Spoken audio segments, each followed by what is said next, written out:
Inside a classroom, a young guy suddenly wakes up with an expression on his face like he'd eaten shit, realizing in that moment that he'd went back in time, exactly 25 days before the college entrance exams, at the Xia Kingdom, specifically the Anqing No. 1 high school. Inside the 3rd grade of the 7th class, every student seems to be busy doing their assignment when suddenly, a young man stands up abruptly, screaming like a disfigured banshee. Horrified, he grabs his messed up hair and curses his rotten luck. Seriously, if he must be reincarnated, then at least let it be after he got into college. Why the hell does it has to be back in high school, and before the college entrance exams at that? I mean, who the hell is up there fucking with his plot armor? You see, since ancient times, humanity on planet Bluestar has been plagued by a catastrophe known as the Secret Realm invasion. These secret realms connect to another world, filled with terrifying monsters. Sometimes they take advantage of rifts in the realm to invade the human world. Although these terrifying monsters differ in strength, some are extremely powerful that they can destroy several nations and threaten the entirety of human civilization.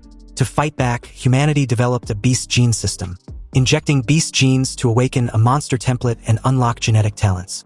Only such warriors can save human civilization. This caused warriors to enjoy much higher status and treatment than ordinary people. The entire Bluestar entered an era where martial strength was everything. Everything else was inferior. Only martial cultivation stands above all. As the system announced that the completion of the world traversal introduction, he was designated as the body host for traversal. And the system also initiated the process of implanting memories. He grabs his head, still reeling with the reality of being a high school student. His colleagues laughed at his expense, claiming that a loser like him still wants to take the college entrance exam. One of the class beauties, Wang Tongtong, questioned why a loser like he hasn't dropped out of school and become a common worker until his worthless life ends. Annoyed, he just stared at her. It seems that every bullied protagonist story has a lead bitch in it. Anyway, judging from the situation, it's clearly obvious that the original owner of his body didn't have a good reputation in class. Primarily because his parents had an accident in his 2nd year, which made him lose focus on training and studying. His previously decent grades took a nosedive and became a drag on the class average. Meanwhile, Wang Tongtong was pissed off at the way he had been looking in her direction. She reminded the class loser that they are in a martial arts class. So, was he looking for a fight? Hearing this outrageous claim, he was dumbfounded. He was just thinking, not trying to pick a fight. What the hell is wrong with everyone? The original owner of this body didn't study properly, and now he's the unlucky bastard suffering the consequences for his actions. Again, who the fuck is up there that changed his plot armor and made him inherit this humiliating life? Just then, the class teacher informed the students to be ready. They were about to begin the injecting of the genetic modification serum. So in this upcoming event, they need to have some confidence in themselves. Their 3 years of effort in building their physique, their training, and their martial energy had led to this moment. But as for those who had never took this matter seriously before, his words trailed off as he pushed his old glasses and stares at he in annoyance. He, on the other hand, feigns a smile and thinks the situation has to be a joke. Seriously, it wasn't like he was the one slacking off but that poor guy who used to own this body. So why panic? And since he'd inherited this unfortunate guy's role, he will do everything right and clean his freaking mess. A while later, the scene shifted to the gene injection hall, where all the students undergoing the gene injection had gathered for the genetic injection conference. Their endless chatter heavily centered on what ability they will awaken. Some even suggested awakening Tier 3 Mountain Splitter or a Tier 4 Sea Bridge Dragon, or a laughable Tier 1 Butt Beast. Anyway, just then a massive machine opens up, and as cold air engulfed the surroundings, several test tubes were shown inside. These test tubes were the Gene Awakening Serum. They contain the primal genes of all magical beasts ever recorded by human warriors. And after injection, the students would absorb one at random and awaken. Usually, the stronger their physique, the stronger the gene they awaken. The crappy-looking class teacher continues, telling them not to be nervous. Once the serum was injected, they should calmly accept the surge of power. Now, those whose names are called should come up to receive their serum. The class teachers start calling names, and one by one, they injected themselves with the serum.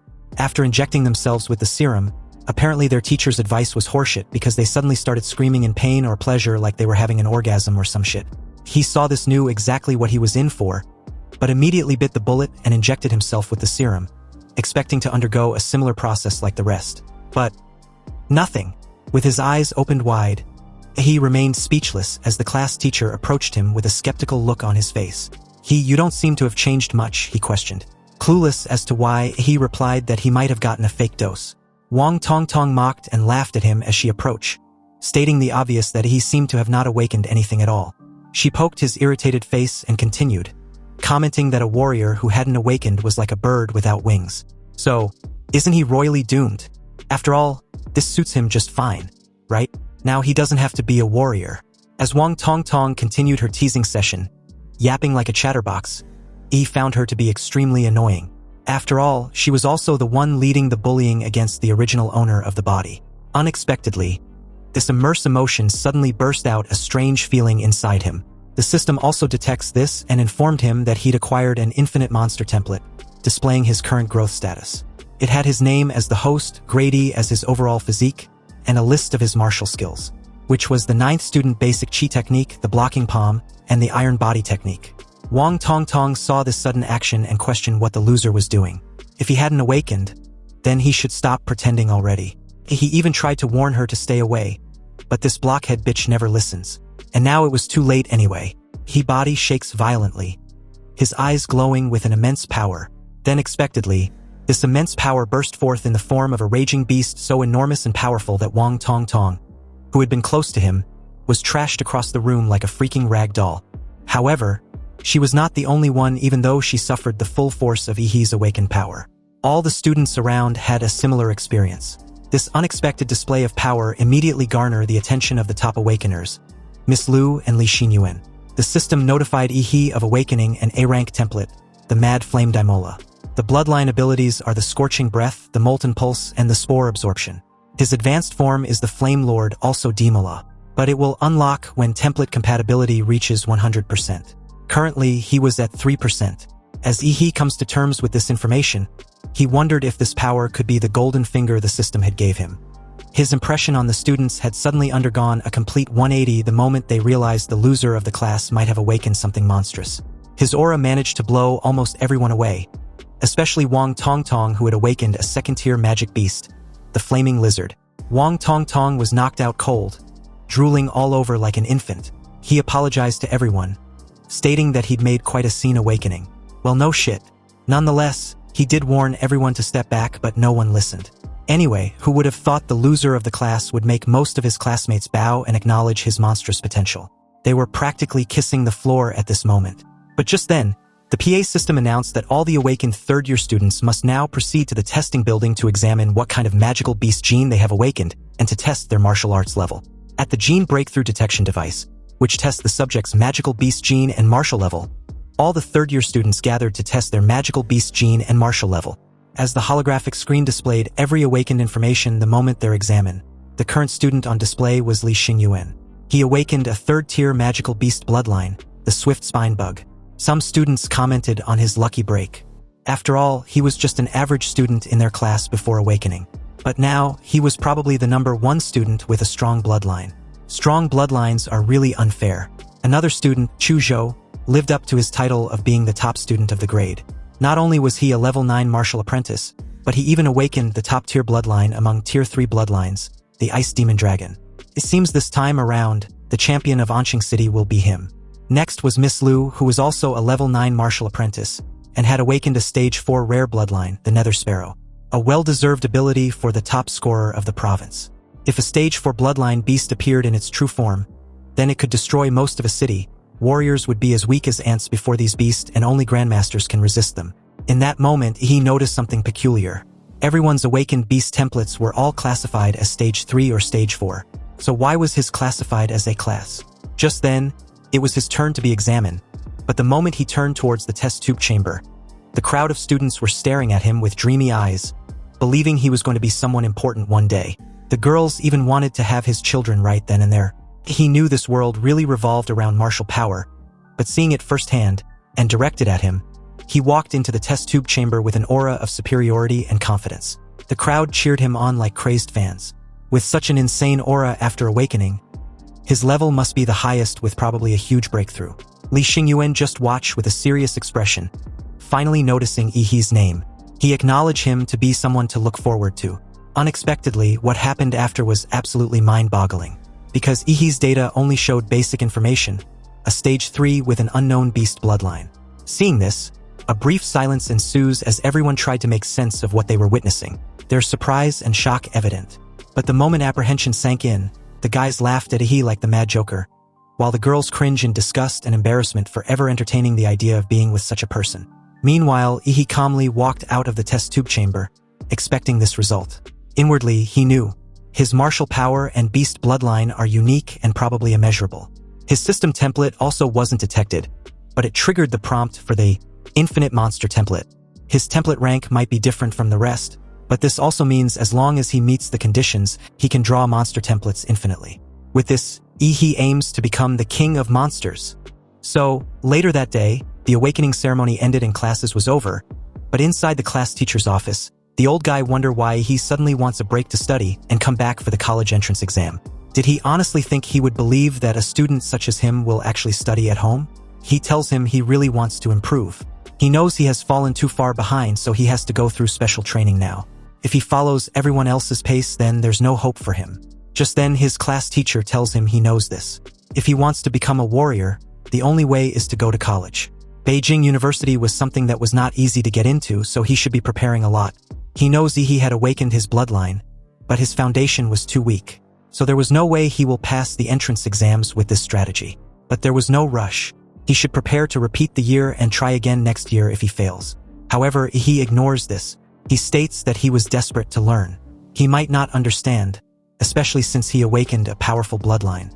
As long as he can train hard, he will achieve everything he wants. And to tell the truth, he asks his class teacher to look into his eyes. His eyes would not lie to him. Seeing those eyes, the class teacher deems them to be full of sincerity, so he reluctantly agreed.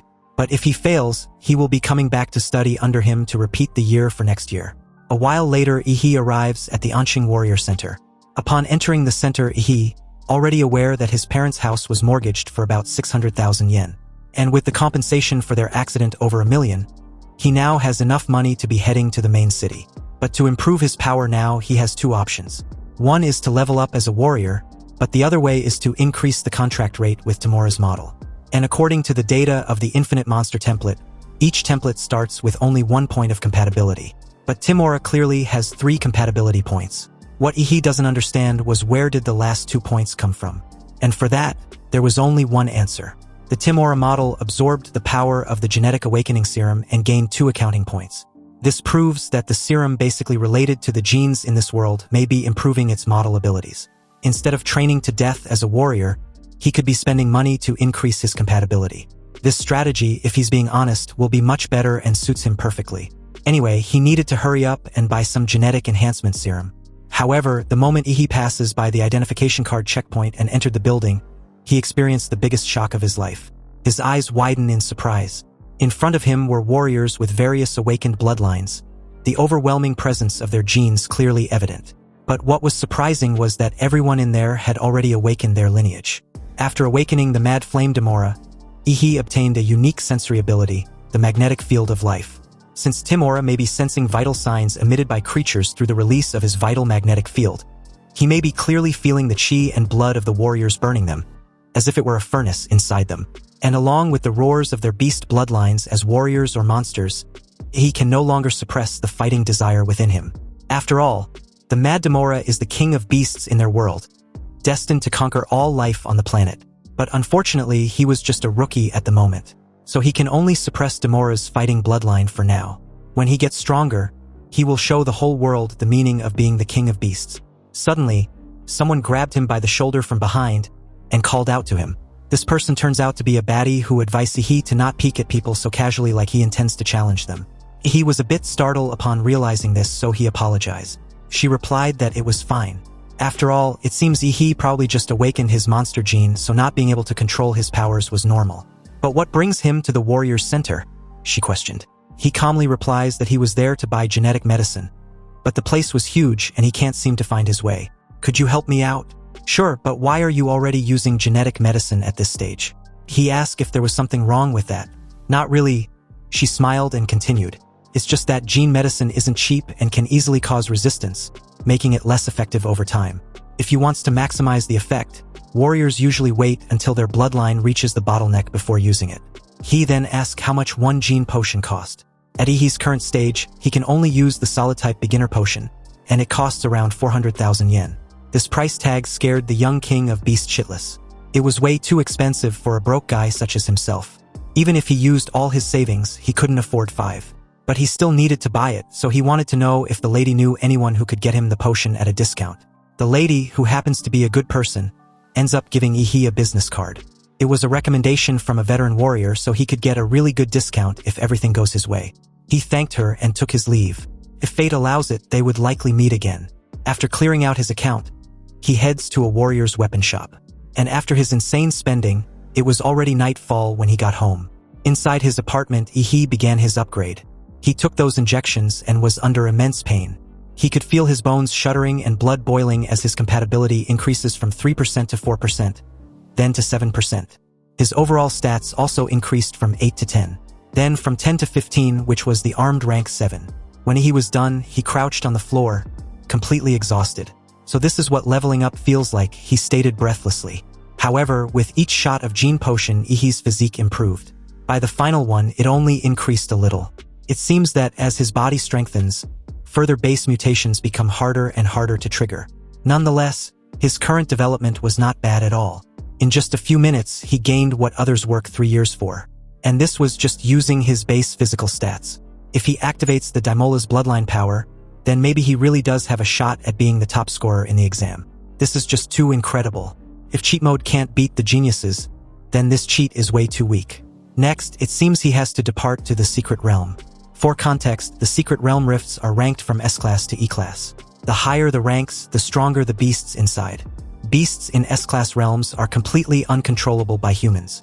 If they ever invade the real world, it would be an apocalyptic disaster. Anyhow, as the scene shifted to an E-level secret realm at a third-rate location in Anqing, he realizes that there are much fewer people there than he expected. Maybe it was because the secret realm had been developed for too long. After all, it was an old secret realm, and any treasures it had already been plundered. Only a few weak beasts were left behind for the rookie warriors to train with. Knowing all this, Ihi goes to the checkpoint. He asked the lady there about his book ticket for the E-class secret realm. The lady didn't look away from whatever she was watching on her television, and simply handed Ihi a death waiver and his ticket. Without hesitation, Ihi signs the waiver and heads for the secret realm's rift. As he got close, his excitement grew stronger and stronger. In his eyes, this was the beginning of his rise to become the king of beasts. He rushed forward with joy, leaps in the air, and plunged headfirst inside. Inside, he dramatically did a superhero landing simply because why not? In this dimension, he clearly saw that the dungeon had 3 distinct stars. The Kanglan star, the Anwei star, and the Taijin star. Even though Ihi had seen the appearance of a secret realm in textbooks, it's a whole different ball game to witness it in person. To be exact, it was just simply magnificent. Unexpectedly, as Ihi was admiring the view, a mutant rabbit silently crept up behind him. It was a first-rank beast, the Bladefang rabbit. The moment it got close, it launched a fierce attack from behind. However, he had long noticed the sneaky bastard's presence, and swiftly caught the poor guy in midair by the ears. He gave a creepy smile, amused that this unfortunate beast thought he couldn't sense him. He activated his life magnetic field ability and casually crushed the poor beast's head like it was nothing. So with that kill, he ends up obtaining the core of a Bladefang rabbit. He realizes that its core was of average quality, worth around a few thousand yen. If he earns 1,000 yen within the span of mere minutes after entering this dungeon, then he's pretty efficient. Life is truly boundless for the strong. You see, ordinary people would kill themselves to work all month just to earn 3 or 4 times that amount. Anyway, collecting too many first-rank beast cores is pointless. It would be better to find at least a second-rank beasts. But who would have guessed that just as he thought of this, a second-ranked beast, the demon corpse bug, would present itself just like that? Was this beast begging to be killed, or what? Nonetheless, he would grant this bug its wish. So, inside the E-level secret realm, he unsheathed his short sword and skillfully slashed the lower abdomen of the beast. He had read the monster's encyclopedia, so he knew that comparing the monster's steel-like shell on its back to the soft armor on the abdomen, it was easier to break through the defenses of the corpse demon bug. The beast coiled its worm-like body in a circular form and spun rapidly towards Ihi. Seeing this terrifying attack, he plunged his sword on the ground and activated the technique, Hyper Beam. With an overwhelming aura, he shot the beam like a fire cannon, hitting the beast squarely on the abdomen.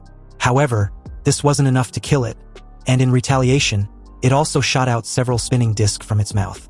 He was surprised with the attack. Managing to use its mandibles to fire projectiles was something unexpected and also meant the monster was going all out. So, with agile and nimble movements, he skillfully dodged the attack. But his outfit wasn't so lucky. He screamed like a suffocating Bart, questioning the beast if it knows how expensive the outfit was. Anyway, with his current level as a martial artist, he can't do anything to this bug. Without powerful martial techniques as support, even with deep Dantian energy and strong blood vitality, he can barely exert 50% of his strength.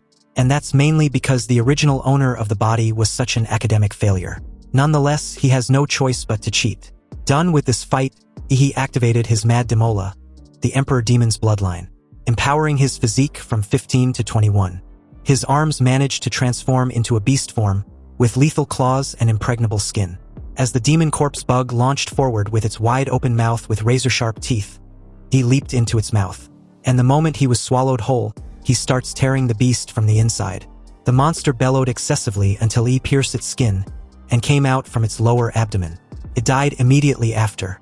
Now that his overall physique had skyrocketed to level 21, he completely crushed a second-rank corpse demon bug effortlessly. However, after deactivating his transformation, he must still be expelling the excess heat from his body. This will make him feel like a jet engine. On the ground, the short sword he just bought was corroded by the corpse demon bug's venom. A 250,000 yen weapon couldn't even handle a tier 2 monster. What a scam. The quality control was terrible and deserve a bad review. Anyway, was the energy consumption from his first monster hunt too high because he was so freaking hungry? And to make this matter even worse, he didn't bring any food. His stomach growls the moment he smelled something fragrant. He even began to drool too. Staring at the green magic core of the corpse demon bug, he seems to find the aroma tempting. Oh, to hell with it. He opened his mouth wide and swallowed the huge green core in one massive gulp. Within him, the green core dissolves and immediately increased his compatibility from 7 to 7.3%. He was shocked with this increase. He spent hundreds of thousands on a genetic potion and it only increased his compatibility by 1%. However, this single green magic core increased his compatibility by 0.3%. 3 or 4 of these cores are worth the whole potion. Also, a few white magic cores from the Blade Tooth Rabbit should at least increase compatibility by 1%. Cursing, he began to tear up in regret. He had wasted his money on pay-to-win and lost miserably. Whatever, he would turn his frustration into motivation. Because tonight, he will hunt to his heart's content. He placed 2 fingers on his forehead and activated his magnetic life field. This creates a magnetic pulse which detects everything around him within a wide range. After a few hours, it was afternoon the next day, his compatibility had increased to 9. And his overall physique had also increased to 15.8. After reaching 9% compatibility, consuming more white magic cores didn't increase the compatibility anymore. So he just had to sell them for money instead. He had a total of 20 white magic core and 4 green magic core. When the receptionist at the checkpoint saw the number of magic stones presented in front of her, she asks if he was seriously a mere high school student. To be able to collect this many magic cores was just mind-boggling. According to government's regulations, martial artists must submit 1/10 of their loot. For 1 green magic core, he needs to hand in 5 white stones. All in all, he racked up 200,000 Xia Kingdom credits. Meanwhile, the clock was ticking and with only 9 days left until the college entrance exams, the scene shifts to a D-class secret realm. Near the entrance, a team of 6 warriors discuss their mission once they head out. The driver asked the captain if they would be able to complete the Blood Jade Flower bounty mission this time around. The captain of the team, Lin He, a tier 2 martial artist, simply stated that during their last exploration, they already found the general location of the Blood Jade Flower. However, since their fellow team member, Old Chin, was injured by a monster, he won't be able to join them in the secret realm this time around. Hearing this, the young lady among them questioned if the mission was going to be a 5-people job. The guy beside her seconded her question and added that the rules state that at least 6 people were requested to enter a D-class secret realm. So what were they going to do? Captain Lin pointed behind him and told them not to worry. He contacted an agency to introduce them to a new martial artist. Of course, this new person was none other than He. He picks his nose and greets the team, introducing himself as Dadsla, a level 9 martial disciple. Since he was still a student and was not qualified to enter a D-class secret realm, he had to use an illegal agency to create a fake identity to join a team. It cost him 100,000 credits. What a fucking rip-off. The captain then turns towards He and questioned that his Dadsla name feels a bit off. He gave a disdainful look and replied that he had no choice. If he used his original name, then it would violate the copyrights. Captain Lin dropped the matter, stating that Godzilla was just a codename anyway. At Ihi's level 9 martial disciple strength, he really doesn't qualify for a Class D secret realm. So, their team will let him observe and learn, but he shouldn't hold them back. Ihi agreed. He had no problem with this arrangement. After all, clarifying responsibilities before a mission was actually pretty reliable. Far better than screwing him over during the mission. They soon took off and drove into the portal. According to the tracker, the bloody jade flower was in an oasis a little further ahead. It was guarded by a Tier 2 monster with general-level bloodline. He observed his surroundings and noticed something. Just recently, he was at a rainforest, now a desert. It seems that the secret realms were not connected to just one world. In that moment, the driver noticed the horde of earth demon rats from his rearview mirror. He notified the captain, adding that they seemed to have locked on their scent. The guy in the back seat named Hood was ordered by the captain to take care of them. With a murderous glee in his eyes, he replied that he understood. He took out a couple daggers, then casually threw them at the horde of earth demon rats.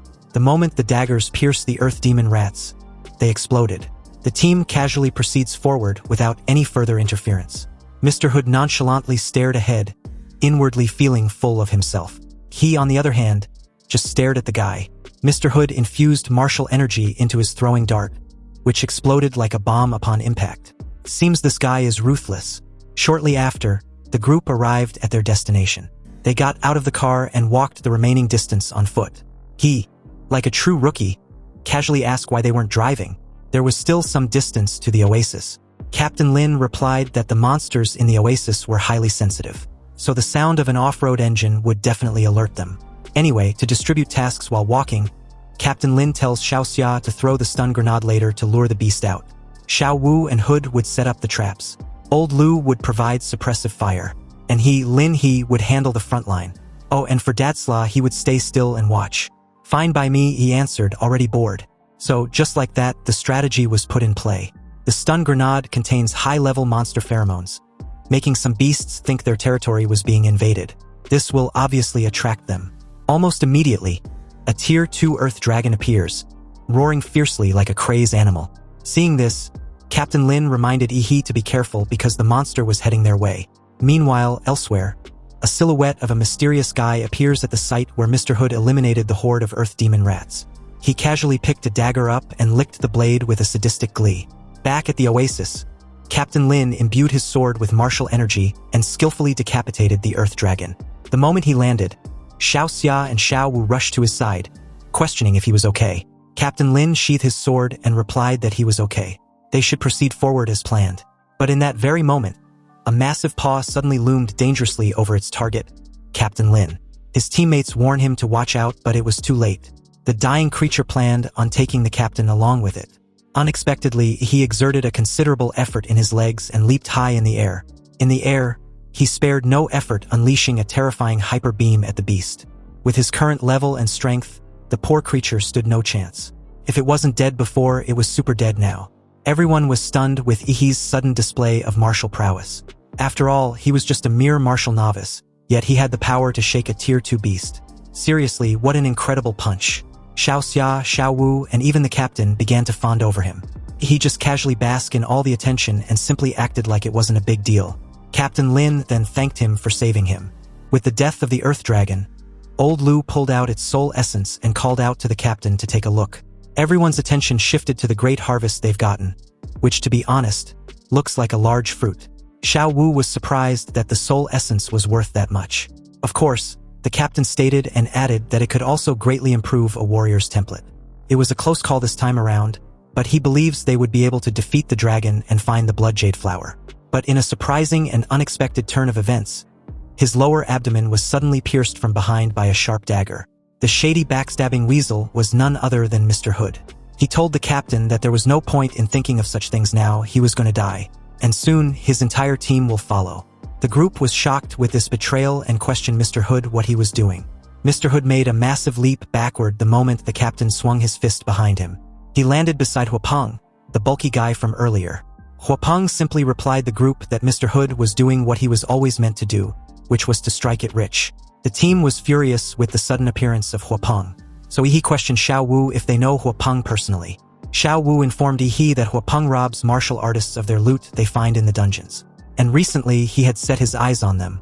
Old Lu helps Captain Lin, but was surprised to know that the blade Hood used was poisoned. That damn traitor. But how did Huapeng know about the location of the oasis? Even his teammates only learned the blood jade flower's location after entering the dungeon. Just then, Yi remembered Mr. Hood's explosive daggers. Apparently, Mr. Hood not only imbued them with martial energy but intel on the oasis location as well. Mr. Hood gave a menacing smile and told Yi that he was pretty smart. With the college entrance exams right at the corner, he should have stayed in school instead of walking hand in hand with death. Yi agrees with him about the college entrance exams. After all, he's got the top scorer's title waiting for him. But about walking hand in hand with death, that's for him to decide. Mr. Hood throws a dagger, claiming he was arrogant and didn't know what was good for him. He caught the dagger in between his two fingers and counters that a bald freak like him having the balls to bark in front of him. Now that's true arrogance. Was he courting death so badly that he had lost his mind? Anyway, the situation was so noisy, so it was time to pick up the trash. And by trash, he means those two. Huapeng just grinned with glee. He finds Yi to be quite interesting.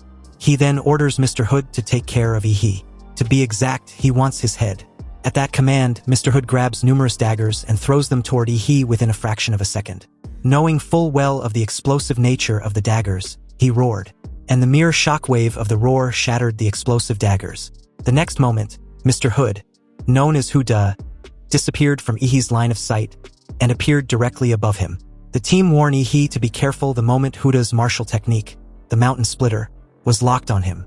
He placed 2 fingers on his forehead, stating that it was the perfect chance to test out his new skill. He shot Huda with a hyper beam that shattered his defenses completely and pierced him in the chest. The group was again surprised to see how effortlessly Yi managed to defeat Huda with just a single move. Was he really a martial novice? He blows the smoke from his finger as Huda's lifeless body falls to the ground with a dull thud. Of course, Huapeng was annoyed and surprised with Yi's gene technique, so he questioned which family he was from. Family? He repeats with a dark look. Well, if you must know, I'm from the Damanra clan. Why? Are you planning to beg for mercy? Brat, even with a gene technique, you can't possibly close this massive martial gap.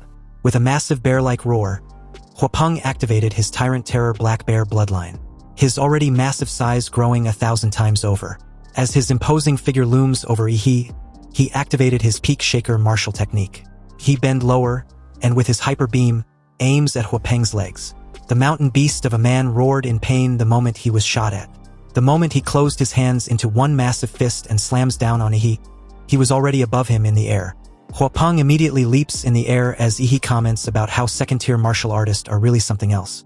His atomic beam couldn't even penetrate or melt Huapeng's ankle bone. The moment Huapeng leaped in the air, his massive hands appeared on opposite sides of Yi, intending to literally clap him into meat paste. The clap created a terrifying shockwave the moment they connected. But obviously, he dodged and suddenly appeared behind Huapeng, stating that it was his turn.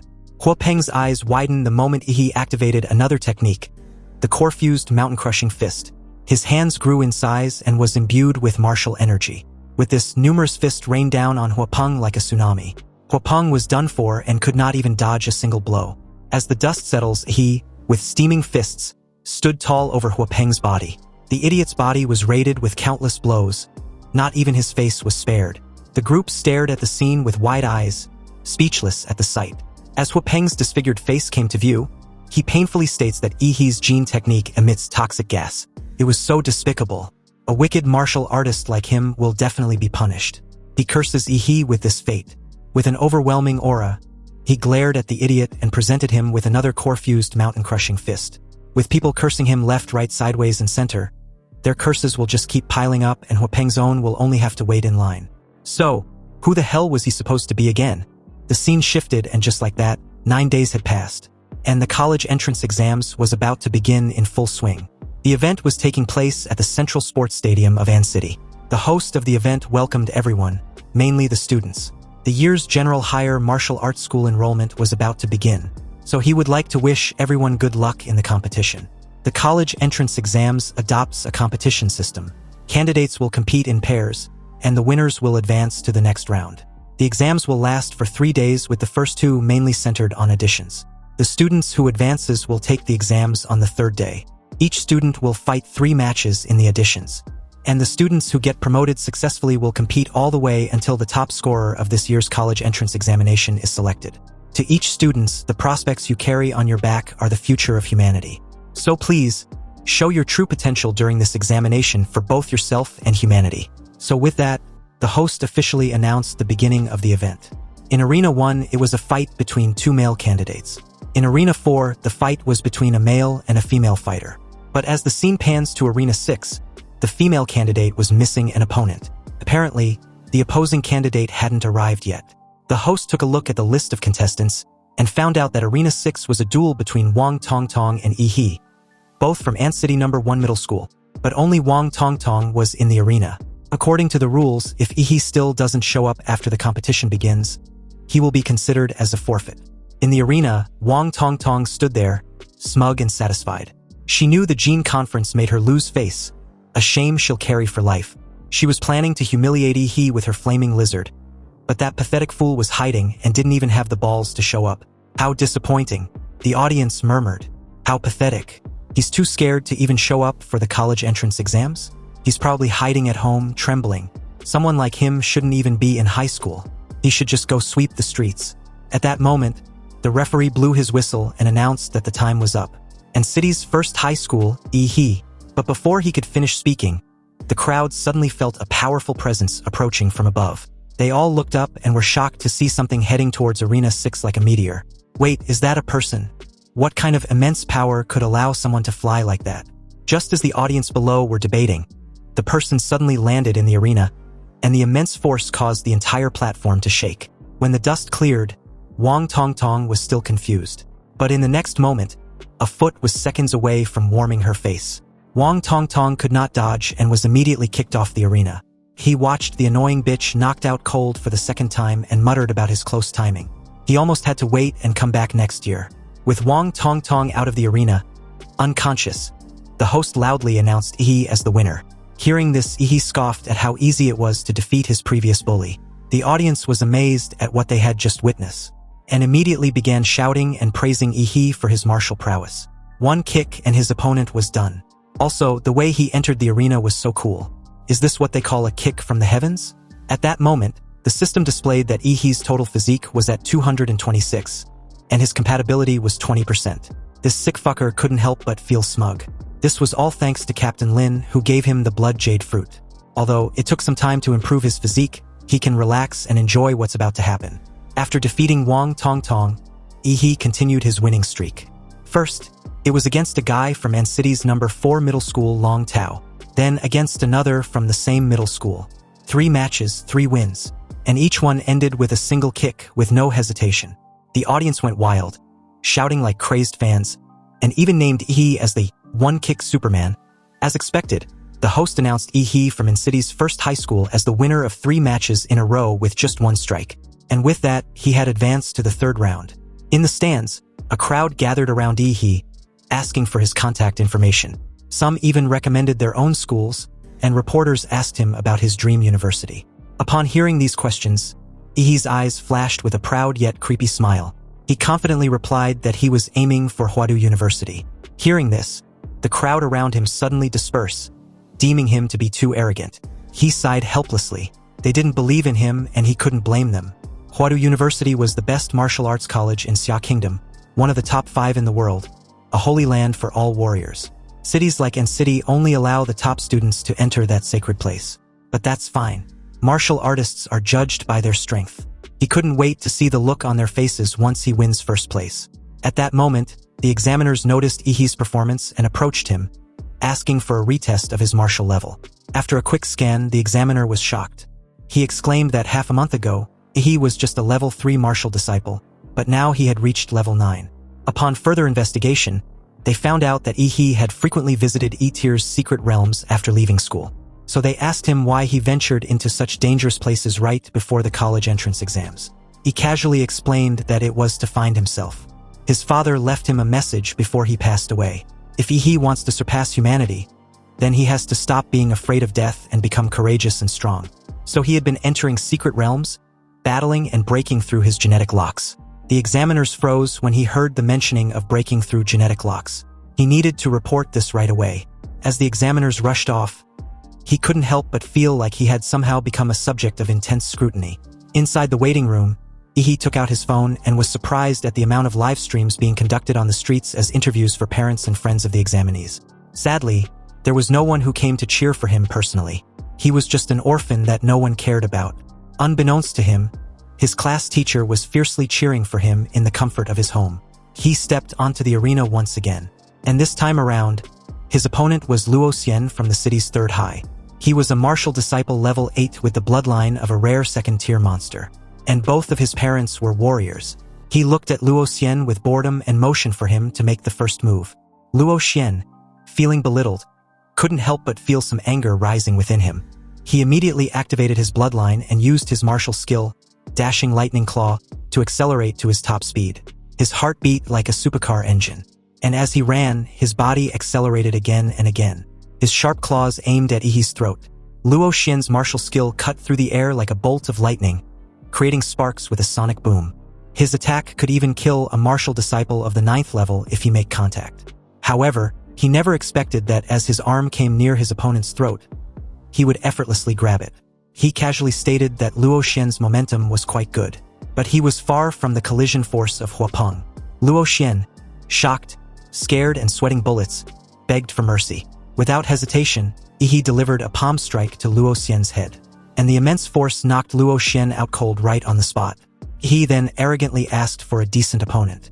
Or are there really no such contestants? The host quickly announced another victory with one strike, and this time, Ihi defeated the seated player Luo Xian. Dozens of high-speed cameras focused on Ihi, capturing shots from every angle, and the live broadcast was buzzing. Viewers couldn't stop talking, some in awe, commenting that although Luo Xian looked so fierce, he was defeated in the blink of an eye. Ihi's strength was on a whole different level compared to the other candidates. In this martial arts-driven era, Ihi's overwhelming display of power stirred the passion of everyone watching. Like seriously, the women even wanted to have his babies. Su Zhou watched as Luo Xian was carried off the stage by medics, his eyes filled with fierce determination. As expected, he smiled. This guy was the one I've been rooting for. When we meet in the finals, I'll definitely defeat you with an overwhelming power. At the head of the Huadu University admissions office, having watched Ihi's impressive performance through the live broadcast, demanded to have all of his information within half an hour. Just after he finished his match, the second group of the qualifiers was already in full swing. This match was even more heated than his, as both competitors were top-tier beauties with larger followings, making it even more of a spectacle. One of them was Kai Shaoling from N-City's second high, a petite girl with an incredibly sexy figure. She flipped her long golden pigtails, giving Lu Qingzhu a provocative look, and remarked that she hated the robotic expression of Lu's family's young lady. Lu Qingzhu didn't respond. Instead, she simply bowed slightly and greeted her, her face expressionless, as if she didn't take Kai Shaoling's challenge seriously at all. The referee blew the whistle, signaling the start of the match. With the aura of a martial disciple level 9, Kai Shaoling instantly appeared in front of Lu Qingzhu, sweeping a kick towards Lu Qingzhu's neck, threatening to slam her to the ground. Lu Qingzhu still made no move, lightly waving her palms, causing the air around her to thicken, becoming as viscous as a swamp under the influence of her martial technique.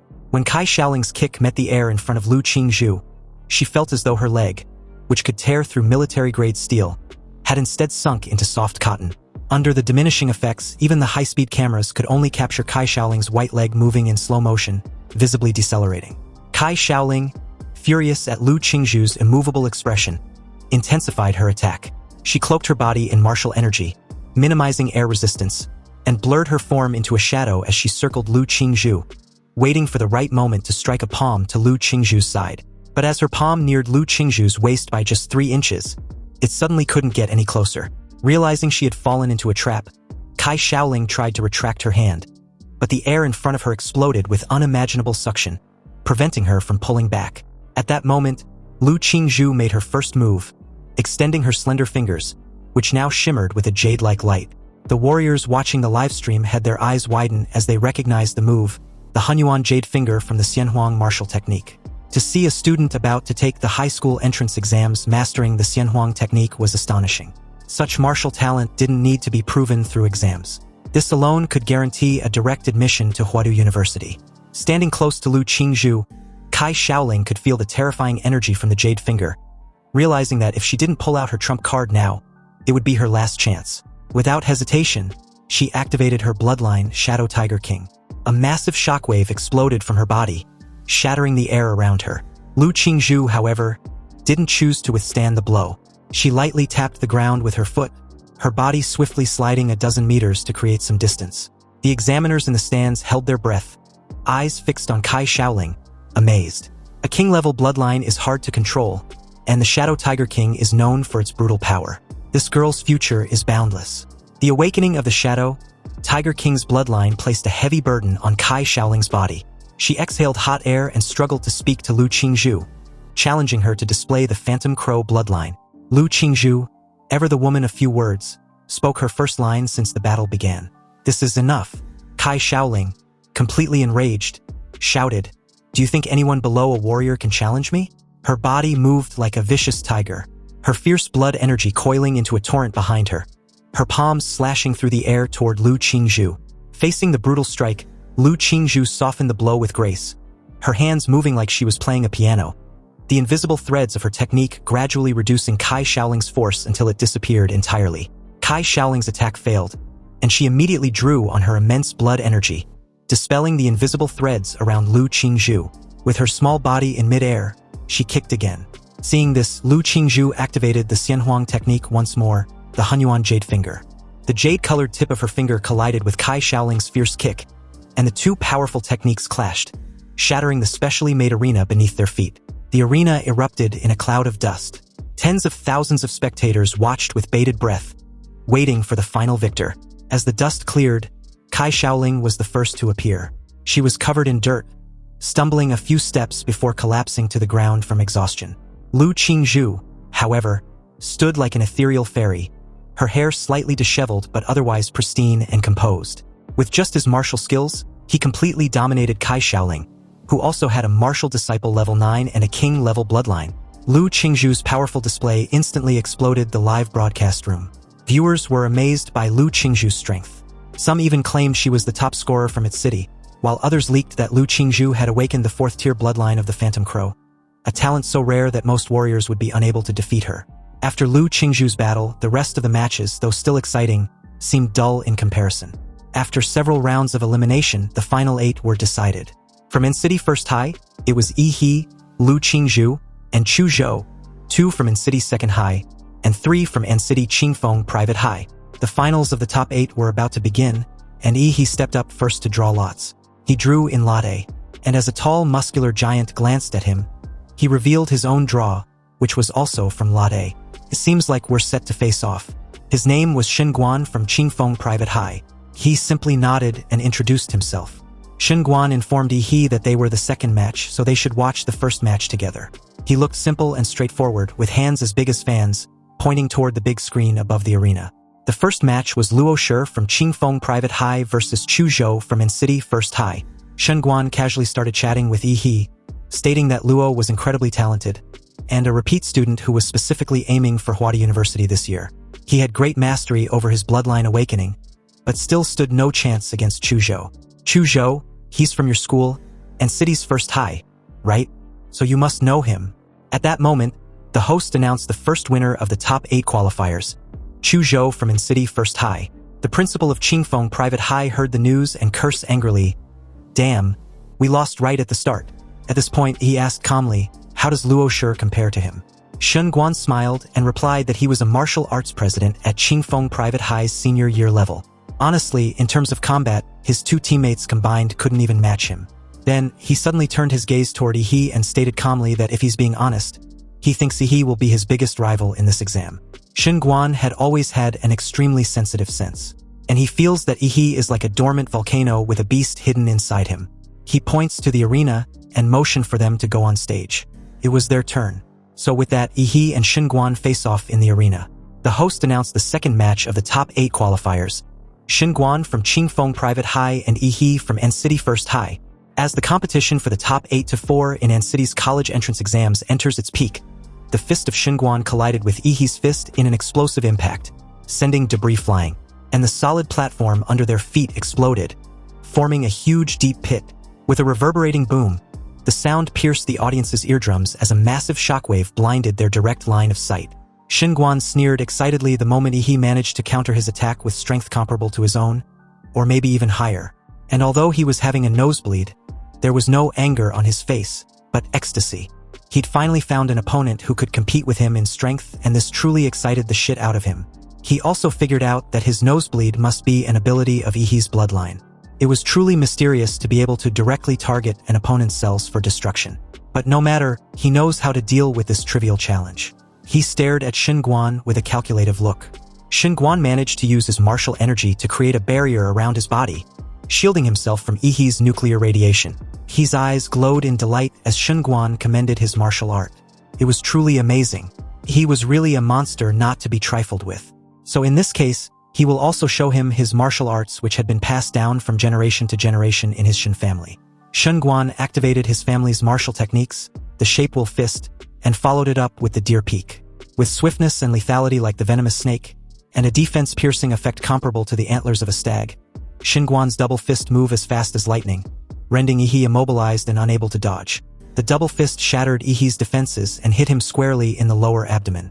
Ihi was pushed back significantly as he clutched his lower abdomen and spat a mouthful of fresh blood. Ihi, previously known as the One-Kick Superman, was dealt with a powerful hit for the first time.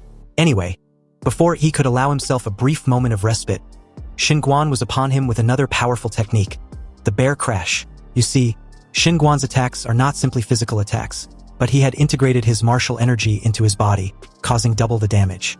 And it doesn't help that all Ihi's previous opponents were all weak as shit. They had no experience fighting against a powerful adversary, and apparently so does he. Ihi raised his arms to block the attack, but was surprised when Guan's arms shockingly extended and became flexible, wrapping around him and pulling him in a tight embrace. He was half right about Guan's martial art. You see, not only can he inject martial energy into his body, but can also lock Ihi's martial energy, rendering him incapable of using martial arts for a limited duration. Guan then uses the A-Pearl technique to trash Ihi in the air across the arena. And while Ihi was in the air, Guan switched to the Tiger Pounce technique and gave Ihi a solid uppercut, then followed it up with the Eagle Dive the moment his opponent was heading for a crush landing in the arena. Seems this guy is literally a walking zoo. Anyway, Guan loudly declared his intention to win this match overwhelmingly, and under no circumstance would Ihi be able to win against him.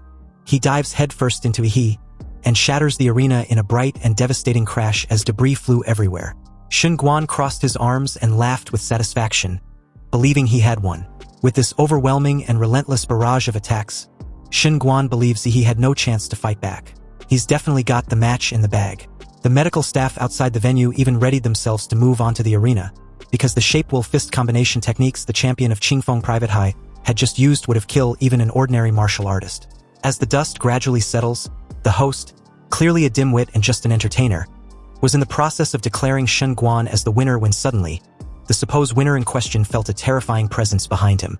What the hell is that? Such an enormous aura from a martial disciple. Guan turned to see the biggest shock of his life, as a massive paw, skinned with impregnable scales and lethally sharpened claws, stepped out from the dust. The words cut through the noise, praising Guan for his strength. But he was unfortunate to be matched against him. If it's any consolation, Guan is the first person to witness his current true form, his savage trace Demora bloodline awakening. Sweating bullets, Guan was petrified to see Ihi's beast embodiment. And apparently, if a high school student can display the magical embodiment of their magical beast, they can also enter Hadu University without taking an entrance exam.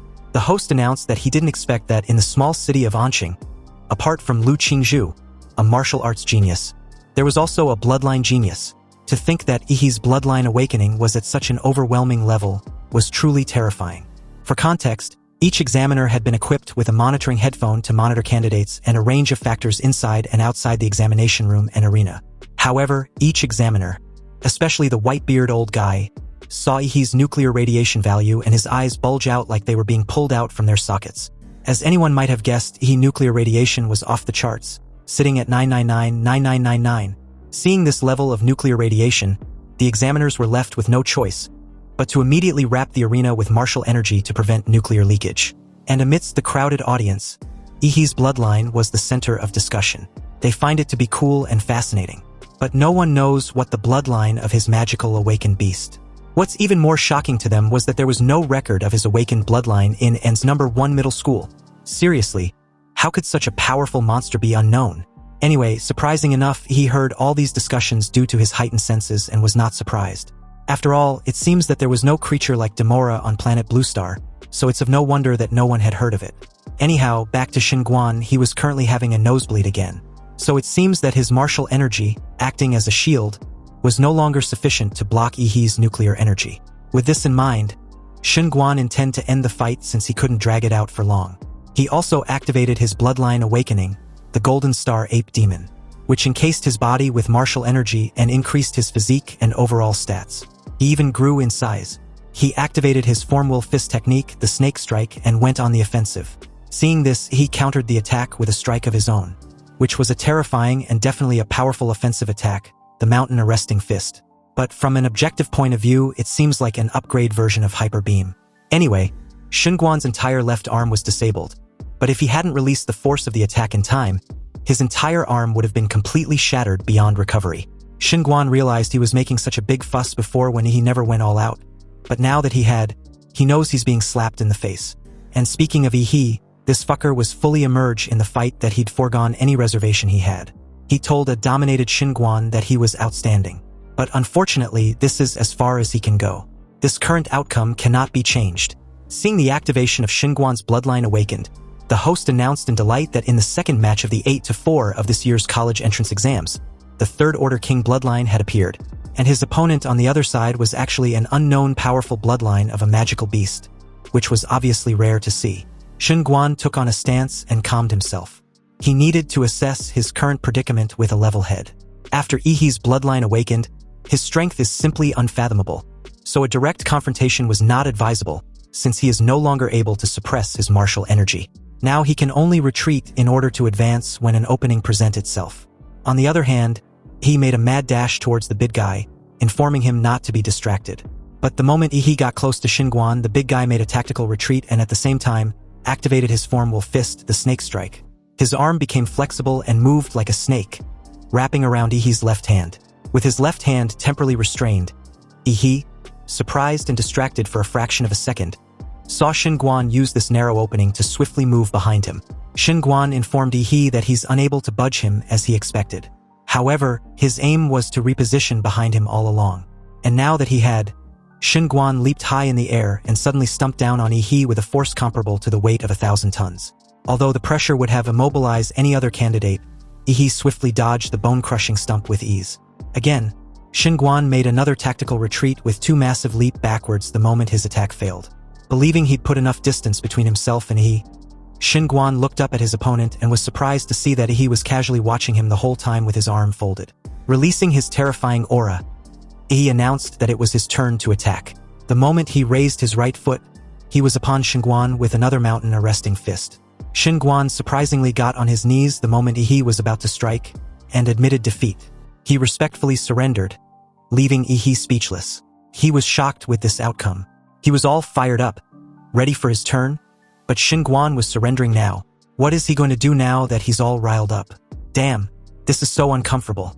Sighing heavily, he lets out a fiery breath and stated that holding back his energy really makes him so freaking uncomfortable.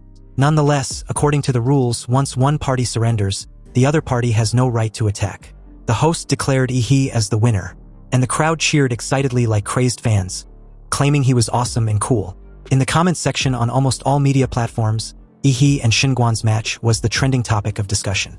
Xinguan was being humiliated as fans comparing his demeanor before the match and after the match. At the same time, Yihee's popularity and fanbase increased exponentially.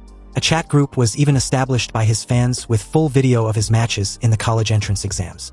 His fans had unanimously declared their big brother Yi as the top scorer of this year's college entrance exams. And not even Chu Zhou or Lu Qingzhu would be a match for him. At this moment, the principal of Qingfeng Private High was trembling all over with pent-up anger.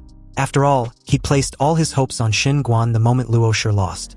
So, the moment Xinguan showed his face, he spared no time expressing his displeasure. How can Xinguan admit defeat? Did he know how much money they've spent on training him? Such an ungrateful bastard. If he doesn't pay off the debt, he shouldn't even think about going to college. Xinguan calmly approached the principal and placed his injured hand on his shoulder. When the principal asked what Xinguan was doing, he simply replied that he couldn't take Yihee's punch, so he admitted defeat in order not to hurt his already injured body. If he hadn't done that, was the principal going to take that punch for him? And as for the kindness Qingfeng Private High had shown him, he will slowly repay it in the future. But the principal should please refrain from threatening a warrior who was significantly stronger than him. The subtle threat shut the fat old bastard up real quick. Sweating bullets and trembling from fear, he stated that Xinguan had a point. Anyway, after a fierce competition, the top 4 of the year's college entrance exams was decided. They were Yihee, Lu Qingzhu, Chuzhou, and some nobody no one cared about. Meanwhile, the principal of An City's number 1 middle school was in cloud 9, fanning himself with an expression of a creepy old fucker. He admits old Lu had worked hard in the school for so many years, so it was time he got promoted. The draw for the semifinals took place, and Yihee drew first slot again. Unexpectedly, Lu Qingzhu also drew the other first slot as well, meaning she was matched up against Yihee, while Chuzhou was matched up against the nobody. The first match of the college entrance exams semifinals was an internal battle for An City's number 1 middle school, deemed as the strongest battle in the history of An City's college entrance exams. The most anticipated showdown since the exams started. The goddess Lu versus the supposed one-punch Superman. Some fans believe that the goddess Lu has a better chance of winning, because apparently, the intel revealed so far was that she had mastered 2 mysterious royal martial arts. So, just by having them, she crushed Kai Shaoling, who had a 3rd-level king bloodline and the awakening of her 4th-level Netherbird bloodline which had not been revealed yet. Meanwhile, Xinguan also had a 3rd-order king bloodline, and Yihee was forced to awaken his bloodline by Xinguan. Although Yihee's bloodline seemed to be very powerful, it is estimated that he also has a 4th-level bloodline. However, he cannot compare with their goddess, who also had a 4th-level bloodline and superb martial arts background. A while later, the awaited time finally arrived. The arena was set, and the crowd at the venue erupted in excitement. He and Lu Qingzhu stepped on the arena, and the referee spared no time starting the match. The moment the match officially began, a cloud of dust and steam cast around Yihee, encasing him completely. This briefly covered the entire arena, blocking Lu Qingzhu's direct line of sight. But the moment she stared up ahead, she was surprised to see a silhouette of a terrifying presence encased by the dusty smoke and steam. Steeling herself, she hopes Yihee is strong enough. The audience, clearly obstructed by the thick steam covering almost the entire arena, wondered what was going on. They couldn't see Yihee, and could barely make out the silhouette of Lu Qingzhu. So technically speaking, in that current moment, they couldn't see anything and could only rely on the host to help grasp the situation of the battle. Anyway, the host kept the engagement high and anticipation palpable, questioning how Lu Qingzhu, the talented young miss from the Lu family, would deal with Yihee, the dark horse in this year's college entrance exams. With this amount of steam, could it be that the dark horse Yihee had awakened his bloodline again? They can only wait and see. But apparently, it turns out that Yihee had only directly entered the state of blood awakening to burn out this amount of steam. And the reason for this was to hinder Lu Qingzhu's direct line of sight, and by just a little more time to assess his battle strategy more in depth. And besides, he knew Lu Qingzhu wouldn't make the first move anyway, so this works in his favor. He had studied the battle video between Lu Qingzhu and Kai Shaoling, and had formulated a battle strategy based on it. He was obviously aware that Lu Qingzhu's martial arts skills were far superior to his. With her magical martial arts skills, no matter how strong his power was, he can't hurt her. She was the kind of martial arts genius that had a very high combat IQ. So the longer the battle lasts, the more disadvantageous it will be for him. Seems Yihee has to go all out right from the start. Activating his mountain-arresting fist, a sonic boom occurred on the spot as Yihee made a mad dash forward, and was upon Lu Qingzhu with a massive glowing fist. The attack was so obvious that Lu Qingzhu, ever calm and vigilant, evenly spread her hands and stirred the airflow in front of her, as if trying to absorb the fist that was coming at her. She believed that since Yihee was taking the initiative to make the first move to attack, then she will use her martial arts to defend and counterattack. However, in an unexpected turn of events, Yihee's mountain-arresting fist never came. Rather, he skillfully twisted his hips together with his waist the moment he deactivated the skill and landed abruptly, closing the distance between himself and Lu Qingzhu. Then, he used his martial energy to create Demora's thick tail behind him and swung it flexibly like a steel whip, bursting the air and striking Lu Qingzhu's lower body from the side. What the hell? He actually cheated me.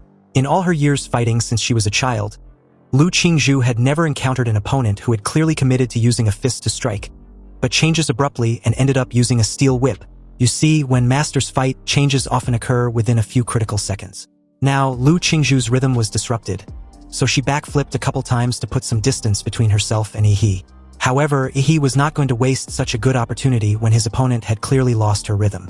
Relying on his strong physique to chase and attack fiercely and firmly to gain the upper hand, he was suddenly upon Lu Qingzhu the moment she tried to balance herself. Meanwhile, in the live broadcast, netizens watched Lu Qingzhu being deceived by the cunning Yi and had immediately fallen into a disadvantage. Some began to scold Yi for being unethical, but there were others that still supported Yi's actions. After all, when warriors fight on a battlefield, all is fair war.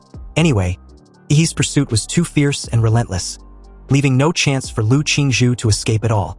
An endless barrage of skill and attack rained down on Lu Qingzhu like a meteor shower. At some point, Lu Qingzhu was able to use her martial energy to shake off Yi slightly, briefly escaping her opponent's grasp. Or so she thought, because Yi transformed his right hand into a beast form with lethal claws. And it seems Lu Qingzhu wasn't getting away that easily.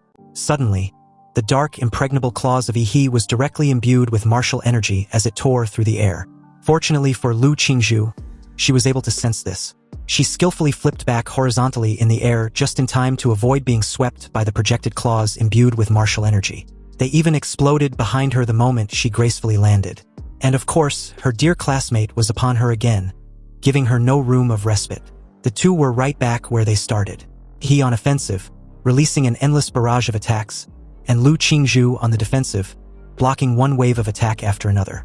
He roared, and his fists swung out like afterimages, constantly compressing Lu Qingzhu's escape space. At some point, she wondered why he wasn't even the least bit tired from these numerous high-intensity attacks. Seriously, it seems her opponent had a great physical strength and stamina.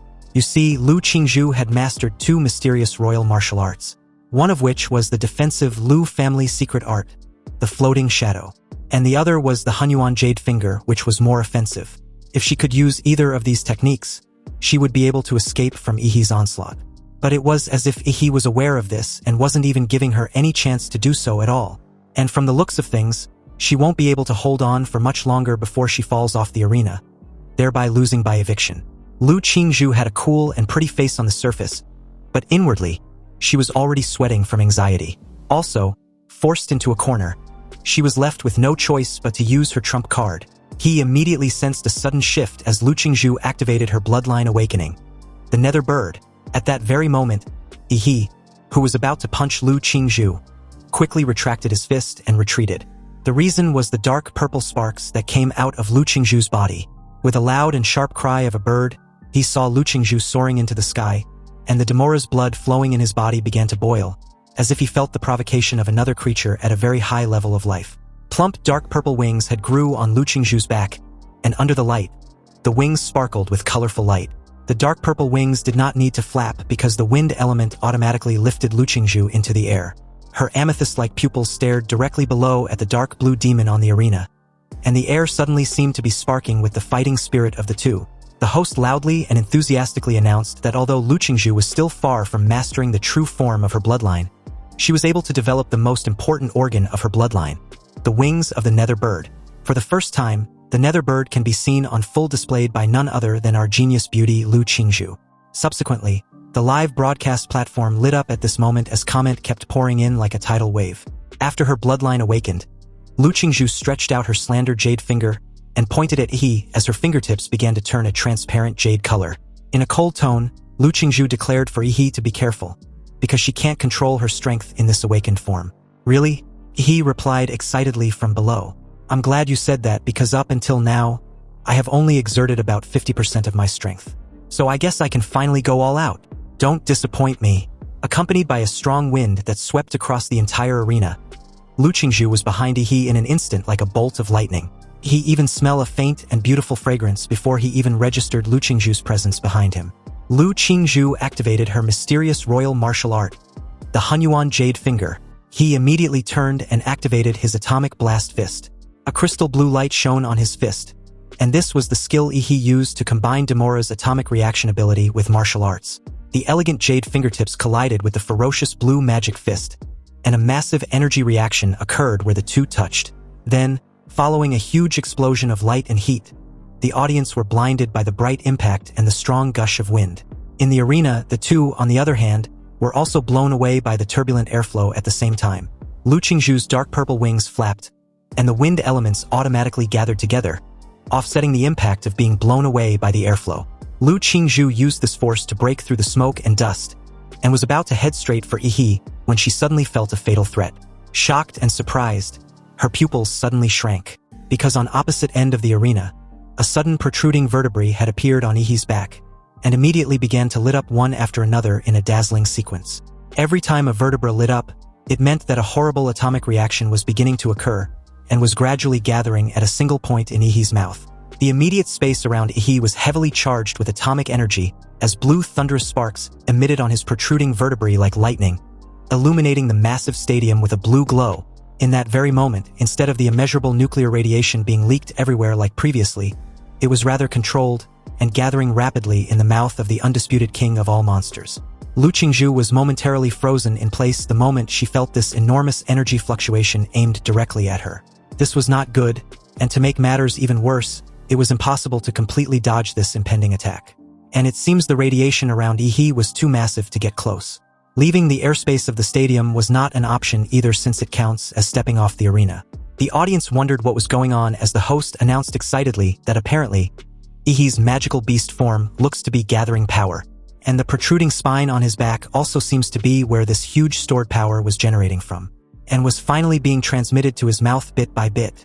All the vertebrae on Yi's back inevitably flashed a blue light as Yi's wide-opened mouth showed a blue atomic light emitting a breath of destruction that was brewing in his throat. This unfathomable nuclear energy beam was Demora's atomic breath, and just like that, a dazzling blue particle beam spurted out from Yi's mouth. This terrifying torrent of nuclear energy created instantly submerged his opponent Lu Qingzhu.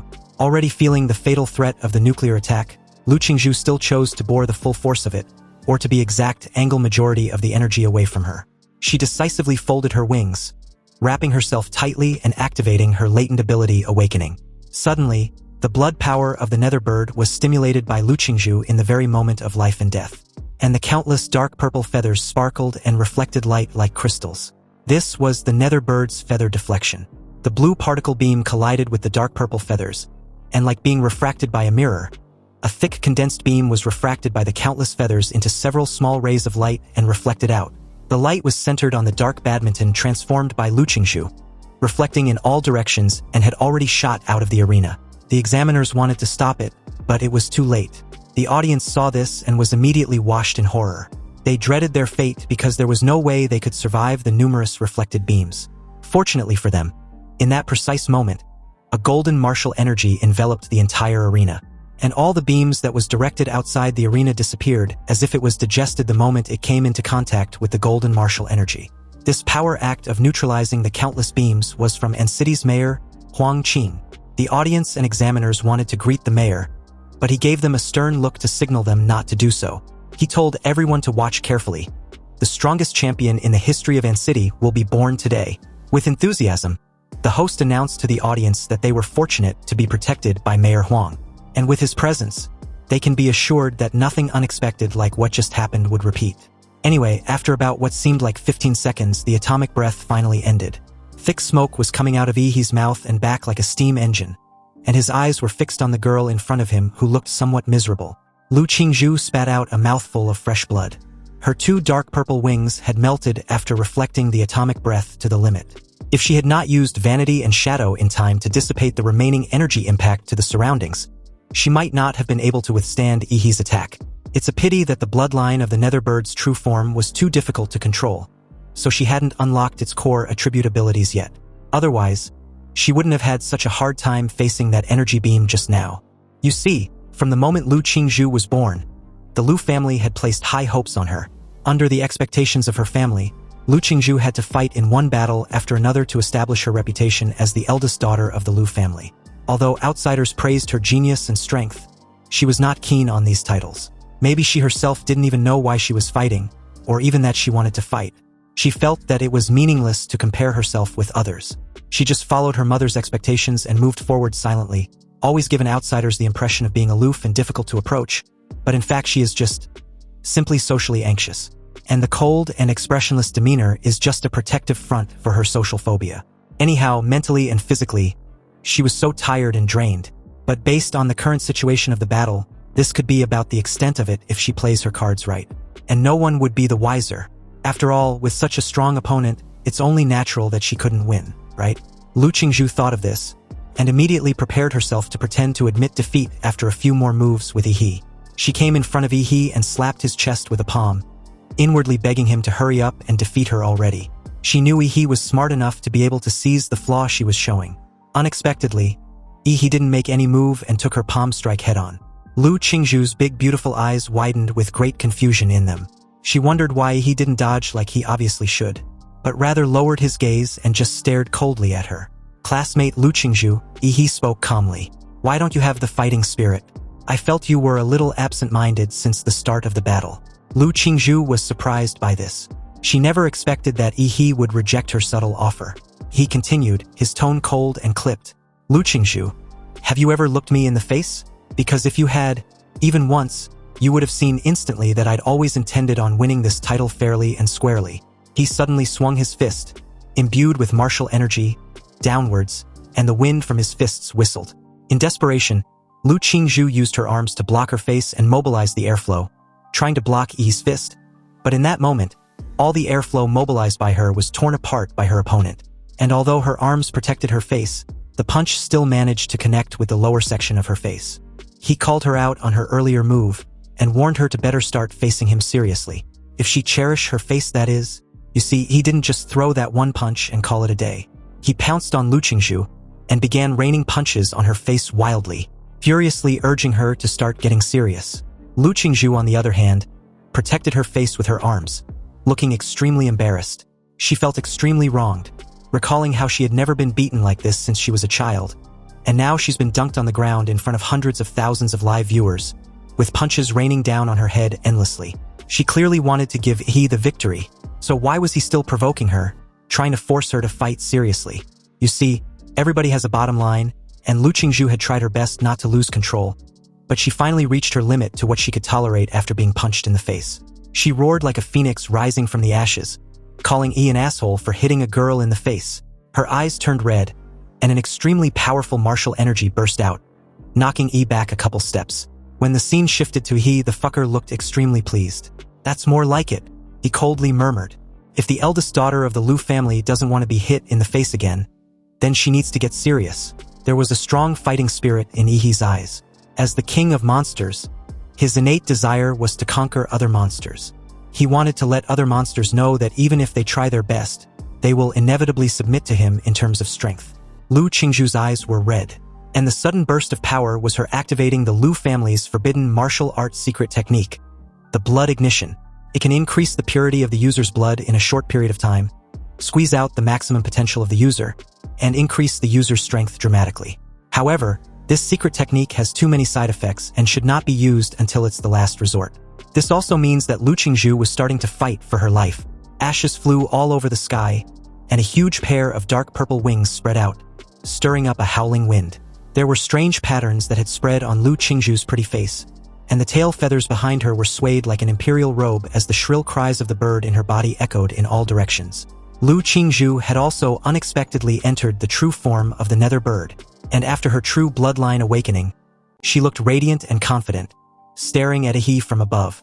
Classmate Yi, I will defeat you with my strongest form as you wish. So, in that very moment, the fight between Lu Qingzhu and Yi reached the point where both parties were finally clear and explicit about their intentions to go all out.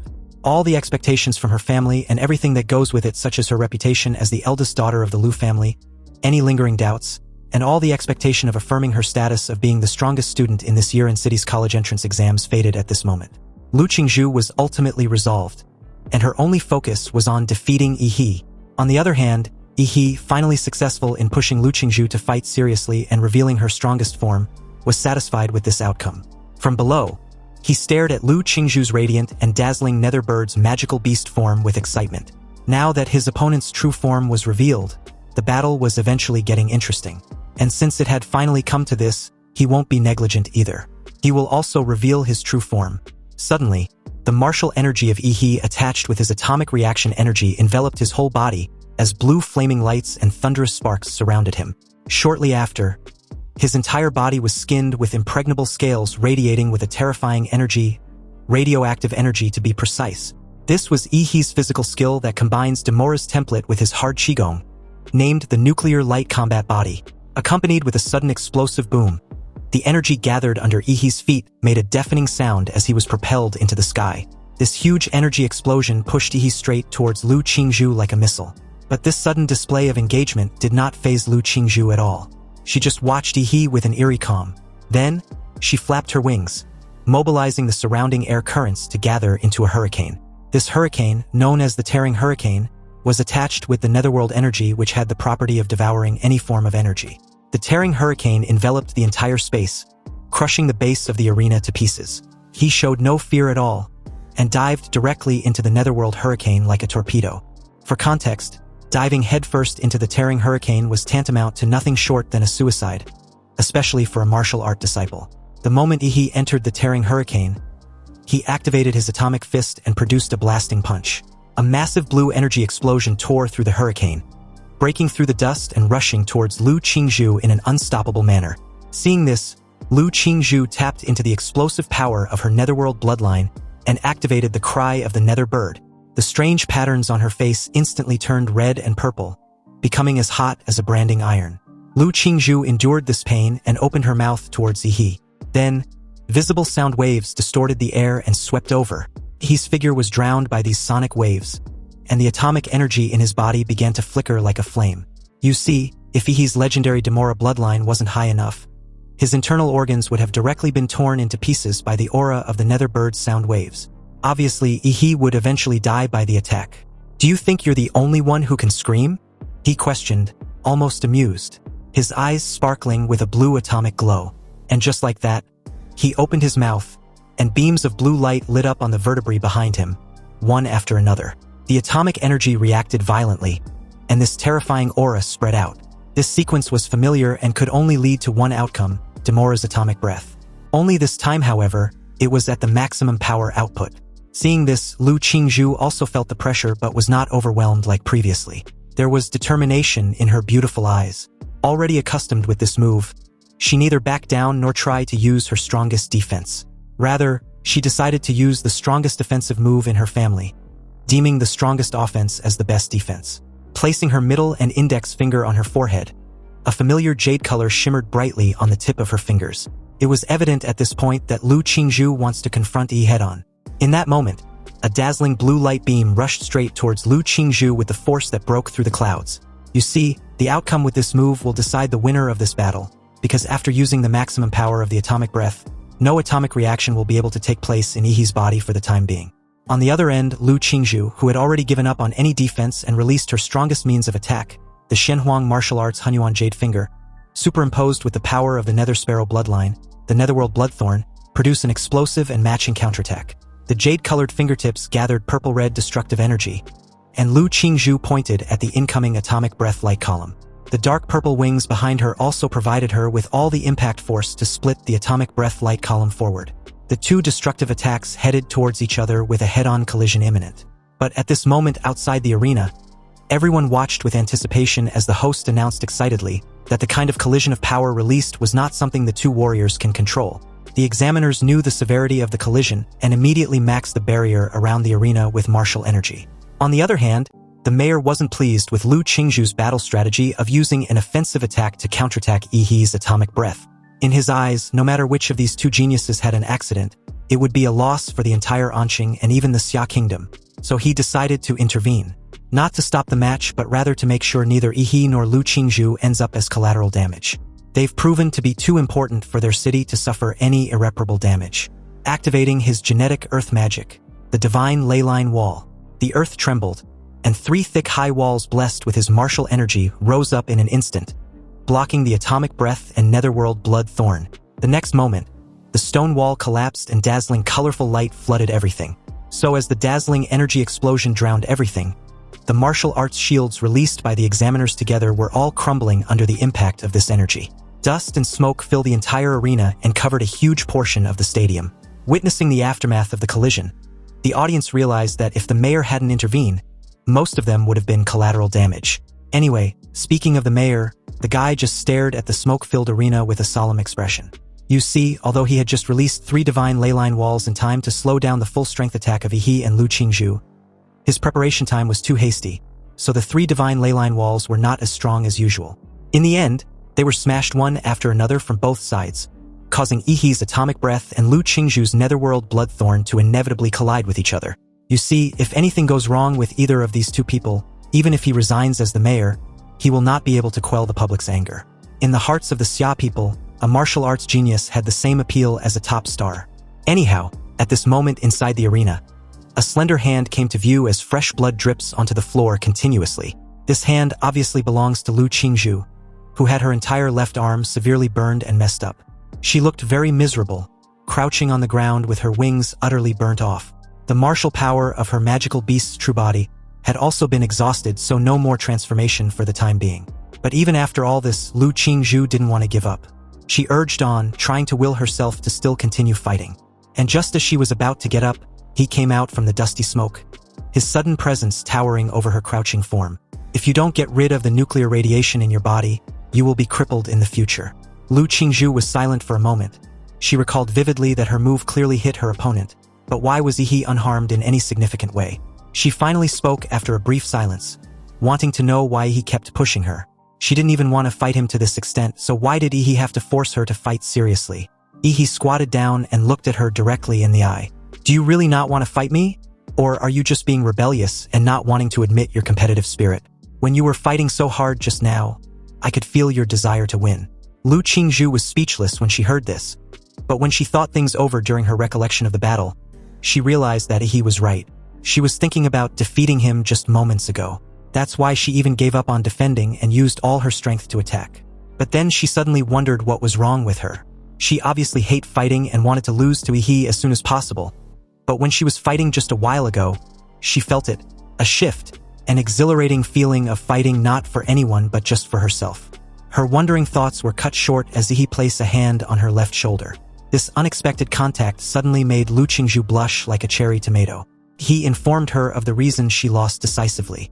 Apparently, she had too many distracting thoughts when she was fighting, and that's a recipe for failure against powerful opponents. He absorbed all the nuclear radiation in Lu Qingzhu's body, and then stood up.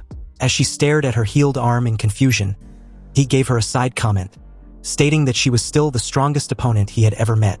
So he hopes the next time they compete, if fate allows it, she would give it her all from the start so they can have the purest battle. This statement obviously deepens her blush even more. In that moment, Lu Qingzhu saw Yi under a different lens. The smoke and dust dissipated at this moment, and all cameras focused on the center of the arena. Under the watchful eyes of the crowd, Yi stood proudly. The referee waited for a moment, and after seeing the current state of Lu Qingzhu, he declared Yi as the winner. And with that, the first match of the semifinals came to an end. In the next battle, Chu Zhou won without any suspense, and advanced to the final with Yi. Obviously, the final, being the last battle and the supposed biggest climax of the N-City's college entrance examination, will determine who will be awarded the title of N-City's top scorer. But to be honest, the biggest beneficiary had undoubtedly become N-City's #1 middle school, with the grand finale of the college entrance exams consisting of only its students. The dark horse from N-City's #1 middle school, Yi, against the talented apex of the same N-City's #1 middle school, Chu Zhou. In the live stream for viewers, the hundreds of thousands of people watching at this moment with great excitement and anticipation had skyrocketed to tens of millions. And although the finals had no suspense like the semifinals between Yi and Lu Qingzhu, this was primarily because Yi was just too OP, and not necessarily that Chu Zhou was not talented enough. Anyway, an opponent like Yi, who had defeated Lu Qingzhu, no one was optimistic about Chu Zhou. But Chu Zhou did not let this affect his fighting spirit. He was a pure warrior with a firm warrior's heart. When he first awakened, he was admired by thousands of people, but he never allowed such fame to get to his head. Now that he wasn't the favorite with no attention centered on him, he wasn't discouraged either. Because in terms of willpower, Chu Zhou believes he was much stronger than Lu Qingzhu, thereby could match Yi. At the referee's command, the final battle officially began. "Come at me with everything you've got." He showed his white teeth, his eyes shimmering with evident delight. Even though Yi defeated the supposed strongest candidate, Lu Qingzhu, he would not be careless when facing Chu Zhou, because according to his observation, Chu Zhou's combat IQ was likely to be the highest among this year's candidates. "Please enlighten me," Chu Zhou stated calmly and placed his hands together, then slowly opened them, and a cold ice sword condensed in his palms. This activation was the power of his bloodline, the ice sculpture. Chu Zhou covered his body with a layer of frost martial energy that isolated the surrounding nuclear radiation, which showed that he had also carefully studied Yi's fighting style. He came prepared. With his eyes fully focused, he took the 7 star steps. Then suddenly, his body left behind unpredictable afterimages, and he moved towards Yi. The moment a loud whoosh sounded, hundreds of swords stabbed at Yi from all directions. He just stood there, too lazy and unbothered to try to directly pursue the real Chu Zhou among his countless clones. He had his own way to break through these numerous illusory images. His fists were clenched tightly and his arm muscles became as hard as steel bars. But the most amazing thing was the blue atomic and martial energy radiating all over his arm in waves. The crystal blue light made the bulging veins on his arms clearly visible. Activating his explosive fist, he punched the floor in an explosive manner. The ground was shaken and a blue energy exploded forth, and with a deafening boom, the 10-meter radius around him was covered by nuclear energy. Chu Zhou was forced to retreat. What a monster! Chu Zhou looked at the dented arena that looked like it had been bombarded by cannonballs, feeling extremely fearful. With his defensive abilities, he couldn't possibly fight Yi head-on. In other words, is there really any warrior of the same age who can fight Yi in hand-to-hand combat?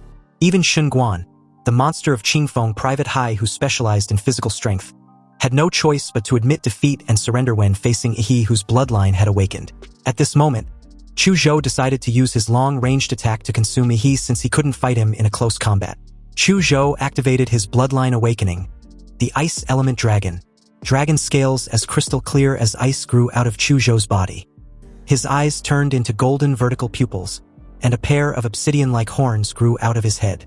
With the power of his bloodline, he activated a skill, Ice Pulse. Suddenly, a violent cold current blew across the arena, and large pieces of ice spikes gathered into an ice tsunami that was dozens of meters high, rushing towards Yi.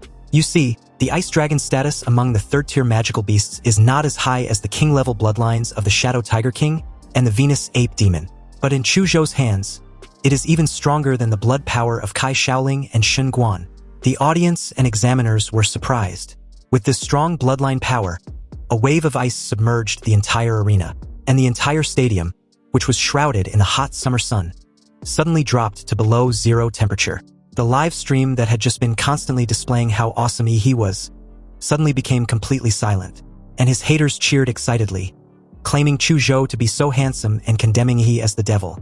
Chu Zhou gasped slightly. The sudden burst of such a strong icy force took quite a toll on his body. Even though Yi was frozen by the thick ice pulse, he did not breathe a sigh of relief. He wasn't naive enough to think Yi would be defeated so easily by him.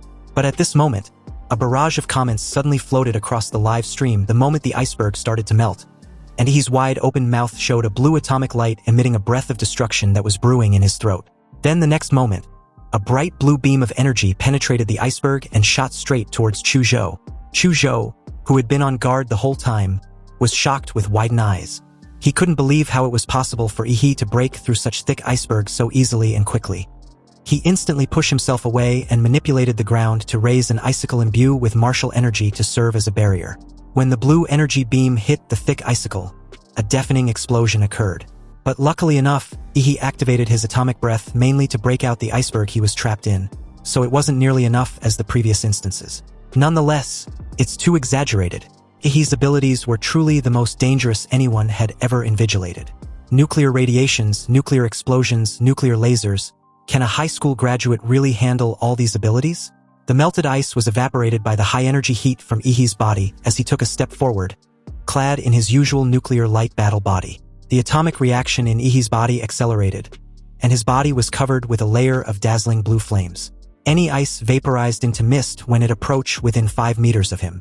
It seems that I have restrained you very much. Yi strode towards Chu Zhou, leaving a melting footprint on the ground with every step. No matter how Chu Zhou activated his ice-attributed blood to attack, it was of no avail. The gap in strength was simply too big. So far, only Lu Qingzhu had faced Yi in this form head-on, and even Shen Guan had surrendered directly. Nonetheless, Chu Zhou wanted to give it a try. Chu Zhou's golden dragon eyes flashed as he stared at Yi. He told his overpowered opponent of his last move. It was the current limit of his martial arts, and what he originally saved to face Lu Qingzhu with. Chu Zhou closed his eyes, shut down his 5 senses, and pointed the ice sword in his hand directly at the sky. A layer of frost covered his body, and the ice crystal dragon scales on his body appeared even more dazzling. This was a manifestation of the full activation of his bloodline power. Soul-damaging sword intent. The first person to react was the mayor. The shock on his face was no less than when he saw Lu Qingzhu performing the Shenhuang martial arts. This is sword intent, he thought silently. But how old is Chu Zhou to already possess such strength? Accompanied by a gust of cold wind, Chu Zhou was already upon Yi, and a high-pitched dragon roar and sword sound echoed throughout the arena. A few drops of hot fresh blood dripped onto the ground, burning several pits in the ground as Yi showed his slightly injured hand. There was a sword wound on the back of his hand that was deep enough to draw blood, but the flesh on the wound began wriggling and also started to flash a familiar blue light, as if it was slowly healing itself. He calmly told Chu Zhou to wait until he gets a better sword in the future. Then there might still be a chance to seriously cut his skin. Chu Zhou's eyes widened as he stared at the broken ice sword in absolute disbelief. He knew full well he had lost, but his curiosity made him ask Yi how much of a chance he had. Well, the chance of success is a little better than being a dog licker. Sighing softly, Chu Zhou raised his hand, looked at the referee, and announced that he'd given up. And just like that, Yi became the winner of An City's college entrance examination finals. The audience and the viewers across all platforms on every live stream erupted in joy and celebrations, especially the numerous fans of Yi. It was unbelievable for the dark horse of this year's college entrance exams to truly be the dark horse to the very end. Yi's face and title was displayed on every billboard, every news channel, and every live streaming platform as netizens praised and celebrated their city's champion. Everyone knew that the level of this An City's college entrance examination qualifying tournament was much higher than in the past, and Yi, who was able to make it out of it, was naturally the strongest number 1 scorer in the entire Anqing's history.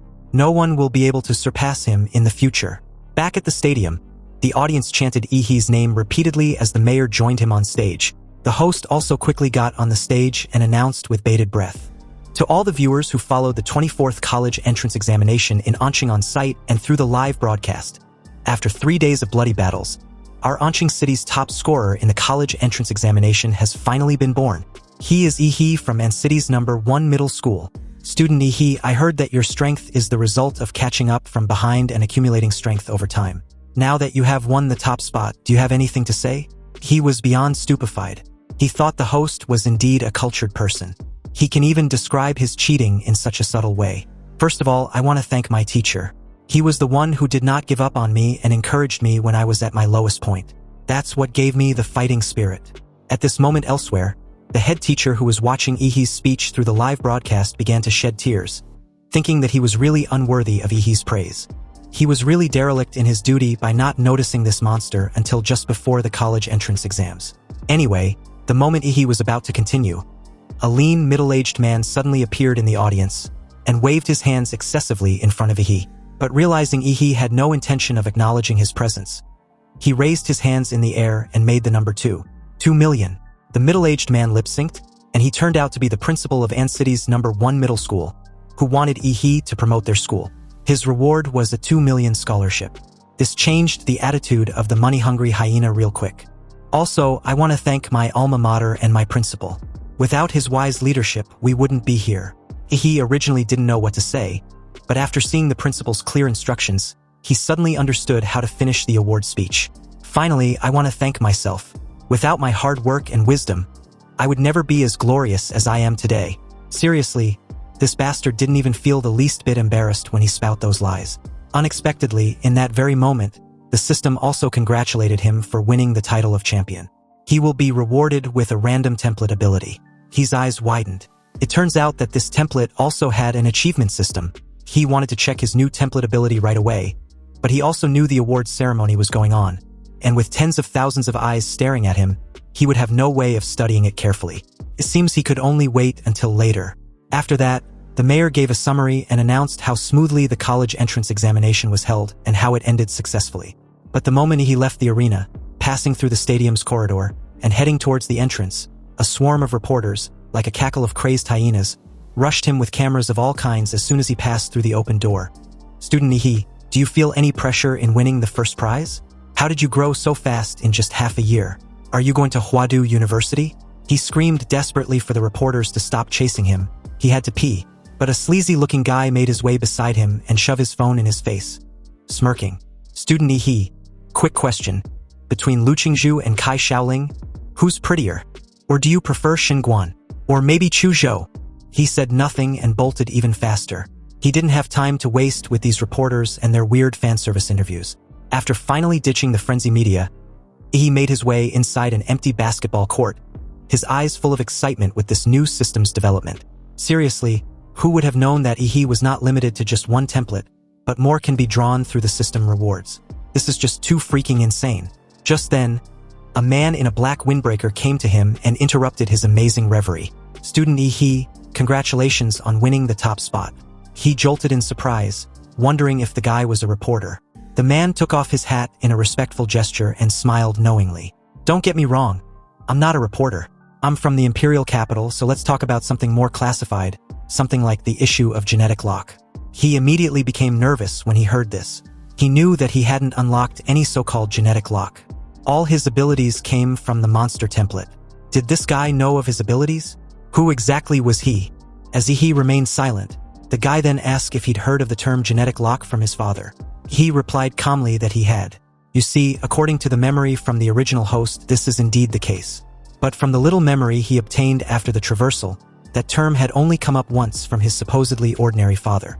The guy pulled an envelope from his bag and asked Yi if he was curious about how his father, an ordinary taxi driver, knew the word that was completely inconsistent with his profession. He raised an eyebrow. Could it be that there was a big secret? Or was there another expert? The guy handed Yi the envelope and stated that due to his special status, the imperial capital had authorized a restricted document for him. He opened the envelope, and his eyes widened the moment he began to read through. Project Prometheus, the research institute which was once a giant in the field of biological genes on Blue Star, was wanted and blocked by various countries due to a certain incident. Therefore, a large number of core researchers were forced to hide their identities and disappear in the city. Apparently, it was said that genetic lock technology was once a key project of Prometheus. After reading through the document, Yi's expression was full of disdain. He understood what the man in the windbreaker meant. Apparently, these guys believe Yi's ordinary father was a senior researcher at Prometheus. And he, the son, was definitely one of the secret research results of Prometheus. The guy in the windbreaker assured Yi not to worry. The country will not make things difficult for him. He specifically came there just to let Yi know the situation.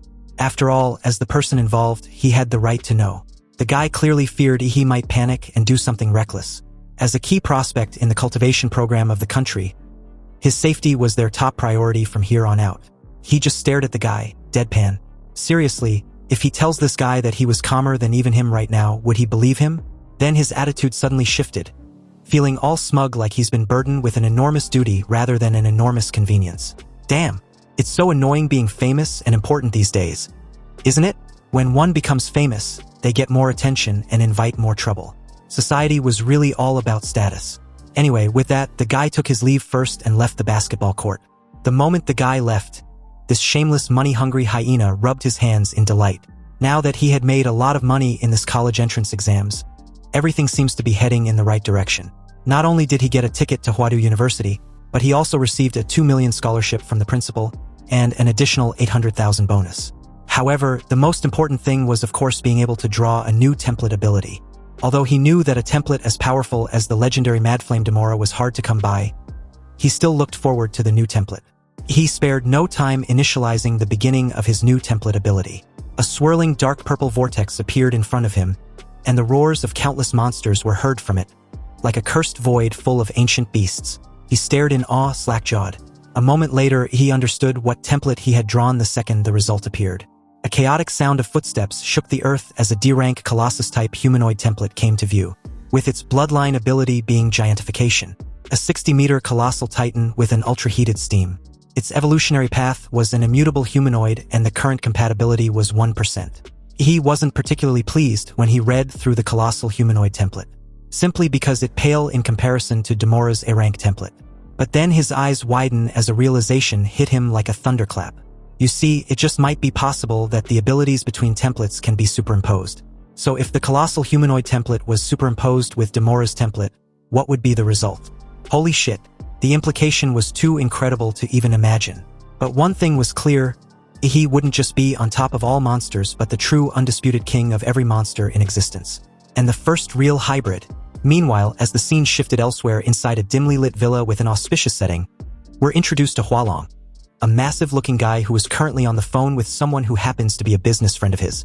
The person at the other end asks if Hualong had some personal matters to deal with and would not accept any more tasks for the time being. That's right, cancel everything on my schedule. Hualong hung up the call, took a deep breath as he repeatedly tapped the redwood table in front of him rhythmically. But the only sound in the room was the faint audio from a television broadcast. A dent soon formed on the redwood table where his finger struck. You see, Hualong's younger brother had been missing for over half a month, and the search team sent to investigate returned empty-handed. Not even a corpse was found, but they did find some residue at the place where his brother's signal last appeared. After testing, it was found that there was a small amount of nuclear radiation. As an experienced hunter of forbidden secret realms, Hualong didn't need any confirmation. His brother was dead. Worse, the scene had also been cleaned up. No trace, no mistake. Hualong's gaze was locked on the television screen, and as it replayed the footage of Yihee's battle with Lu Qingzhu, specifically the moment Yihee unleashed his atomic breath beam, Hualong knew. He just had the gut feeling, and on top of that, the only known warrior with a nuclear radiation ability was Yihee. Hualong closed his eyes regrettably, weighed down with sorrow and guilt. He repeatedly told his younger brother to quit with the underground involvement in society, but he didn't listen to his advice. And now he'd failed their mother. Hualong promised their mother that he would take care of him before she passed away. The moment Hualong opened his eyes, his entire demeanor and facial expression had transformed into something grotesque. He stared at a motion picture of Yihee being declared as the winner and acknowledged as a rare genius in An City. It's obvious that Huadu University would be vying for him. However, it's too bad that they would not be able to witness his enrollment. Early the next day, Yihee was just about to head into a secret realm to test the new template along with some other theories when he received a delivery. A handwritten letter from Chu Zhou. In the letter, Chu Zhou informed Yihee that according to the investigation of the Huadu Central Research Bureau, a new secret realm rift was projected to open in An City's Redwood Mountain at 3 p.m. that very day. The estimated level of the secret realm was around C rank or probably higher.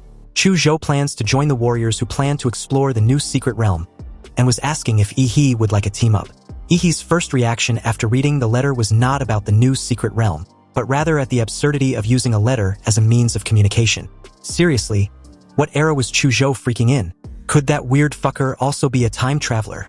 Anyway, 3 o'clock in the afternoon at An City's Redwood Mountain.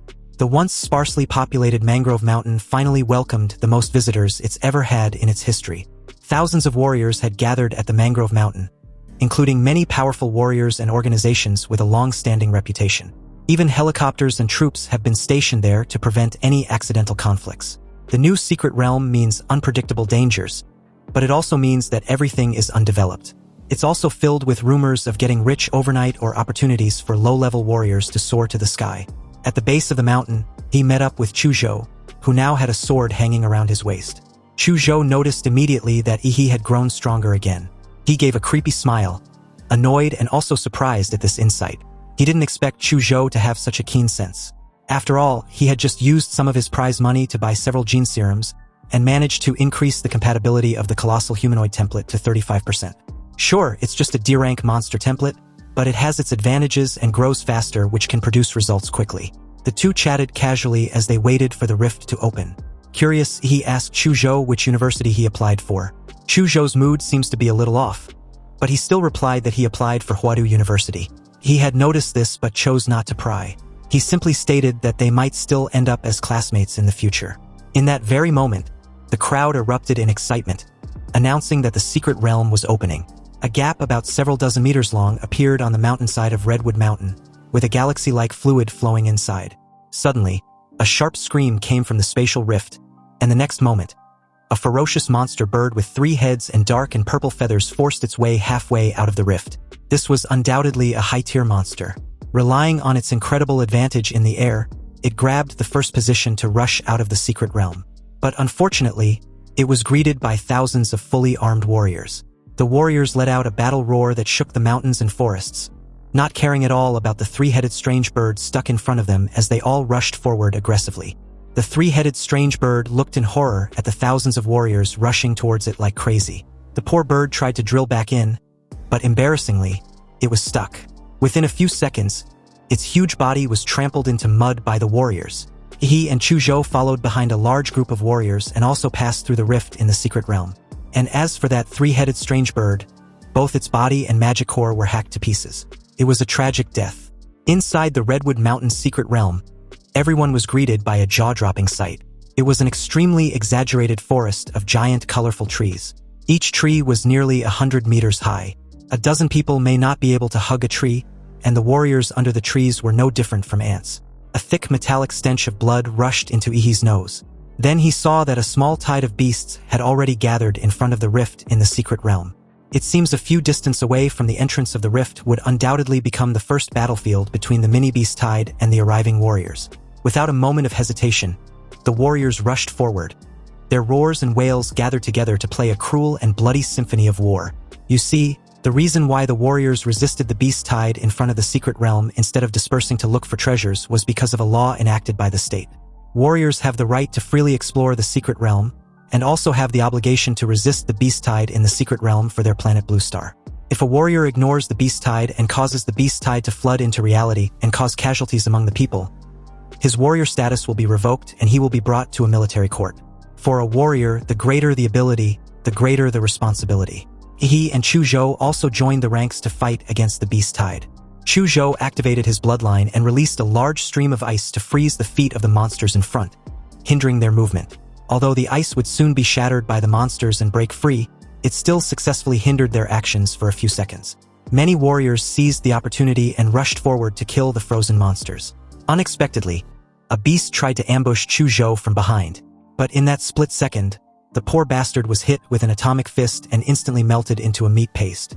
Chuzhou thanked a completely unfazed He the moment he warned him to watch his back. He, looking quite bored, added that none of the beasts inside the secret realm were worth fighting. And true to his words, a field of smoldering corpses behind him was a testament to this.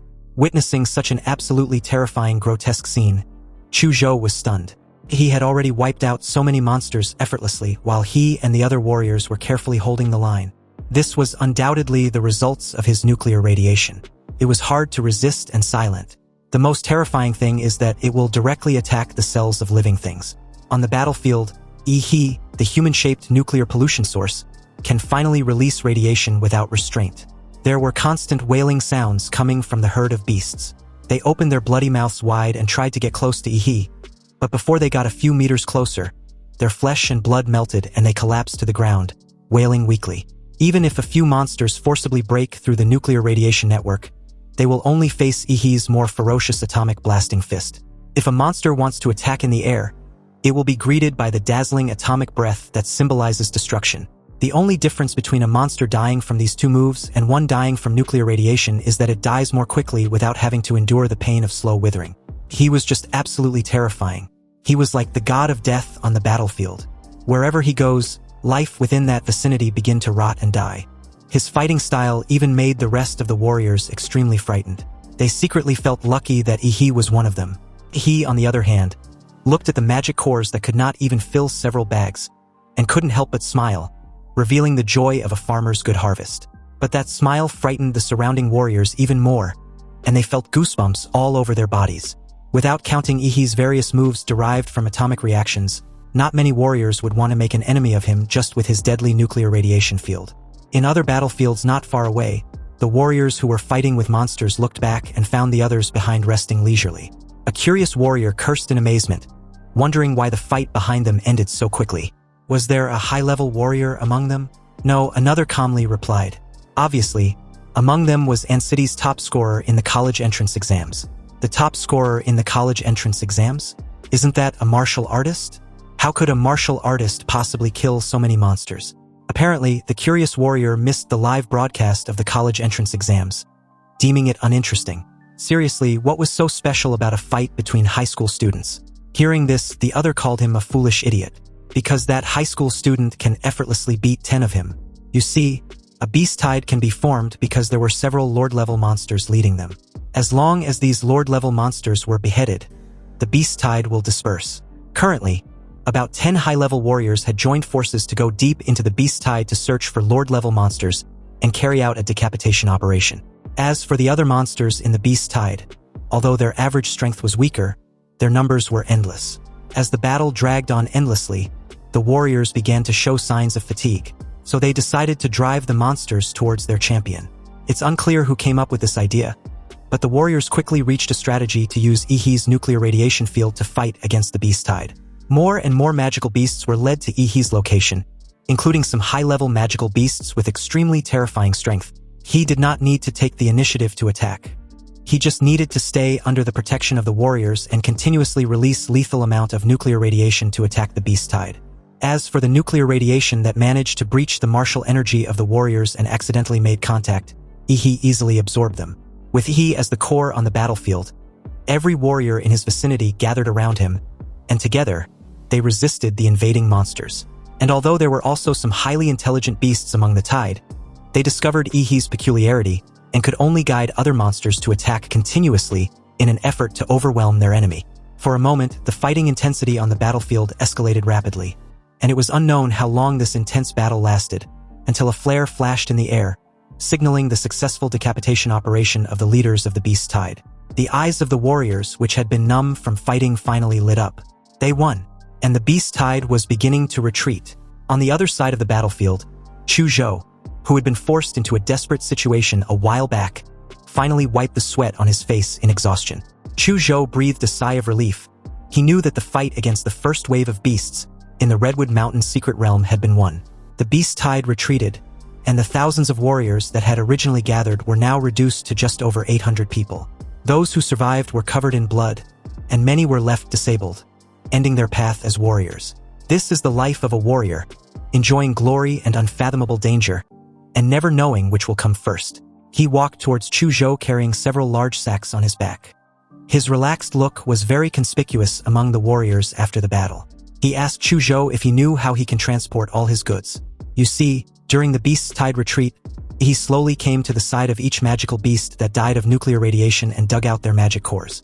Perhaps the warriors could still take advantage of the magical beasts that died from other attacks, but facing the magical beasts covered in deadly nuclear radiation, no one dared to even get close. Anyway, Ihi, feeling somewhat helpless, dropped the several large sacks filled with magic cores on the ground the moment Chu Zhou handed him a silver-black ring. It was his space ring. The money-hungry hyena couldn't help smiling when he saw a space ring worth tens of millions. He never knew Chu Zhou was that rich. A sudden bustling from the crowd behind them drew their attention. He and Chu Zhou looked up and found that many people were crowded in one place, each with eyes full of admiration. Soon the crowd made a path, and a tall, particularly upright man named Wu San strode in. He found that he was actually walking towards him. Apparently, Wu San and his group of friends were the high-level warriors who managed to eliminate the Lord-level monsters, ending the beast tide before the rest died of exhaustion sooner or later. He walked up to Ihi and introduced himself as Wu San, the leader of the Silver Wolf martial arts group in Anqing.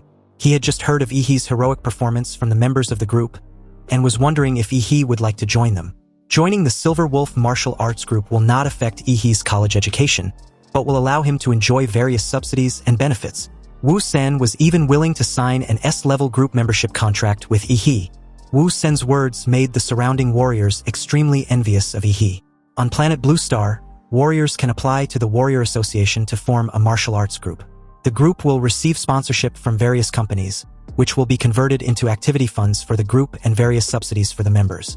Without the support of a martial arts group, a single warrior cannot support his extremely expensive career. The Silver Wolf martial arts group was considered as a large-scale martial arts group in the entire Xia Kingdom. Even ordinary students of the Imperial Capital University were not eligible for the S-level contracts. This signing was definitely not unfair to Ihi, but rather a sign that Wu San values his talent. In that very moment, a gorgeous tiger with shiny hair walked out from the crowd. It wasn't a warcraft, but a genetically synthesized beast, created by a genetic company. Sitting cross-legged on it was a heroic woman. The woman previously wondered why Wu San left the moment the beast tide ended. Turns out he was running ahead to snatch away a prospect. She then invited Ihi to join the Chengda martial arts group. Although they were smaller than the Silver Wolf, she can guarantee that after Ihi joins the group, he can enjoy 15% of the group's monthly training resources. As soon as these words were spoken, all the warriors' eyes widened. 15% of the training resources? Isn't this equivalent to investing? It seems that they still underestimated Ihi's potential, causing these martial arts groups to make crazy concessions and scramble for him. Other martial arts group leaders were all silent. They also wanted to win over Yi, but Chengda and Silver Wolf both offered such high conditions. They needed to think about whether it was worth it to offer conditions comparable to those of these two martial arts groups. But soon, Yi gave his answer, apologizing to the two that he doesn't have any intention of joining a martial arts group for the time being.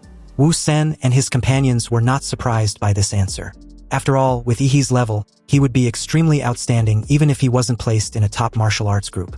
They regarded winning him over this time as a way to establish a good relationship.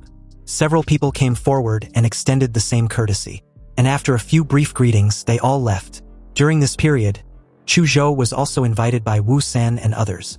He was also offered an S-level contract, but just like Yi, he declined. The Beast Tide crisis ended, and many warriors left one after another, starting the stage of free exploration. Since the secret realm was a forest of giant trees, he suggested they go to the top of the tree canopy to see the overall layout of the entire area before making any plans. Chu Zhou had no objection, he thought so too. Looking at the giant tree that was hundreds of meters high, they used their own methods to climb up. Chu Zhou gathered strength with his knees and then jumped up suddenly. When his jump reaches the highest point, he will control the moisture in the air and condense it into ice under his feet as a fulcrum, and then perform a double jump. He was even simpler and more brutal. He directly activated his nuclear light combat body mode, gathered nuclear energy under his feet, and then ejected it like a rocket, propelling his body into the air. He was the first to reach the tree canopy, seconds before Chu Zhou did. But what the two saw made Chu Zhou's eyes widen in absolute disbelief. What the hell is that? The two saw a group of black humanoid creatures moving slowly in the distance. Their bodies are as huge as mountains, and they can be seen even hundreds of kilometers away. Such a huge body must be more than 1,000 meters tall.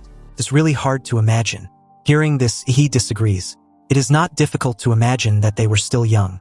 In the next few years, they may be able to even conquer these mysterious beasts and even find out the truth about the secret realm. Chu Zhou looked at Yi in silence, feeling that his classmate was worthy of his name. He would feel fear when facing an unknown powerful existence, while Yi would be confident that he could defeat such powerful existence. It seems he was not as good as Yi not only in martial arts but also in willpower. He was the real warrior. Yi, on the other hand, didn't know that his casual remark had written a 1,000-word essay in Chu Zhou's mind, and being regarded as a life mentor. Anyway, Yi was not simply looking out from the treetops, he was also maintaining his life magnetic field to detect the distribution of life in the secret realm. But the strange thing he noticed was the location of a lake that appeared completely blank in his magnetic field, like a vacuum zone. There must be something wrong when things are abnormal. Where there's smoke, there's definitely fire. And the bigger the wind and waves, the more valuable the fish. He pointed a finger southeast and told Chu Zhou to take a look. There was a lake there, so they needed to go take a look. He decisively took Chu Zhou to the lake to go all in. The two of them quickly passed through the giant tree forest and came to the edge of the lake. When they arrived, 3 people had already gathered there, one of whom was an acquaintance of Yi. He was surprised to see Huang Yuli, who joked about his sudden appearance with a chuckle. Well, isn't this our top scorer? Huang Yuli didn't expect the high school student she helped weeks ago to be so powerful. She sponsored Yi with a discounted warrior business card when he debuted. And although it wasn't a big help, he always remembered it.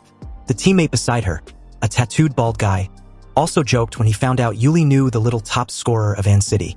Exactly, hurry up and introduce him to us, the other teammate in glasses added.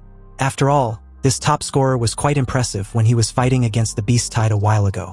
Huang Yuli briefly recounted the story of Yi's first entry into the Warrior Center, which made the other 2 teammates marvel at the wonder of fate. A young man who was met by chance would surprise everyone half a month later. Curious, Yi asked how long Huang Yuli had been there.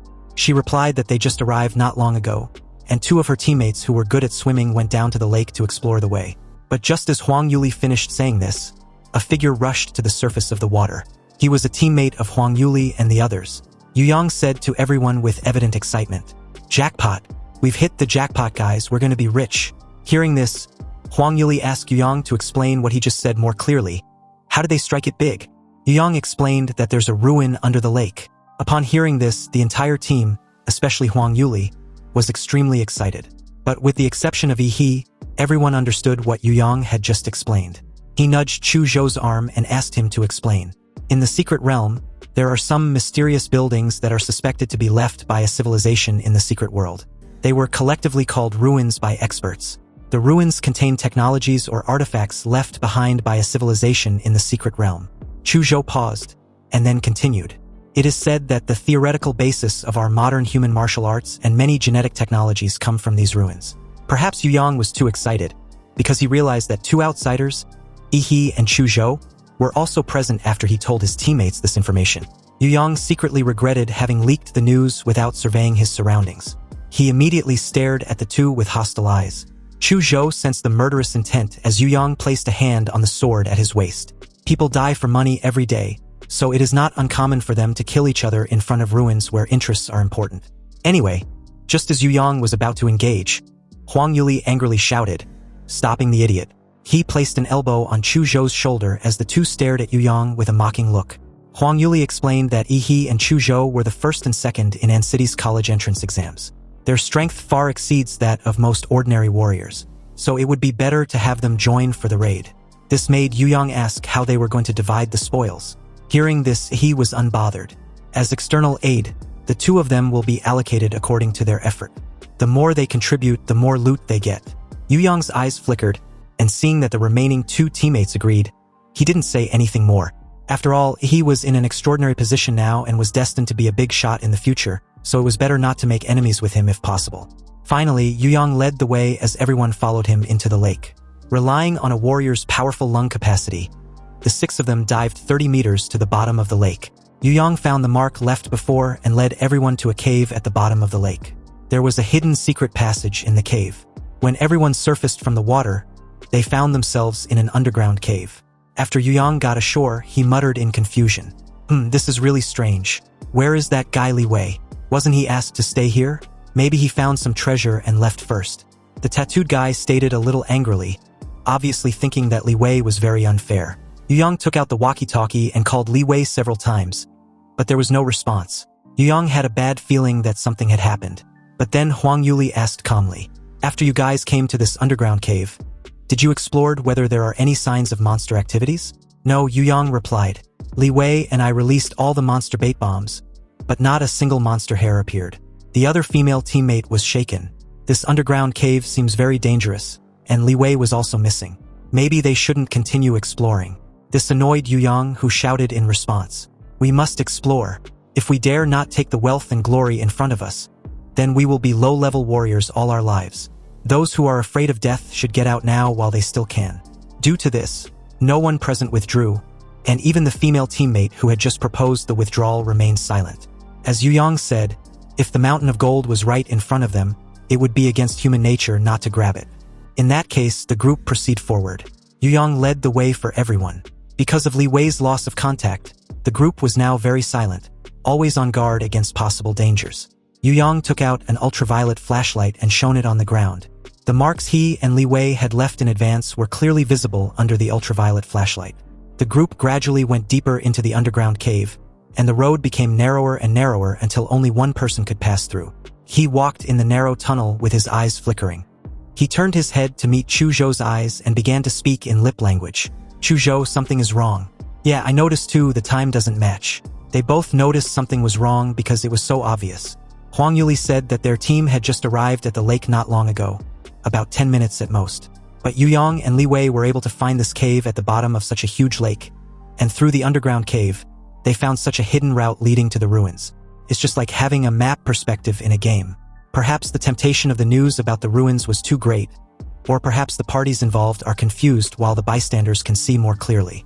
Faced with their former teammates, experienced warriors like Huang Yuli did not notice anything unusual. This is obviously a scam. Chu Zhou wanted to know if he should alert Yi's acquaintances and leave, but Yi told him not to panic. He had a trump card. Chu Zhou nodded and remained silent. If Yi was sure, then there was no need to question. Walking out of the narrow path, the view in front of the group suddenly opened up. Huang Yuli and the other two teammates looked gloomy. Huang Yuli suddenly asked Yu Yang about the ruins he spoke of earlier. The huge cave they were in was the size of a football field, with dense dark green vines covering every corner. Many vines were wrapped with dull magic cores, and around them were the corpses of magical beasts that had turned to bones. No wonder we didn't see many aquatic monsters when we were diving. It turns out that they had already been devoured by a top predator. Suddenly, the other teammate screamed. At the location where she pointed was a dried corpse pierced by vines hanging in the air. And judging from the clothes the corpse was wearing, it was Li Wei. Huang Yuli and her female teammate were trembling with widened eyes. And Yu Yang did not answer Huang Yuli's earlier question about the ruins. He suddenly knelt on the ground, holding his head, and talking to himself neurotically. Yu Yang seemed to have regained his last bit of sanity. He suddenly turned around and looked at everyone, murmuring something incoherently about Li Wei's death, the vines catching up to him, his escape, and a whole bunch of nonsense. But the next moment, his head began to swell up, and seconds after, it exploded like fireworks, and several vines swayed from the gap in his head like the tentacles of a devil. A split second after that, a dazzling blue light beam submerged Yu Yang's upper body, and those strange vines were also destroyed by the atomic energy. Who would have thought that a monster could be so intelligent? After hunting two warriors, it actually parasitized the brain of one of them and used him as bait to lure more prey. He looked at the dark green vines that were slowly moving in the entire cave with cold eyes. With a crackling sound, a huge rock entangled with vines fell from above like a freaking meteor and collapsed behind them, blocking their retreat. Chu Zhou looked at these terrifying vines and finally remembered that he had read information about this kind of monster in a book. It was a second-order king-level magical beast species, the ghost demon vine. Upon hearing this, Huang Yuli and the two other teammates paused in their breathing, trembling with fear. The king-level blood species cannot be estimated by ordinary levels. This level was simply not something that a few first-level warriors like them can fight against. He grinned, revealing his white teeth. He didn't care what level it was. Everyone would just have to watch how he hacks it to pieces. But just as he was about to enter Colossal Titan mode, a loud boom sounded from behind. The collapsed passage behind them was blasted open, and a mysterious warrior with terrifying blood energy swept over. The blood energy on his body even distorted the surrounding air, leaving a long trail of bloody smoke. With this much chi and blood smoke, he was an 8th-level warrior. You see, originally, Huolong had no plans to come to the secret realm of Redwood Mountain. But when he heard that a certain someone in the secret realm was using terrifying nuclear radiation capabilities to help the warriors resist the beast tide, he immediately realized that this person was Yi. After arriving at the secret realm, it was very easy to find his target's trace. As long as he follows the routes where there was a small amount of radiation left, he can find Yi's whereabouts. When he found Yi, it was just when Yu Yang emerged from the lake. And although Huolong was far away from them when he found Yi's location, he also heard Yu Yang's mention of ruins. Huolong's breathing became a little rapid, so he chose to stay put for the time being, waiting for Yi and the others to enter the bottom of the lake and find the ruins before taking action. In the secret world, warriors killing each other often occurs.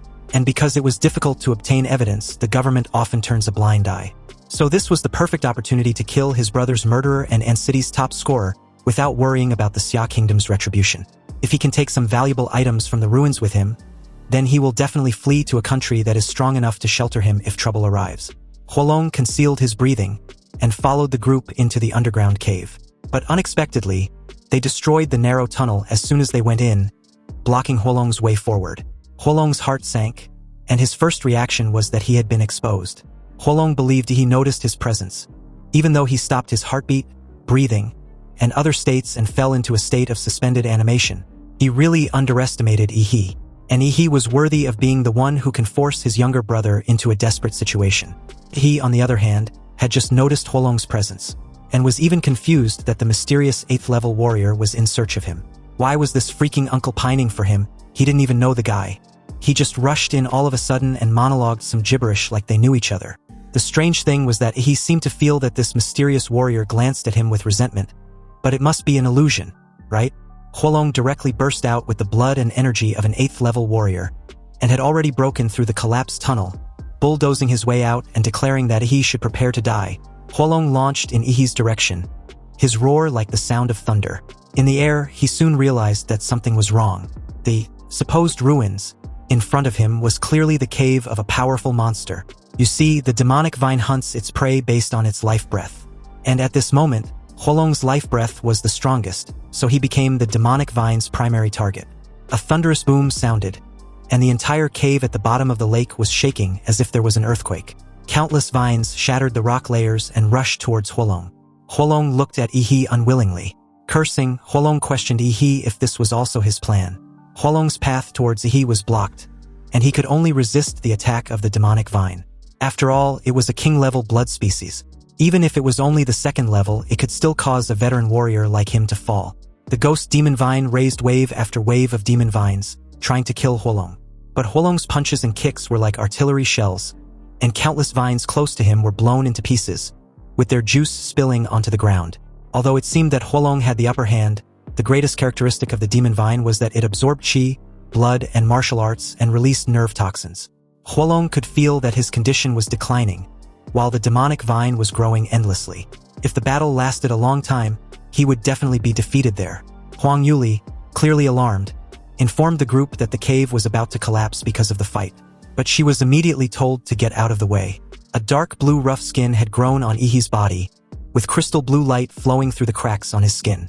He opened his mouth, and the protruding vertebrae on his back lit up with blue light one after the other. Then, accompanied by a thunderous boom, the maximum power of the atomic breath was released, and a torrent of blue light that seemed to break through everything broke through the rock formation above everyone, shot into the lake above the rock formation, and then rushed out of the lake and shot into the sky. A large amount of lake water poured into the cave from the gap above, and the passage leading to the outside world was surprisingly opened by Ihi. He told Huang Yuli and her teammates to escape first. Hearing this, they did not hesitate and did as they were told. After all, among them, Ihi, although not an official martial artist, was the strongest. If he did not stay behind to cover the retreat, the others would not be able to do so. "Don't even think about running away," Huolong shouted loudly, and all the martial energy burst out of his body, shattering all the demon vines within a radius of dozens of meters. He stomped the ground, and a wave of air exploded behind him, and he rushed towards Ihi like a missile. Chuzhou, who had been on guard the whole time, drew his sword at the first opportunity, and the power of his bloodline burst out, pouring all the cold air into this sword made of cold attribute material with a martial energy transmission rate of up to 82%. He activated his soul-damaging sword intent, and an extremely sharp sword energy cut a vacuum zone in the air, and a thick layer of ice condensed wherever the sword energy passed. Huolong threw a punch, and his fist rubbed against the air to create a flame, and his raging blood made the flame appear blood red. The blood flame fist and the icy sword intent collided, causing a large amount of water mist to scatter. He knew that Chuzhou's sword could not stop the opponent. After all, the gap in martial arts was too big, so he rushed into the water mist right after him, activated his nuclear light combat body, and the terrifying atomic energy gathered on his fist. The dazzling blue light illuminated the entire underground cave as Ihi activated his atomic explosive fist. Huolong, who was caught off guard by Ihi's punch, flew backwards and smashed into the stone wall. Huolong spat out a mouthful of fresh blood and crawled out from the stone wall. After receiving Chuzhou's strongest sword and Ihi's charged punch, except for the burns on his skin, he still exuded a powerful aura. High-level warriors have their skin, flesh, and bones tempered, and even their internal organs have been tempered in every way. Their entire body has long since turned into an incredibly tough killing machine. He told Chuzhou to leave first. After Chuzhou swung his sword, his momentum weakened. He knew that he could no longer help Ihi, so he decisively withdrew so as not to cause him any trouble. Not long after Chuzhou left, the cave began to collapse on a large scale. Countless rocks fell down, revealing the thick ghost vines inside. Meanwhile, Huang Yuli and the others stood on the shore, watching the lake become turbid, and the sound of the ground collapsing continued to echo at the bottom of the lake. It was obvious that the demon vine had gone completely crazy, and it was stirring up the entire lake bottom into a mess. Huang Yuli was relieved when Chuzhou also came ashore, but she found that Ihi did not follow Chuzhou. "Where's Ihi?" Chuzhou looked at the bottom of the lake and didn't say anything. At this moment, a brilliant blue lightning flashed across the lake, illuminating the entire surface. And the moment Ihi bit his palm, fine blue electric current burst out from the wound. Huolong felt something was wrong, so he sprinted towards Ihi with all his strength, trying to interrupt him. But it was too late. With a deafening boom, a dazzling blue lightning burst out from Ihi's body, and Huolong was directly submerged by the countless blue lightning.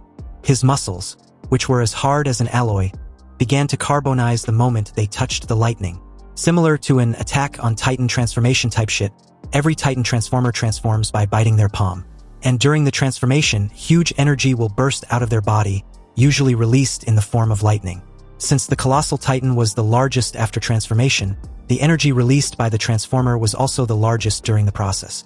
Therefore, one of the strategic attributes of the Colossal Titan is to be used as a small human nuclear bomb. With a roar like a giant beast, he turned into a dazzling blue ball of lightning, and then the lightning exploded, submerging everything in a terrifying energy explosion. Chu Zhou and the rest watched the terrifying blue energy current in the lake explode out of the water, and hurriedly moved away from the lake to avoid being accidentally injured. A large amount of water vapor rose, and the raging blue lightning stopped only after half of the lake water evaporated. Chu Zhou and the rest vaguely saw a huge figure flash by in the mist, but soon the huge black shadow disappeared, which made them wonder if they had seen it wrong. Just as they were on guard, a naked Yi rushed ashore and asked Chu Zhou for some clothes. Chu Zhou took out a dark leather pants and a tank top from his space ring and threw it to Yi. Fully clothed, Chu Zhou asked Yi about the sudden explosion just now. Yi explained that it was that mysterious warrior. He actually carried a plasma bomb and died together with the demon vine. Plasma bomb? Isn't that a military contraband? What kind of person has access to that thing? And I feel that the explosion just now seems to be more powerful than a plasma bomb. Chu Zhou stated skeptically. Although many things seemed to be out of place after the mysterious warrior appeared, and everyone did not have much time to think about these things, Chu Zhou, on the other hand, was as rational as ever, pointing out that the massive lightning and the giant in the smoke didn't seem like a plasma bomb. He kept insisting that it was a plasma bomb, and Chu Zhou saw wrong. He was relieved when Chu Zhou nodded and tactfully didn't delve into the matter further. Everyone has their own secrets, including himself and Yi. Also, it would be bad if Chu Zhou learns of his monster template abilities. He was already a little heavy-handed, and Huolong was crushed by him. He lost the corpse, but fortunately, he got the magic core of the ghost demon vine. Anyway, after they had just escaped death, Huang Yuli and her two teammates were very tired and had already planned to leave that secret place. She apologized to Yi for not only following them for nothing, but also troubled him to save them. They will compensate him when he leaves the secret realm. He told her not to be so polite. He will just consider this trouble as repaying the favor she did for him. However, if she gives him any compensation regardless, then won't he always owe her a favor? Huang Yuli smiled heartily and said no more about the matter. She waved goodbye to Yi and left with her two teammates. In the next 2 days, Yi and Chu Zhou continued to explore the secret realm. With the powerful perception of the life magnetic field, Yi and Chu Zhou found many spiritual medicines. Although they did not find any magical and rare spiritual medicines like the blood jade fruit, it was still a fruitful harvest. By the 3rd day, Yi and Chu Zhou felt that they had reaped enough harvest and was ready to leave the Redwood Mountains secret realm. In the end, the spoils that the two of them had found were divided, with Yi taking the lion's share. After the two came out of the rift of the secret realm, they were slightly shocked to see the current appearance of Mangrove Mountain. The Redwood Mountain, which was once a barren mountain, has been completely transformed. All the trees and boulders on the entire mountain were razed to the ground and replaced with a steel jungle made of concrete and steel bars, which housed a hospital, an auction, an arsenal, and even a hot spring hotel. Even a temporary airport was built far away from the Red Tree Mountain. When night falls, the bustling lights of the entire Mangrove Mountain can probably be seen in the atmosphere. Xia country's infrastructure capabilities were truly terrifying. He and Chu Zhou couldn't help but admire this incredible development. Anyway, a while later, Yi went to the Secret Realm Appraisal Office, prepared to appraise his harvest this time, and handed over 1/10 of the harvest as tax. He summoned a large sack from his space ring and threw it on the table. Seeing Yi's rough movements, the staff immediately reprimanded him. If anything inside the office is damaged because of him, it will not benefit him in any way. He scratched the back of his head and apologized. He had too many things in his hands. And if he didn't take them out quickly, he's afraid she won't be able to finish the appraisal before noon. The staff simply told Yi to rest assured. Every person in there was a professional. Hearing this, Yi took out another large sack from the space ring and placed it on the ground with care. Then came the 3rd sack, the 4th sack, the 5th sack. The lady looked as pale as death when Yi kept pulling sack after sack like he freaking owned the Redwood secret realm. Was he moving goods? For about 3 minutes, she finally couldn't help it and asked Yi if he was done. She breathed a sigh of relief when Yi replied that he was, but then he added that he was done moving the sacks. But there were still a lot of spiritual medicines left to take out. When the lady heard this, she quickly moved Yi to the Spiritual Medicine Appraisal Center. This was because the identification process of spiritual medicine was much more complicated and time-consuming than that of magic cores. It seemed she and the rest of the staff would have to work overtime today. The staff were stunned when they saw the magical medicine spread all over a table. Was Yi from the wholesale market? When did rare elixirs become as plentiful as cabbages? In order to identify the spiritual medicine that Yi brought out, all the appraisers in the entire appraisal institute halted their work and made the identification of Yi's spiritual medicine a priority. Anyway, while the appraisal institute marveled at the rarity of some magical medicines, He just stared with an expression of indifference. Now that the green and white quality magic cores had no effect on him, he can exchange them all for money. And as for the 5 blue magic cores of 3rd level monsters he collected when fighting the Beast Tide, and the green magic core with gold patterns that exploded from the 2nd level king level ghost vine, he wanted to keep them for himself. After coming out of the magic core recycling station, he had more than 27 million Xia country currency deposited into his bank card. Although his account now had a long string of zeros behind a number, he no longer had his previous joy. Maybe it was because there was so much money that it was just a string of numbers, or maybe it was because Ihi's vision had broadened. He felt that such a large number was not as beneficial as being able to improve the degree of his template compatibility by 10%. Just as Ihi was about to pick up the elixir stored at the appraisal center, an extended luxury business car stopped beside him, and a friendly middle-aged man got out of the car and greeted him with a warm smile. He introduced himself as Li Yutian, the owner of Pingy Pharmacy. He heard that Ihi got a large number of spiritual medicines from the secret realm of Redwood Mountain, and was wondering if he was willing to sell them to him. Li Yutian was willing to buy them at a price 1 point higher than the market price. He just stared silently. As expected, he thought. Personal information was not confidential. It seems that his information had been leaked by those old foxes in the identification center. But it didn't matter. It just so happens that he needed to sell this batch of spiritual medicines anyway. Then someone suddenly comes along willing to do business with him.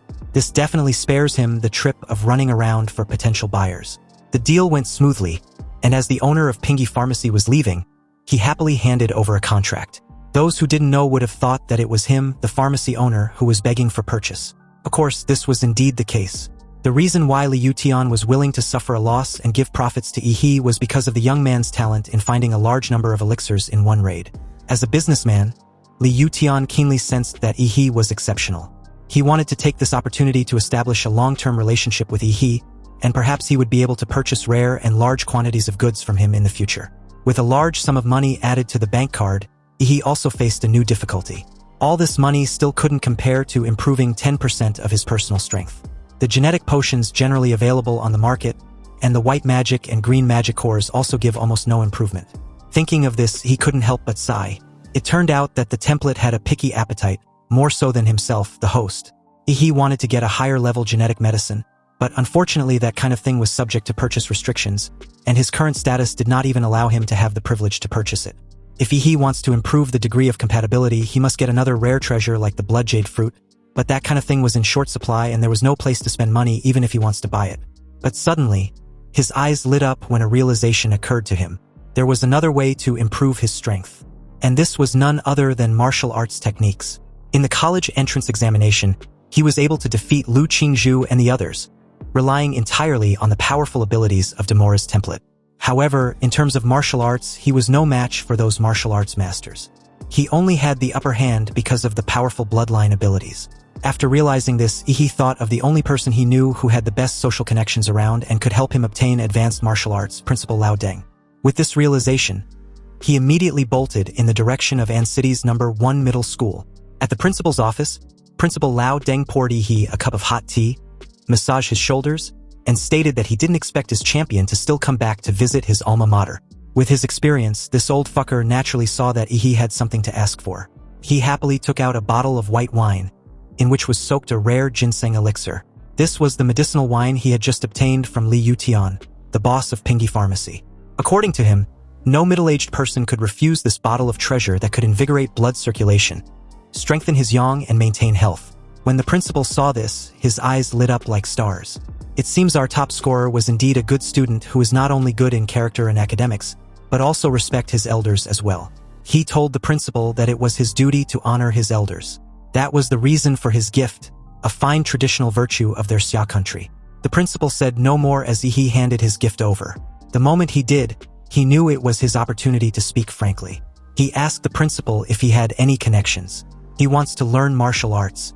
Although there are a large number of martial arts circulating on the market, most of them were of varying quality, and high-end martial arts were extremely rare.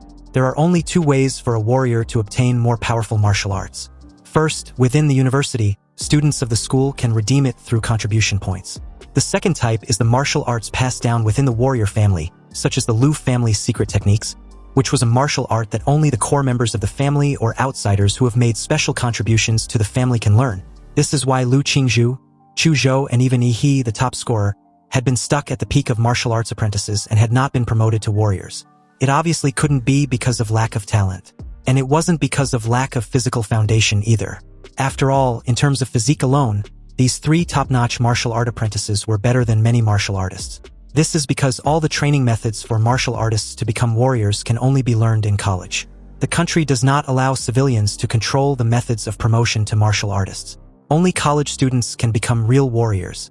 Now, Yi He wants to rely on Principal Lao Deng, a well-known person in An City's education circle, to help him find a way out. Curious, the principal asked why Yi He doesn't want to wait until he gets into a university to learn martial arts. He was too impatient. He already applied to Huadu University, which he was 100% certain to get accepted. He gave the principal his most sincere signature move and stated that he really wants to improve. Seeing those dazzling eyes, the principal reluctantly agreed to help Yi He with this matter. After all, he had a special talent, and his future achievements would definitely be higher than his own. And as educators, they must teach students according to their aptitude and not be fixated with a dead end. He, the sly fucker, even edged the principal on, adding that the rules were dead and not meant for people like them. It was a blessing for the education industry to have educators like Principal Lao Deng who understood change. Hearing all this praise, the principal was in cloud 9. The next day at noon, Yi He, who had just exited the shower after training, received a call from the principal. The principal had arranged everything for him, so he just needed to head there now. He thanked the principal, but when he asked which martial arts family he had asked for, his eyes widened in absolute disbelief. Apparently, the Lu family was willing to teach him their family's secret techniques. This was wonderful but suspicious. How could the Lu family be willing to teach their family's secret techniques after Lu Qingzhu, the jewel in their family's crown, had been defeated by him in front of hundreds of thousands of spectators? Was the principal teaming up with the Lu family to cheat him? He had many doubts, but he decided to go anyway. The Lu family had a leased manor on the outskirts of An City as their family land. Meanwhile, a while later at the outskirts of An City, Lu Chengjie, a guy in a slick dark glasses and a leather jacket, leaned over and drove a black modified motorcycle which cost about 2 million yuan. Its engine was comparable to that of a supercar which released a buzzing sound on the entire street. Behind him was a blonde girl hugging his waist tightly, her hair blown behind her by the strong wind. Feeling an unprecedented stimulation, she hugged Lu Chengjie even tighter and praised him endlessly about how awesome he was. With the beautiful woman praising him, Lu Chengjie felt even more proud. But just when he was about to brag, a figure suddenly appeared almost directly beside him and easily freaked the shit out of him. This person turned out to be none other than Yi He, who advised Lu Chengjie to not be distracted when driving at high speed. If he drove in an unsafe manner and something terrible happens, his loved ones will be the one in tears. He said this while pedaling his little yellow bicycle beside Lu Chengjie. Lu Chengjie felt insulted that a broke biker dared to compare himself to him. He twisted his motorcycle's handle tightly, and the steel beast under him roared furiously. In a flash, Lu Chengjie left Yi He behind and gave him the middle finger. No matter what Yi He's status was, he was not worthy of being on par with him. Again, the blonde girl behind him praised him for being so manly. He just watched expressionlessly as they gradually widened the gap. Suddenly, the two heard a buzzing sound behind them, which even drowned out the sound of the motorcycle. A blue light streak appeared in the rearview mirror, and upon closer inspection, it was Yi He riding his bicycle. He only activated the nuclear light combat body mode in his legs, and the blue light like a rocket's tail flame pushed him past by the two in a flash. Lu Chengjie, like his girlfriend, stared with an embarrassed expression, wondering when a shared bicycle became so fast. It was even faster than a freaking airplane. He arrived at the entrance of Lu's manor, and as he stared at the castle-like building, he wasn't surprised, although he did admit the place looked magnificent. The setting of the entire Lu family manor was centered on the Lu family castle, with various garden landscapes built in circles around it. The manor employs professional gardeners to trim the green plants into various shapes, mainly animals, and there are also various bronze sculptures and park fountains that complement each other, adding a lot of beauty to the empty manor. The Lu family castle itself was much more solemn and dignified, with towering stone walls and spires, combined with an old-fashioned architectural style with a strong historical heritage, making anyone feel intimidated when standing in front of the castle. This was as expected of a wealthy martial arts family. They were completely different from a nouveau riche like him. He then activated his life magnetic field to detect any powerful being in the Lu family manor. When he did, he found several of them. At that moment, from a distance, he saw a graceful figure in a white dress approaching the gate of the manor. It was Lu Qingzhu, Lu Qingzhu had her cold demeanor to hide her nervousness when she welcomed her classmate. Seeing this, he asked if she was unhappy to see him.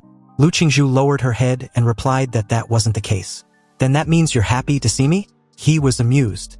He never thought that the young miss was so fun to tease. Lu Qingzhu, with a flushed face, explained that her mother asked her to greet and welcome him. Lu Qingzhu did not dare to look up at he and walked quickly in front to lead the way. He didn't plan to tease her anymore. He just followed her quietly and admired the scenery of Lu's manor. At the manor main door stood two maids with impeccable etiquette and dress. After they bowed to Lu Qingzhu, they opened the door for them. Stepping on the expensive high-end carpet, he walked into a spacious hall with exquisite and grand decoration. The high ceiling and huge arched windows made the whole space look bright and luxurious. On the wall opposite the gate were self-portraits of successive heads of the Lu family, showing the Lu family's heritage and confidence, and displaying the glory and brilliance of successive heads of the family to outsiders.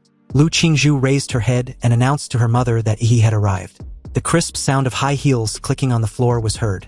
He looked up and saw a beautiful woman with mature charm, dignity and grace slowly walking down the stairs. The beauty of Lu Qingzhu's mother has not faded with the passage of time. Instead, like aged red wine, her temperament has become more fragrant and charming. He held his breath and shouted Prime Minister Cao Cao's name in his heart, stating that he finally understands. Back on the day the college entrance examination ended, at the Lu family's manor, Lu Qingzhu returned home, thinking she would be scolded by her strict mother. She was prepared to accept the punishment. But unexpectedly, her mother just called her to the manor's study over a cup of tea immediately after arrival. Qin Lan personally brewed a cup of tea for her daughter. Her every move was impeccable in etiquette. Lu Qingzhu, nervous as hell, was about to apologize, but her mother cut her off with a raised hand, revealing a lazy and elegant temperament. She told her daughter that there was no need for her to be nervous. She watched the live broadcast of the battle between her and the boy named Yi, and she performed very well. Yi's strength was such that even if he was in the Imperial Capital College entrance examination, he would still be a dark horse. She doesn't have to blame herself. Lu Qingzhu remained silent. She just lowered her head and didn't even take a seat or take a sip of the tea place in front of her. Qin Lan let her daughter be, but continued after a brief pause.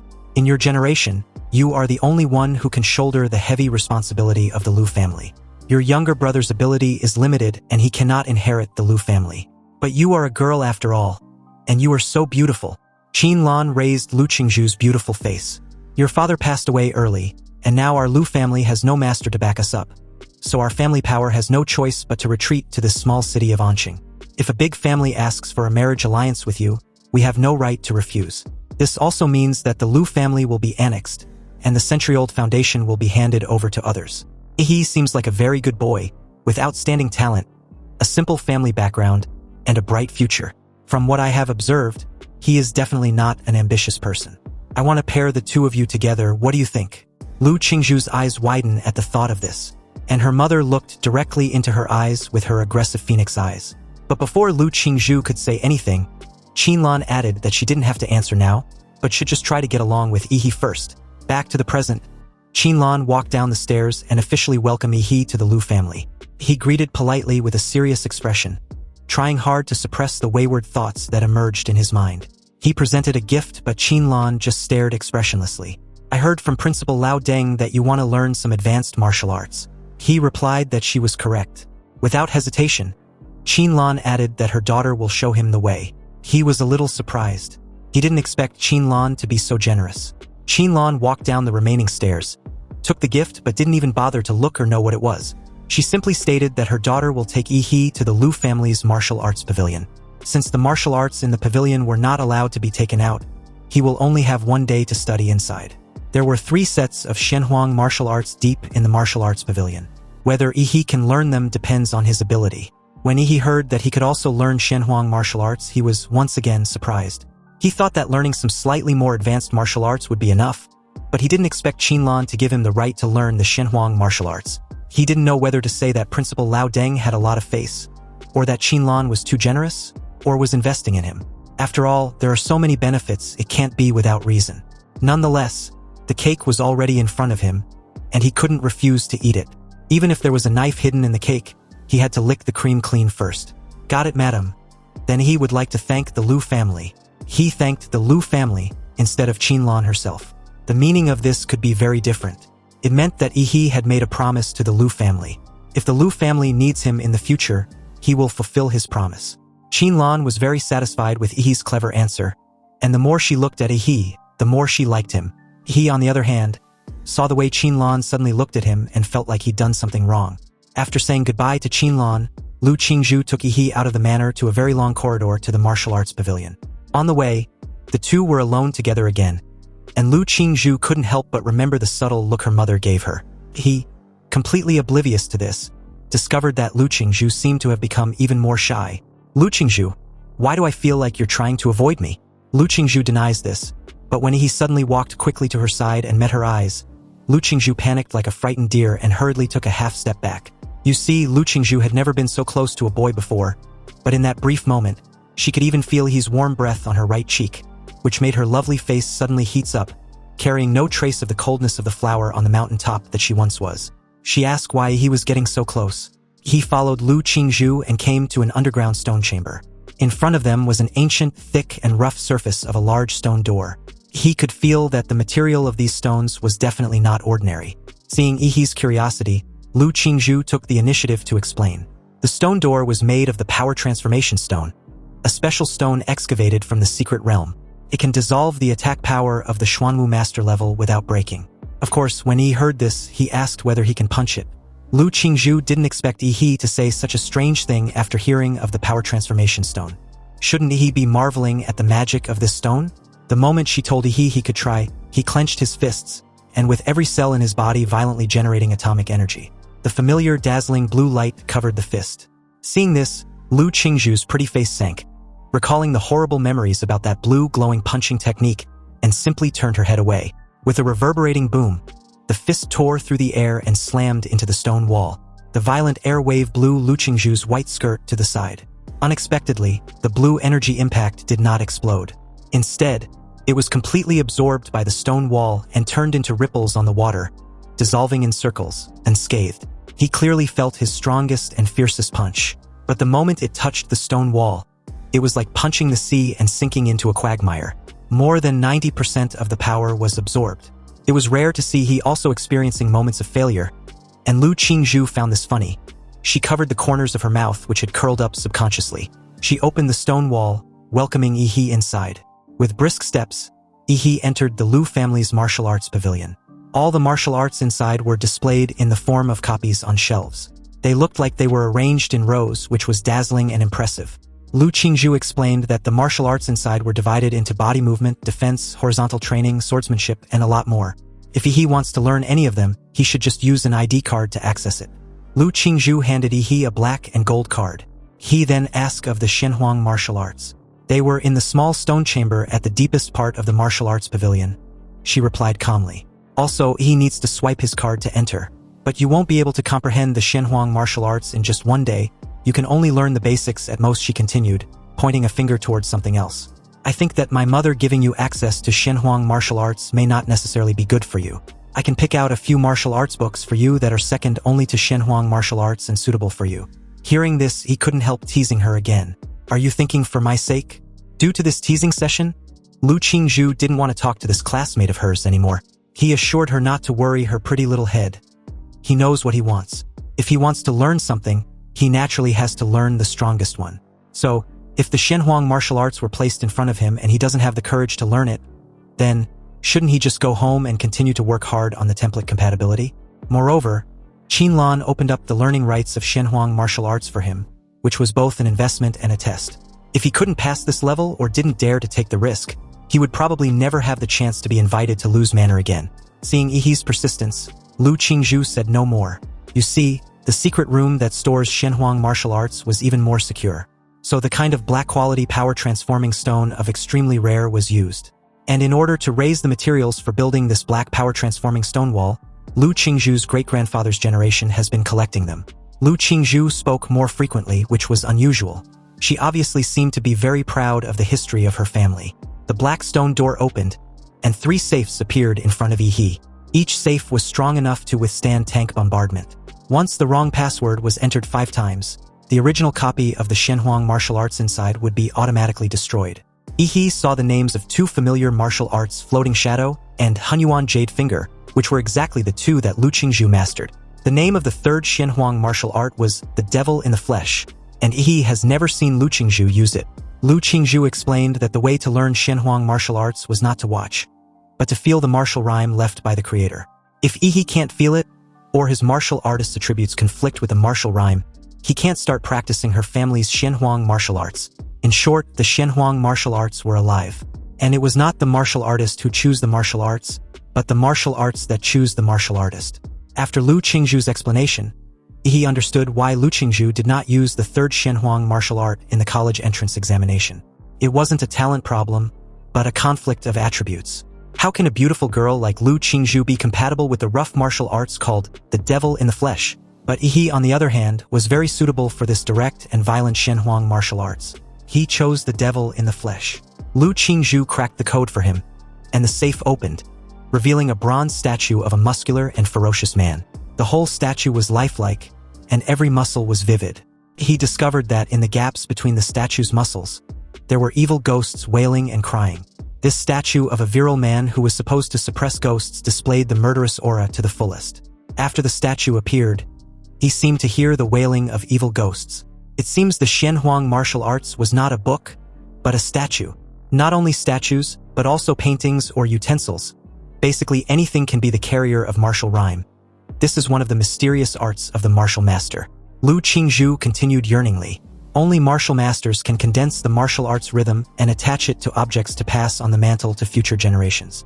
Many martial arts not only fail to improve the warrior's combat effectiveness, but will also leave hidden injuries. But only the Xianhuang martial arts can be created by the Grandmaster. High threshold also means high quality. Lu Qingzhu walked out of the secret room and left the space to Yi. The rest of the journey could only be completed by Yi himself. Yi was surprised. He didn't understand how to feel the martial arts rhyme. So he asked Lu Qingzhu, but she simply replied that if Yi was fated, then he will be able to sense the martial art rhyme. He looked a bit disappointed.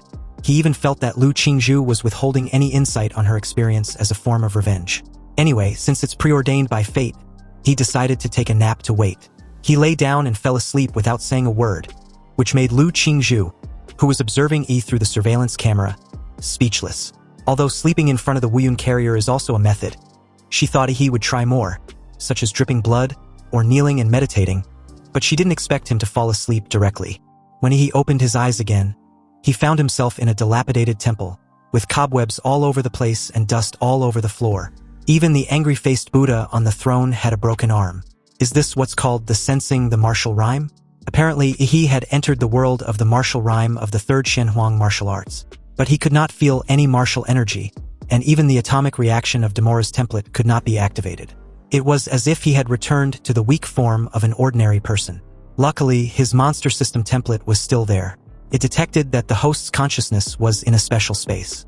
And to prevent the host from dying suddenly, the system will bless the host's spiritual body.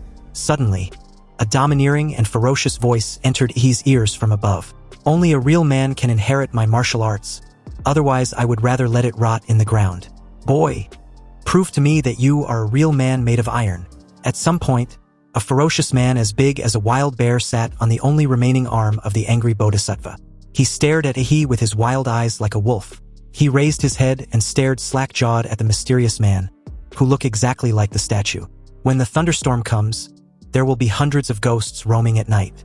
When that time comes, you must guard this dilapidated temple for me and don't let this angry-faced Buddha be defiled by evil spirits. If you succeed, I can at least grant you the ability to guard the house. However, if you fail, you will go insane because of the ghosts devouring your spiritual body, and you will never be able to cultivate martial arts again. If you are a wimp, then run away quickly. A drop of cold rain passed through the broken ceiling and dripped onto Yi's face.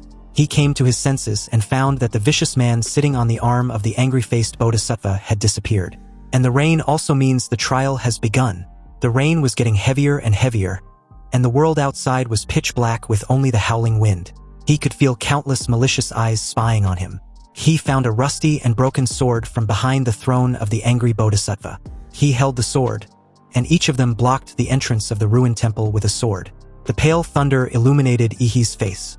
This thunder seemed like a signal, causing the dark outside world to boil. There was a thunderstorm and the night parade of 100 demons began. He saw a shadow rushing towards him in the darkness, and he slashed at the shadow's head with his sword. The moment the sword blade touched the shadow, a golden light burst out from the rusty sword body. The shadow screamed miserably and turned into ashes. As expected, the trial would not allow a warrior to fight against hundreds of ghosts unarmed. There must be hidden props. He became excited and no longer retreated to the ruined temple. Instead, he took the initiative to attack, swinging his sword directly towards the darkness outside. Behind Ihi, the vicious man appeared again. He looked at Ihi with disdain as he rushed out of the ruined temple with a sword in his hand. The hundreds of ghosts in this Wuyun trial are the occupants of my evil spirit. How dare a mere martial artist break out of the protection of the ruined temple? He is really courting death. It seems that the person who came to the trial this time is another fool. The martial artists are really getting worse with each generation. The vicious man sighed. Just as he was about to head down to collect Ihi's body, he suddenly stopped, his eyes full of disbelief. How did this kid do it? Why can't hundreds of ghosts get close to him? Outside the temple, he, who didn't know how to use swordsmanship, just randomly wielded the sword. If any ghost came near, he would just slash it and it would be done. As for defending and avoiding the attacks of those evil spirits, an evil ghost screamed and swung its claws towards Ihi, but its claws passed through the moment they touched him. The attack was ineffective. He turned around and split the evil ghost into two halves with a sword. It seems that in the spiritual world, the system will automatically protect the host, making Ihi immune to attacks. Doesn't this mean I have an invincible golden body inside this world? The broken sword in Ihi's hand flew up and down under his turtle sword skills, slashing left and right, harvesting one evil ghost after another like chopping melons and vegetables. This made the vicious man dumbfounded. When did the levels he set become so simple? As the wind howled, he stood proudly with a sword in his hand. But those ferocious evil spirits retreated like little lambs at this time and did not dare to approach Ihi at all. Seeing that hundreds of ghosts could not do anything to Ihi, the vicious man had to show up in person. "Boy, how did you do it? You are not affected by my martial arts." Ihi replied that it was nothing but hard work and diligent practice. What a good and convenient excuse. Nonetheless, since you can subdue hundreds of ghosts, I will naturally keep my promise and pass on this inheritance to you. However, it depends on whether you can accept it. The angry-faced bodhisattva in the ruined temple collapsed, revealing a dry well underneath it. The bottomless black well made people feel uneasy just by looking at it. The well contains the essence of evil spirit that the vicious man condensed during his lifetime. The technique of paralyzing the demon in the flesh was also in the well. If you can refine it. But before the vicious man could finish his words, he jumped down. The vicious man was momentarily dumbfounded, but he quickly recovered and couldn't help but have expectations for Ihi. Good, that's excellent. This is the first time I have seen a young man with such a unique personality. You see, when the vicious man was alive, he was a hero who had passed through the S-level secret realm. He lived to use the devil in the flesh, and he died by imprisoning his body. As he aged, his energy and blood began to decline, and the evil spirits suppressed in his body began to eat back at him. He began to go astray and even killed people around him. In order to avoid making the same mistake again, he chose to commit suicide. Before his death, he mixed all the evil spirits and the soul in his body with his martial arts style and cast them into the statue. Although 100 years have passed and the evil spirit in the martial rhyme space has dissipated a lot, it is still not something a mere martial artist can withstand. If Ihi can conquer the evil spirit that caused his failure, he will surely surpass himself on the road of the devil in the flesh. Back inside the observation room, Qinlan joined her daughter as the two watched Yi fall asleep and entered the martial rhyme space. Worried and confused, Lu Qingzhu's eyes widened when she saw Yi's sudden reaction on the floor. She asked her mother what was going on. After Yi fell asleep, Lu Qingzhu could still see a smug smile on his face, as if he was doing something happy in his dream. Now, the statue of the muscular man suppressing ghosts suddenly cracked out of thin air, and he felt as if he was pricked by a needle. His body began to tremble uncontrollably, and traces of blood even seeped out of his pores. Qinlan was not surprised by this situation. She took a deep puff of the cigarette in her hand and then exhaled. A pair of charming phoenix eyes hidden behind her hair appeared mysterious and profound. This third Shenhuang martial art was acquired by Lu Qingzhu's grandfather by chance in his later years. He had tried to practice before, but he didn't expect that with his grandmaster level of cultivation, he would be directly repelled by the martial arts in the statue and even suffered internal injuries. Since then, No one in the Lu family has been able to successfully practice this martial art. Since the power is extraordinary, the way to obtain the power must be unbearable for ordinary people. If he wants to wear the crown, he must bear its weight.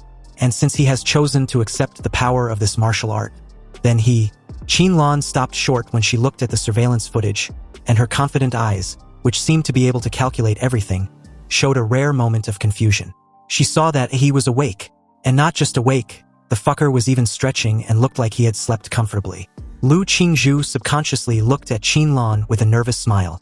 Mother, it seems Yi's ordeal in learning this martial art isn't as exciting as you described. The statue, which was originally full of charm, has now become dull and dull. Although the carving was still beautiful, it lacks its previous intimidating charm. Because that trace of charm is already in Yi's body. He got up and showed his respect, thanking the elder for teaching him the third Shenhuang martial arts. The last words spoken by the vicious man were still echoing in his mind. Boy, you are the most talented person I have ever met. Maybe you can find out the truth of the secret realm. This is a task that our predecessors have not completed, so I will leave it to you, the younger generation. In response to this, he could only say, Senior, you are wrong, I was just cheating. Compared with the grand mission of finding out the truth about the secret realm and shouldering the responsibility for the future of mankind, he feels that the power he has gained now is more real. He clenched his palms and murmured with a confident grin. The flesh and blood imprison the devil, the body is like Shura. Although Yi's panel attributes did not increase at all, he understood that after mastering the Shenhuang martial arts, his combat power was at least twice as much as before. Just then, the stone door opened, and Qinlan, who was always elegant and dignified, stepped on her high heels in a hurry. Yi, have you mastered it? He smiled upon hearing this, revealing his white teeth. Yes, I have mastered it. Lu Qingzhu, who had followed behind her mother, wondered if she had heard wrong and even began to doubt her life. Whenever she thought of the title of genius she had been given in the past, she blushed for no apparent reason, because the real genius is standing right in front of her. Qinlan was also silent, looking at Yi with a look of distrust. How was it possible? Even with her daughter's talent, she would have to stay in the martial rhyme space without sleep for a week. He, on the other hand, only took how much time? An hour? Did Yi really learn it just by sleeping for a while? Seeing this, he had no choice but to show off his skills to the mother and daughter. He circulated his martial energy, gathering the magical power generated from his dantian in his palm. Martial energy was originally invisible, but the martial energy that Yi gathered actually had a dark and red color. This was the evil spirit he mastered from the martial rhyme world. If he had to explain it, it's probably like the enchantment in a game. It can be added to his martial energy to make it more lethal. Activating a new technique, the mountain blocking fist. Yi's back was tensed like a big bow, and he exerted strength from his core, and punched out with his fist wrapped in black and red murderous energy. The airflow exploded, releasing the screams that sounded like the wailing of evil spirits.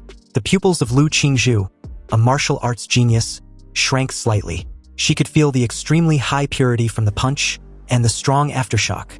She also seemed to have heard a ghost-like howl. Could that be the evil spirit Yi mentioned? Unexpectedly, Qinlan looked at Yi with a puzzled look in her eyes. Although she had taken a liking to this young man during the college entrance exams, she did not expect that she still underestimated him. He felt very embarrassed when he felt Qinlan's fiery gaze. Madam, he thought nervously, your daughter was still by your side. Can you be more reserved? I don't want to be called Prime Minister. Classmate Yi, since you have already mastered one Shenhuang martial art, would you like to learn the other two? You still have the rest of the day to learn. Lu Qingzhu didn't think too much about Yi's stunning performance. At most, she was a little discouraged because she seemed to be inferior to Yi in every way. Her mind was still very pure. Upon hearing this, Qinlan closed her eyes and held her head helplessly. Was my dear daughter really stupid, or was she just pretending to be stupid? You said you didn't want to be with Yi, so why are you just offering the entire family property to him? Although Qinlan was investing in Yi, she was also prepared to take him in as her worthy son-in-law. How can her daughter give away all the Lu family's assets when Yi was not even a member of the Lu family? Qinlan felt a headache when she thought of her earlier exchange with Yi, regretting the arrangement to let him learn any martial arts within a day. Who knew that this guy would learn so quickly? She really underestimated Yi's ability. He replied Lu Qingzhu that there was no need. One Shenhuang martial arts book was enough for him to digest for a long time. He won't learn other martial arts for now. He respectfully told Qinlan about his desire to leave. He had some things to deal with at home. Alright, my daughter can send you off. She touched her chin and continued thoughtfully. I heard from the housekeeper that you came here on a shared bike. Can you drive? If you can, then pick a car from the garage for the journey back home. It will be convenient for you. He thought that Qinlan was really a generous person. Was she giving him a luxury car as another investment gift? When he thought about it, the black motorcycle under the guy who was carrying the blonde girl was both cool and handsome. He asked if there was a motorcycle. Of course. Does student He like to ride motorcycles?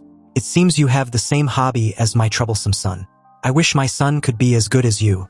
Qinlan replied leisurely, then called the housekeeper and asked her to take out the best motorcycle in Lu Chengjia's collection. And speaking of Lu Chengjia, he was currently taking a walk around the manor's garden when he learned from Aunt Hong, the housekeeper, that his mother had invited a son-in-law to come over. Lu Chengjia wanted to know who the person was. His sister was both talented and beautiful. She was a genius beauty that only appears once in 100 years in N City. Not everyone can match her. Then he suddenly got pissed off remembering his encounter with Yi. His day got ruined because he scared away the blonde girl. According to Lu Chengjia, he better pray he doesn't cross path with him again. Suddenly something whizzed past him. Lu Chengjia was stunned for a moment, then reacted. Wasn't that guy the same person who was riding the shared bike? What the hell is he doing riding on my motorbike? During nightfall, inside Yi's apartment, Yi decided to dip the piece of magic core in a sauce before swallowing it. The monster core he swallowed last time didn't taste good, so this time he decided to add sauce to enhance the flavor. The rolling heat filled his limbs and bones. Then Yi summoned the system template. Back inside the Redwood Mountain secret realm, Yi superimposed the colossal humanoid template and the legendary Demoris template, which now had their compatibility at 85 after several absorption and 21% respectively. He used the supergiant humanoid for the first time and it was about 50 meters tall. Although compared with ordinary monsters, it can be called a behemoth. But compared with the mysterious creatures as big as the mountains in the secret realm of Redwood Mountain, it is still too small. He wants to be bigger, so he added all points to the colossal titan template. He picked up the green magic core with gold patterns, dipped it in some sauce and swallowed it. He was ready to use this special magic core to enhance his Demoris template for absorption. So the very second he did, a surge of energy exploded within him and an intense lightning enveloped his whole body. But after the excruciating process, something unexpected happened to Demoris template. The system template stated that after absorbing the genetic sequence of a special plant lifeform, a special mutation has been produced. The system template wanted to know if the host would want to prevent the template from mutating. He was surprised by this. After all, mutation means that it will become a monster template with other attributes. If the results become an advantageous attribute, then it's fine. However, if it becomes a disadvantageous attribute, then it will be a negative evolution. After a careful consideration, Yi decisively chose yes. There was no need to think about it anymore. He plans to gamble and hope for the best outcome. And as luck would have it, the mutation unlocked an S-rank nuclear template, leaving him completely speechless. When the Savage Trace Demora's template reaches 100%, there was a 2% chance of it changing into a Star Universe Demora. He clenched his fist excitedly when he read this. From the name alone, the Star Universe Demora sounds very powerful. But it requires the current template to reach 100%. It seems that he had to upgrade it quickly. Unexpectedly, Yi's reverie was interrupted by a sudden commotion not far from his apartment complex. He wondered what was going on. Could it be a terrorist attack? Right down the streets outside of Yi's apartment complex, a loud roar instructed the several armed men as dozens of police cars flooded the entire area, evacuating the crowd and forming a perimeter. Back inside his apartment, there was a sudden knock on his door that made him alert and suspicious. He knew the original owner had a withdrawn personality, and no friends would visit his home at this time. He hadn't ordered any delivery or packages, so who could be outside at this time? As he said this, his gaze suddenly shifted the moment he turned towards the open window behind him. And in a calm tone, he questioned the mysterious invisible intruder if she knew who it was. Under Yi's knowing gaze, the air around the window distorts and vibrates. Then seconds after, a figure suddenly appeared out of nowhere. This mysterious lady with a very sexy figure was wearing a white nanobattle suit that clings tightly to her skin, perfectly highlighting her curvy figure. Unfortunately, she was also wearing a black reflective mask, so her true face couldn't be seen. But she was genuinely surprised that this little fellow was not just an ordinary martial artist. Originally, she just wanted to hide something in Yi's apartment and conveniently alter his memory while she was at it. But now that her target had discovered her, she will have to let him suffer a little. He better not try to run away. Not the least bit scared and wanting no involvement, He quietly asked who she was and what she was doing in his apartment. But after receiving no reply, the shadow on the floor in front of him showed a stream of energy locked onto him like a poisonous snake. In that moment, he realized that he had no way of moving the battlefield outside. In that case, screw it. He had so much savings anyway, so he might as well buy another house. Puzzled, the mysterious lady Yaoime asked what nonsense he was spouting. For dramatic effect, he took a moment to reply and explained that Yaoime was already a dead woman walking. Anyway, in that very moment down the streets, several warriors in sweat uniforms were fighting with a man named Zhou. Facing the siege of so many special warriors, Zhou seems to actually have the upper hand until he was caught off guard and hit in the abdomen by a powerful punch. The opponent's martial energy penetrated his internal organs, and the piercing pain made Zhou clutch his lower side in pain. One of the special police soldiers instructed his group to take Zhou down the moment he revealed a flaw. You see, these special police fighters were good at cooperating in combat. And after Zhou revealed a flaw, everyone tacitly pursued him and forced Zhou to retreat step by step. Although Zhou was about to lose, he felt much more relaxed because everyone's attention was drawn to him. This was his plan all along, to buy time for Yaoime to escape with the golden gene. Thinking of this, Zhou laughed out loud like a crazed victor, and even used the forbidden blood-burning technique to fight to the death to resist all the armed police. The flames rose, illuminating the streets, but just as the battle became increasingly intense, a bright blue beam of light suddenly burst out above everyone's heads and shot straight into the sky. A dark figure fell beside Zhou, creating a hole in the ground. Zhou recognized this person as Yaoime at a glance, because her figure was so recognizable. But wasn't the nanobattle suit on her body white? How come it has now turned as black as charcoal? Zhou had risked his life just to let her take the item and escape. Why was she suddenly back? Yaoime stood up from the shallow pit, feeling extremely gloomy. She seriously underestimated Ihi's strength and was hit head-on by the beam of energy that spurted out of his throat. If it weren't for the nanobattle suit, she would have been seriously injured. She whispered to Zhou that she had successfully hidden the item, so they needed to bounce ASAP. Zhou was relieved after hearing this. But the moment the armed police realized the two were partners, they tried to surround them. Unexpectedly, a special smoke bomb that was strong enough to block the perception of martial warriors was released, engulfing the large area with a thick white fog. The armed police hurriedly used their martial energy to create a strong wind in an attempt to blow away the white fog. And by the time the white fog dissipated, they saw that the enemy had escaped into the sewers. Half an hour later, Zhou and Yaoime emerged from an alley and heard the sirens in the distant street. They knew they had temporarily escaped pursuit and finally breathed a sigh of relief. But just as Zhou was admiring the repair efficiency of the nanobattle suit, a cold voice echoed through the silent night, questioning why the beautiful lady still hadn't explained why she broke into his house. Yaoime's eyes widened in shock. She realized that she had made a serious mistake, which was to randomly select a lucky resident, but having the shittiest luck, she ended up picking Ihi, the final boss, and as a reward for breaking into his house, he will make sure to have some fun with the two of them. Zhou looked at Ihi with murderous eyes and shouted, questioning Ihi how he found them when the special cops hadn't. Ihi naturally would not explain to him that Yaoime was contaminated with his nuclear radiation. After all, when it's time to take action, he always had few words. A tiny explosion occurred under his feet, and Ihi took off like a missile using the recoil. The air buzzed, and a fist instantly appeared in front of Zhou. With the blessing of the dark and red evil spirit, a cellular-level atomic reaction was also taking place inside the fist. Activating his super mountain blocking fist, Zhou's arms that were protecting his chest tried blocking Ihi's fist.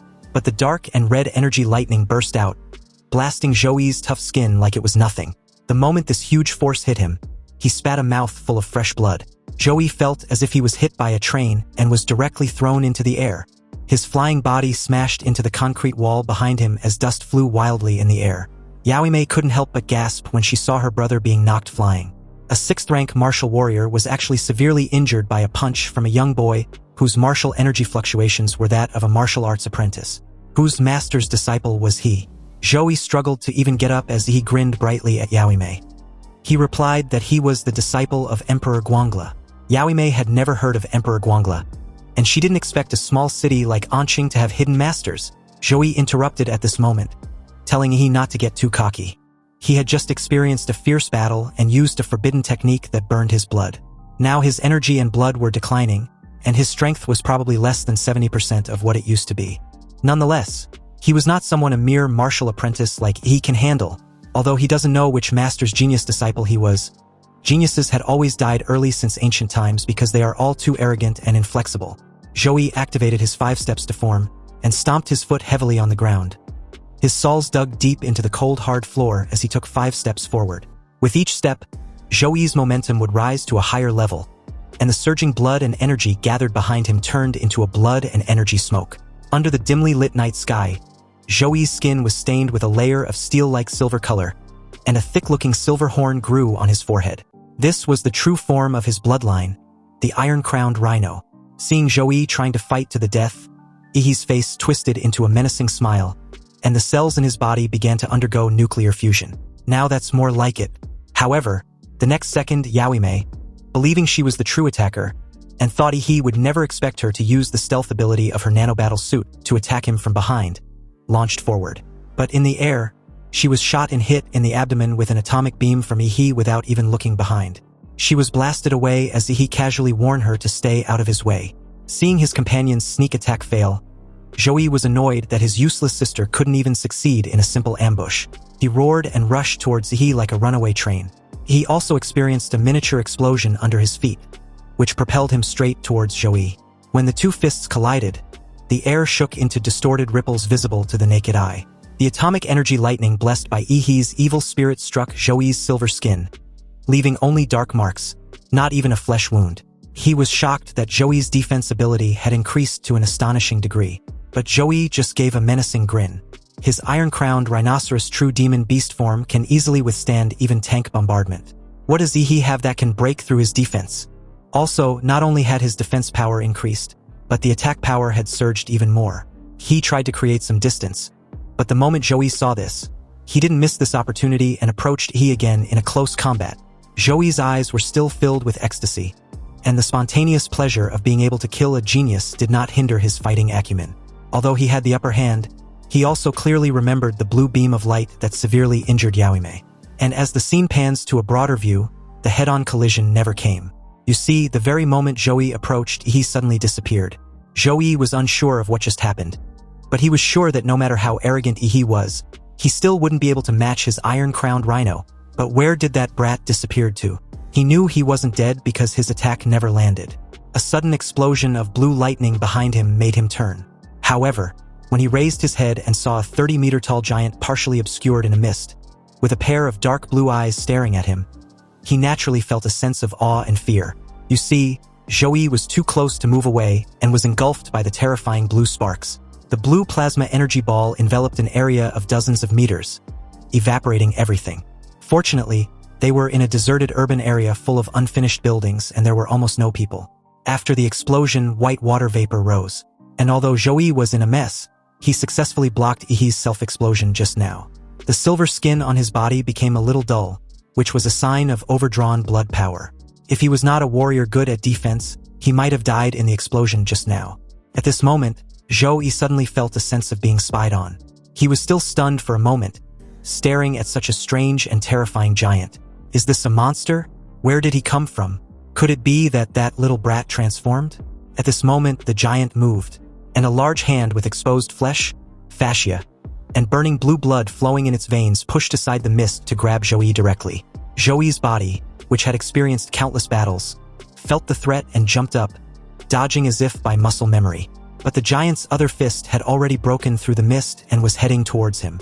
Joey was unable to dodge in midair, so he gritted his teeth and used the forbidden blood-burning technique again, madly squeezing the power of his blood, causing the silver skin on his body to glow again as he was smashed down with tremendous force. The earth shook and the wind blew away everything. The giant punched Joey deep into the ground. However, this was only the giant's first punch. More punches were about to rain down like a meteor shower, completely destroying Joey with these extremely brutal punches. Joey was flattened by the giant's terrifying power, but due to the toughness of the silver armor on his body, the terrifying impact force was actually transmitted to his internal organs. Joey felt his bones wailing, his internal organs collapsing, and his soul was being knocked out of his body if the punches don't freaking stop.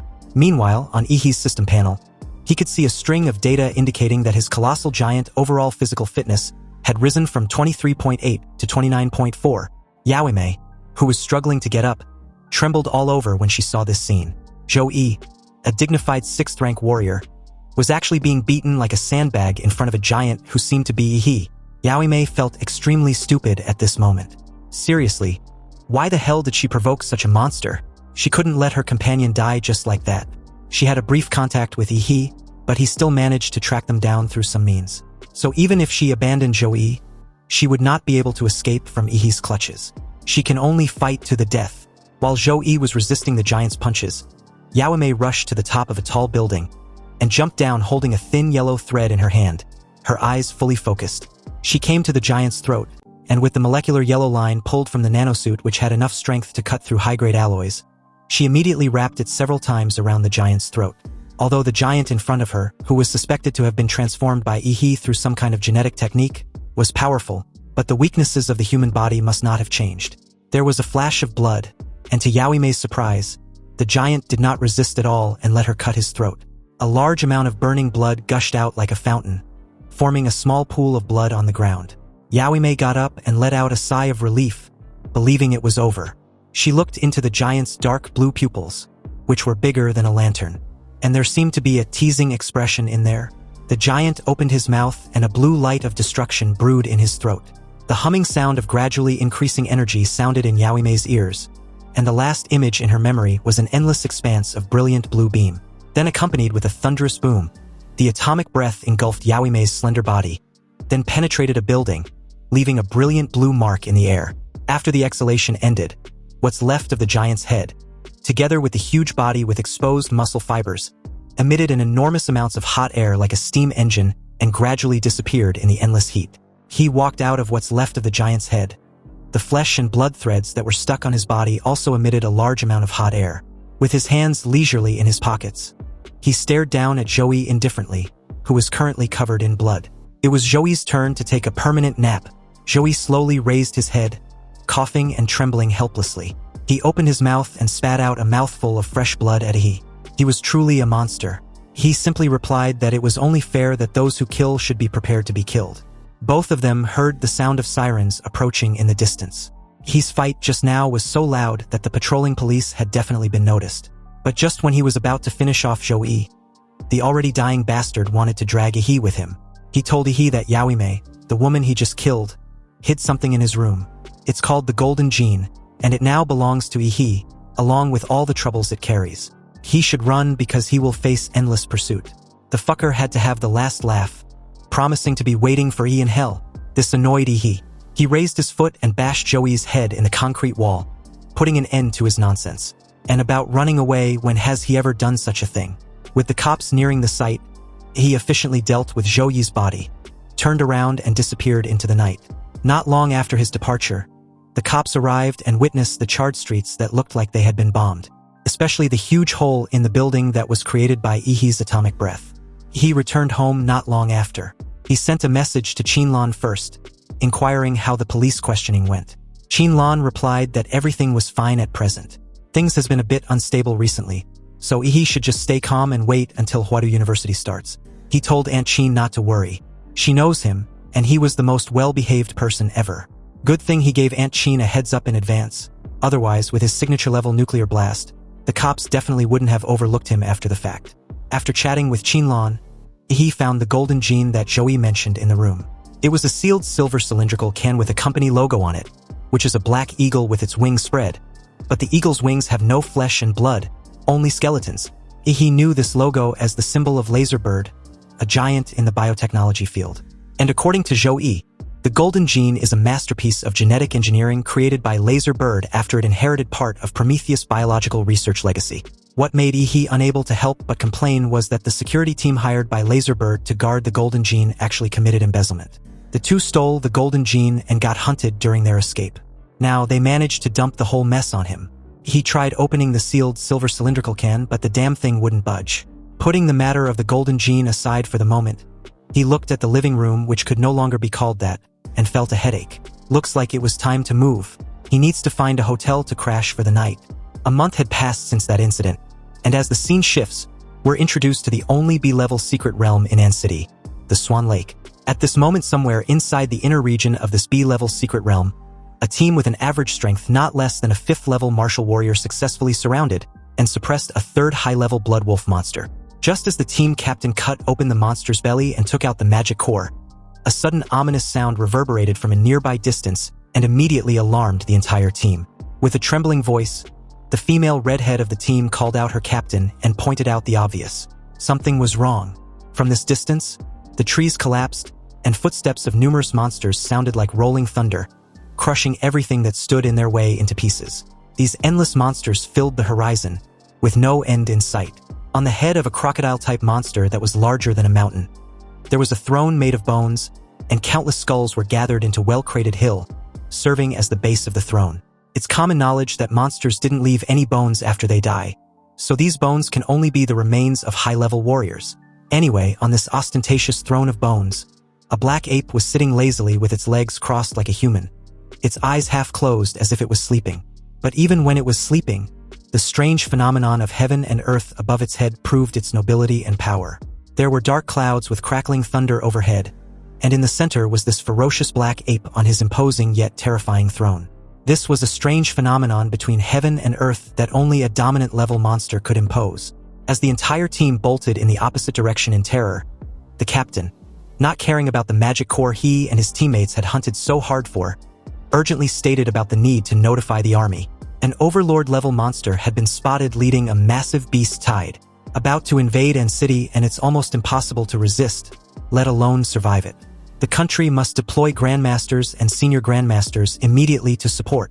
Cursing, he also added that high-tier monsters rarely leave their own territories and invade low-level monster areas. This was also the reason why the danger level of the secret realm has remained stable for a long time. So what was this terrifying fucker doing here? You see, each overlord-level magical beast is a moving scourge. They release a kind of sound wave from their bodies that only magical beasts can sense. And all magical beasts below the sovereign class will be controlled by this sound wave and will automatically gather around the overlord-level magical beast to become sovereign soldiers. This will snowball into a large beast tide. Moreover, the overlord-level magical beasts can promote the evolution of low-level magical beasts, and a large number of lord-level magical beasts will be born. If this 5th-tier sovereign-class monster leads this large beast tide into An City, An City will turn into a hell on earth, and millions of people will die at the hands of these monsters. The black ape sitting on his throne of bones slowly opened its scarlet eyes and looked disdainfully at the team of warriors. Then, almost immediately, the giant crocodile underneath it seemed to understand what it meant, and a sudden ferocity flashed in its vertical pupils. The crocodile opened its mouth as if chanting silently, releasing an enormous sonic colorful waves that seemed to engulf everything. The mud and rocks within 100 meters radius rolled and gathered in the air in a spiral shape, constantly compressing, and finally turned into a 10-meter-sized stone cone, which shot out like a missile.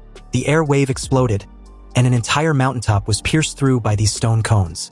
The team of warriors that discovered the beast tide was submerged in the bombardment of stone cones like they've encountered a meteor shower. When the dust cleared, a radio communicator was still held at arm's length from a broken hand, and a signal of overlord incursion was successfully sent out. The black ape also stood up from the throne of bones at this time, and spoke in human language as it gave the order to charge full speed ahead. The surging tide of beasts responded to the overlord's voice, letting out loud and bloodthirsty roars. Meanwhile, at this moment outside the Swan Lake's secret realm, a high-pitched and sharp alarm of the beast tide approaching sounded, and the citizens of An City fell into a brief state of stiffness.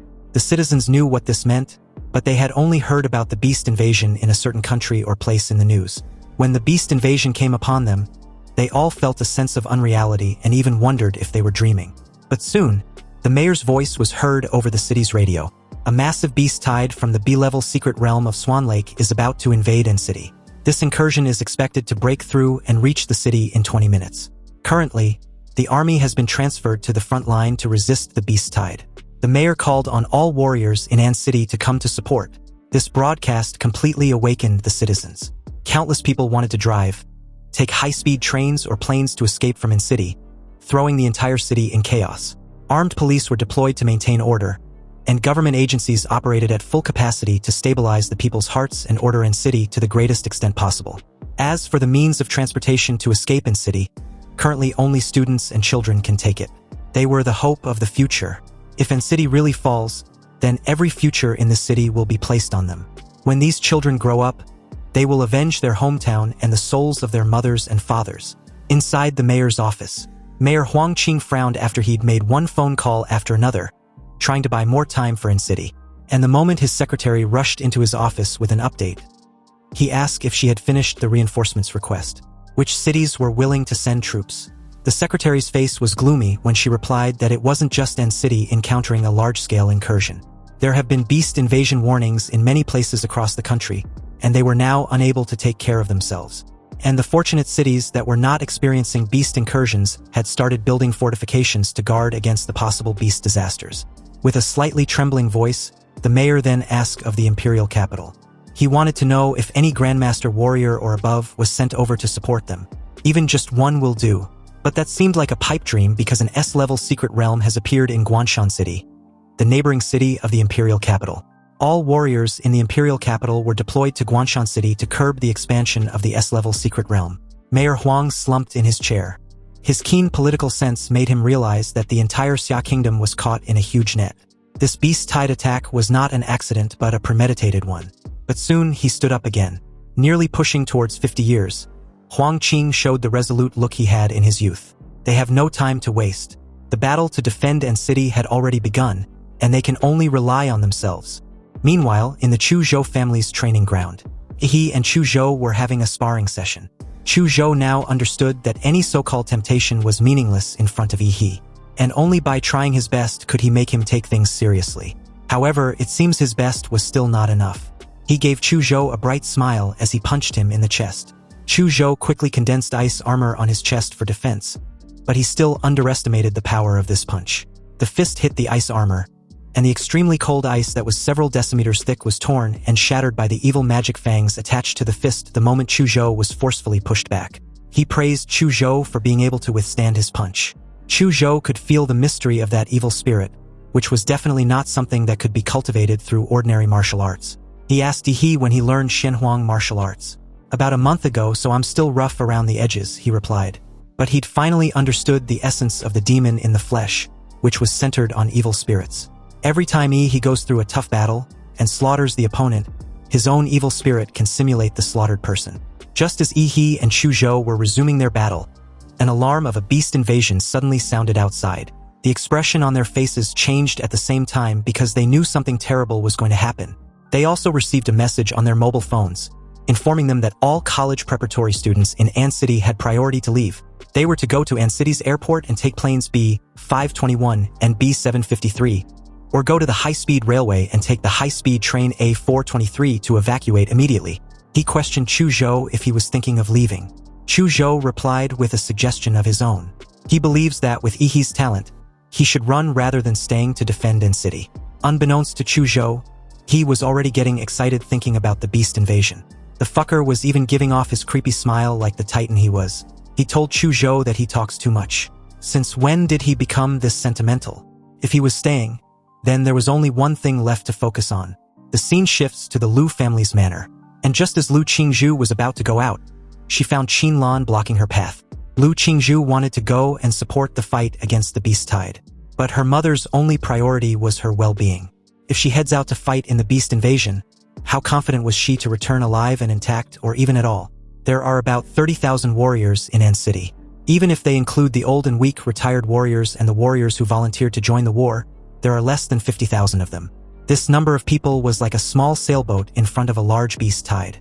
Once it hits the beast tide, it will be buried in the sea. As for the Overlord-level monsters, they were not monsters that N-City could face at all. They were beings that only Grandmasters can barely fight against. Her daughter's life was not only her own, but also the life of the entire family. Lu Qingzhu was silent for a moment, but her action of still moving forward showed her attitude. To her, a warrior family that cannot resist monsters probably has no value in existence. Qin Lan didn't answer and let Lu Qingzhu walk past her. The moment she shut the door behind her with a loud thud, Aunt Hong suddenly appeared from the shadows behind Qin Lan. Qin Lan gracefully lit a thin cigarette, half of her face hidden behind her long hair. She didn't need to give the order for Aunt Hong to know that Lu Qingzhu wasn't allowed to leave the manor. However, Aunt Hong was curious about the boy named He. Was he leaving N-City with them? Qin Lan replied that she should send He a message and let him make his own choice. As the scene cuts back to the Swan Lake's secret realm, Tens of thousands of warriors had already formed an iron formation immediately after entering the mysterious rift with the color of the starry sky. 60% of An City's military and high-level warriors above the level of martial artists had all entered the secret realm. They were named the Vanguard Troops and have only one mission. That is to gather intel about the Beast Tide and to try to find out the strength and abilities of the powerful Lord-level monsters, or even the Overlord-level monsters. Then, make it out alive to report back. Staring at the horrific tide with bated breath, these brave warriors, which to be honest are merely cannon fodders, charged forward aggressively. Their battle roar and wails gathered together to play a cruel and bloody symphony of war that shook the mountains and forests. Meanwhile, at the entrance, a temporary military defense line has been established with tanks, anti-aircraft guns, and countless Gatling guns and large-caliber machine guns forming a steel formation. Any monster that steps out of the secret realm will be overwhelmed by countless bullets and artillery fire. The size of the spatial rift was limited, which meant the number of monsters that can pass through would also be greatly limited, thereby eliminating the advantage of the Beast Tide which was in play. As long as they hold the line at the entrance of the spatial rift of Swan Lake, which was the last checkpoint for the monsters to enter the human world, and City's capability of withstanding this disaster would not be impossible. This was what Mayor Huang was banging his hopes on when his serious gaze suddenly shot up in surprise. And not just him. Everyone was astonished to see a warrior with a broken arm and covered in blood stumbled out of the rift in the secret realm. The moment the guy got out of the rift, he drops to the ground helplessly like a bag of sand, desperately calling for Mayor Huang. A medical staff and Mayor Huang quickly rushed over, but at this point, it's obvious the guy was at death's door. He raised his trembling hand towards Mayor Huang, and in it was a USB flash drive containing all the results of the Vanguard Troops battle. Mayor Huang asked anxiously where the others were. Upon hearing this, the warrior's dirty, blood-stained face wrinkled into a ball, like a ravaged chrysanthemum. He announced that they were dead. Everyone was dead. The Beast Tide crushed everything to pieces. Not even the corpses could be brought back. As the warrior spoke, his eyes suddenly widened again, with unconcealable fear and hatred in his eyes as he recalls the brutal encounter. He advised Mayor Huang to be careful of that blood-eyed black ape. It has plotted and set them up. Otherwise, at least a few thousand of them would have made it out alive. Just as Mayor Huang was asking for specific details, a loud noise suddenly occurred from the other side of the rift. Then a huge stone cone flew out in a rotation, piercing through a building in the distance. Without stopping, more stone cones flew out. The fortifications that were built with great difficulty at the entrance to the secret realm were destroyed, and countless buried mines were also detonated by the stone cones. Several deafening and destructive explosions sounded in perfect unison, and it became apparent that the Beast Tide was trying to blow up the unfinished defensive structures. A dreading realization flashed in Mayor Huang's eyes when he noticed that the enemy's first target was the landmines beneath the defensive structures, and the attack obviously came from the secret realm. It seems these monsters want to disrupt every trap before coming out of the rift.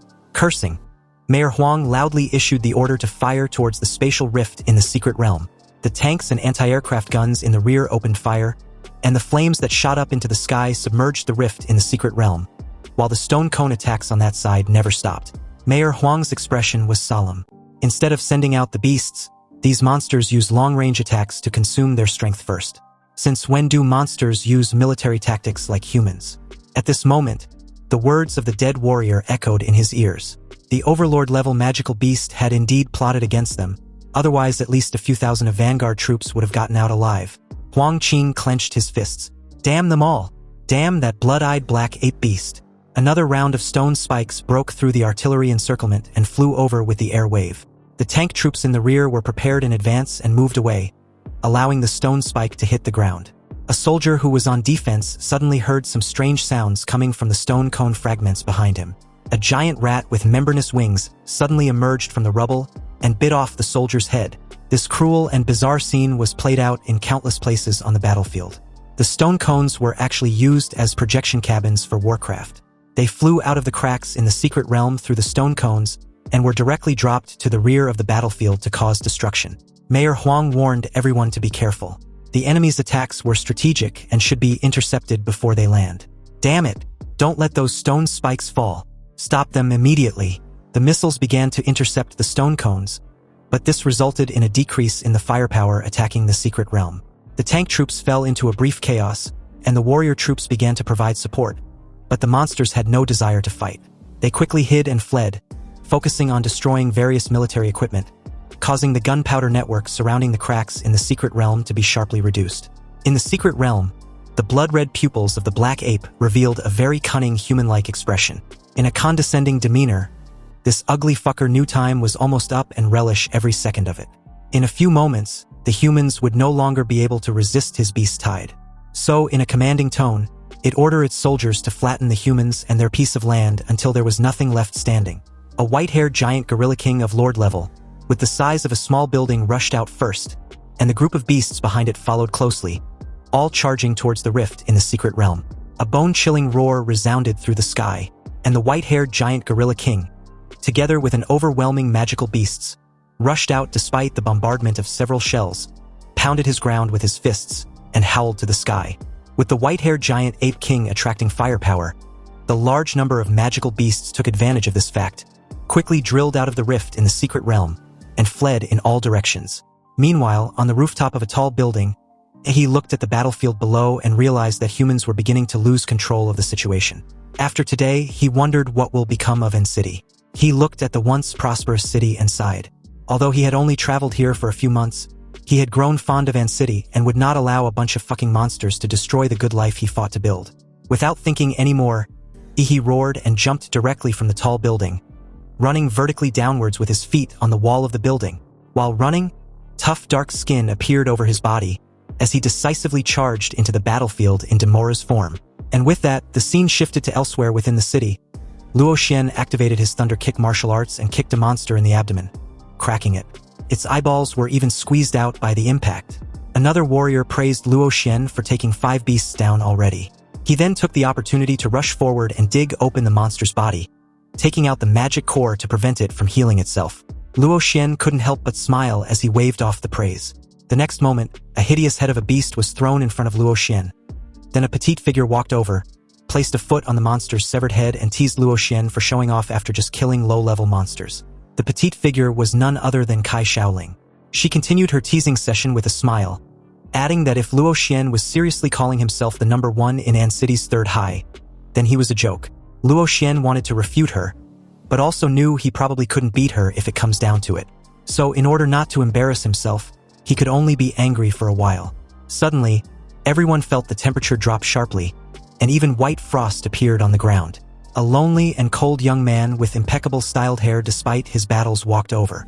Kai Shaoling was horrified when she saw the blue magic core in Chu Zhou's hand. He actually killed a third-tier beast alone. And what's even surprising was his presence. Kai Shaoling didn't expect to see Chu Zhou on the battlefield. He didn't choose to evacuate. Chu Zhou did not answer the question about killing a third-level monster alone. He felt ashamed of showing off such an achievement, especially since this achievement meant nothing when compared with Yi's. Chu Zhou answered in a nonchalant manner, as if he didn't take death seriously at all. Their parents were warriors, and they were on the battlefield fighting against the beast tide. So as their children, how could they run? But just as the three were having a brief conversation, Luo Xian, with a slight trembling of his fingers revealing his nervousness and shock, pointed towards something in the sky and told the rest to watch out. Chu Zhou suddenly looked up behind him and saw a tank falling from the sky. As the entire zone got overrun with countless various beasts, leaving corpses and destruction in their wake, Luo Xian, in the exact moment of alerting the group, wondered what freaking monster dropped a fucking tank in their direction. The temperature dropped sharply as Chu Zhou silently unsheathed his sword, and in a swift motion, he coolly slashed the falling tank in two with a single strike, his blade drawing a half-moon in the air as each half falls on opposite side beside him with a reverberating boom. Kai Shaoling's eyes widened when she looked behind at the real culprit who launched the tank. Dreading an encounter with this magical beast, she thought it was the lord-level monster that first rushed out of the secret realm. And how the hell did it manage to rush to their rear front? You see, a few meters away was a 20-meter-tall white gorilla, supporting itself on the ground with its arms as it moved forward. With every step forward, the three felt the ground shaking. Chu Zhou corrected Kai Shaoling, informing her that the beast wasn't a lord. Its size and pressure was different. Also, she needed to calm down. Luo Xian suggested they retreat first. Even if the white gorilla was not a 4th-level lord, it was at least a 3rd-level rare magical beast. It was not something that they could deal with. As they took a cautious step back, they realized the beast had already made them its target. And before any of them could react, the beast got excited and threw a fist in their direction.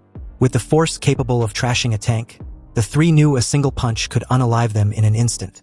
So, with widened eyes, Chuzhou gritted his teeth, held his breath, and was about to channel everything he had to withstand the punch with his sword when suddenly, a blue atomic beam hit the white gorilla's head, causing its head to flip over as its entire body falls to the ground.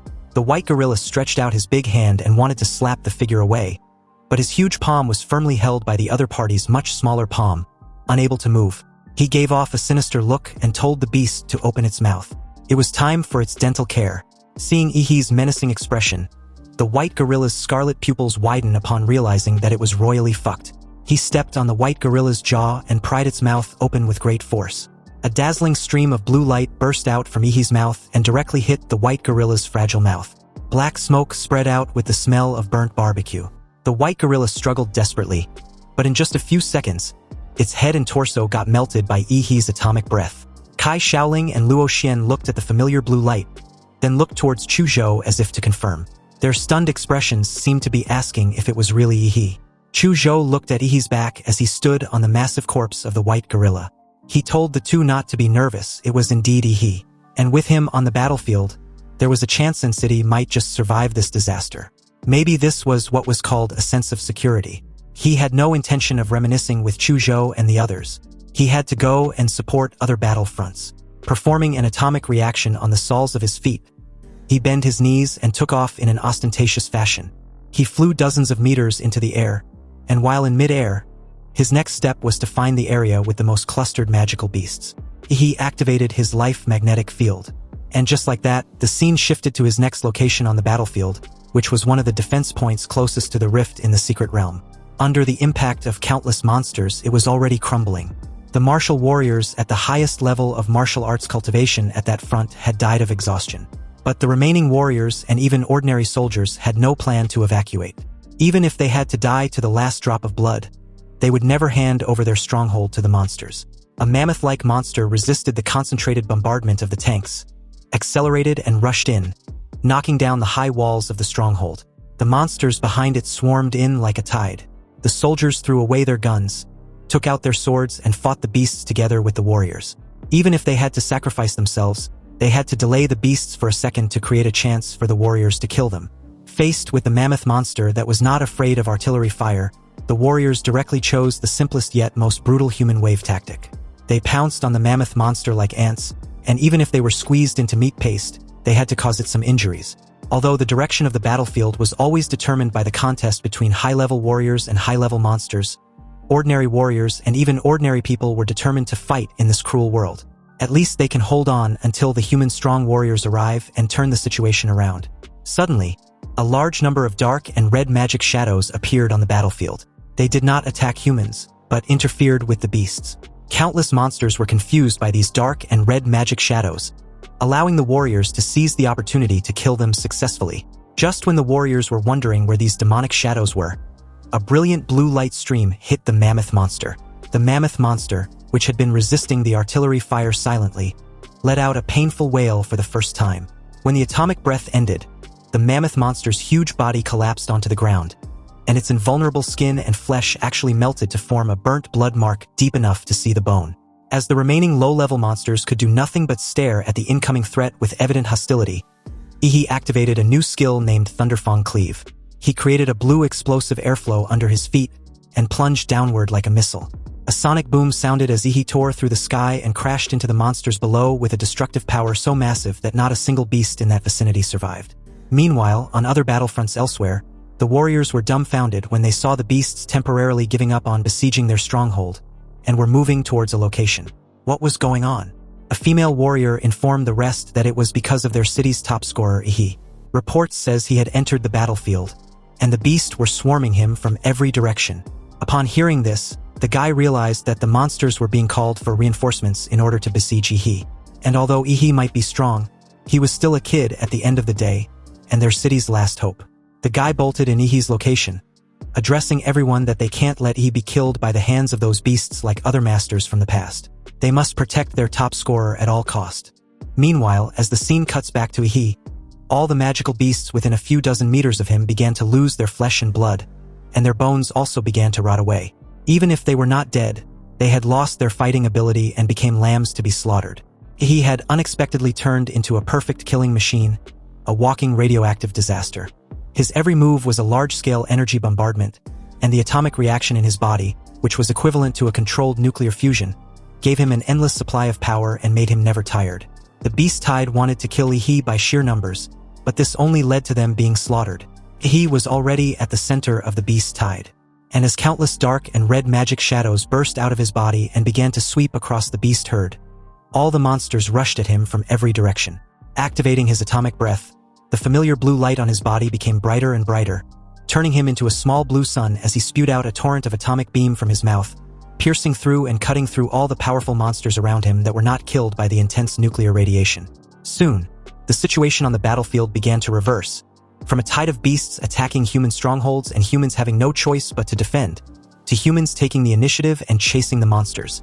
Ihi's battlefield was also noticed by many warriors and even high-level magical beasts. The warriors marveled at Ihi's powerful combat ability. After all, most ordinary warriors did not have the means to carry out large-scale attacks, and even high-level warriors found it difficult to have such a high efficiency in killing the enemy. A small number of human strongholds even started a counterattack with the help of Ihi. Whenever he arrives at a human stronghold, the warriors in that place become more defensively resilient. At some point, Ihi was no longer a simple battlefield support soldier, but a symbol of hope. Every time he arrived at a human stronghold, it meant that there was hope of defending that stronghold. A Lord-level monster successfully rushed out of the rift in the secret realm, and after seeing that Ihi was actually leading the humans to control the Beast Tide, it began to charge towards him regardless of everything like an enraged bull.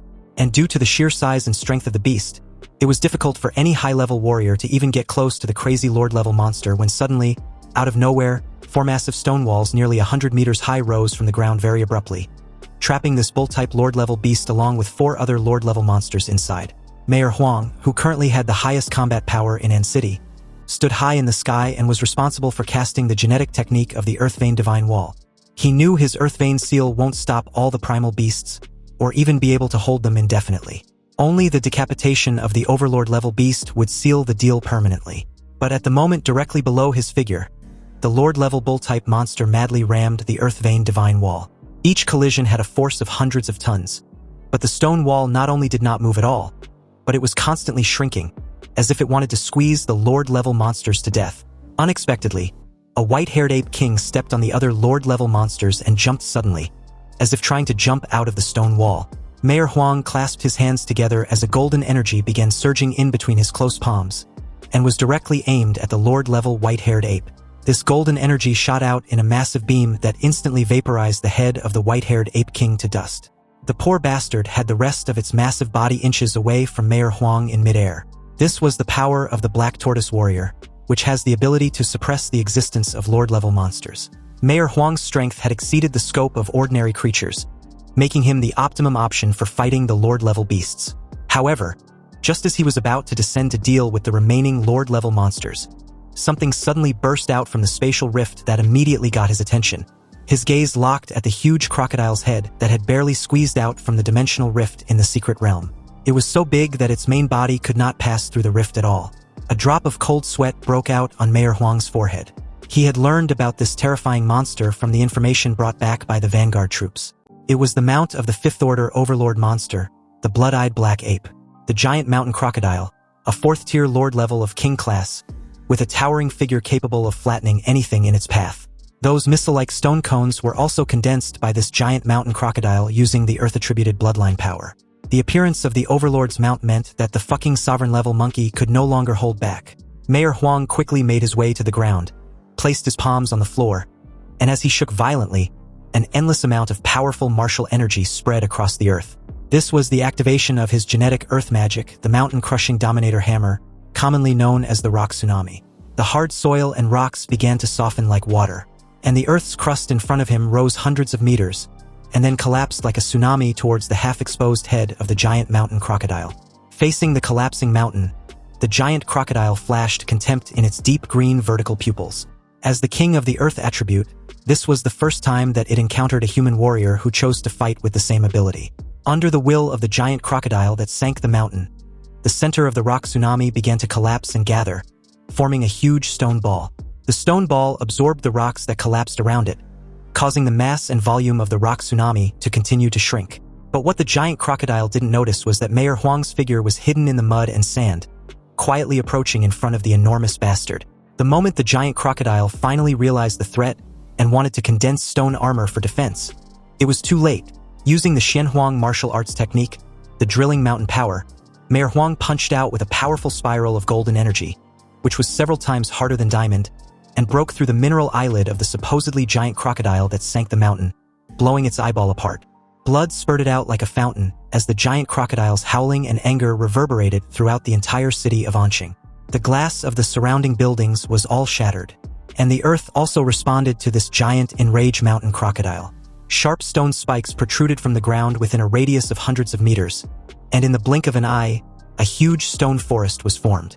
Fortunately, Mayor Huang had obtained the information about the giant crocodile in advance and evacuated all the warriors and remaining citizens in time, preventing them from approaching within 1 kilometer of the giant crocodile, thus avoiding too many casualties. If the enormous bastard had completely entered in city, he would have hardly been able to weaken it. However, since it only showed its head, it was literally begging to be slaughtered.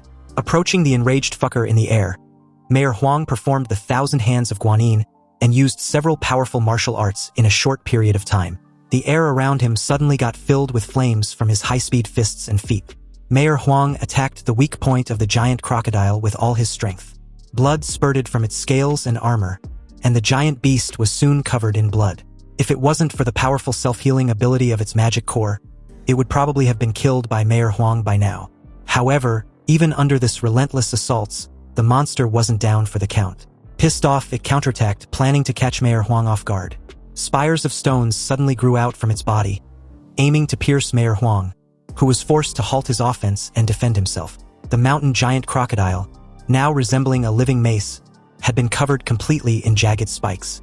Although the attack was unexpected, Mayor Huang wasn't surprised. After all, an attack of using its body as a weapon was expected from a king-tier lord-level beast. However, just when he stopped for a short while to adjust his breathing, the stone pillar behind him suddenly cracked, revealing a single crimson eye staring directly at him. Mayor Huang sensed the fatal threat and decisively turned around, only to realize it was an ambush. An arm covered with black hair stretched out and grabbed Mayor Huang's head before he could even resist. The owner of the black-haired arm also revealed his true identity, turning out to be none other than the 3-meter-tall black ape with blood-red eyes. It questioned what the foolish human was thinking of doing to its mount. Mayor Huang's pupils shrank, but he remained silent, realizing that the blood-eyed black ape hid inside the stone spikes purposefully for this precise ambush. The blood-eyed black ape declared in an arrogant tone, informing Mayor Huang that he was going to crush his skull, so every human can see just how insignificant they are before him. Then, with the intention to kill in a single blow, it slammed Mayor Huang to the ground with so much force that a dent was formed. Unexpectedly, Mayor Huang's split-second decision of sacrificing his left arm to escape the blood-eyed black ape's death grip saved his life. However, this only excited the bastard immensely. It showed a sinister smile after confirming that there are no stronger martial artists left in the city. Now, it can kill without restraints. It had already tested humanity's trump card. And sure enough, there was no warrior in the entire city who could resist it. A 5th-level overlord. Mayor Huang had a blank expression on his face, seemingly not surprised at all by this situation. He waved his only remaining arm, and countless broad and sharp stone knives emerged from the stone forest created by the mountain giant crocodile. The stone knives gathered into a storm and swept towards the blood-eyed black ape. The blood-eyed black ape didn't seem to be in a hurry to unalive Mayor Huang. It informed him that his resistance was meaningless. He was only delaying his inevitable death. You see, when the blood-eyed black ape confirmed that it had no natural enemies on this battlefield, in its eyes, this was no longer a war, but a game. A game designed to make humanity drown in fear and despair. The blood-eyed black ape wanted to see with his own eyes the expression of fear and hopelessness on the face of the strongest human in N City, deeming it as a delighted sight it could ever witness in this game. The storm of stone knives that was powerful enough to smash a tank hit the blood-eyed black ape. But the arrogant and intelligent monster did not even bother to defend itself, and allowed the stone knives to cut its body. It then calmly walked out of the storm of stone knives. Although the speed was good, the power was way too weak. The fucker casually commented like he was some twisted human instructor grading an exam. Mayor Huang raised up his working arm, launching another tidal wave of stones which pounced on the overlord beast. But the arrogant bastard just simply jumped hundreds of meters high and avoided the attack range of the sea of stones. Then, accompanied by a thunderous boom, the stone forest was destroyed by the sea of stones, but the blood-eyed black ape was unharmed. This time around the attack was powerful but way too slow. It coldly teased as it made its way towards Mayor Huang in a blink of an eye, actively dashing on one ruined building to the next, then soaring over dozens of meters in a final massive leap, and was in Mayor Huang's face in an instant. It told Mayor Huang to kneel because it disliked lower creatures looking at him. Caught off guard for a moment, Mayor Huang was stunned. He hadn't expected this overlord-level beast to be this deranged. Then came the strike as the beast's fist descended him like a collapsing mountain. A thunderous impact reverberated throughout the battlefield as Mayor Huang hit the ground. He felt a pain in his knees but didn't fall to the ground completely, rather forced himself to stay half-crouched, refusing to kneel. The ground beneath his feet shattered into broken fractures, yet his eyes remained determined, unshaken. There was only calmness on that somewhat weathered face. As the blood-eyed black ape stared at Mayor Huang's face in confusion, it wondered why the human wasn't afraid. He should be scared shitless, just like the despair and fear it had seen on the faces of the countless warriors it had hunted and killed in the past. This was the first time seeing the opposite when they were about to die. Mayor Huang placed his remaining hand on the ground and replied coldly, questioning the arrogant fucker if it believes it is so clever. But it still miscalculated gravely because at the end of the day, it was just an ugly, arrogant beast. Mayor Huang activated a forbidden blood-burning technique, the Earth Vein Seal. Apparently, he had deliberately lured the blood-eyed black ape at that precise vicinity because that place had his trump card, a formation he laid out in advance. The ground turned into quicksand with terrifying suction and began to spin rapidly in a vortex. In just a few seconds, half of the blood-eyed black ape's body was stuck in this quicksand. The harder it tried, the deeper it sank. The blood-eyed black ape sneered, questioning if this was Mayor Huang's backup plan, purposefully trying to seal him underground? He was too naive for a human because there was no way he could keep him sealed forever. The moment he falters, he will tear every human in this city to shreds. Mayor Huang just stared down at the arrogant beast and smiled slightly, not with joy, but with a resolved pride. This wasn't a backup plan but a hymn to humanity, the hymn of courage. Mayor Huang pulled back his torn-up shirt, revealing a large star-shaped wound on his chest. Then, he pierced through his own chest with his remaining arm. Blood gushed out instantly. The blood-eyed black ape was puzzled. It questioned what the human was doing. Mayor Huang coughed out blood, but his gaze was resolute. You see, at the start of this war, he buried the city's one and only tactical nuclear warhead beneath the battlefield, and the trigger was implanted inside his heart. So if Mayor Huang's heart stops, the nuclear warhead detonates. The blood-eyed black ape roared in desperation upon hearing this. Mayor Huang was definitely bluffing, and also insane. Did he expect him to fall for such bullshit? Because no human would gamble their worthless life on something like this. Mayor Huang still had that prideful smile on his face as the blood-eyed black ape continued to roar desperately. From the very beginning of the war, he had no intention of making it out alive. After all, only by actively getting involved can he perhaps completely deceive this cunning beast. Mayor Huang thought of the declaration he made at the inauguration ceremony as mayor of An City 20 years ago, declaring his name as Huang Qing, and was willing to give everything, including his life, for the city and its citizens. Now, he was at peace, finally content with what he had done. Huang Qing closed his eyes as the bright light of the nuclear bomb broke through the earth. The endless light and heat flooded his body and the body of the blood-eyed black ape, annihilating them in a single blinding instant. A deafening boom sounded that literally shook the entire city of Anqing, and a huge mushroom cloud like a tombstone rose out at the center. When the nuclear bomb exploded, the temperature at the center even reached hundreds of millions of degrees Celsius, vaporizing all matter instantly under this terrifying high temperature. The warriors who had received information in advance to evacuate the range of the nuclear explosion all stood in silence. They looked towards the center of the explosion with eyes filled with tears and great respect. As one, they raised their hands and saluted with pride and gratitude that Mayor Huang Qing had for his city. Chu Zhou and the others lower their heads in silence as a tribute. This wasn't just an explosion, but a grand funeral worthy of legends. When the dark mushroom cloud subsided, the area of thousands of meters in radius turned into a dark red magma swamp. But it seems that all this destructive energy, which lasted for a while, still hadn't been enough to kill the fifth-level overlord. Because somewhere within that dark red lava swamp, a charred creature, barely recognizable as a humanoid, trembled.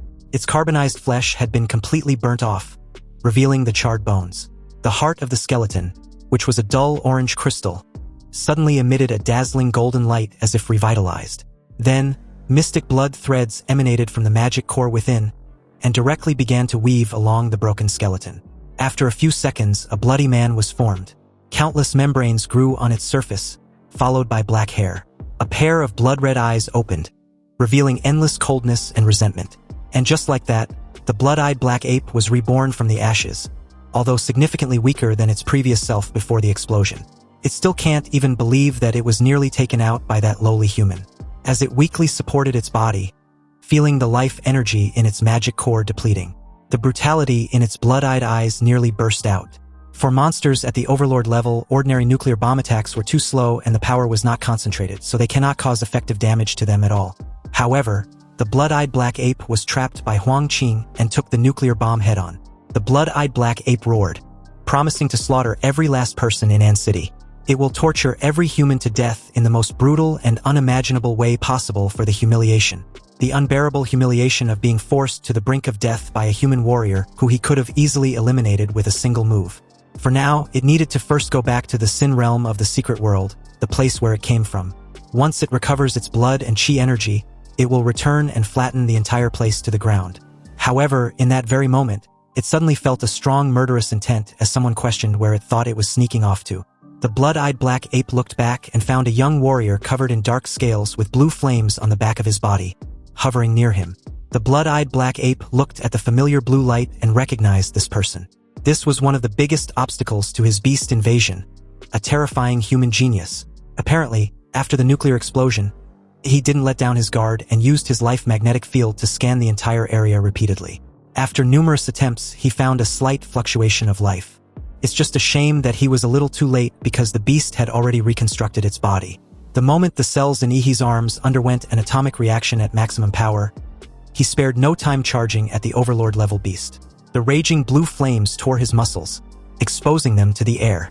With his superatomic blast fist already activated, Ihi punched directly in the direction of the Overlord level beast. However, to his utter shock, the monster was unharmed even though it took the attack head-on. Its bloodshot eyes flickered, and greed arose in its heart. Human geniuses had always been heavily protected and were extremely difficult to be killed. But now, this human genius was isolated and helpless, creating the perfect opportunity to be killed. Driven by his inner greed, the blood-eyed black ape no longer chose to escape, but took the initiative to attack Ihi. A surging heavy mist burst out of the blood-eyed black ape, and as it relied on its domineering defense, it went against the torrent of energy. But when it barely came in front of Ihi, what it saw was not his frightened face, but a smile. If the cunning bastard had run, then Ihi's mini-nuclear bomb probably wouldn't have been able to nuke his ass up. But since it was so eager to die, then he will grant the beast its wish. Suddenly, Ihi activated his 60-meter colossal titan with the familiar ultra-heated steam. And as this enormous ultra-heated steam engulfed everything in sight, brilliant arcs of electricity also burst out, and the blood-eyed black ape felt the familiar energy explosion. Before it could finish his words, it was engulfed in a blue light and heat.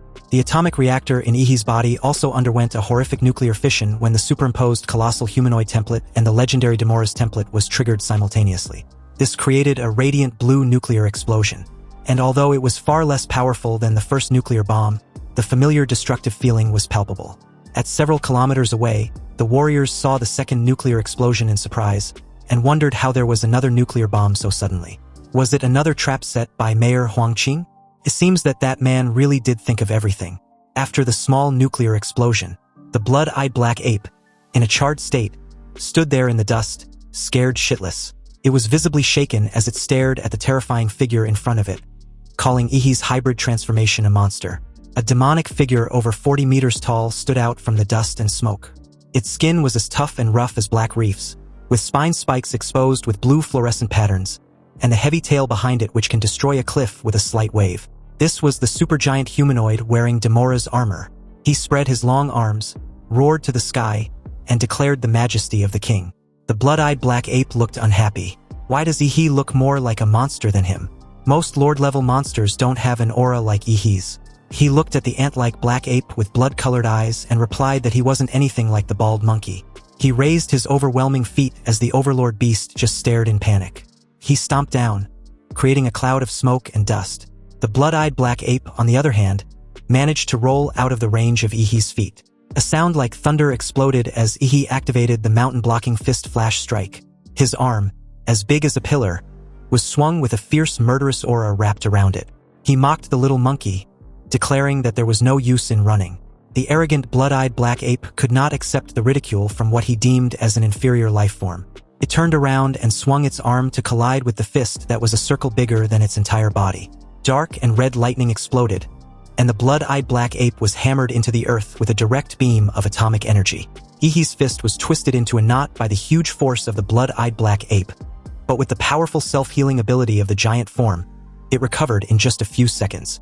As long as his real body at the back of the giant's neck was intact, the external body of the giant will never disappear. He just didn't expect that the skinny Overlord-level beast was still stronger than the average Overlord.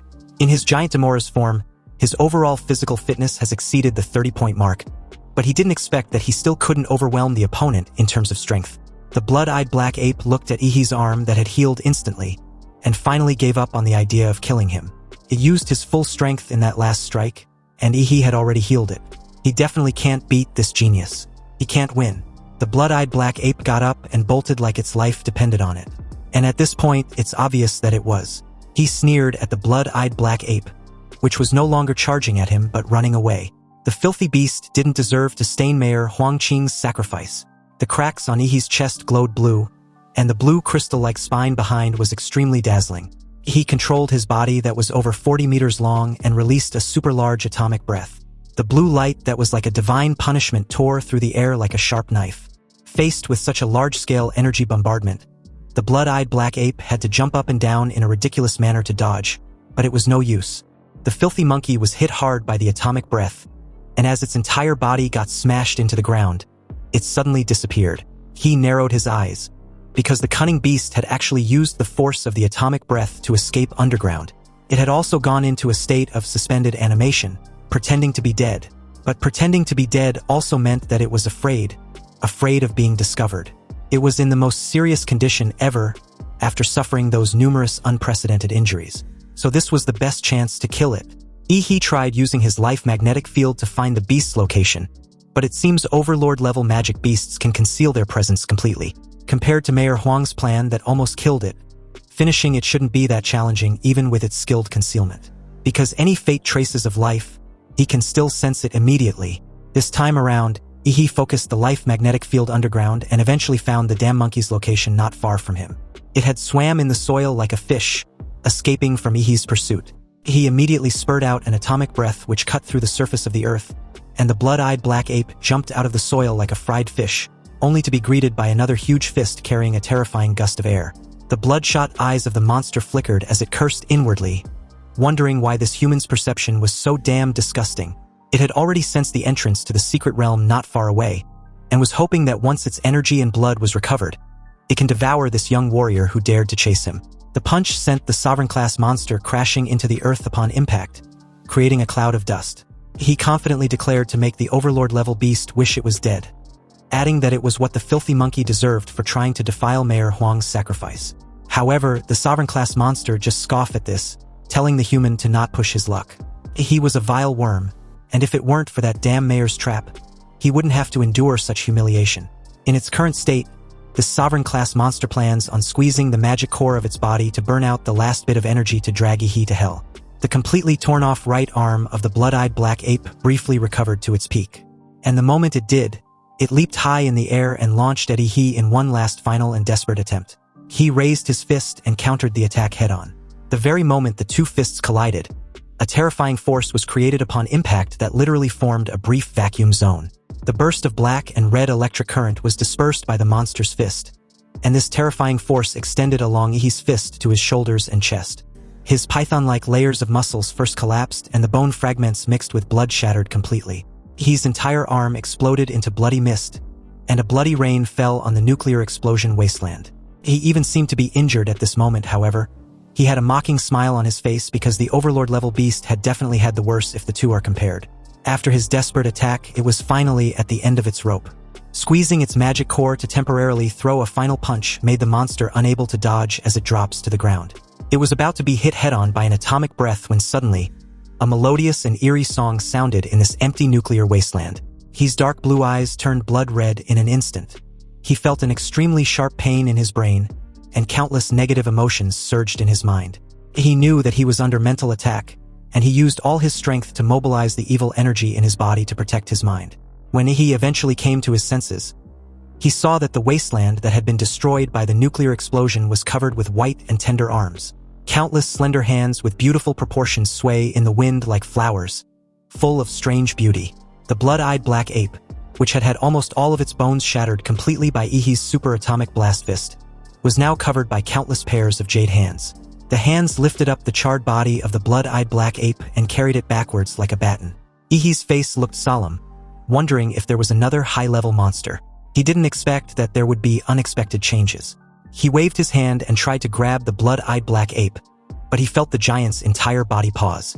The jade hands had grown out of all the joints of Ihi's giant body at some point, making him unable to move, like a large machine with its gears stuck. He roared, questioning if this mysterious high-level monster thought it could trap him and save his prey. Suddenly, Ihi's 40-meter-tall giant body burst into shining blue flames. He intensified the atomic reaction in his body, causing his body temperature to increase rapidly. From 100 degrees Celsius to 200, then 400, followed by 600, 800, 900, and by the time it rose to 1,000 degrees Celsius, the shell of Demoras on the colossal humanoid began to melt, revealing the flesh and blood flowing in the blue magma underneath.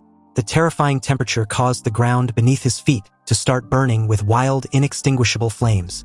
The jade hands stuck on his giant's body also began to spontaneously combust. They made sharp cries like babies and eventually turned into ashes. At this time, the blood-eyed black ape had been sent by the jade hand and flowers to a position 50 meters away from the spatial rift of the secret realm. It was almost there when it heard a loud commotion not far from him. Driven by curiosity, it raised its trembling head to have a look with its remaining eye, only to see a giant body which was chasing him with big strides like a devil who had literally crawled from hell. He stepped on the ground, and every step made the large jade hands burn like wildfire. The flaming giant roared loudly and stretched out his hands to grab anything in its path as he moved forward. The blood-eyed black ape screamed in horror for the jade hands to hurry up. The flaming giant was catching up. For the first time in its existence, it felt that death was so close that it could practically taste it. In the face of the instinct for survival, it forgot its cunning and its arrogance, and only primitive fear remained. The strange singing voice appeared again, mixed with a woman's charming laughter. From the dimensional rift in the secret realm that was 100 meters high, countless arms stretched out like a tide and was as high as a huge mountain. In the center of the wave of arms, there was a woman's head, and two beautiful hands like masks covered her eyes. He was aware that the other party was on the other side of the rift, influencing him across the two dimensions. With such terrifying power, what the hell was it? Was it a monster? And if it was it also an overlord? If this mysterious creature's true form happens to appear out of the spatial rift, he will probably be on his knees in that very first second. The woman's head seemed to feel Ihi's approach. She opened her eyes, finally having enough with this young human's meddling. Under such a terrifying stare, she lets out a scream as loud as the glorified, disfigured banshee she was. Her screams made Ihi felt as if his brain was about to explode. Even though he had blocked out the giant anthropomorphic hearing, the eerie scream could still reach his brain. The giant howled in pain, and Ihi tore open the flesh at the back of its neck and crawled out. The filthy monkey had killed so many people, and now it wants to leave just like that. He was like a madman, and with only endless murderous intent and madness in his eyes. He roared and added that the fucking monkey was dreaming if it thinks he would just accept that. He poured all of his atomic energy into the giant's body. And the giant's body with Demora's genes immediately entered an overload mode. All of his flesh and blood was melted by the blue magma-like blood, leaving only a huge skeleton to support its movements. He controlled his giant's flaming body to the edge of the rift and shot out from the neck like a missile, burning all the jade arms, blocking his way to ashes. When the giant's body was about to step into the rift of the secret realm, he faced the head of the woman with covered eyes and gave her the middle finger. He gave her a mocking smile and added that it was a local specialty of his hometown, a nuke to light up her ass, and he hopes the bitch likes it. The woman with her eyes covered stared directly at the flaming giant which had entered the secret realm like the harbinger of death. At that moment, her screaming session intensified, but it was out of sheer desperation and shock. Then, the dazzling blue and white explosion flooded everything. Part of the aftermath of the explosion poured out from the rift in the secret realm, blowing the weak hundreds of meters away like a fallen leaf. The blue-white light passed through the rift in the secret realm, dispersing the nuclear explosion smoke and dust that filled the outside world. like a small sun rising in the nuclear explosion wasteland. This obvious phenomenon was soon noticed by warriors several kilometers away. A warrior pointed out uncertainly that the rift in the secret realm seems to have exploded. Another also discovered a surprising issue. Something unexpected had happened because the beasts were suddenly in chaos. You see, the beast tide obeys the leadership of high-level monsters and has demonstrated a high level of organizational ability in previous battles. But now they were like a colony of ants that had lost their composure, either attacking blindly or fleeing in all directions. All experienced warriors realized what this meant. The Overlord-level beast was dead. They wondered if Mayor Huangqing's plan had succeeded. Everyone cheered up but stayed sharp, not wanting their mayor's sacrifice to go to waste. The city of Anqing can be saved if all the remaining beasts are eliminated. The carcass of the blood-eye black ape was finally destroyed by the giant nuke, halting the flow of beasts through the rift into City. And the remaining warriors who were originally showing signs of fatigue due to the high-intensity battle were suddenly revived as if they had been injected with chicken blood. They finally saw hope from the dark sea of beasts. The siege lasted a full day and night, until every beast was hunted down. The exhausted warriors were finally treated by the medical staff after the siege ended. Somewhere on the battlefield, Chu Zhou sat silently with a brutally battered and bloody body. The damage assessment showed that although City won the siege, it was at a devastating cost. Nearly 80% of the warriors and soldiers were killed or wounded. Meanwhile, at the site of the previous nuclear blast, a young man finally opened his eyes just when the city finally got a respite and a new life. He sat up, a bit disoriented. He wondered just how long he had been unconscious. After pouring all his remaining atomic energy into the giant's body to create a small nuclear bomb, his body fell into a sleeping state. Fortunately, the place where he lost consciousness was full of fresh nuclear radiation and residual atomic fission energy which recharged him after he depleted his energy. This battle was extremely brutal. So much so that Mayor Huang had to even intervene himself, luring the blood-eyed black ape to the nuclear explosion zone and obliterate it. Thanks to that, He was able to use the home field advantage in the nuclear explosion zone and self-destruct repeatedly to finally kill the blood-eyed black ape before the woman's head tried to rescue it. With the little vitality left in its magic core, it was impossible for it to heal itself. The subordinate beast tide chose to retreat because they sensed the death of the Overlord. Even though Ihi's infinite monster template was strong, it still couldn't match an Overlord-level beast. Winning this battle was sheer luck, advantages, and fate combined. He clenched his palms, feeling the surging atomic energy rushing through his body. Given enough time, he will reach the peak of martial power in Xia Kingdom. However, this time the secret realm riot throughout Xia Kingdom has given him a sense of urgency. He has no time for growth. He doesn't know when the next template will be available, and it may not be a gold tier or higher if he draws it. It seems that the collection of plant attribute magic cores needs to be accelerated, because merging with the planet Demora's template was the fastest way for him to become a top-tier warrior. There is also the Shenhuang martial arts. Since the infinite monster templates can help him cheat in the Wuyun space, he must also grasp the martial artist's extraordinary system. Although the growth period of Shenhuang martial arts was slower than that of his template abilities, its potential was also extremely high. After all, this was a cultivation system in the high martial arts world, and perhaps being transported to this world was part of his destiny. On the wasteland, he looked at the city in the distance that had just experienced war and silently planned for the future. 1 month after the beast invasion, and city had mostly resumed operations. In the city center, a bronze statue several tens of meters high of the former mayor, Huang Qing, was built. This was for the citizens and the future generations to remember the great warrior who dedicated everything and saved the city of Anqing. He also learned about the damage in other cities from the news. On his smartphone, he was informed that a total of 18 cities in the entire Xia Kingdom were attacked by the beast tide, and 12 of them were completely destroyed. After the S-level secret realm appeared in Guanshan City, the entire city was shrouded in an undetectable and impenetrable gray fog. At this point, Guanshan City was completely cut off from the outside world. The imperial capital selected 30 warriors and 5 grandmasters from the national warrior organization named the Daxia Dragon Bird, and went to investigate under the leadership of Grandmaster Du Jingming. Xia Kingdom's strongest national defense-level warrior, Fu Hongsheng, was on standby outside the S-level secret realm. After 12 hours, none of the 36 warriors left Guanshan City, so Fu Hongsheng went into Guanshan City in person. Finally, after 8 hours, the seriously injured Fu Hongsheng walked out of Guanshan City with the 2 surviving masters. Xia Kingdom also listed Guanshan City as the 11th life-forbidden zone in the world, and 1.8 million people in the city were confirmed dead. Countless lives eventually turned into cold numbers of casualties, appearing on Ihi's smartphone. This was the most serious invasion of the secret realm that had caused the Xia Kingdom the most damage since spatial rifts appeared. For the first time, He realized the dire survival situation of humanity. Even National Guardian-level martial artists were barely enough. He can't wait any longer. Only by possessing great power within himself can he survive in this turbulent world. He turned off the news and called the only person he knows that has access to the items he needed. At the Liu family's mansion, He asked Qinlan for a favor. Qinlan laid lazily on a leather sofa. Her silk pajamas were a little revealing, showing her perfectly toned pink shoulders. She guessed that He wants to learn the remaining 2 Shenhuang martial arts of the Liu family. He felt a little nervous upon hearing this. Was this the image Qinlan had of him in her mind? He replied that that's not the case.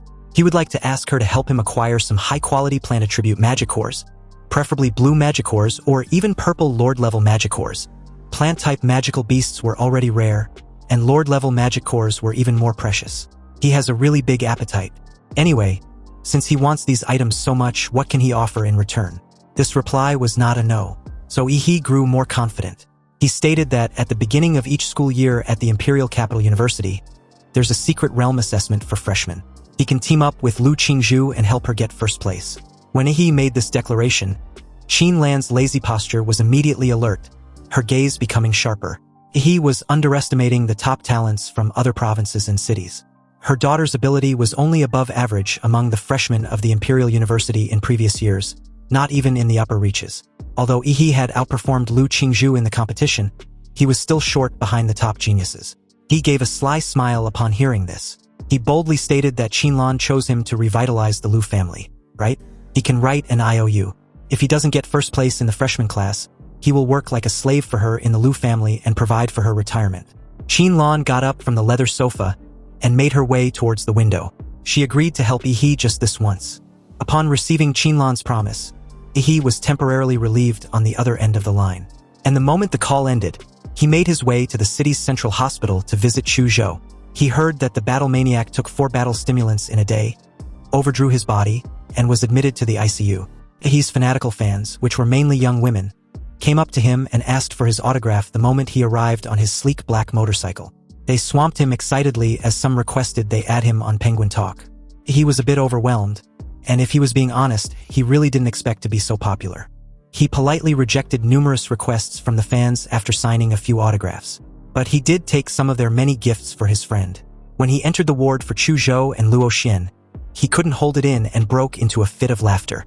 The originally handsome classmate was now wrapped in bandages like a mummy. Chuzhou laid on the bed with an embarrassed expression on his face. But his sharp eyes seemed to show his usual composed demeanor, as if to say he never needed bandages in the first place and could still fight. He was interrupted by Chuzhou's fellow patient who casually called him as if they knew each other. He asked who the guy was.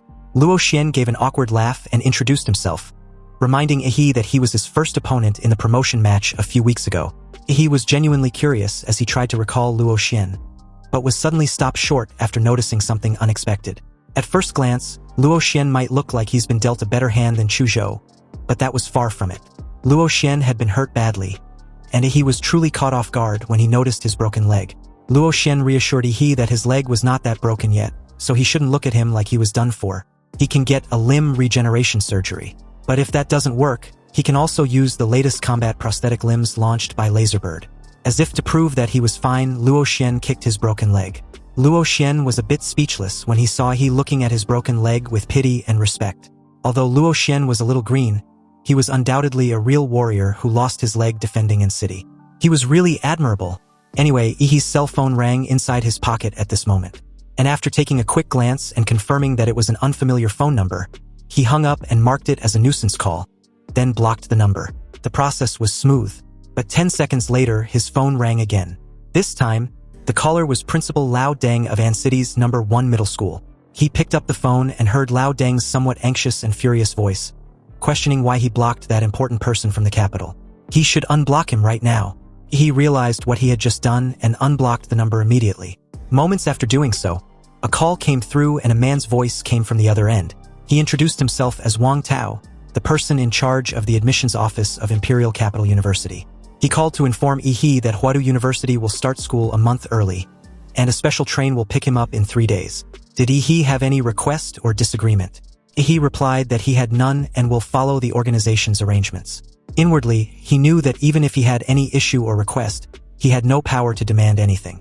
And about the early opening of the Imperial Capital University, it's obviously due to the heavy blow caused by the invasion of the Secret Realm to Xia Kingdom.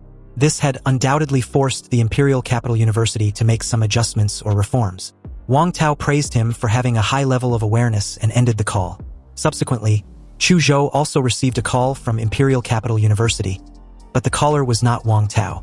Among the 3 students currently in the 6th ward, 2 were top students who had been accepted into Huadu University. Luo Xian lowered his head, feeling a bit out of place. It seems like he shouldn't be in this ward, let alone on the bed. He felt like he belonged under it. Anyway, before reporting in, there was one more thing he had to take care of. He said his goodbye to Chu Zhou and Luo Xian, then left the hospital. So with that, 3 days passed by like a bullet, and as the scene shifted to the Swan Lake nuclear blast site, because of the huge mushroom cloud caused by the nuclear explosion, hundreds of tons of dust were thrown into the clouds. The sky over Swan Lake and the surrounding kilometers had been shrouded in a thick ash, turning the world below into a perpetual night. He came to this dark wasteland when he left the hospital 3 days ago, and relying on the instinct of Demora's bloodline, he found the areas with the richest nuclear radiation and energy residues, like the exact place where Huang Qing sealed the blood-eyed black ape and detonated the nuclear warhead. He sat cross-legged in the big pit created by the nuclear explosion, and used Demora's template to absorb all the radiation energy in the air into his body. His entire body was covered with black reef-like rough skin, and the misty air swirled around him as he meditates, breathing in the dusty clouds rich in ultra-high radiation. The muscles on his back relaxed, and his pores spewed out large amounts of steam like a steam engine. As the large amounts of steam around he began to fade away, the beam of morning light was like a spotlight, highlighting him in the dark terrain. The hundreds of tons of dust lifted into the cloud by the nuclear explosion was finally being blown away by the wind, and the bright morning light had finally started penetrating through the dark gray clouds, shining on the scorched wasteland. He opened his eyes, and a crystal blue light flashed across his pupils. He opened the system panel, ready to see the results of his 3 days of nuclear absorption. The infinite monster templates showed the host he had his overall physique as 27.4. His Demora's template compatibility was at 38.9%, and the colossal humanoid template compatibility was at 90%. He assessed his martial energy and felt the familiar blue arcs of electricity and the dark and red evil spirits coursing through him. It seems that during these 3 days of training in the nuclear wasteland, the fusion of martial energy and nuclear energy had become more profound. After the battle with the blood-eyed black ape in the nuclear explosion wasteland, he discovered that his compatibility with the legendary Demora's template had actually increased by 1.5%, which was extremely high. Even if he had absorbed a blue-quality magic core, it might not necessarily increase the compatibility by 2%. Anyway, if he combines this result with the residual nuclear radiation and atomic fissure energy in the nuclear explosion wasteland, it was a true cultivation sanctuary. 3 days of training had increased the compatibility by more than 6 points, which was a very significant improvement. However, it's a bit unfortunate that he had to leave. He bent his knees, and a slight amount of atomic energy started brewing under his feet. As a blue flash appeared, a sonic boom sounded as he soared into the sky. Meanwhile, at Ancity's high-speed railway station, an announcement about the departure of the high-speed train G666 to the Imperial Capital West Station was being broadcasted. With only 5 minutes left, passengers who had not yet passed ticket inspection were told to do so immediately. Although time was tight, Chu Zhou was not anxious. He believed that he would not be late. Just then, he suddenly heard an explosive sound whizzing through the air and heading in his direction. Chu Zhou knew it was but the people around instinctively got goosebumps with their hearts pounding wildly. They sensed the danger and thought a terrifying monster was upon them. Everyone except Chu Zhou was on high alert when he landed in an ostentatious fashion. The warriors looked at this dusty and handsome young man with respect and curiosity. He was truly the pride of Ancity, but that oppressive aura just now scared them to death. Seriously, most high-level warriors don't even have such an oppressive aura like their young genius. Chu Zhou just gave a slight chuckle when he noticed that he had gotten stronger again. At this point, he had become accustomed to his friend's rapid growth. He, on the other hand, just stared at the city of Anqing with a sense of nostalgia. He was about to leave the only city he'd ever been, his first stop since crossing over and point of origin. He bid farewell to Ancity for the last time as he and Chu Zhou strode towards the Imperial University train's waiting platform. and upon boarding the red slick train representing the Imperial Capital University, it gradually pulled away from the railway station the moment the 5 minutes was up. Inside, he was somewhat curious about the strength of the top students from other regions. He questioned Chu Zhou about it, and the handsome fucker confirmed it. Not only that, but apparently, the entire train uses the most advanced structure and materials, capable of withstanding a force impact of thousands of tons. On top of that, there are no less than 5 Black Tortoise warriors escorting Huatou University's train, either openly or secretly, and there are even Grandmaster-level warriors overseeing everything. After all, those sitting inside this very train were the most talented and elite students in the current generation, and they will become the backbone of protecting the entire Xia Kingdom in the future. He smiled with a knowing grin. He had used his life magnetic field to sniff out everyone within a 5-meter radius around him. Sure, there are a few strong ones among the bunch, but it seems there are only 5 people who can survive 3 moves from him. The moment he sat down to rest, a loud noise suddenly issued a level 1 alert. The Imperial University train has been attacked by an unknown enemy. Professors and other faculty leaders are investigating the situation. But the remaining students should please evacuate the carriage as soon as possible, and should not engage in battle with the enemy. The entire carriage was quiet at first, then suddenly became extremely noisy. Some students believed the situation wasn't real because how could anyone dare to attack the Imperial University? Maybe it was just some sort of a drill to test the abilities of the freshmen. But others disagreed. It might not necessarily be a drill, because at present Xia Nation was at its weakest, and the Nation Guardian warriors were either injured or in seclusion. Even Grandmaster Du Jingming, one of the 3 great Guardian Grandmasters who protected the nation, had gone missing. In fact, many Grandmasters and warriors had died during the Beast Tide in Guanshan City and other fallen cities. So it's only natural that nations and other factions that were previously suppressed by Xia Kingdom would begin to stir up trouble restlessly. Almost all the freshmen began discussing the current situation when someone questioned if they should leave the carriage or stay put. As the top talents in their respective cities, they were not stupid and were all quick-witted. However, facing the current confusing situation, they were a little panicked. Chu Zhou turned his head in Yi's direction and asked for his opinion. He had his eyes closed, and after training non-stop for 3 days straight, he just wanted to take a nap to recover when this annoying inconvenience happened. Nonetheless, he was still a practical person. He immediately stood up and prepared for action. He told Chu Zhou that they needed to go see what was really going on. The remaining freshmen also took different actions. Some believed that this was a test and were prepared to find more freshmen to join forces, take the initiative to attack the enemy to demonstrate the strength, courage, and wisdom of being warriors. On the other hand, others also acted cautiously and were prepared to leave the carriage first, just like they were told. And as for the remaining students, they were just confused and torn between following the crowd, leaving the carriage, or willing to attack the enemy.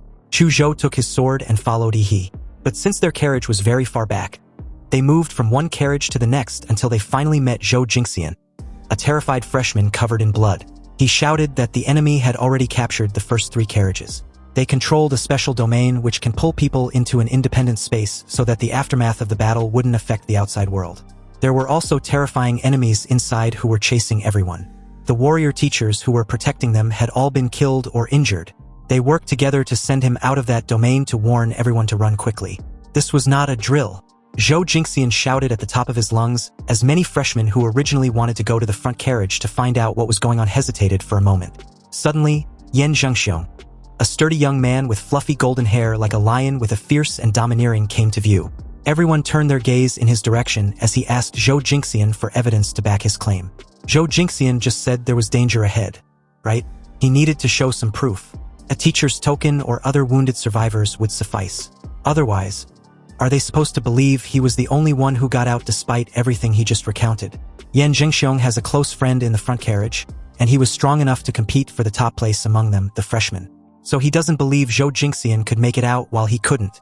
Many freshmen agreed with Yan Zhengxiong's assessment. So to put things short, no one believed Zhou Jingxian. Yan Zhengxiong strode past Zhou Jingxian and headed towards the front carriage. Behind him were many freshmen who supported his viewpoint. They were going to go to the front together to see what was really going on. Zhou Jingxian couldn't believe his warning fell on deaf ears when he saw many people brushing past him and insisting on proceeding forward to die. In that moment, covered in blood, Zhou Jingxian looked as pale as death when he seemed to recognize the person beside him. His eyes suddenly lit up as he confirmed Yi's name. He looked at the freshman in front of him, and after using his life magnetic field to confirm that there was no problem with his breath, he nodded in acknowledgement. Zhou Jingxian explained that a girl named Lu Qingzhu showed him Yi's photo and asked him to tell him not to go to the front carriage. He was stunned for a moment. He asked Zhou Jingxian if that was all Lu Qingzhu said to him. That's right, Zhou Jingxian replied. And apparently, Lu Qingzhu was severely injured by a sword in order to protect him. He couldn't persuade the others who were dead set on getting themselves killed. But he must fulfill Lu Qingzhu's last wish and make sure Yi survives. Just when Zhou Jingxian was feeling moved by his own words, he slapped him on the back of his head, questioning what nonsense the guy was spouting. Lu Qingzhu wasn't even dead yet, and this guy was already talking about her dying wish. Chu Zhou asked Yi if he intends to go into the front carriage. And Yi, without hesitation, replied that he was. He promised her mother after all. But in that moment, Zhou Jingxian unexpectedly stood in front of Yi and Chu Zhou, his eyes full of fighting spirit as he blocked their path. Zhou Jingxian refused to let them pass. He was speechless.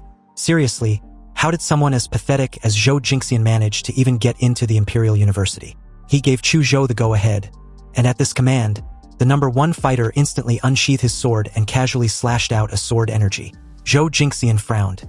He didn't expect these two guys to be so shameless and start fighting over a disagreement.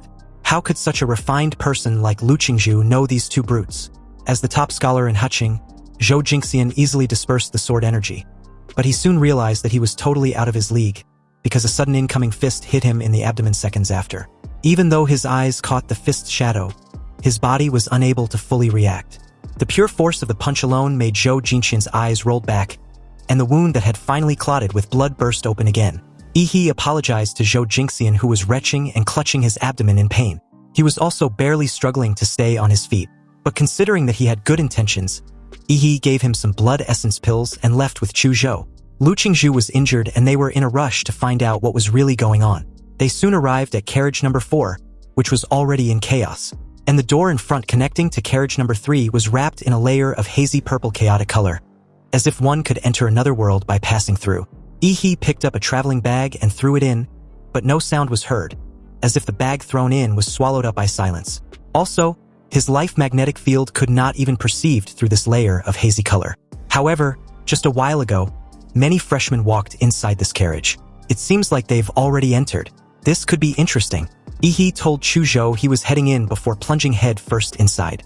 And of course, Chu Zhou immediately followed, their bodies twisting as they disappeared into the hazy purple chaotic color. Anyway, after he went in, he found it odd that Chu Zhou, who entered together with him, had disappeared. He was the only one on the silent glowing path, and at what seemed to be the end. The glowing path was brighter that it was almost blinding. Yi walked to the end as the surrounding environment gradually began to brighten. He finally reached the end, and emerged at the other side only to be stunned to realize that he was no longer on the Imperial University train. With his sight fully restored, he questioned where the hell he was at. The gray sky looked like a group of dilapidated buildings that were in absolute ruins, like a disaster had fallen. In this strange environment, Yi became unusually solemn because his life magnetic field had disappeared. Or, in other words, it had been blocked by this strange place he was at. In that case, the old way still worked, and that was getting to a higher ground to see the entire view of this strange place. Yi kneeled down and jumped. Yi jumped dozens of meters and reached the top of a building. Looking around, the buildings there were very monotonous and there was no sound around, like a dead city. In this unfamiliar environment, Yi narrowed his eyes. Although Yi's life magnetic field was blocked, he could still feel a pair of eyes locked on him. This feeling of being spied on and teased made him very uncomfortable. He exerted his vigorous martial energy, with his hands forming a globe shape, gathering martial energy and infusing it with unstable atomic energy. Yi threw the energy ball into the clouds. A terrifying burst of energy occurred. The huge light and heat dispersed the surrounding gray clouds. The explosion of the air broke the silence of the city. If the other party intend on playing tricks on him, then he will light up the entire place and announce his presence. As the huge burst of energy gradually dispersed the surrounding gray clouds and lights up the entire dead city in an ostentatious fashion, every freshman of the Imperial University who had been holding their breath in hiding suddenly stared at the explosion in the sky. Some in amazement and admiration, others in worry that it would cause trouble, and a few were indifferent. But almost everyone was curiously wondering what expert had that level of insanely flashy entrance, unaware that this supposed expert was one of their own. Only Chu Zhou and Lu Qingzhu were familiar with this high-profile appearance. And speaking of these two, in a building somewhere, a pale-faced Lu Qingzhu looked at the blue light explosion outside the window and already knew he had entered this dead city. However, she was in no condition to leave where she was hiding. Unlike Chuzhou, who was already rushing towards the location of the explosion with a sword in hand, he knew that Ihi's flare had made him the focus of the entire city. Anyway, back to Ihi, the arrogant fucker looked at the restless city and realized he had not only attracted the attention of his teammates, but their enemies as well. Right on cue, Ihi heard the sound of footsteps nearby, and at some point, a strange figure wearing black clothes and a white pig head mask had appeared behind him. In this mysterious person's hand was a rusty chain, at the end of which was a blood-stained long knife. Seeing this strange-looking man, he could tell at first glance that he was no good. So without any hesitation, blue flames came out of Ihi's feet, leaving a scorching mark on the floor. Then, accompanied by a sonic boom, he was upon the guy in an instant. He punched directly at the opponent's pig-headed mask with his atomic fist, enunciating his intention to rip the guy's head off. But unexpectedly, the moment Ihi's atomic fist hit his target's head, the long sharp knife in this mysterious person's hand also stabbed him in the abdomen, directly ignoring his martial arts shield and Demora's skin defense. But surprising enough, Ihi's atomic fist, which was thousands of degrees high and could even melt steel, only managed to just submerge the pig-headed man's head in blue flames, but didn't really burn it off. The pig-headed man clenched the handle of the sharp knife that had stabbed into Ihi's abdomen. He exerted force with his arms, trying to cut Ihi's body open, but no matter how hard he tried, he failed to swing the long knife. In fact, his sharp knife was stuck in Ihi's quickly healing muscle layer. The pig-headed man immediately wanted to retreat, but Ihi grabbed the rusty iron chain wrapped around the pig-headed man's arm tightly and pulled him towards him. The guy's strength wasn't much, but his weapon was very special. It seems to have the ability to ignore any defense. He grinned mischievously and questioned what the hell the guy was. He then grabbed this strange-looking guy's pig-headed mask with both hands and opened his pig-headed mouth, declaring that it was time for his oral surgery. He should stop resisting and open obediently.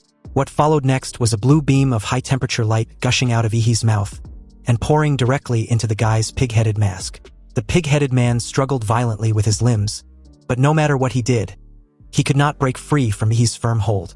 As the smell of burnt barbecue wafted out, the pig-headed man finally stopped struggling. But his pig mouth had been pierced by the atomic breath and his neck had been melted by the high temperature. Holding the pig's headed mask, he declared himself as an honest person. He did what he said he would. But in that moment, he also noticed something inside the mask he was holding. He pulled out a green pendant from the wide-open mouth of the pig's headed mask. With this, Ihi was convinced that everything was actually a trial of the Imperial University, and they were probably supposed to kill monsters for loot. Also, the long sharp knife which was logged inside his abdomen shatters into tiny fragments in that moment. It seems the masked person's weapon must have been blessed with the martial energy of a high-level warrior, making it extremely sharp. Once the martial energy faded, the weapon reverted back to an ordinary item. He stared at the pendant in his hand, thinking of how to pass the trial arranged by the Imperial University. The entire setting felt like a battle royale. So did he have to find a bunch of masked enemies and take the pendants from their masks? Just then, he sensed an arrow aiming towards the back of his head. But before the arrow could get any closer, a ferocious evil shadow instantly rushed out of Ihi's body, opening several bloody mouths from all angles, stopping the arrow and biting it into pieces. He looked in the direction where the arrow came from and saw another masked figure with crossbows. Already pissed off with the earlier ambush, Ihi rushed forward with the intention of ending this fucker's existence when suddenly, a sharp spear pierced through the concrete ground directly in front of him and pierced his heart. Then the masked figure also seized this opportunity and shot several sharp arrows directly at Ihi's vital points. After getting rid of the pig-headed man, he hadn't even had time to catch his breath before he was surrounded by murderous intent from all directions, but it was still a bit too naive to think of taking him down this way. Ihi roared angrily and summoned the power of the humanoid giant from his monster template. Intense flames and steam burst out from his body, and huge ribs grew around him, woven with a burning new colossal figure entirely enveloped in dark and red evil spirits. The masked figure with crossbows, clearly scared shitless, stared at the insanely massive fist descending upon him like a freaking meteor. He roared as his explosive punch shattered the entire building into a cloud of dust and debris, and with it, the masked figure with crossbows. Most of the freshmen watched the chaos from afar, wondering what was going on for an entire building to collapse so suddenly. He walked out of the dusty debris with the spear in hand. He wanted to see the person who nearly skewered him like a kebab. And in that moment, the person in question appeared in front of him on his own initiative. This time around, the person was wearing a red-eyed rabbit mask and a black suit. In his hand, he held a brand new spear. It seems that as long as these masked men's bodies are not dead, their weapons can be regenerated continuously. The guy bent his legs, and his calf muscles bulged as big as a balloon. Then he exerted his entire body strength to jump and flew towards Yi like a cannonball, his spear aimed at him. He raised his leg and tried to kick the rabbit-headed man mid-air, but his body was too soft. Before the force of the kick could hit the rabbit-headed man, he spun in the air and changed his trajectory with his spear still aimed at his target. He was stunned to see this. The mysterious rabbit-headed man knew martial arts. What the hell? Just as the spear came about a few centimeters away from Yi's stunned expression, a familiar chill joined the battlefield. And with the power of the ice element dragon, a massive ice wall suddenly blocked the spear of the rabbit-headed man. So, under the shade of a couple ruined buildings, Chu Zhou announced his presence by encasing the rabbit-headed man with an ice wall several meters high. With his spear in hand, the rabbit-headed man looked around in confusion when he suddenly sensed an attack from above. This attack was from none other than Chu Zhou, who comments on how close he was from being speared in the head. He should leave this battle to him. The rabbit-headed man managed to evade Chu Zhou's attack when he pierced the spot the target initially was with his sword. As countless ice shards erupted from underneath the ground, the rabbit-headed man jumped out of the encased wall of ice.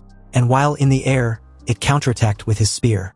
The sword and the spear collided multiple times in an instant, creating dazzling sparks in the air. In a few seconds, the two men fought dozens of rounds with the weapons in their hands. Sparks flickered in the dark space. Even though the rabbit-headed man had the advantage with his spear weapon, he could not gain an advantage over Chu Zhou's superb swordsmanship. In another sword fight, Chu Zhou released the power of ice and successfully froze the spear in the rabbit-headed man's hand. After the weapon was briefly sealed, the rabbit-headed man quickly fell into a disadvantage. Chu Zhou seized this opportunity and punched the rabbit-headed man in the chest with his open palm. Although the rabbit-headed man was sent flying, he still managed to block the full force of the attack with his frozen spear. It tried to retreat quickly, but a sudden pair of large hands that had been patiently waiting reached out from the shadows and grabbed him tightly. He, back in his colossal humanoid form, was finally able to catch the little cutie who had been evading him like a scared, terrifying bunny he was. What followed after was another massive burst of martial and unstable atomic energy that lit up the surrounding gray clouds, and again, broke through the silence of the city. Only this time around, a couple ruined buildings was destroyed in the process.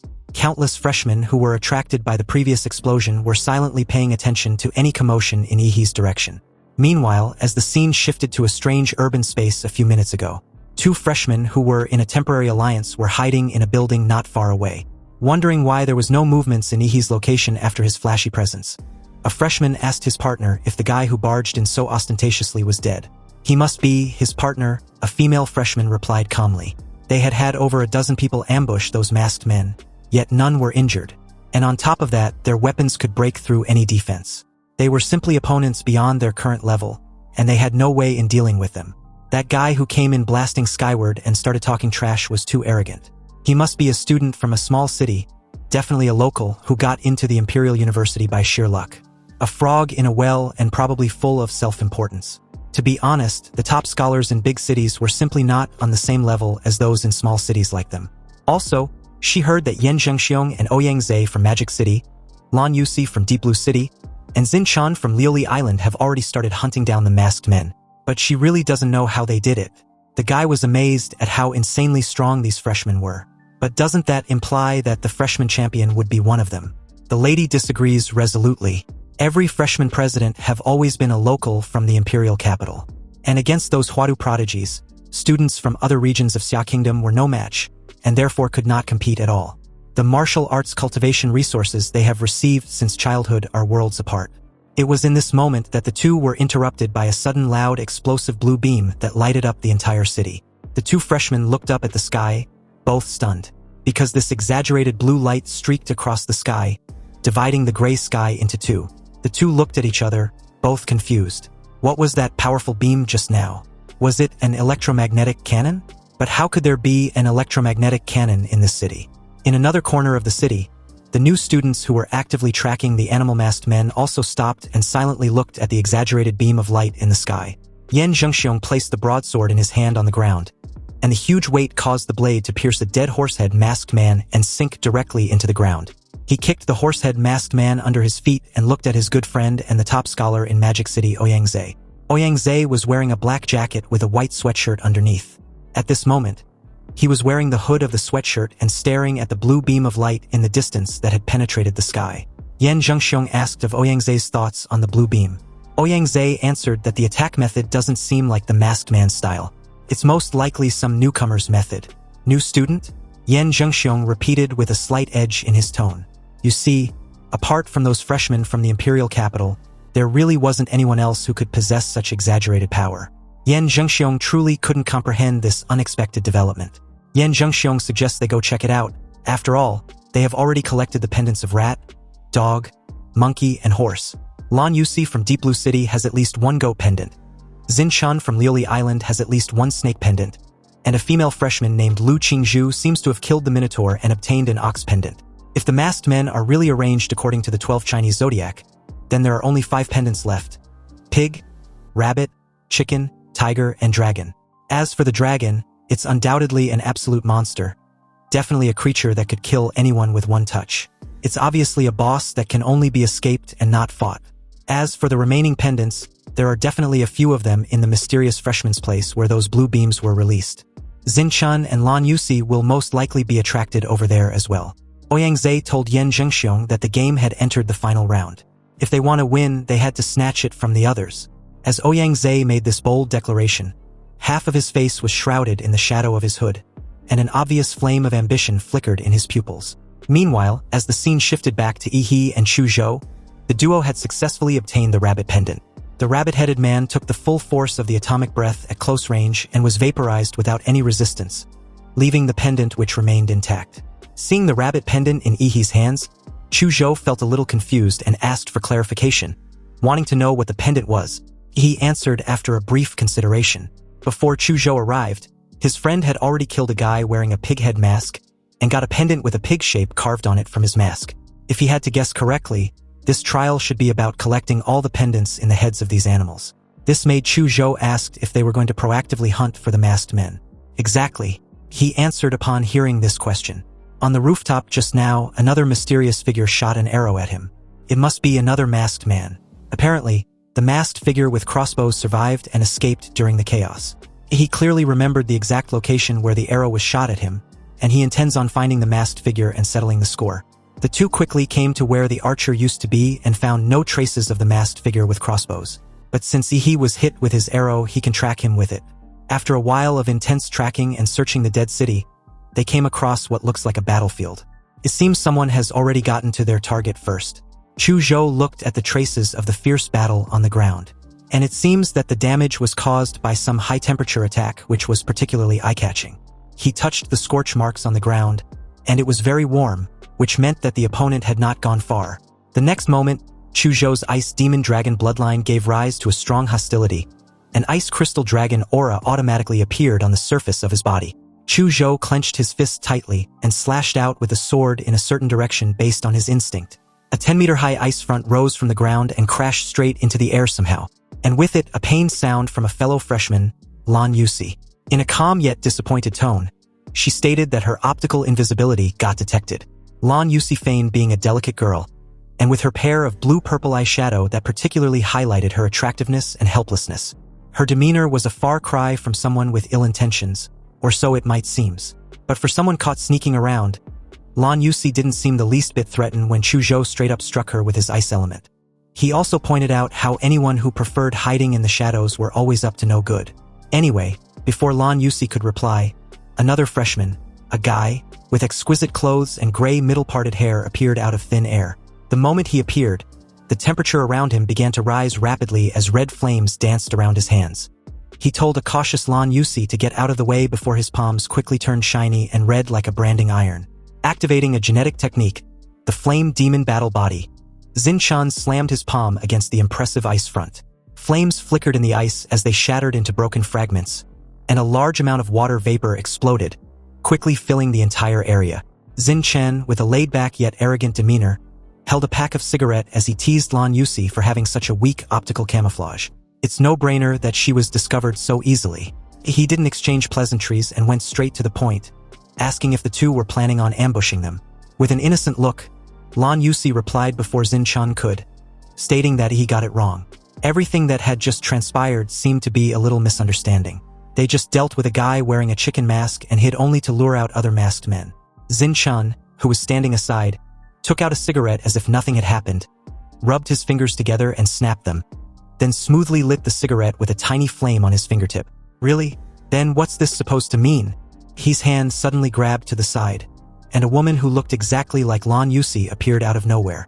He grabbed her throat tightly, raised her in the air, and as she struggled in pain, she dropped a dagger with a strange blue-purple color. Obviously, the dagger was coated with poison. He casually crushed the neck of the clone in his hand as the expression of the real Lan Yusi instantly darkened. Xinchen beside him gave a rogue smile. He had never thought that Lan Yusi's sneak attack could succeed. Otherwise, it would be too boring. After smoking the entire cigarette in one breath, he dropped it and took a step forward. Xinchen puffed out his cheeks, and they enlarged grotesquely like an inflated balloon. He then exhaled a large cloud of black fog towards Yi and Chuzhou. The two retreated in time and avoided the black mist spitted out in their direction.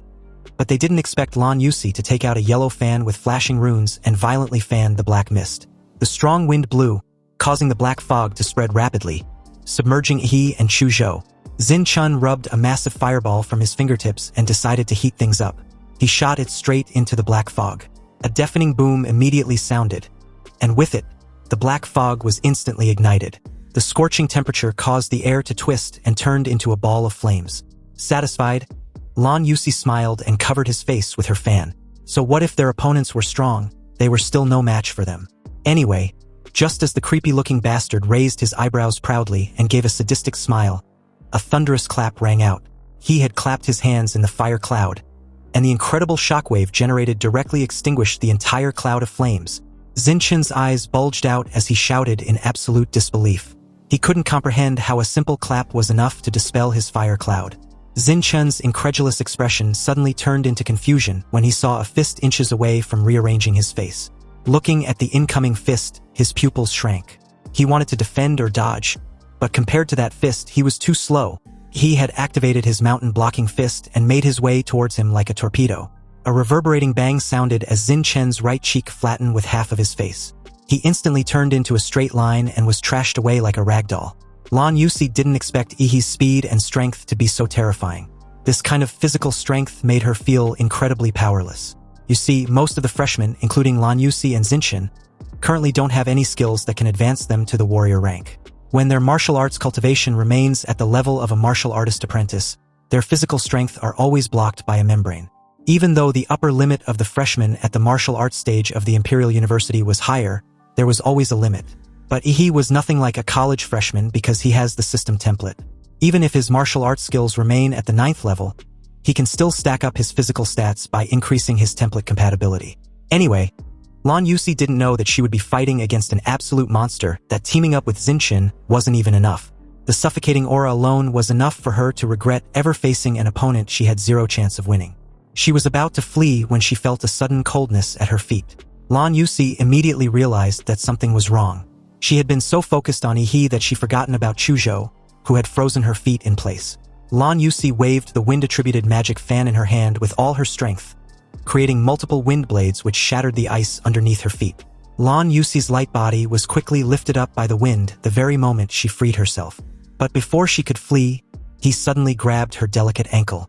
In the face of Lan Yusi's evident shock and absolute fear, he slammed her to the ground, creating a shallow crater as she drops her fan. He showed no trace of hesitation as he raised his fist. And the moment Lan Yusi saw this, she immediately consumed a large amount of martial energy in order to escape from Yi's clutches. A strange cloud of jade energy exploded on the spot, and as countless clones of Lan Yusi rushed out, fleeing in all directions, the real Lan Yusi among them thought she was in the clear.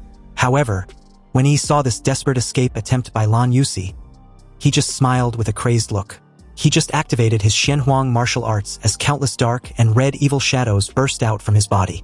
Using the imprisoning the devil in the flesh and demonic illusions simultaneously, the released dark and red chaotic shadows transformed into numerous magical beasts, which quickly surrounded and attacked every Lan Yusi. And unfortunately for her, her clones were not as numerous as Yi's evil shadows.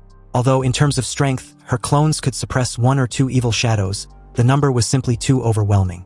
She also had no idea what they were and was scared shitless to even resist. He just laughed with an expression of a mad joker. Lan Yusi was completely at his mercy. She can't fight or flee, but she can accept her fate. Facing Ihi's tyranny, Lan Yusi surrendered and obediently handed over the sheep and the chicken pendant.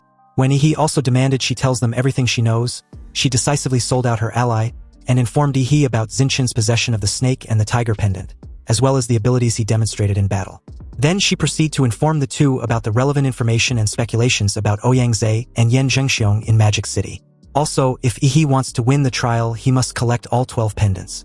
Now that they had entered the late stage of the trial, if Ihi does not take the initiative to strike first and snatch the rest of the pendants from the others, they will take the initiative to snatch them from him. Since she's got no chance of winning the trial anyway, she figured she might as well use this opportunity to muddy the waters to stir up trouble and let the two sides kill each other. Lan Yusi gave a bright yet devious smile, and offered to take Ihi and Chu Zhou to find Ouyang and Yan Zhengxiong. But Ihi rejected her offer decisively, which honestly did not surprise her. After all, they were just rivals who had fought against each other, so it was normal that he would not trust her. However, what shocked her was the way he smiled as he kept staring at the fan beside her. And the moment he stated that he likes it, Lan Yusi had a bad feeling. Meanwhile, as the scene shifted elsewhere, Yan Zhengxiong and Ouyang were seriously making their way towards the explosion site they saw just moments ago. They had just encountered a group of ignorant guys who were planning to join forces to snatch their pendants. Although they were still a mob, it still took the two of them some time to get rid of them. They figured that at this point in time, Zinchen and Lan Yusi must have already found their target. But it wouldn't matter because no matter who wins, they can just snatch the pendants from them. All they can do is keep it for them temporarily. Although Ouyang words were extremely overbearing, Yan Zhengxiong didn't think there was anything wrong with it. In his opinion, this was indeed the case. Suddenly, his pupils shrank and he exclaimed in shock, questioning his friend about the corpse he was staring at. Ouyang also stopped, squinting his eyes and looking at the horrific scene on the street ahead. Zinchen's body was cut in half, simply and neatly, and had been thrown casually on the street like a dead dog, with shock and anger still itched on his face. It seemed that the sword that killed him was fast, so fast that Zinchen didn't have time to show any trace of fear, so his expression remained forever in the previous second. You see, a few minutes ago, Zinchen, who had managed to escape during the brief commotion between Lan Yusi and Ihi, was still railing about how monstrous Ihi was. He didn't expect that he would meet such a strong and unfair guy before even reaching the imperial capital. Nonetheless, he took solace knowing full well that Ihi had definitely crushed Lan Yusi by now. But Zinchen couldn't shake the feeling that he had also been marked by Ihi somehow, and will definitely be sought after. It seems like he needs to find and team up with Ouyang and Yan Zhengxiong from Magic City. In that precise moment, Zinchen heard the sound of a sharp blade dragging on the ground from behind. When he turned around, he saw a figure holding a long tang sword dozens of meters away. On his face, he wore a majestic and ferocious dragon mask made of cold black iron. He was over 2 meters tall, but his physique was extremely thin. He was wearing a black and gray rag suit that swayed in the wind. The most eye-catching thing was his eyes. He has double pupils, with 2 blood-red pupils squeezed in one eyeball, exuding a mysterious and eerie feeling that instinctively shows that he's not to be messed with. This was the first time Zinchen had encountered someone wearing a dragon mask. The feeling this mysterious figure gave him was different from other masked men he dealt with. No matter how agile the other masked men were, they always gave him a feeling of being dead. This masked guy, however, feels alive? The street lights built dozens of meters between the two flickered, as if the current was affected by something and became unstable. Zinchen swallowed his saliva and blinked, and the dragon-masked man with his sword seemed to have teleported, moving forward more than 10 meters, and all the street lights behind him went out with a sizzling sound. For a split second, the entire streets plunged into darkness and silence. When they came back on, Zinchen's body was cut in half. Blood spurted out like a fountain as the dragon-masked man grabbed the snake and the tiger pendant from the corpse, then disappeared into the dark and silent street. Back to the present, Yan Zhengxiong was curious as to why Zinchen was killed on the streets of all places like a dog. As he examines the sharp slash on the corpse, Ouyang stated that it was done by the dragon-masked man. The slash was clean and decisive, a one-hit kill, which shows that the opponent completely overwhelmed Zinchen in terms of strength. The only masked figure that can do this was the dragon mask among the 12 zodiac masks. Yan Zhengxiong was slightly puzzled when he heard what Ouyang just said. He initially believed the dragon-masked man was only supposed to move around in the underground parking lot. Apparently, the first time Yan Zhengxiong and Ouyang saw the dragon-masked man was after they had killed the dog-masked man. Yan Zhengxiong was confident that although the masked man was very powerful, He would never be a match for the two heroes of Magic City. At that time, 20 freshmen followed the two of them. In order to win people's hearts, Ouyang, as the team leader, led everyone to the underground garage in the south side of the city. He heard that someone had witnessed the masked man there. The final result was that only Yan Jingxiong and Ouyang left there alive. When Ouyang first saw the dragon masked man cutting open the bodies of two freshmen like cutting melons and vegetables, he couldn't believe it. After all, this was the freshman trial of the Imperial University. How could anyone really die? But the hot blood was definitely not fake. Seeing Xinchun's tragic death, Ouyang's expression suddenly turned gloomy as he recalls those unpleasant memories. Yan Jingxiong's voice brought Ouyang back to reality as he asked what their next move should be. Because the pendant on Xinchun seemed to have been taken away, Ouyang explained after briefly thinking things over. He deduced that the reason why the dragon masked man left the underground garage was probably because the freshmen, had completed a certain condition, like a situation where all the masked men had been defeated. Which means the restrictions on the final boss had been lifted and he can now move freely. Just like how the ordinary Zodiac masked men automatically hunted down every freshman. Perhaps the dragon masked man's objective was to take the initiative to hunt down every freshman in possession of a Zodiac pendant. At present, it's impossible to fight against the dragon masked man in a head-on confrontation. They must be one step ahead of him and snatch the pendants from the others. They absolutely cannot let the pendants fall into his hands. Ouyang made up his mind that he would take the initiative to send out signals to attract the other pendant holders and fight them to the death. He activated his Fourth Order King bloodline awakening, the Golden Winged Dragon. Ouyang's body burst into golden light. A few feathers grew on his cheeks. A pair of platinum-colored winding dragon horns grew on his forehead.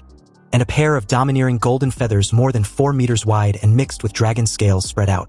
Ouyang flapped his wings, flew high into the sky, and let out a provocative cry. The sound of golden martial energy spread throughout the city. Ouyang was calling for challengers. Elsewhere in the dead city, Lu Qingzhu, who was in the first carriage of the Imperial train and was among the first batch of freshmen to be drawn into this strange city, was currently hiding in a ruined building with her wounds still untreated. After she and 2 freshmen teamed up to kill the Minotaur masked man, they mistakenly entered an underground parking lot and encountered the mysterious masked man holding a tang sword and wearing a dragon mask. One teammate was killed on the spot. If more than 20 people had not come in later and attracted the attention of the dragon masked man, she knew that she would have died there. But even though she came out alive, she was severely wounded by the sword energy of the dragon masked man. Fortunately, she and another survivor met a teacher from the Imperial University, who claimed that the Imperial University train had been attacked. With the professors and several other teachers currently missing, he had a way to get someone out of the city to warn everyone. Lu Qingzhu chose to let her fellow freshman leave the city on the grounds that she was seriously injured. Before that freshman left, she inexplicably thought of Yi. She took out a photo of Yi and for some unknown reason, asked the freshman who went out to warn Yi not to come there. Lu Qingzhu had been quietly recuperating after that when she saw the blue explosion in the sky. She immediately realized that Yi had entered the city after all. This was unfortunate, and on top of that, she didn't even have the energy to look for him. However, she believes that with Yi's brute strength, as long as he doesn't face the dragon masked man, he wouldn't lose to anyone. Just when she had barely regained the ability to move, an extremely aggressive cry reached her ears, the call of a high-level bloodline of the same kind as hers. Lu Qingzhu's heart tightened as she wondered whether she had been discovered. In her current condition, there is no way she can escape. The other party has sensed her aura and will definitely come to snatch the pendant from her hand. Though she doesn't care much about it, she has a feeling that he definitely needs it. So at the moment, she can't have a head-on confrontation with them, but can only lure them at the underground parking lot of the Dragon Masked Man. Ouyang stood high in the sky, and a faint blood connection made him look in a certain direction. He remembered this feeling. He had sensed it from the girl who was almost killed by the Dragon Masked Man in the underground parking lot. Ouyang recalled her name as Lu Qingzhu. You see, during the college entrance examination, he heard that the impoverished Lu family had someone who had awakened the bloodline of the Nether Bird. And because they were both of the bloodline of a divine bird and a high-level magical beast, Ouyang had specially looked up Lu Qingzhu's information. But he heard that she was defeated by an unknown person in the competition. As expected, the Lu family was still in decline.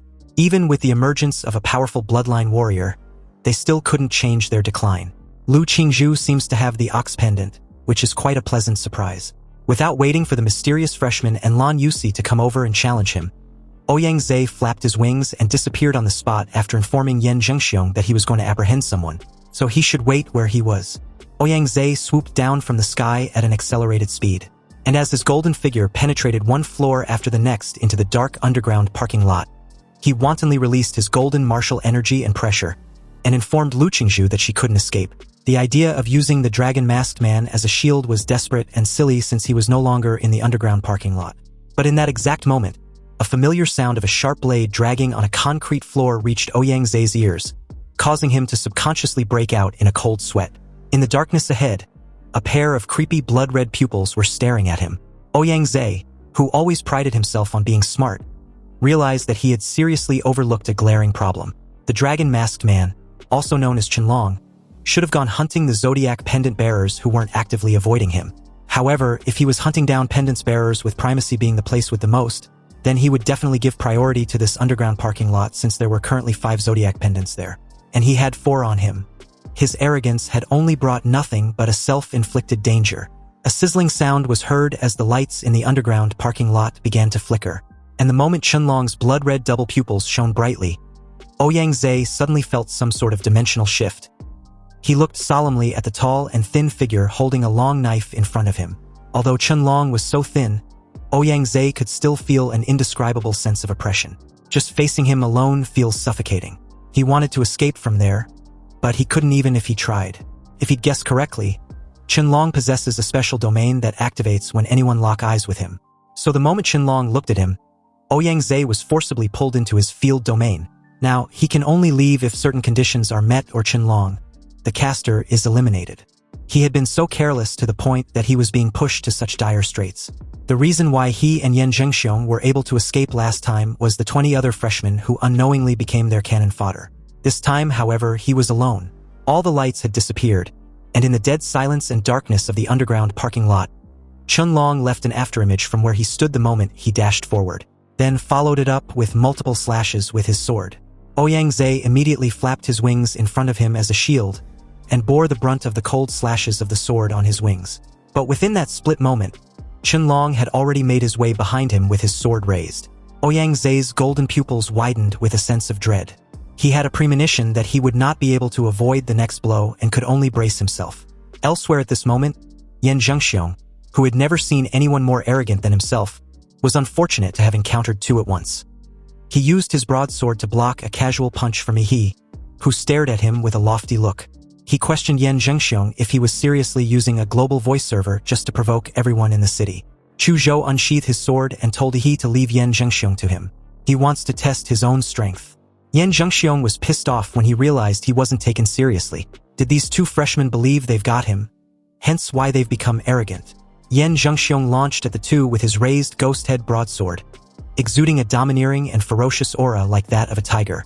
Chu Zhou had a cold glint in his eyes when he countered the attack. He used his ice sword to summon a massive ice wall which shot up and met Yan Zhengxiong's broadsword. The impact shattered the massive ice wall with little effort, which made him dodge to the side. Yan Zhengxiong smiled, showing all his white teeth as he questioned where Chu Zhou was running off to. Chu Zhou remained silent, and his eyes became a little serious, because he felt a fierce atmosphere from Yan Zhengxiong, who had surprisingly mastered a domineering sword skill. His broadsword drew a ferocious half-moon in the air, aimed directly towards Chu Zhou, who leaned back slightly and used his ice sword to block the fierce broadsword. But Yan Zhengxiong, who seemed reckless and clumsy, actually deftly gathered his strength in midair, and simultaneously swung his sword towards Chu Zhou from the side. Chu Zhou noticed this immediately and chose not to dodge. So in a single fluid motion, he swiftly angled his arms and moved his sword to the side, blocking Yan Zhengxiong's broadsword yet again. Chu Zhou's intentions were clear from the start. He wanted to defeat Yan Zhengxiong and confirm which one was stronger, his sword intent or his opponent's domineering and ferocious intent. Chu Zhou almost instantly closed his 5 senses and entered a mysterious realm of unity between man and his sword. This was hurting the soul, commonly known as sword intent. Compared to the college entrance exams a month ago, Chu Zhou's sword intent at present was of higher purity, and he can even integrate some of his own attributes into the skill. A powerful slash of pure sword light burst forth, mixed with the crisp dragon's roar. Yan Zhengxiong also released his ferocious and domineering aura of his broadsword with a tiger's roar. As the energy of Yan Zhengxiong's broadsword and Chu Zhou's ice sword energy clashed fiercely, the sounds of the broadsword with the roar of a tiger and the sword with the roar of a dragon got intertwined and spread throughout most of the street. He sat aside with a bored look, but didn't disturb Chu Zhou's fight. He understood pure warriors like him had their own self-respect and confidence in fighting. Suddenly, Yan Zhengxiong, who was fiercely fighting just moments ago, frowned slightly, as if something unexpected had happened, making him lose interest in fighting with Chu Zhou very abruptly. Yan Zhengxiong suddenly retreated when Chu Zhou swung his sword and slashed out horizontally. After distancing himself from his opponent, Yan Zhengxiong gave a prideful scoff and informed Chu Zhou he suddenly had urgent business to take care of, and if he wasn't in such a hurry, he would have broken all 8 of Chu Zhou's bones. Yan Zhengxiong was about to leave when he, who had been bored to death, launched in his direction. After all that tough talk, did he honestly think he could just leave without permission?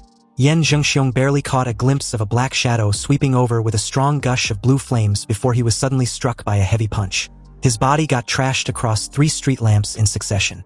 In shock, Yan Zhengxiong groaned and spat out a mouth full of fresh blood, wondering aloud if he was just knocked away by a monster. He held his stomach with a painful look on his face and tried to get up but couldn't. He informed him that he was the one responsible for his trashing. After all, his flimsy excuse was too unpleasant to hear, so he might have used a little too much force. Yan Zhengxiong, angry as hell, questioned if he sneak attacked him. He sighed with disinterest. He doesn't think of it as a sneak attack. Rather, Yan Zhengxiong was obviously too slow to react to his punch. This remark only managed to infuriate Yan Zhengxiong even more. He will only be satisfied after claiming Yihe's worthless life. Yan Zhengxiong was so pissed off that he even forgot about his friend's distress signal. He grabbed his ghost head broadsword, intending to teach this ignorant guy a lesson. But within just 3 minutes, his eyes lost their luster and his face was swollen like a pig's head. He praised him for sulk lasting a full 3 minutes against him. Given Zinshin got knocked away with a single punch, he held Yan Zhengxiong's ghost head broadsword, swirled it in his hand, and comments on how heavy it was. He would like to borrow it and believes Yan Zhengxiong has no objections, right? Yan Zhengxiong didn't say anything. He had been beaten into submission. When he thought about how he was treated like trash, and was repeatedly picked up and slammed to the ground by his body trembled. Anyway, the domineering and ferocious aura of the broadsword was cool, but it lacks the necessary reinforcement. As an upgrade, Yihe used his atomic flames on the sword, transforming it to suit his style and radioactive energy. As he marveled at the new appearance of the ghost head broadsword, Chu Zhou informed him that there was no pendant in Yan Zhengxiong's space ring. But he found a jade pendant that seems to be constantly flashing some sort of signal. It's also engraved with the word, Ouyang, and looks like it's about to flicker out completely. Meanwhile, back in the field domain, Ouyang Zhe had already held on in Qianlong's hands for 5 minutes, at the cost of both of his golden wings being cut off, and all his means of saving his life had been exhausted. He once tried to actively attack Qianlong, but the result was him completely losing an arm. The sword energy that entered his body made his situation even worse. Honestly, Ouyang Zhe didn't expect that he could only go this far. He looked at the dragon-masked man's chest, where there was a long bronze nail, which was a relic brought out from the secret ruins. Its function was to block the martial energy and energy flow of warriors or monsters. Unfortunately, even though Ouyang Zhe paid the price with an arm, he was unable to pierce the nail into the dragon-masked man's heart. He missed by just 3 fingers' widths. If only he could manage to pierce the dragon-masked man's heart directly, the relic would have sealed his martial energy and energy flow.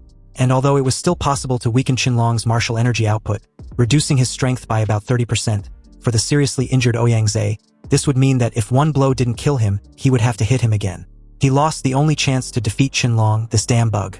After a few breaths, the lights in the underground parking lot came back on, and Ouyang Zhe, whose wings were broken, had his heart pierced by the dragon-masked man's long knife into a concrete pillar, creating a strange and cruel picture.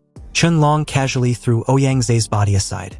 He tilted his head, sensed the nearest jade pendant holder, and quickly disappeared into the underground parking lot. After seeing Ouyang Zhe being swallowed by the darkness surrounding Qianlong, Lu Qingzhu quickly left the underground parking lot. But she also understood that Ouyang Zhe would not be able to hold on for too long, and she did not have the strength to run too far. If she wants to survive, she can only find a way to get He over to where she was and escape with him. So she set her sights on the tallest building nearby. He's signal flare inspired her, and she also wanted to release a flare of her own to him. Lu Qingzhu endured the sword wounds that kept tearing the muscles on her back, climbed the stairs, and finally reached the rooftop. She activated her nether bird bloodline awakening as strange patterns appeared on her cheeks, and gorgeous purple-black tail feathers spread on the ground. Lu Qingzhu gathered her remaining strength and let out a cry. With sweat on her forehead, Lu Qingzhu came out of the state of blood awakening and collapsed on the floor. Her wounds hurt like hell. She just hoped he got her message. But just then, she heard the familiar sound of a blade dragging on the ground. Not behind her, but under her feet. Lu Qingzhu stood on the rooftop and looked down in disbelief. She stared at the pair of mysterious blood-red pupils of the ferocious and majestic dragon masked man. At this time, Qianlong was perpendicular to the surface of the building, approaching the rooftop as if walking on a flat ground. She was astonished as to how fast she was discovered. However, the first thing Lu Qingzhu thought of was not her own safety, but how fast she could send another signal to warn he not to come. It was too late for her. And apparently it was too late to send another signal also, because the moment she met those blood-red pupils, Qianlong's field domain was activated, encasing the entire rooftop of the building under a dark and ominous dome. The lights inside had dimmed significantly as the sound of the blade dragging against the surface of the building got closer and closer. Qianlong eventually entered the dome with his sword in hand. The moment he did, he approached Lu Qingzhu with his raised sword and swung it down. Lu Qingzhu felt everything slowed down, leaving only the flash of the sword gradually approaching her eyes. Death was at hand when suddenly, a crisp sound of a mirror breaking was heard, and the figure of He with his broadsword broke into the field domain, shattering it into pieces. He had promised Qianlong to protect her daughter, and he intends on keeping his word. He's sudden appearance surprised Lu Qingzhu, whose eyes widened with hope, and the dragon-masked man, who immediately noticed the raised ghost-head broadsword in He's hand. Apparently, a surge of murderous aura and martial energy, rich in atomic energy, had been imbued into it. A black and blue crescent moon with a width of more than 10 meters was slashed out. Qianlong raised his sword to block, but the power of the slash was too powerful. He was pushed off the building by the half-moon slash, because the entire building was literally cleaved in half by the powerful sword energy. He told Lu Qingzhu to leave first. Chu Zhou and Yan Jingxiong were in the alley on the east side. When she asked about him, He replied to meet up with them after dealing with the dragon-masked man. With that said, he didn't give Lu Qingzhu any chance to disagree, and made his way directly below. He fell from the sky like a meteor, shaking off a large amount of dust when he landed. But Qianlong, who was slashed to the ground moments earlier, was nowhere to be found. It was like he'd disappeared, and this was really troublesome since he couldn't find his location with his magnetic field detection. He looked at the quiet streets and guarded against any potential murderous intent. The moment the dragon-masked man reappeared, the light above He's head flickered and dimmed, plunging his surroundings into darkness. He realized that his opponent had again activated his field domain. He then heard a sharp sound of a sword dragging on the ground. He turned his head and saw a shirtless Qianlong holding his sword. It seems his clothes had been completely destroyed by the crescent black slash just now. When He got Lu Qingzhu's distress signal earlier, he quickly rushed over, and was fortunate to notice the discrepancy the dark dome created. He wondered if this was the only way the dragon-masked man knew how to fight, which was to hide like a turtle in his little field. He keenly noticed that there was a huge nail stuck in the dragon-masked man's chest. Could that nail be the plan that Yan Jingxiong mentioned? Just as he was thinking of this, Qianlong's figure suddenly moved forward, but it was so fast that he barely caught up with his movements. He instinctively sensed the danger, and as someone who often practiced sparring with Chu Zhou, he was very familiar with the unique chill of approaching cold weapons. He grabbed his ghost-head broadsword and blocked the sword slash from above him.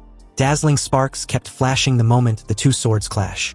He felt the tremendous force coming from the broadsword, and was somewhat surprised that Qianlong's thin body could burst out with such tremendous power. Now he's really looking forward to this fight.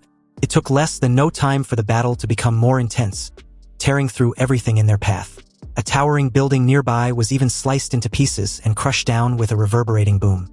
The thunderous collapse was extremely massive, but amidst the debris was He and Qianlong, who lunched back in the air simultaneously and clashed once more.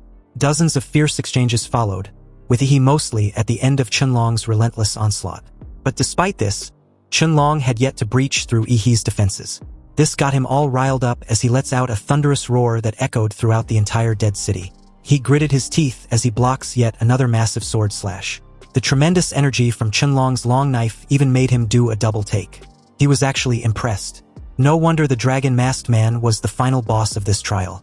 Anyway, although He managed to block the attack, the force behind the strike sent him crashing to the ground like a freaking meteor.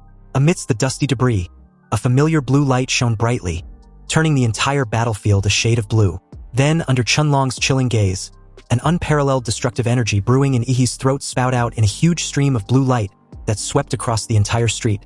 piercing through 3 buildings in a row, and buried Chun-Long in the ruins. Clad in Demora's armor, he grips his broadsword tightly in one hand, and wipes his mouth clean of the excess steam with the other.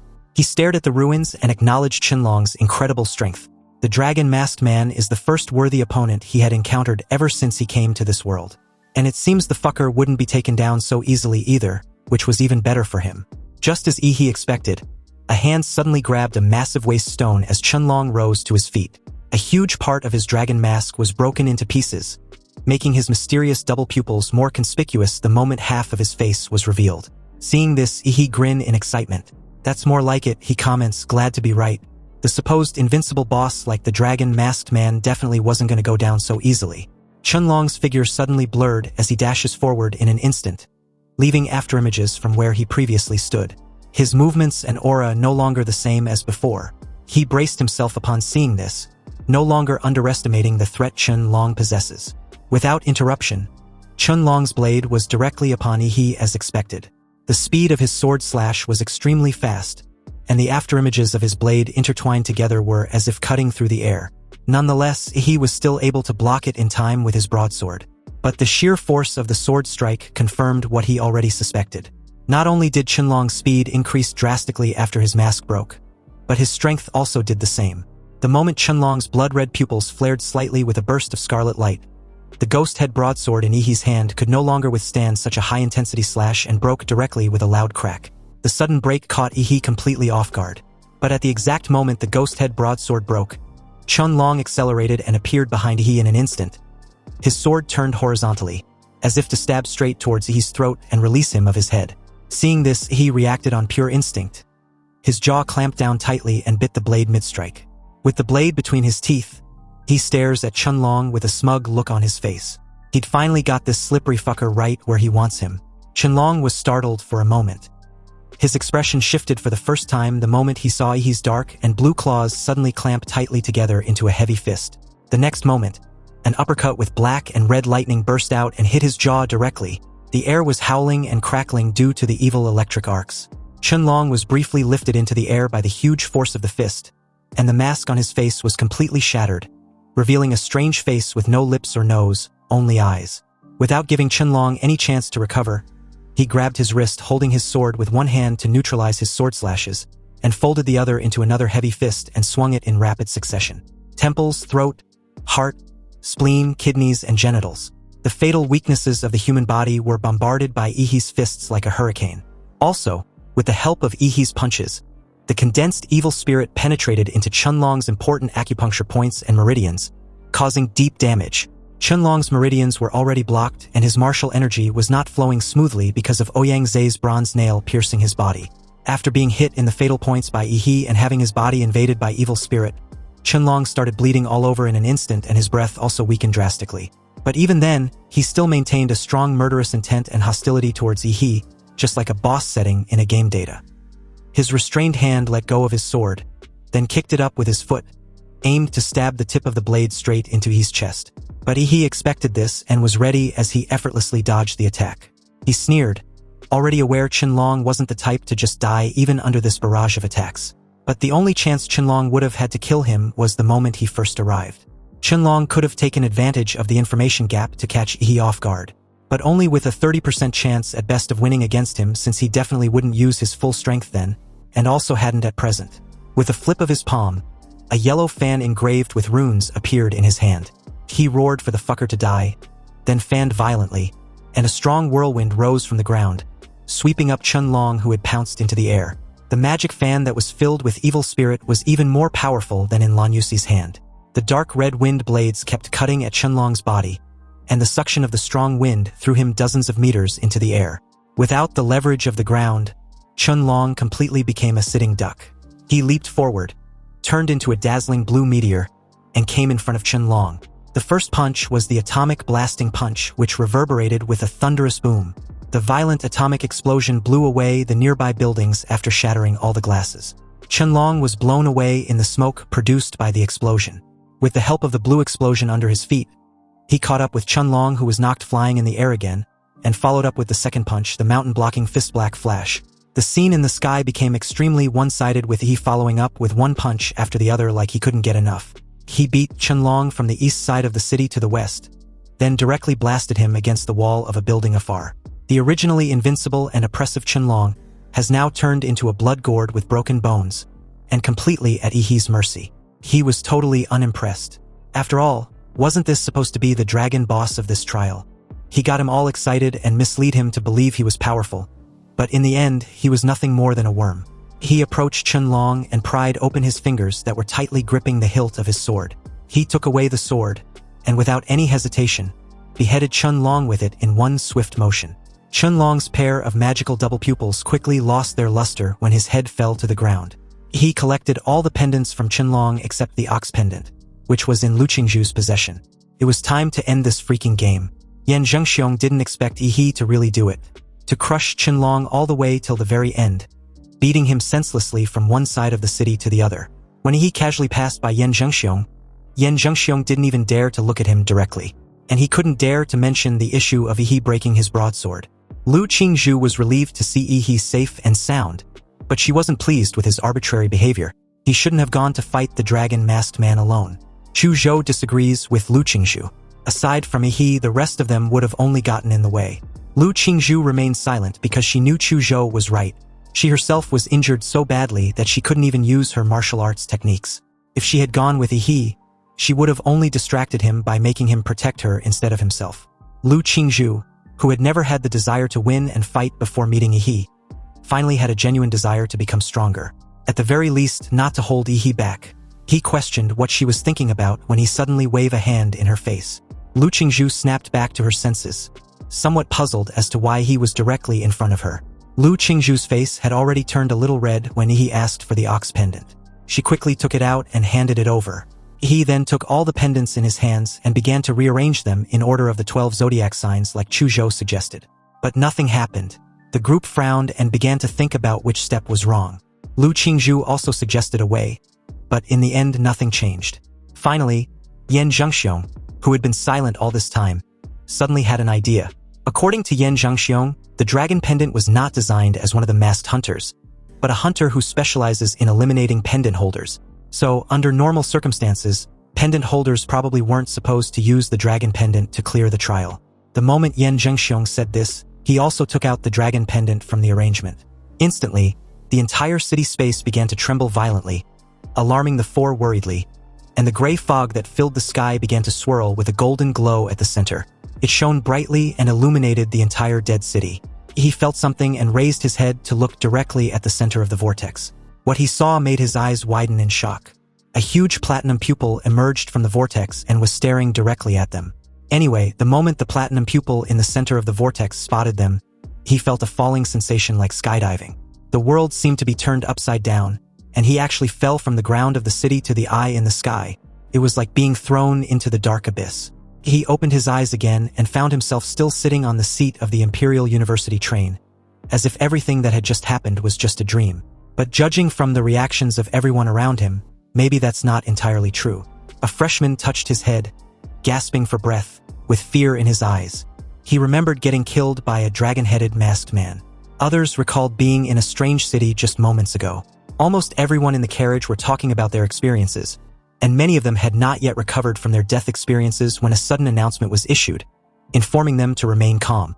They were just dragged into an illusion dream created by the magic artifact named the Mirage Eye. What they experienced was the freshman trial of the Imperial University this year, so again, they should relax and adjust their mindset. Also, as a special notice, in this freshman trial, Yihee, Chu Zhou, and Lu Qingzhu's team from Ant City collected all the zodiac pendants and won first place.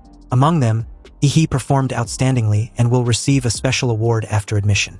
After the train's broadcast ended, the carriage was silent for a moment. Then an even louder argument broke out. Many of the freshmen died early in the trial, so they have no idea what happened afterwards. But their main concern was who this mysterious Yihee was, and what kind of place was in city. Besides, wasn't Ouyangze from Magic City supposed to win? How come all the freshmen from the big cities lose to those from in city?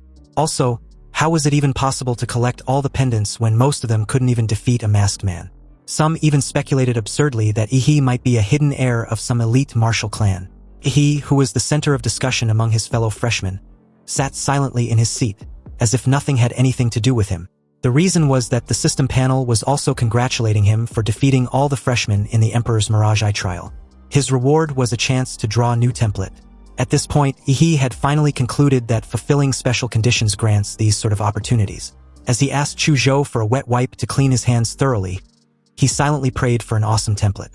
With his command, the panel in front of him began to spin, and countless indescribable roars of monsters came out from it. It wasn't until a devilish, arrogant laugh sounded, as if looking down on everything, did the drawing session end. The new template showed a level 13 D-class vampire Raked. Its bloodline abilities were corpse infection, blood manipulation, and undying body. The compatibility was 1%, and the evolution form was Crimson Calamity. He nearly lost his shit the moment he saw the D-level template. But when he realized that the evolved form of the template had a time freeze ability, his entire demeanor did a complete 180. Although the bloodline abilities weren't worth mentioning, and the inherent evil, cold-blooded, domineering, bloodthirsty, insidious and cunning nature of a vampire wasn't particularly appealing either, the ability to manipulate time, even if it's only 5 seconds, could allow him to directly become a top powerhouse. It seems this SR Gold card lucky draw just granted Yi a broken ability. In that exact moment, a young man in a familiar sweatshirt and jacket walked towards him, then introduced himself. Behind Ouyangze was Yan Jingxiong, who looked very nervous. He was afraid that his arrogant friend might disrespect Yi, which might lead to them throwing hands. Yan Jingxiong was keenly aware that if a fight really broke out, there wasn't an infirmary on the train to aid Ouyangze with his recovery. Anyway, Ouyangze asked Yi if he really defeated the dragon-masked man. And to this question, he corrected the guy that he didn't just defeat the mouthless, noseless fucker, but killed him. After all, winning and killing were two different levels of difficulty. Ouyangze, who had personally fought against Qinlong and died by his hands, immediately realizes the difference. Staring at Yi with a solemn look, Ouyangze took a deep breath and confidently proposed the reason for his engagement. Ouyangze planned to set up a new club in Huadu University that was different from the student union. He hopes Yi can join him, and he will appoint him to be the president. Over the years, the freshman chief and the student union president have been firmly controlled by local students from the imperial capital. He asked for Yi to join him because his strength only gives him hope of breaking the tradition of Huadu University.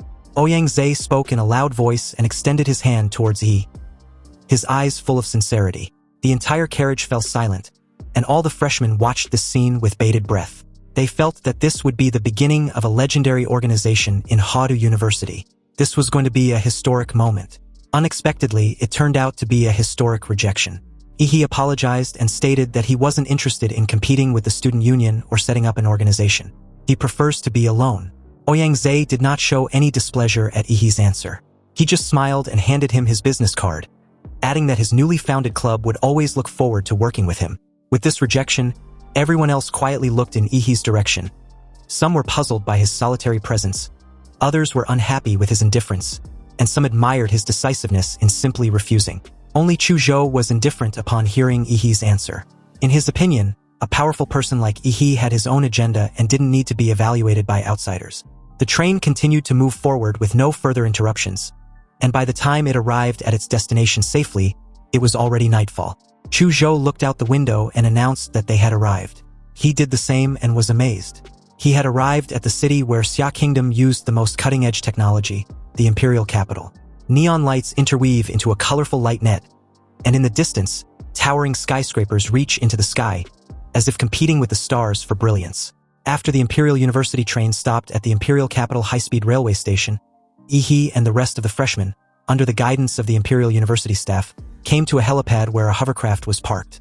The entire aircraft was made with the most cutting-edge technology of the Imperial Capital, embellishing a futuristic design from a sci-fi world.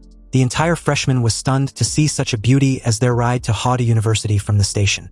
They were instructed to board the aircraft in an orderly fashion, and their seat numbers were matched with the seat they had on the train.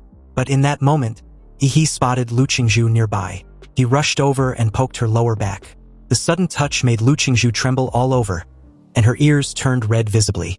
Lu Qingzhu subconsciously recalled the little ladylike gestures her mother taught her, and her face flushed. Yi was her fiancé in name, and their marriage wasn't official yet, so she shouldn't act too close to Yi in public. Also, she should protect herself and shouldn't let Yi take advantage of her. Lu Qingzhu questioned what Yi was doing. They were in public for fuck's sake.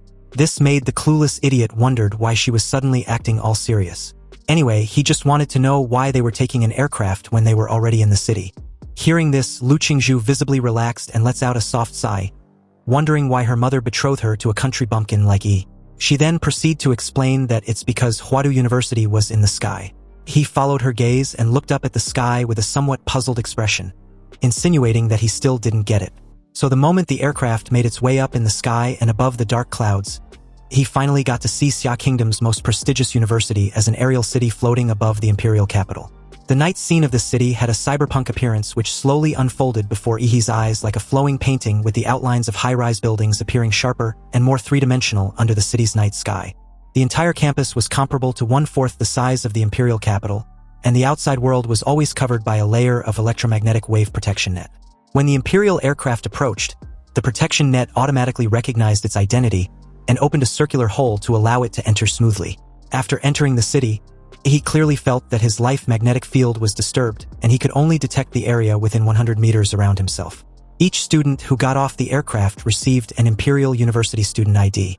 All their future training and life activities will be inseparable from this card during their stay at Huadu University. Next, the freshmen were to proceed to the maglev station to take a train to their respective dormitories. They need to rest because their courses will officially begin the next day.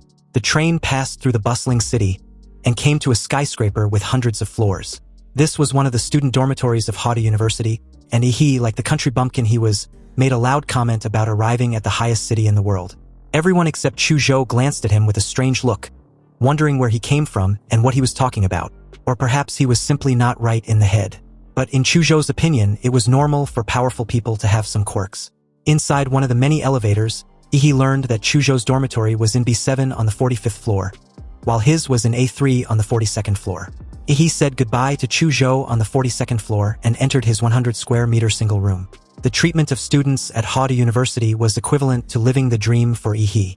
Amazed with the finely decorated room and the latest model computer that came with it, along with an eye-catching jacuzzi no one could resist, he felt that the treatment was just like staying in a 5-star hotel.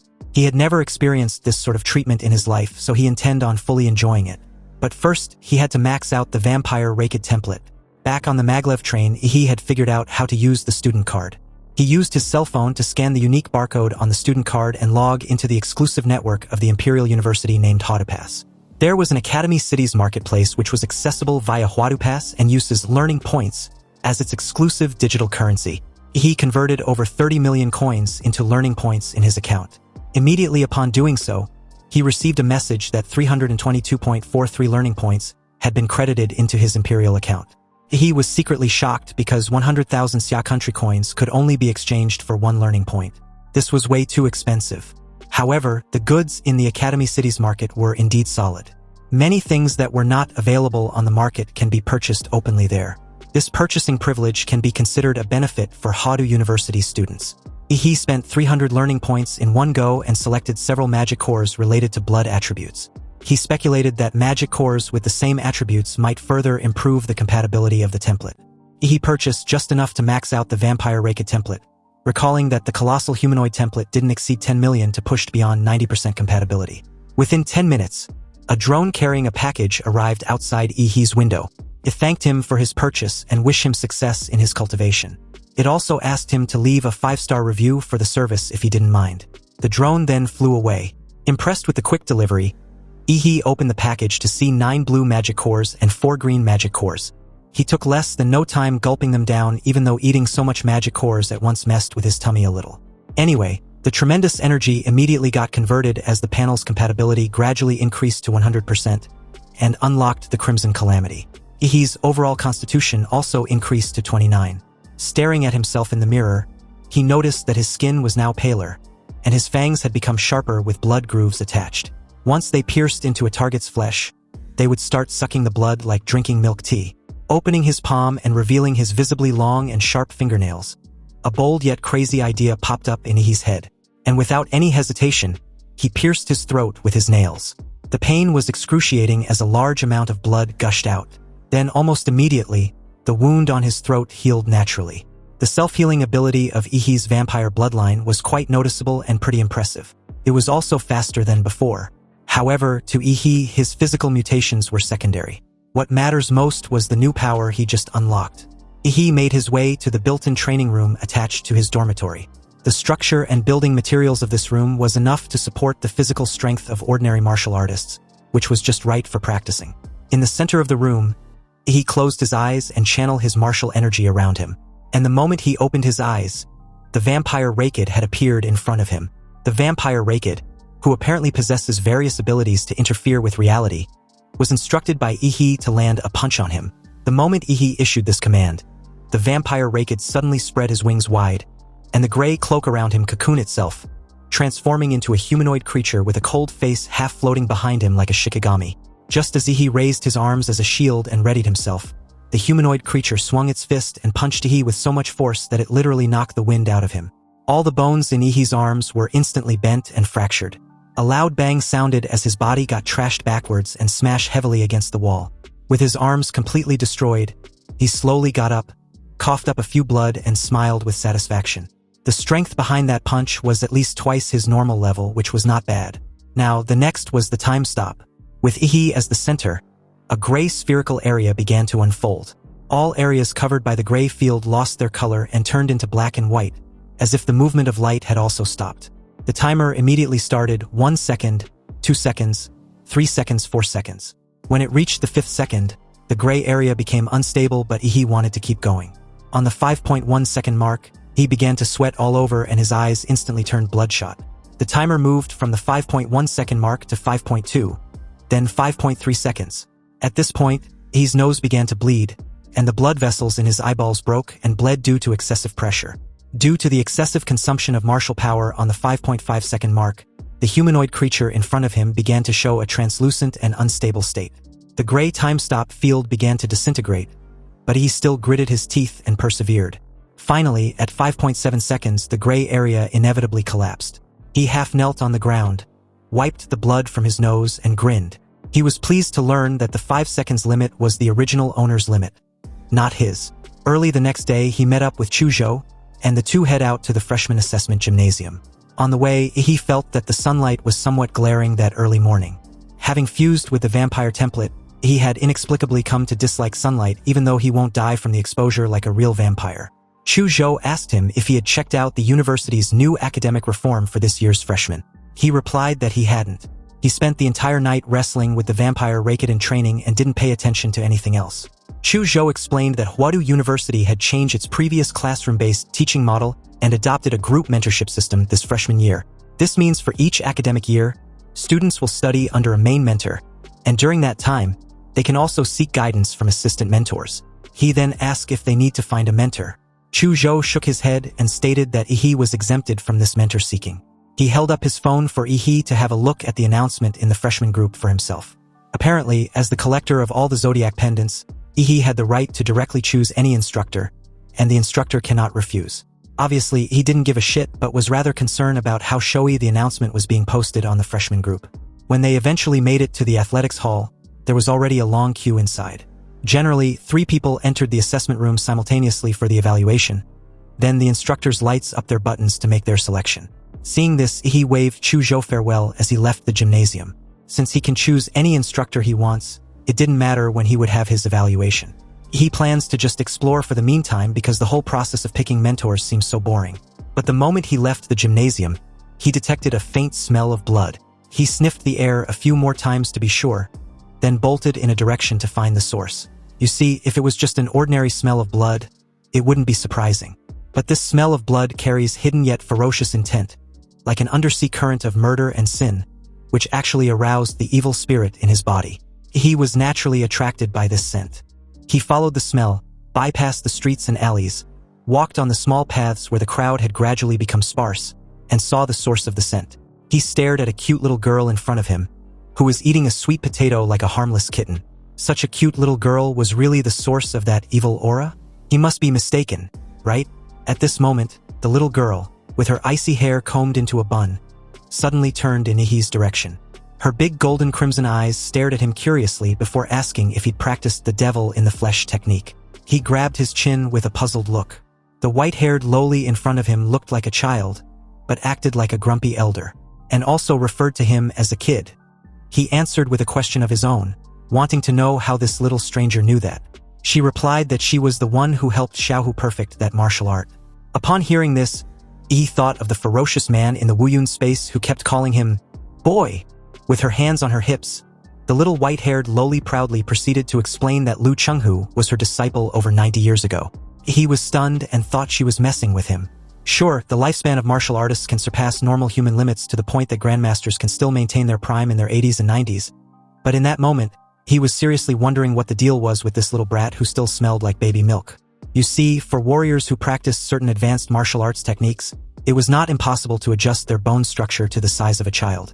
But this white-haired loli in front of him, with that pure and innocent vibe that's either endearing or brainless depending on who wants to know, can never be acted out unless it's an Oscar-winning actor. The little white-haired loli saw Ihi's expression and questioned if he didn't believe her. Of course I don't, Ihi replied skeptically, because believing that was as absurd as him declaring himself as Emperor Qin Shi Huang. The moment Ihi said this, his heart skipped a beat and he suddenly felt goosebumps all over his body, especially the back of his neck. It felt icy cold, like his neck had been placed on a guillotine and had been executed immediately after before he even realized what had just happened. The purity of this murderous intent was so intense that he actually hallucinated the scene of his head rolling off after his decapitation. This immediately sent him on high alert, and just when he was about to subconsciously use his crimson calamity to pause time, a strawberry-flavored lolly was suddenly stuffed into his mouth. The little white-haired loli stared at Ihi with those big crimson golden eyes of hers, and acted all cute as she apologized. She might have gone overboard and hopes he won't report her to the school. It's already pitiful enough that she could only leave her home 1 or 2 hours a week. He ignored her deceptively cute appearance and stared into her eyes seriously. He wanted to know who she was. The little white-haired loli finally introduced herself as Gongku, a very powerful grandmaster. And just to let Ihi in on a secret, when the current president of the Imperial University, President Shi Jingwen, was a child, she once made him cry. He suddenly dropped to his knees, surprising Gongku. He realized that becoming a disciple of Gongku, the person responsible for improving the devil in the flesh technique, was a sure investment. Gongku can definitely help him break through his bottleneck. Plus, she's also a grandmaster who specialized in combat and killing, which suited his style perfectly. With his utmost sincerity, he loudly declared that he drifted for half his life and had never met the right master. But as of now, he believed he had and would like to become a disciple of teacher Gongku. He hopes she would grant him this wish. Speechless, Gongku was totally caught off guard with this cringe and ostentatious display. Meanwhile, back at the gymnasium, no one expected the 5 deans of Huadu University to be the mentors of this year's freshman assessment. Countless freshmen glanced in their direction, trying to see expressions of approval on their faces but got none. Even though the chances were extremely slim, most of them still fantasized about becoming a dean's disciple, which was a sure ticket to becoming a rising star at Huadu University. But unfortunately, they were all disappointed because the 5 deans were all there just to fight for Ihi. These freshmen weren't aware that the entire Zodiac competition had been broadcasted live to all the teachers at Huadu University. From the very moment the Level 1 alert was issued inside the train, teachers began to pay close attention to each student's ability to deal with sudden crisis, and an AI facial recognition was used to score their response. Students who shrink back and only care about running away, and the others who naively assumed that it was just a trial and charged into the Zodiac City space unprepared scored poorly in the final evaluation. Once inside the Zodiac City, every student was evaluated on their leadership and organizational ability, combat intelligence, and real combat ability. Every interaction and action during battles with the Zodiac Masked Man were important in the scoring criteria. Even if a freshman failed to successfully hunt down a Zodiac Masked Man, they can still get high scores as long as they perform well in any of the mentioned criteria. In the evaluation, Ihi was the only freshman who has received the highest score in every criteria of the trial. But that alone was not enough to alarm the 5 deans. What really stunned them was Ihi's ability to kill Qianlong, the boss who wasn't even part of the trial's evaluation because no freshman had been able to survive an encounter with him. During the evaluation, the deans also deduced that Ihi probably didn't even realize who the Dragon Masked Man really was, which meant he defeated Qianlong without any preparation. You see, the Dragon Masked Man was a model created by Xia Nation's supercomputer, Manhwa, and it was based on the data left behind by the National Guardian martial artist, Fu Hongsheng, when he enrolled in the Imperial University decades ago. Even though the supercomputer could not fully replicate the insurmountable power of the divine double pupil in the Mirage Eye simulation, Fu Hongsheng was the strongest martial artist in the history of Xia Nation, and even the world. The record he left at the Imperial University has never been surpassed in over a century. However, Ihi's ability to annihilate a model trained by such a master, even without replicating the original's full strength, was enough to prove his incredible talent. As long as he doesn't encounter any setbacks during his growth, he could become a grandmaster at the very least, or even reach the level of a great grandmaster. Thinking of this, the 5 deans could only hold back their excitement and wait for Ihi to formally seek a mentor. But just then, an emergency call came in. Then an instructor announced to the deans that Ihi had already become the disciple of Gongku, the former professor of Huadu University and a current special faculty personnel. The 5 of them couldn't believe their ears and voiced their absolute disbelief in unison.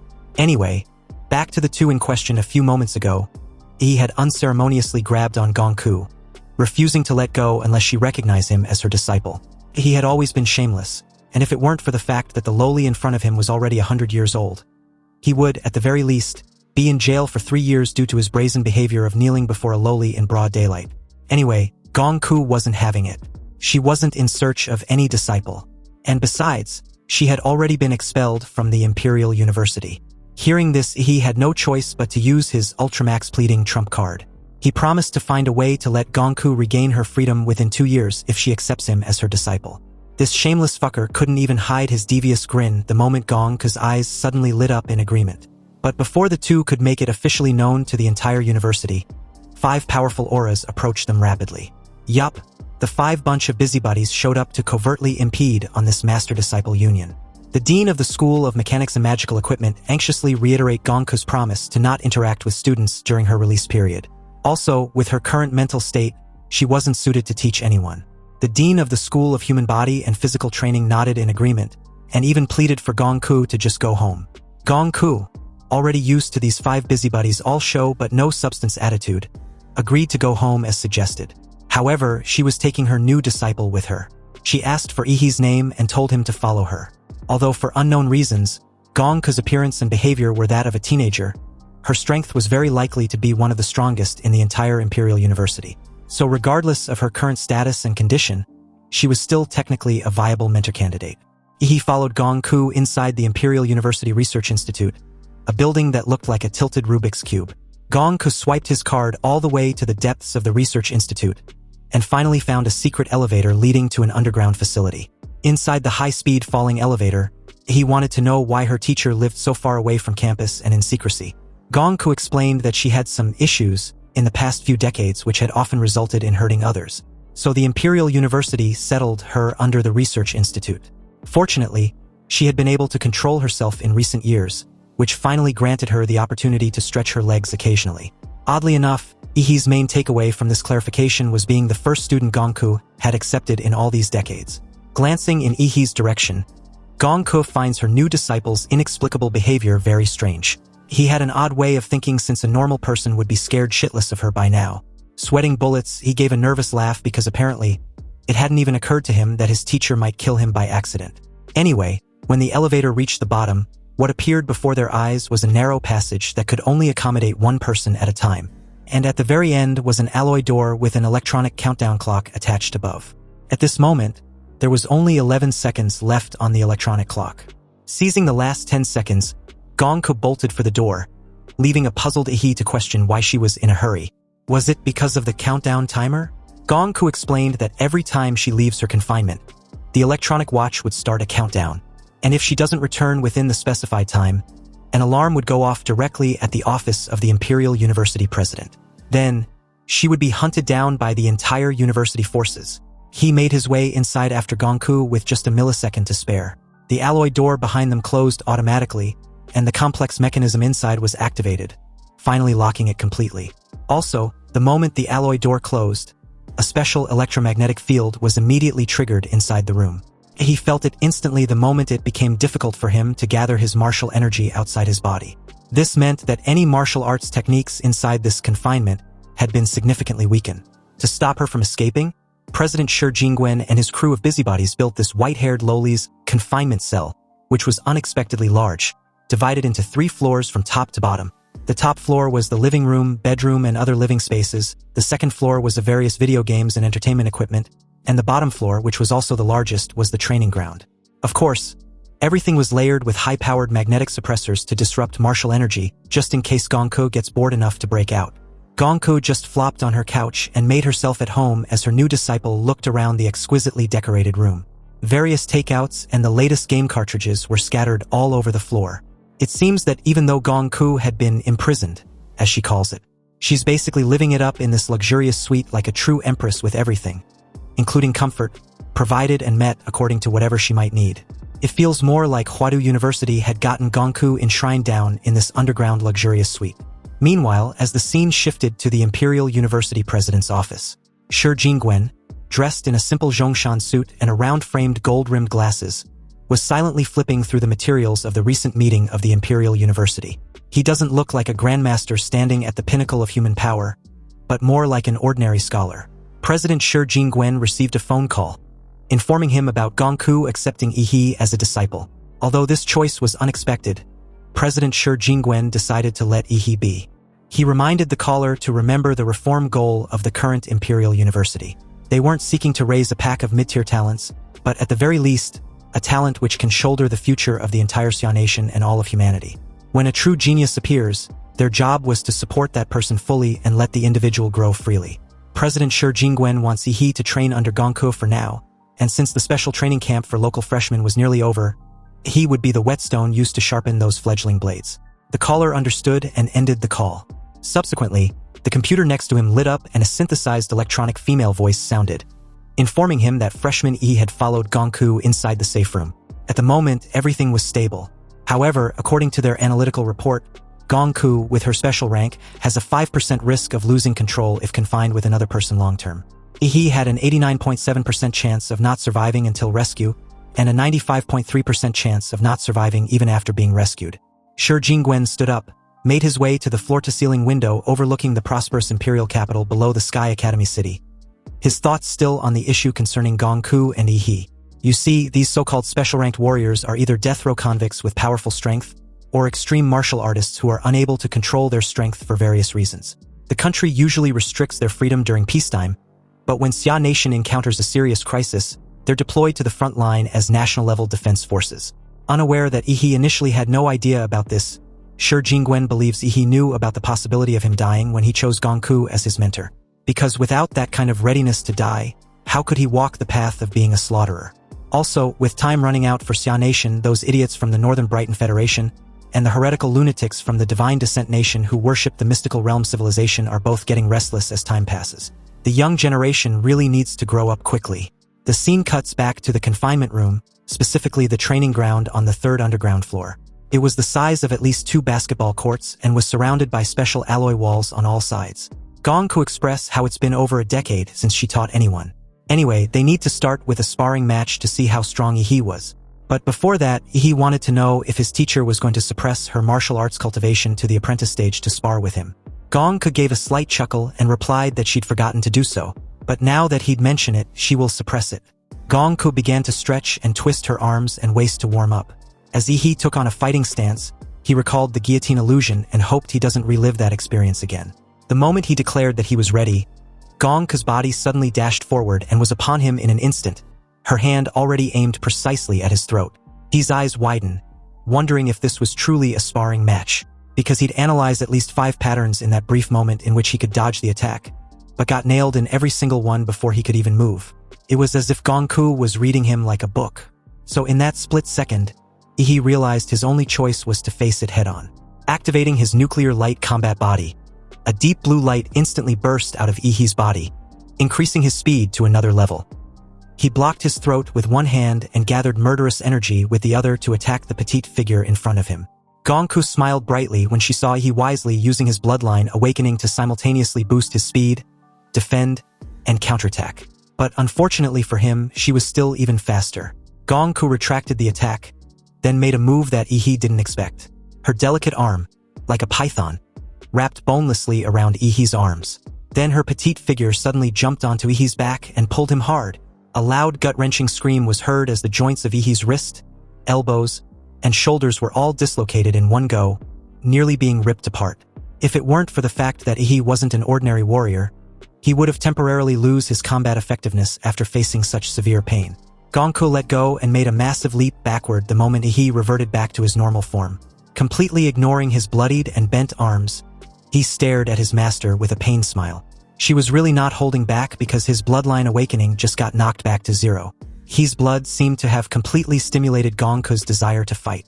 It's been a long time since she tasted blood, and her now scarlet eyes had become more excited and brighter. He made his intentions clear. He couldn't match his teacher in physical techniques at all, so he intended on using a slightly unfair martial arts. Facing Gongku, he hopes her teacher can give him her guidance. He chose to play a trump card, the power of the colossal titan. Suddenly, a surge of dazzling blue thunderous energy erupted and exploded around He, covering the entire training ground with a suppressive aura. As this power coursed through him, he was glad to have also maxed out this giant anthropomorphic template the night before. On the other hand, Gongku readied her stance with a cheeky grin, her crimson pupils shimmering with brilliance. With that kind of power from just a martial arts technique, Gongku wondered if He could still be considered as a martial arts apprentice. It seems she had accepted quite a monster as a student, and as his teacher, she'd better show some real skills too. Gongku used her hand to slash a half-moon in the air, which was similar to a powerful sword slash, releasing an enormous energy that sliced and shattered the weak point of Ihi's thunderous lightning. This created a slight explosion with a thick cloud of smoke. And before this mist could dissipate, a giant black mecha suit suddenly broke through and launched its massive fist straight at a slightly startled Gongku like a truck out of control. Gongku stared at the incoming fist without any intention of dodging. She took a deep breath, stretched out her arm and palm which pierced through the air with a tearing force, and clashed with Ihi's giant fist head-on. The collision completely cracked Ihi's giant armored fist and tore through his entire arm. With gritted teeth, he stared at his shattered hand in surprise. The giant black mecha suit was created based on Demora's tough skin with its defense at least dozens of times stronger. Yet Gongku ripped it apart like it was nothing. But what happened next made him widen his eyes to the point that it nearly fell out their sockets. You see, in that split second after the collision, he instantly sensed Gongku's petite figure behind him, heading straight for the back neck of the giant mecha suit. He realized that Gongku's detection skills were extremely terrifying since he'd completely shut down all life function of his real body to avoid being detected. Yet she still noticed with ease. Gongku called Ihi out for hiding inside the back neck of his turtle shell like a scared chicken. He better come out already before she makes him. Gongku had her hand raised with another energy slash, but before she could slice the back neck of the giant mecha suit, countless armored spikes of dozens of meters long instantly emerged and forced her to make a tactical retreat mid-air, sticking the landing not far from Ihi. Because by the time she raised her head, he had already turned with his huge mouth wide opened, and a terrifying atomic energy brewing in his throat. Since his teacher was so powerful, he was wondering if her slash could slice through this attack, or defend against it. But if she can't do neither, his atomic breath naturally won't be able to melt the skin of a grandmaster easily. Unexpectedly, before the atomic breath could be released like a divine punishment, he suddenly found himself no longer in the training ground. Instead, his body was tied up with countless thick iron chains and fastened under a guillotine that was 100 meters long. This was Gongku's domain of killing intent. He tried to break free of the iron chains, but realized his strength was as weak as fuck. In other words, escape cannot be accomplished with brutal strength, but with spiritual power so powerful that could surpass or rival Gongku's domain of killing intent. Before the blade of the guillotine could release Ihi of his head, he activated his Crimson Calamity to freeze time. A familiar muscular demon emerged, and under Ihi's command, it threw hundreds of punches in a second at the murderous guillotine. Perhaps it was the powerful spiritual force of the time freeze, or perhaps Gongku had no intention of imprisoning Ihi in the murderous space. Because under the bombardment of countless golden fists, Gongku's domain of killing intent, along with the murderous guillotine, finally collapsed. He slowly opened his eyes shortly after the illusion was broken. He laid on the training floor, totally defeated, with Gongku's petite figure standing right beside him, commenting on how insanely tough Ihi's turtle shell was. The moment Ihi sat up, he saw the diamond-like crystal fragments and the vaporizing remains of the giant mecha suit, and had a rough idea of what had just happened.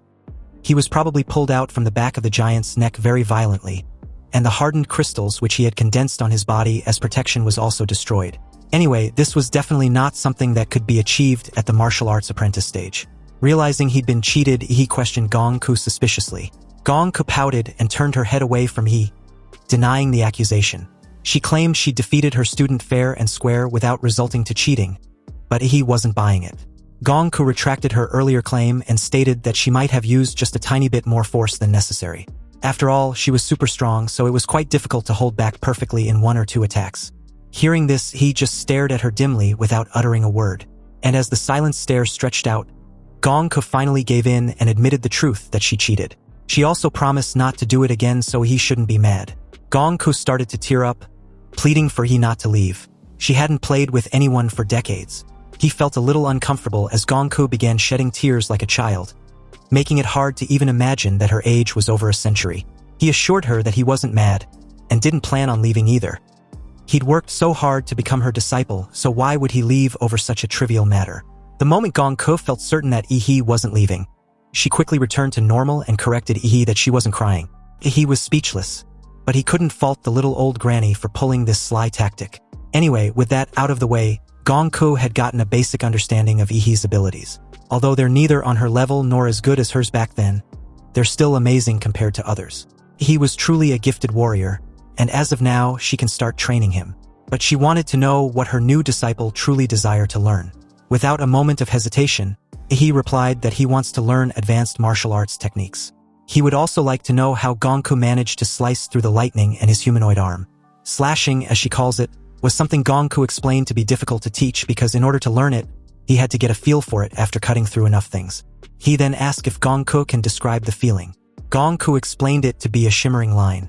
Whether it's the human body, a magical beast, or any object, there is always a precise point of entry, a line as she'd come to believe, which could be clearly severed or cut. Gongku calls it the kill line. After this explanation, he understood why Gongku's slashing attack was totally different from Chunlong's. If Chunlong's slash was the pursuit of ultimate dominance and piercing sharpness, then Gongku's slash was like a butcher with perfect precision and perfectly clean technique. Gongku continued that if he still wished to learn the kill line technique, it would be complicated. She recommends Ihi becomes a martial artist first, because without a solid martial foundation, he wasn't even qualified to learn most of her techniques. She then questioned Ihi if he knew the difference between a martial disciple and a martial artist. Obviously, he didn't have a definite answer, so he asked his teacher to elaborate. Gongku explained the difference to be about the mind, and not just about physical improvement. Compared to disciples, martial artists gain a critical new ability known as an inner vision. With inner vision, a martial artist moves from broad martial cultivation to detailed, micro-level refinement.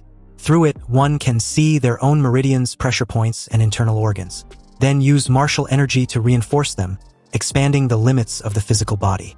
In short, a strong spirit comes first before the strength of the body follows. He smiled with understanding. He didn't expect Gongku to be such a good teacher. It's no wonder she used to be a professor at the Imperial University. Even though she's a little unhinged, her knowledge hadn't regressed at all. And speaking of mental power, after fusing with the vampire template and awakening its power after the full compatibility, Ihi feels that his spiritual attributes had greatly improved, and this will give him a huge edge in the martial arts stage. This prompted him to ask his next question, which was the difference in the techniques used to advance in the level of a martial artist. Gongku explained that the advancement techniques and martial skills were ranked into 4 tiers. They're the Tiangang, Disha, Shenhuang, and unranked. Normally, students from vocational colleges or lower-tier schools only have access to unranked advancement techniques. And the benefit of these unranked advancement techniques are that they're easy to use. Anyone with sufficient blood energy and martial power can break through. So, over 80% of all martial artists break through using unranked methods. However, students at Huadu University start with Xuanhuang tier methods at minimum. He naturally wanted to learn the best, so he had no issue with this arrangement, but he was also curious to know about the other 2 tiers, Tiangang and Disha. Gongku elaborate further, informing Ihi that the Tiangang tier skills were basically sacred relics, to which most were retrieved from hidden realms or ancient ruins, and there might not even be 10 left in the world. Even the Imperial University has only 1, but with Ihi's current rank and clearance, there was no way he would get access to it. However, he's in luck because his master can teach him a Disha-level realm-breaking technique known as the Killing Heart Bodhi Heart Sutra. It's a Disha-level realm-breaking that Gongku had mastered herself. And apparently, Xiaohu's the demon in the flesh was actually inspired by this very technique. His eyes sparkled with a gleam thirst for this knowledge as he loudly declared his desire to learn the technique immediately. Gongku was pleased with Ihi's enthusiasm. They can get started right away. But Ihi should get ready to experience the killing intent domain Gongku specifically created just for this technique. Then, without warning, Ihi was instantly drawn into the killing illusion created by Gongku. Standing in the sticky pool of blood on the ground, Ihi was amazed but also felt helpless at the same time. Gongku, on the other hand, was already excited with the smell of blood everywhere. and from the looks of it, he was going to have one hell of a training.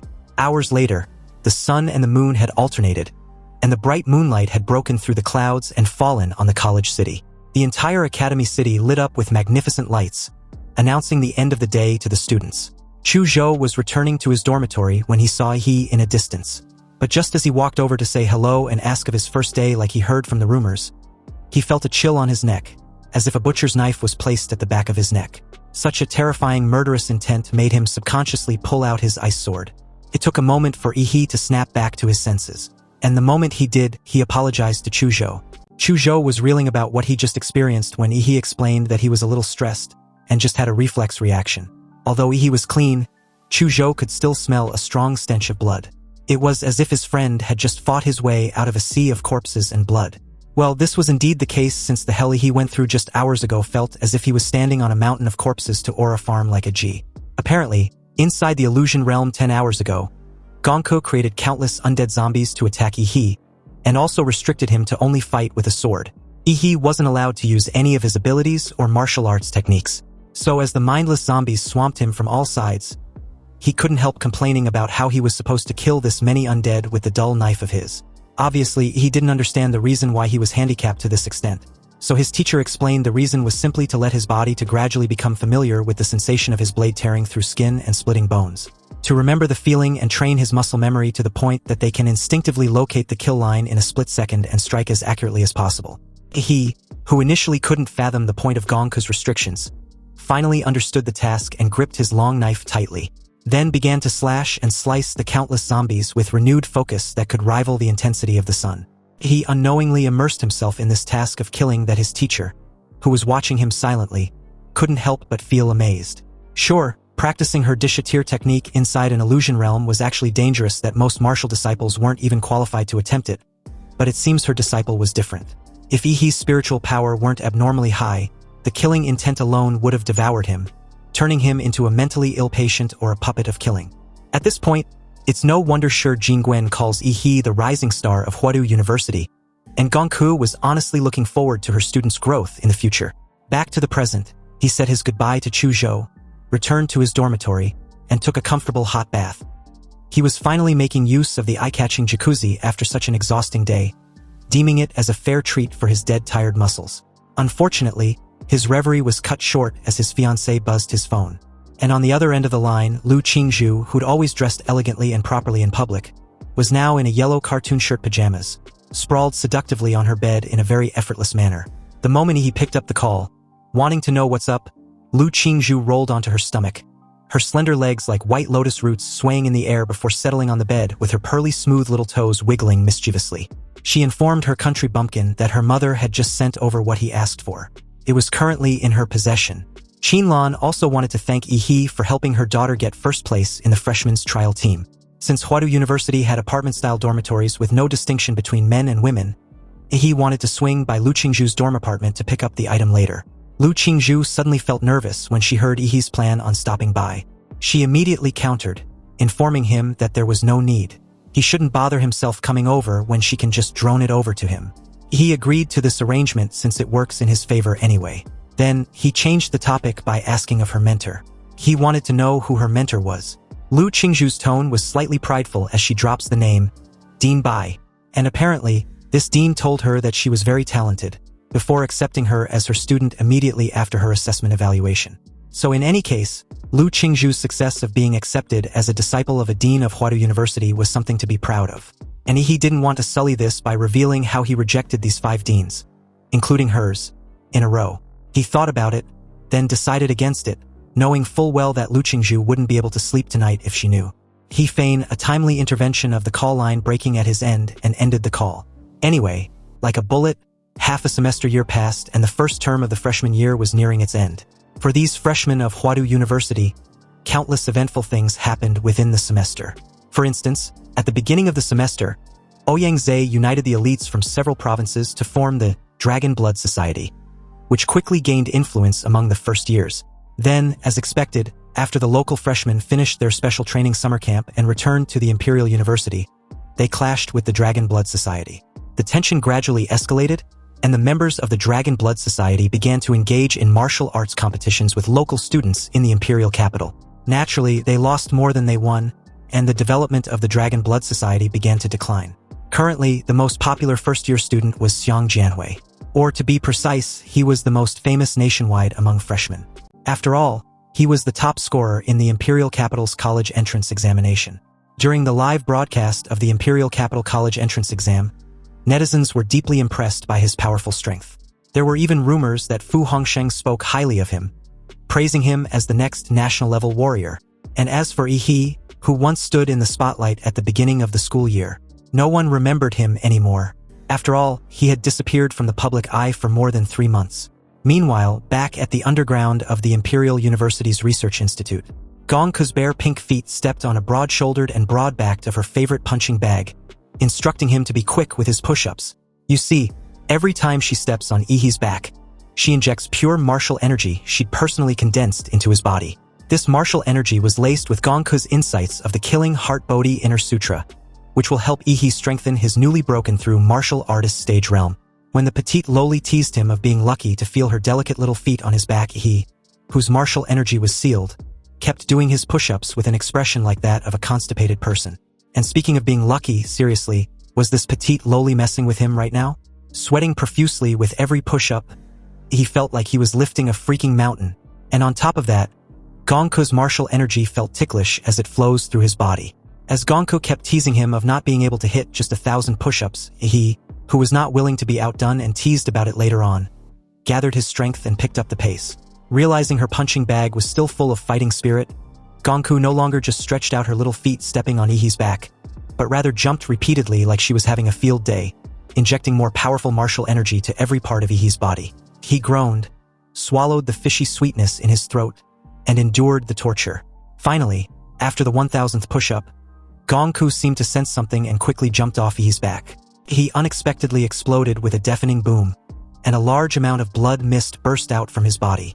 With the sudden burst of blood energy which shredded his old worn-out muscles, Yi's old skin fell off, and with it, a new layer of pink skin quickly covered his body's surface and hardened with every passing second. These brand-new muscles were evidently charged with an enormous martial power. The whole process was like the metamorphosis of an insect, where the old flesh and blood were erased and replaced with a brand-new body. With his shirt gone, Gongke called Yi a perv, then did the opposite when covering her eyes with her hands. Embarrassed, he told Gongke to cover her eyes and close her fingers as well if she wasn't trying to peek. Ignoring Gongke's childish reaction, Yi walked off, preparing to bounce.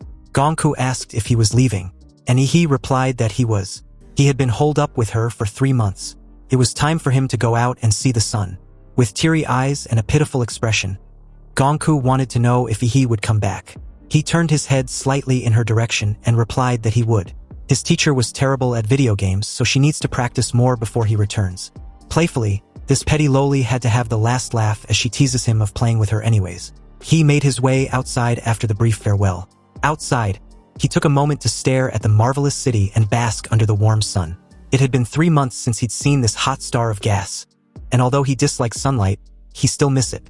He walked down the streets, feeling as if he were in another world. The entire experience felt like a lifetime ago. Anyway, he hadn't come out of seclusion just to stroll around, but for something important to do. At the Imperial University, a very important component of students' grades each semester was the off-campus assignments. These assignments include a wide range of activities. A student can either hunt down illegal wanted warriors, or investigate the situation in secret realms and support the fight against beast tides, or crack down on illegal organizations or even foreign forces. He left his quarantine to complete the off-campus tasks for the semester. He came to the Student Activity Center where these assignments were issued. At the entrance, Chu Zhou, dressed in a slick white shirt, had been waiting for his good old buddy for quite some time. The fucker sure knew how to keep someone waiting. He immediately asked Chu Zhou of his power-up. Had he made any breakthrough? Just like Yi, Chu Zhou had also broken through to the martial artist realm, but his was 2 months ago. Anyway, speaking of breakthroughs, this was the first time Chu Zhou had seen his friend in 3 months. On the surface, there seems to be no obvious changes in either his aura or his physique, but that's the most terrifying change of all. With the help of his mentor's resources, Chu Zhou could feel his rapid growth in strength. But what about his monster of a friend? He couldn't imagine just how far Yi's strength had grown. Just 3 days ago, he was invited to watch a private ring match between Huadu's local freshman rep, Xiang Jianhui, and Ouyang Zhe, the vice president of the Dragon Blood Society. The result was not unexpected. Ouyang was defeated in just 10 minutes. But the shocking aspect of the duel was that Xiang Jianwei didn't even feel the need to go all out. The fight, from his perspective, was a walk in the park. However, against all reason, Chu Zhou just has that gut feeling that Yi's strength was above Xiang Jianwei's. Actually, if he's being honest, the gap might not even be as close as well. Anyway, Yi, who didn't know what his brother from another mother was thinking, kept looking around, waiting for another teammate when a girl with long straight black hair and a cream silk blouse appeared behind him. Even in the Imperial University where there were so many beauties, the appearance of his girl still made those beauties around her look dull. Lu Qingzhu apologized to the two for being late, but Yi raised his eyebrows, then asked what else she might have forgotten or failed to do. It's been 3 months, but Lu Qingzhu's face and ears still turns red whenever she sees Yi's playful side, and remembers her mother's teachings about what official couples do when they're together in public and in private. He reminds this shy and inexperienced girl that they hadn't seen each other in 3 months. Yet she didn't even say hello to him. Lu Qingzhu didn't know what to do or say to make things right. Her delicate fingertips pinched her silk skirt, wrinkling it as she chose to enact a kissing scene on the spot to smooth things over. But to her surprise, this country bumpkin didn't even realize what she was initiating and ask what she was doing. Lu Qingzhu, caught off guard with this naive rejection, turned around in embarrassment and declared that she hated Yi's guts. It wasn't until Yi coaxed her, promising not to tease her anymore, did she relent. The three entered the University Activity Center, which was a 5-story dome-shaped building with a dome skylight in the center having a layered structure that looks like a blooming flower. This central pattern was the Imperial University's emblem, which was a pattern of 2 alternating palms forming wings. Anyway, inside was a huge central screen in the lobby on the first floor, which scrolls information about the latest popular tasks, and the corresponding students who have completed them with outstanding performance. Chu Zhou and Lu Qingzhu have completed 3 tasks, which was considered to be exceeding the target. They obviously came there just to team up and help Yi complete his quota. At the tablet-embedded booth for checking available missions, Lu Qingzhu selected 3 tasks which were best fit for them: the Hengqing's serial killer, the Lianqing's beast-tide anomaly, and the Linshui County's abnormality, each with a detailed description, location, requirements, and difficulty of the mission. Originally, all 3 were Tier 2 missions, but the Linshui County's abnormality just bumped to Tier 3. Apparently, the Imperial University students' off-campus missions are divided into 5 tiers. The higher the tier, the higher the difficulty. First-year students can generally only take on Tier 1 tasks. The only Tier 2 mission Chu Zhou and Lu Qingzhu had ever participated in was a team mission of 10 people. However, for a 3-person first-year squad, Tier 2 missions are rarely approved. Fortunately for the 3, Yi had a privilege card. This was what Gongke gave him before pointing out that her student can already stand on his own. Among the freshman and sophomore years, there aren't many who can compete with him.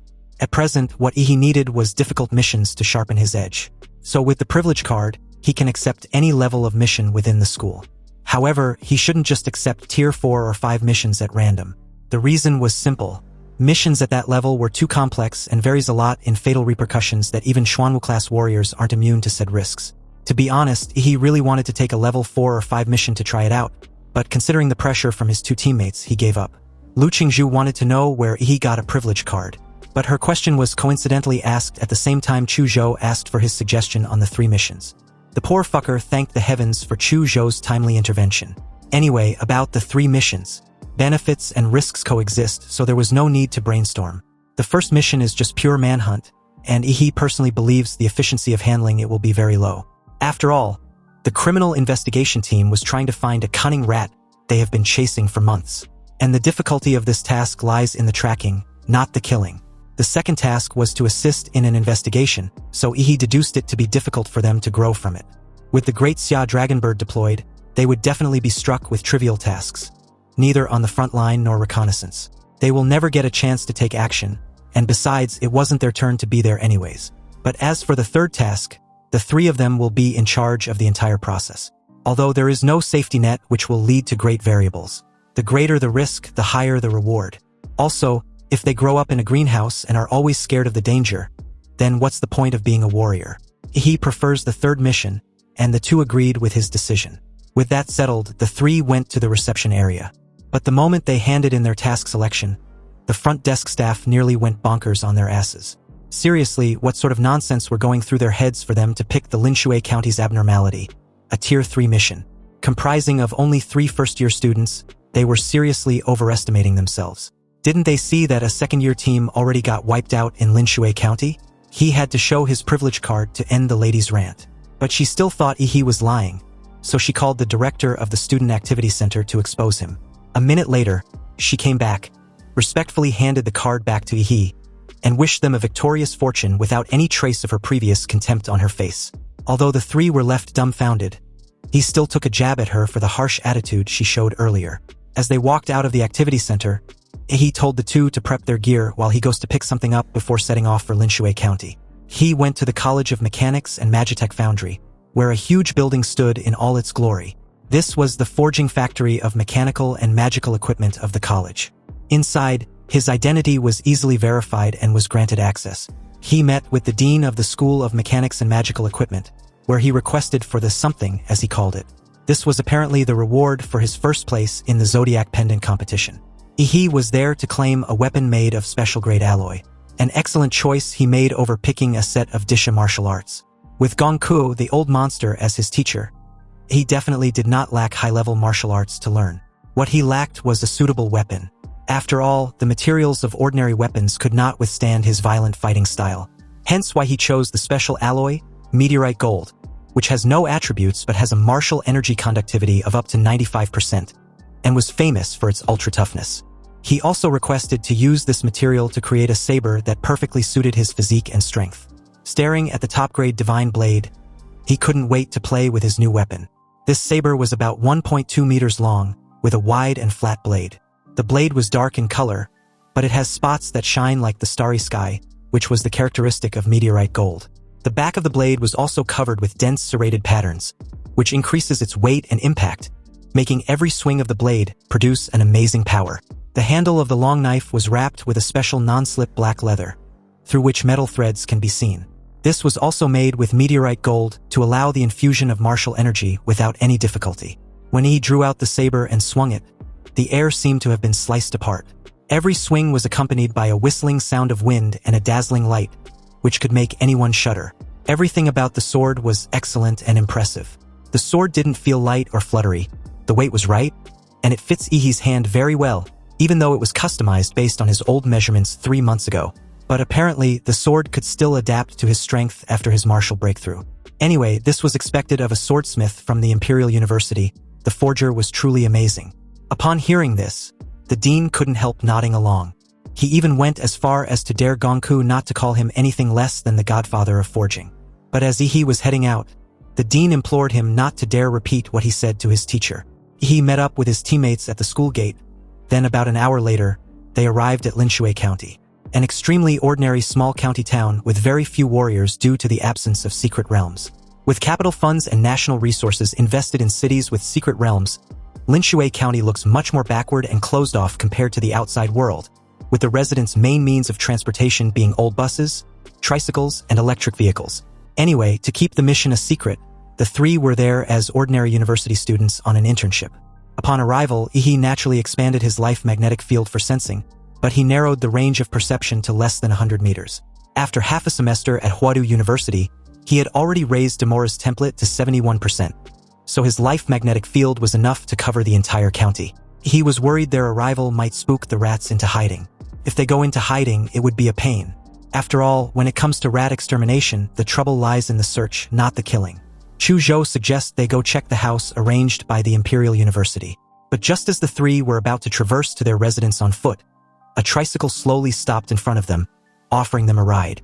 Lu Qingzhu instinctively wanted to decline the offer, but he agreed to the free ride before she could refuse. The three of them squeezed onto the back seat of the tricycle, with Ihi sitting in the middle. The old fellow took notice that out of the three, Ihi's local demeanor was more approaching, so he wanted to know where he came from, and whether he was on a holiday in Linshui County for some sightseeing. He replied that he was, and he brought his two classmates over for some fun. Also, he was currently attending university in Yunqing. Hearing that Ihi was a fellow Linshui County resident, the old guy was stunned. His cigarette even fell to the ground and was crushed by the tricycle. He wanted to know who his family was because he doesn't recall seeing him before. He calmly informed him of being the grandson of Yi Shourong, who passed away a few years back. He also added that he moved away right after his grandfather's death. As Ihi fluently spoke in the local dialect of Linshui County, He was pleased with himself to have learned it in just over 10 minutes on the plane.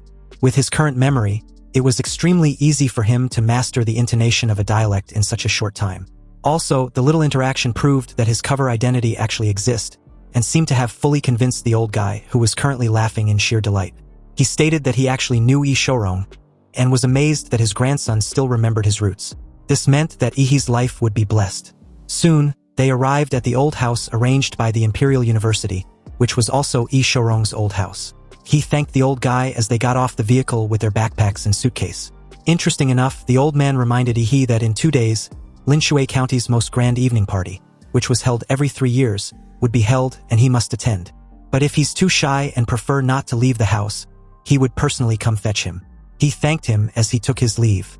Upon entering the courtyard of the old house, they found the place to be in ruins, clearly depicting that the house hadn't been lived in for over a decade. The cement floor in the courtyard was riddled with holes caused by tenacious weeds, highlighting how desolate the entire place was. He told the two to step back, raised his foot, then stumped on the ground with a strong radiation which instantly covered the entire yard, including the interior of the house. All the bugs died, and the weeds on the ground got vaporized real quick. Anyway, his two classmates weren't idle either. Lu Qingzhu was responsible for checking any monitoring means and abnormalities in the house, while Chu Zhou secretly installed microcameras around the property for surveillance. But a second later, Lu Qingzhu spotted something odd and called Yi to come take a look. He joined her and saw the disconcerting sight. Embedded in the wall of the original owner's bedroom was a shrine with a clay statue. The statue had a small red cloth covering its head. He casually inspected the ominous statue and realized the shrine had just been recently installed. The shrine was made of wood, so if it had been placed in the house the entire time, then it would have rotted away years ago. Although the shrine in there was covered in dust, it was practically new once it's been wiped clean. In other words, the shrine was placed in this old house by someone else. Chu Zhou, who'd entered the room at some point, heard the two, pondered for a moment, then finally opted to chop it down. The damn thing makes him look very uncomfortable anyway. Lu Qingzhu felt that Chu Zhou was being too impulsive. How could he destroy such an important clue directly without checking it out first? However, Yi, already charging up an atomic fist, agreed with Chu Zhou's assessment. Why shouldn't they take a hard look when in doubt? Lu Qingzhu's eyes widened as she screamed in annoyance.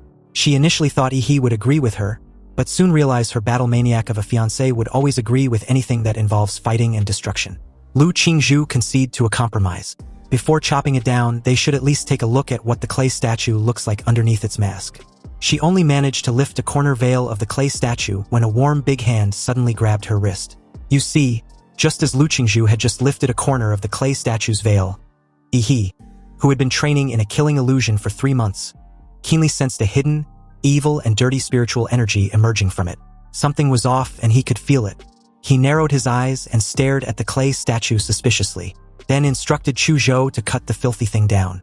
The moment he gave the order, Chu Zhou, who'd already unsheathed his sword, took a stance and sliced the clay statue and the shrine in half. Moments later, a strange scene happened that stunned the three into silence. An ominous black liquid began leaking out of the slit clay statue, almost like it was bleeding. This dirty spiritual energy flowed like a leaky faucet, wanting to escape. But a muscular golden arm invisible to ordinary warriors suddenly shot out from Yi's body and firmly grasped the invisible and dirty spiritual body in its hand. Chu Zhou and Lu Qingzhu couldn't see the humanoid Shikigami firmly grasping the invisible and dirty spiritual body in place, but saw a twisted mass of flesh and dark blood in the clay statue, wriggling slightly as if it was alive. Chu Zhou waved his hand and instantly froze the flesh and dark liquid inside the clay statue. Lu Qingzhu felt a chill run down her spine as she questioned what the hell that thing was. This was her first time seeing such a strange scene, and almost like how humans can easily crush cockroaches, but still instinctively avoid them, Lu Qingzhu can kill the strange mass of meat with a wave of her hand, but was still afraid of its filthiness and weirdness. Yi patted her on the shoulder and injected martial energy containing pure spiritual energy into her body. This instantly warmed her up, dispelling all the uneasiness and terror which encroached her body and mind. Lu Qingzhu snapped back to her senses the moment Yi asked if she was alright. Although she was a bit confused about what exactly she just felt, she replied that she was. Well, it seems like the anomaly in Linshui County was related to this strange clay statue. And from the way it was handled, the group's investigation had just taken a crucial step in the right direction. As the corners of Yi's mouth curled up in his usual sinister smile, He told the two to stay in the house and observe the dirty spirit body in case anything changes. There was something he's got to take care of.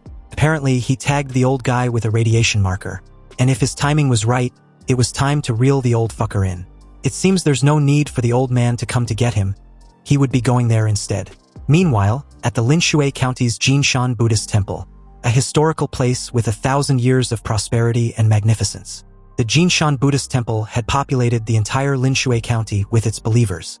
Almost everyone in the county comes there to burn incense devoutly. A while ago, the old guy, Lu Zhensheng, rode his tricycle to the back mountain of Jinshan Temple. And the moment the temple's red door opened automatically in front of him, a young monk with thin lips and big ears stepped out. He greeted the old man and informed him that the abbot was waiting for him inside. Lu Zhensheng perked up in delight, already thinking of his upcoming blessing, and couldn't help nodding at the thought. The two entered the secret passage inside the stone wall. It was dark, but it seems not to be an issue.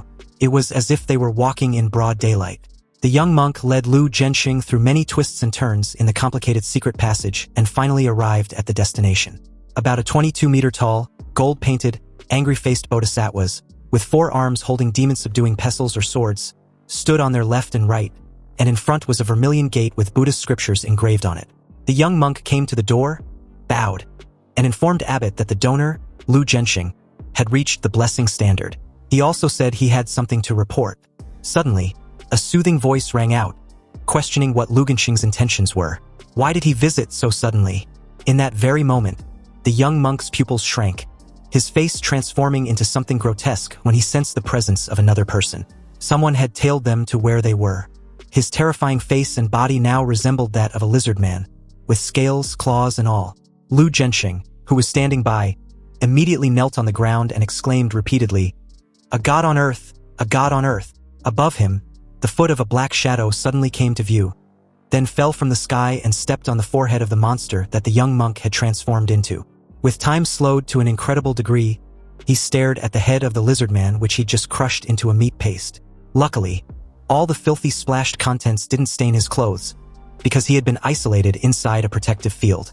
Lu Zhensheng was so scared that he began to stutter.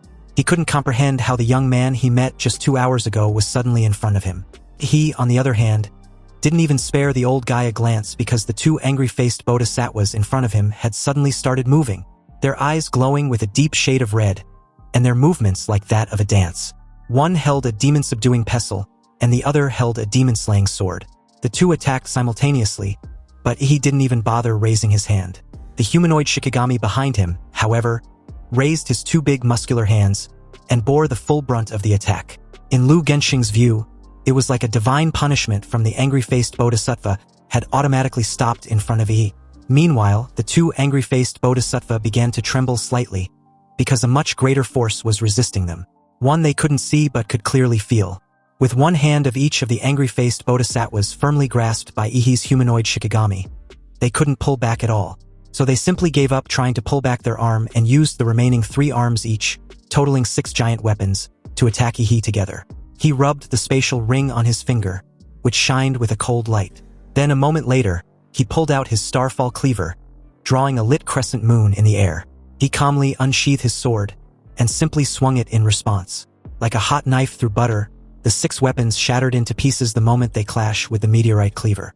Suddenly, the air around the red pupils of the angry bodhisattva twisted, and the next moment, a high-powered laser beam shot out from them. However, Ihi was faster. He quickly closed the distance between them and leaped high in the air. Then in one single effortless slash of his sword, the angry-faced bodhisattvas were released of their heads, but their eyes kept shooting out scarlet lasers that drifted uncontrollably in the air. And before Lu Zhensheng could react, he was cut in half by one of them. The 2 huge Buddha statues fell to the ground with a reverberating boom, revealing the sparking cables and mechanical structures inside. Apparently, these angry-faced bodhisattvas were not living things after all. But Ihi knew this from the very beginning since his life magnetic field never sensed anything from them.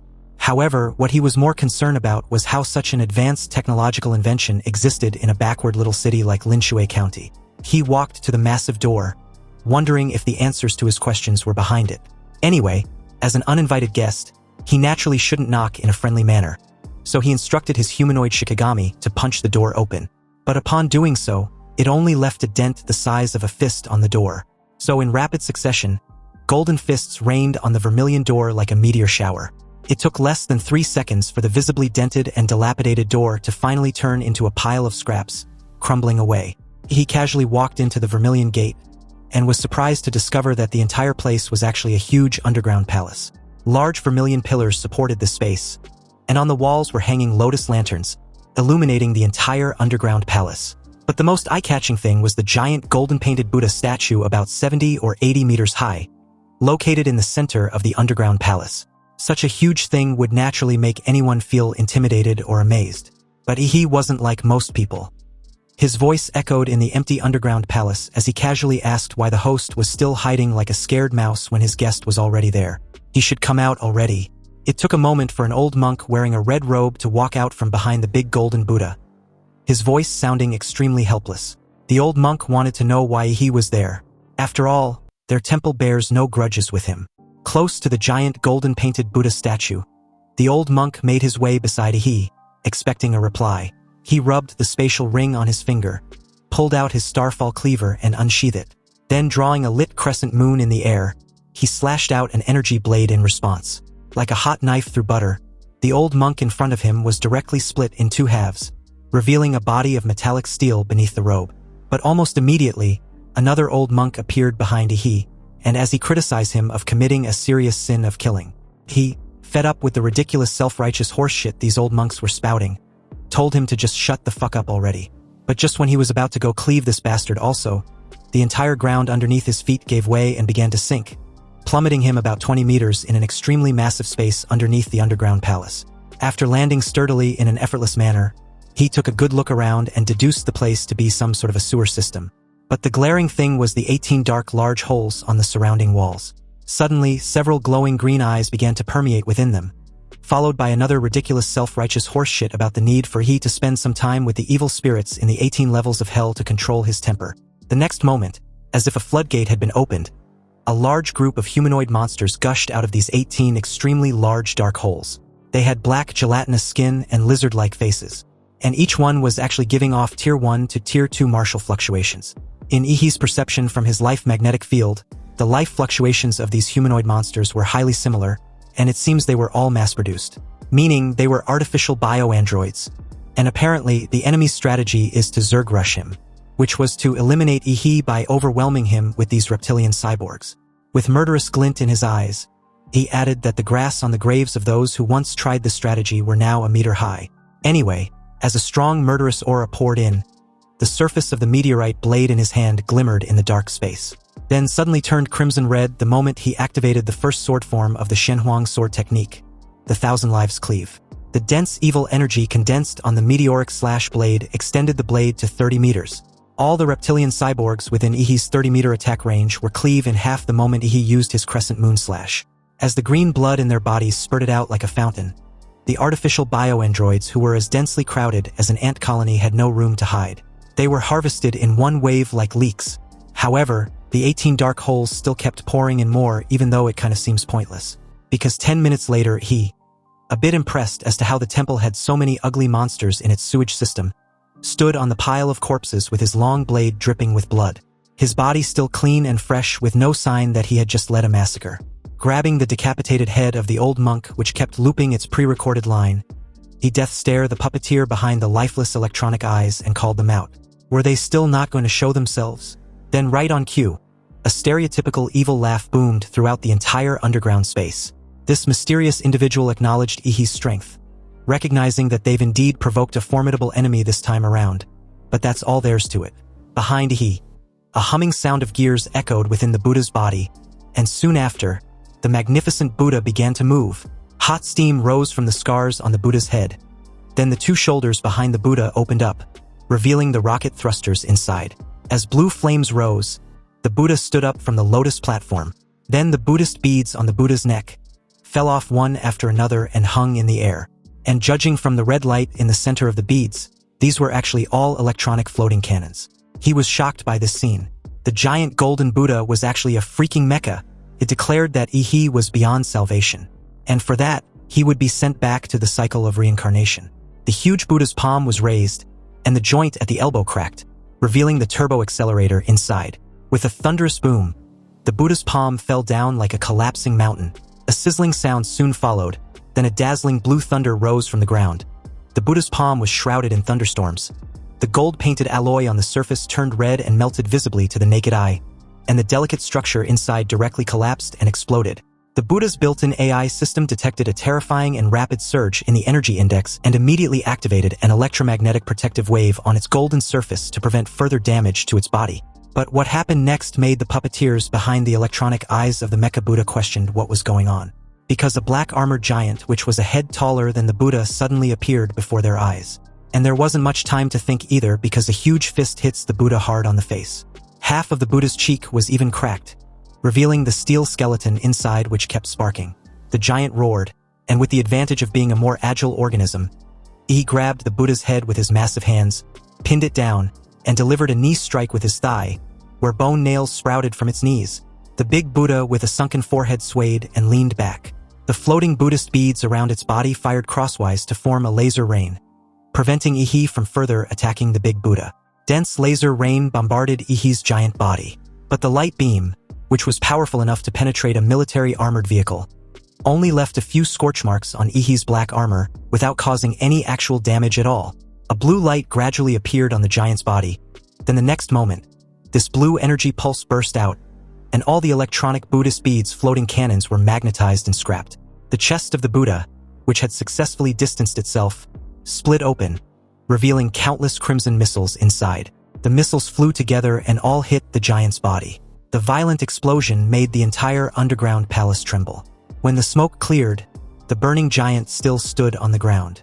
The Buddha tried to unleash more weapon strikes, but several hardened bone spikes rose from the ground and impaled the Buddha in midair. He controlled the giant's body and came to the front of the Buddha and fired an atomic breath at the Buddha's chest. The Buddha, whose body was severely damaged, could no longer rely on the electromagnetic shield to protect itself, and was finally scorched into charred fragments by the atomic breath. He exited the cabin from the back of the giant's neck. And as the giant's body quickly vaporized, he landed on the lotus seat where the big Buddha had been sitting before. There was a large passage hole leading beneath. He had already deduced the mastermind to probably be a typical research-happy mad scientist.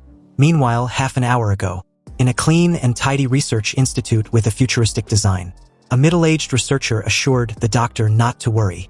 Even though Ihi had managed to take care of the mechanical bodhisattva in front of the door, he definitely can't get through it because it was built using the latest materials and structures. But a moment later, on the screen, he didn't even raise his hand and the vermilion gate in front of him was smashed into scrap metal by some sort of unforeseen attack. Seeing this, the middle-aged guy reassured the doctor that they still have a reptilian cyborg army, which had an overwhelming number that could even wear down a great martial artist. Also, this can even help them to clean up that inventory.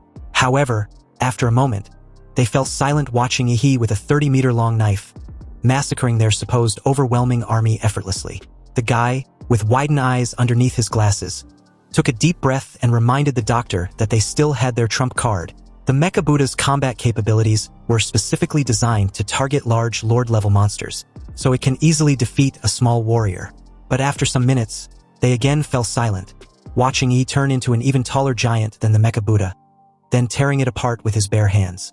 The immediate silence that fell was so thick that you can practically hear a pin drop. But even under these circumstances, the idiot, once again, was about to spout out his usual BS when the doctor screamed for him to just shut the hell up. Dr. Fong, a short old man with one of his eyes being a modified electronic eye, held his chin speechlessly. If the middle-aged man beside him wasn't his most proud disciple, he would have tore him apart with his bare hands. Seriously, how can he still think everything was fine when the enemy was already at their doorstep? Dr. Fong presumed the overhead guard should buy them a few minutes for their escape.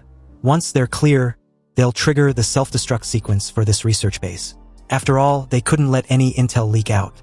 You see, Dr. Fong was a former level 3 researcher at Prometheus, then secretly recruited by Laserbird after Prometheus was disbanded. 10 years ago, Laserbird set its sights on the unremarkable county of Linshui, and after secretly replacing all the monks in Jinshan Temple, Laserbird took advantage of the locals' faith in the temple and began to brainwash and control them. And under the banner of blessings, the residents in Linshui County were lured into human modifications, turning them into free test subjects of Laserbird's biotech with materials and clinical data. But unfortunately, it seems this base has to be abandoned now. However, just as they were preparing to bolt for the escape route, A beam of blue light cut through the ceiling, leaving a scorching mark beside them. With his arms leisurely folded, he watched the two from above like a god. He then gave off a bone-chilling smile and questioned where the mad doctor was running off to. Two armed guards rushed into the lab the very moment the assistant issued an order. But before they could even take aim, he, in a flash, was already in front of the doctor after killing the guards in a painful manner. Although Dr. Feng was scared as hell, he calmly asked what he wanted before suggesting they talk it out. However, in his right pocket, he held a button which could activate the base's emergency self-destruction program. Apparently, Laserbird had planted microbombs in the bodies of every key researcher or person in charge, with their families and friends also under their supervision. This was to ensure that employees were absolutely obedient to the company and will not leak its secrets. So from the moment Dr. Feng joined Laserbird, his life and that of his family belonged to the company. Now, even if it meant they would all perish together, the self-destruct button must be initiated. Fortunately, he instantly grabbed his right hand and crushed it, disarming him. Dr. Feng screamed in pain, but he held his mouth tightly and lifted his short body into the air. His short legs trembled and dangled in the air for a moment before suffocation kicked in. And it wasn't until half his head turned a shade of red did he let him loose, throwing him to the ground. Dr. Feng coughed slightly and greedily breathed in, staring at Yi again with fear in his eyes. He then coldly told him to narrate everything they've done in Lingshui County. Yi wanted to know if Dr. Feng was the one responsible for the murder of the 3 young martial artists from Huada University, and what exact kind of experiments they've been doing down in this underground lab. He figured he might as well gather intel about his seniors first, then decide later on whether to leave the subsequent investigation to the school and the police. But Dr. Feng had a look of determination to die. Apparently, leaking the company's secrets was tantamount to suicide. There was a signal monitor in his brain, so once he uttered any keyword involving the company's secrets, the bomb in his body would detonate. If his death was certain in the end, then he might as well make it quick. Dr. Feng gave Yi an ugly smile as he triggered the poison capsule hidden in his gums. An unpleasant smell of chemicals wafts through the air as he also began foaming in the mouth. Upon realizing what the mad doctor had done, he couldn't help but wonder if all Laserbird's staff were death seekers or something. Anyway, it didn't take long for Dr. Feng's heart to stop beating, triggering the self-destruct system linked to his heartbeat. The entire laboratory was immediately filled with red lights and shrill alarms, symbolizing the impending danger. Unfortunately for Dr. Feng, it seems even death was too much of a luxury for him, because Yi suddenly revealed his sharp fangs and plunged his index finger into the aorta on Dr. Feng's neck, injecting the vampire corpse virus into his body. It took less than no time for the corpse-transforming virus to flow rapidly throughout Dr. Feng's dead body and vigorously jumpstart his stopped heart. You see, vampires can infect humans or corpses into corpseborn, but aside from a rare few, most corpseborn were no better than zombies, mentally retarded with decaying bodies and without the ability to heal themselves.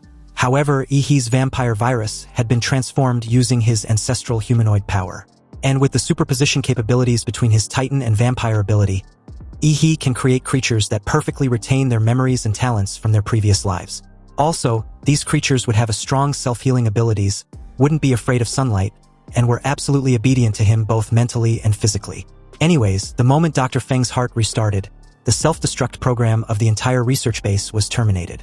And because of the powerful vitality emerging from his body, Dr. Feng's sparse hair became black and thick again, and his skinny and short body also grew. He even took away the electronic prosthetic eye because a brand new eyeball had developed in its place. Finally, Dr. Feng became a middle-aged man with a height of 1.7 meters and a strong physique. Declaring Yi as his lord, Dr. Feng knelt on the ground with his head bowed, not daring to look directly at the young man who was now like a god to him. He decided to call him the Mad Doctor. Now, both his body and spirit belong to him. Also, with a mental link binding them, Yi has the right to access the spiritual world of the Mad Doctor.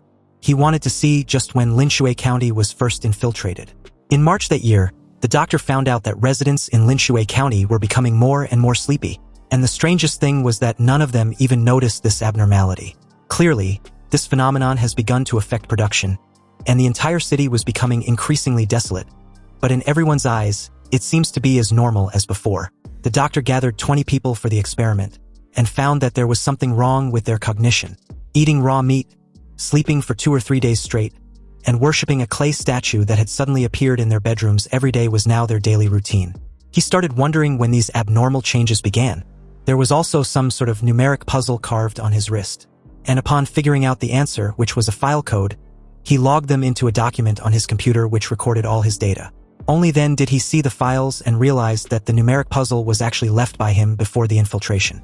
The doctor felt an unprecedented sense of humiliation after finding out that he'd being treated as a laboratory rat. And at this point, it was obvious to say that his cognition had been altered.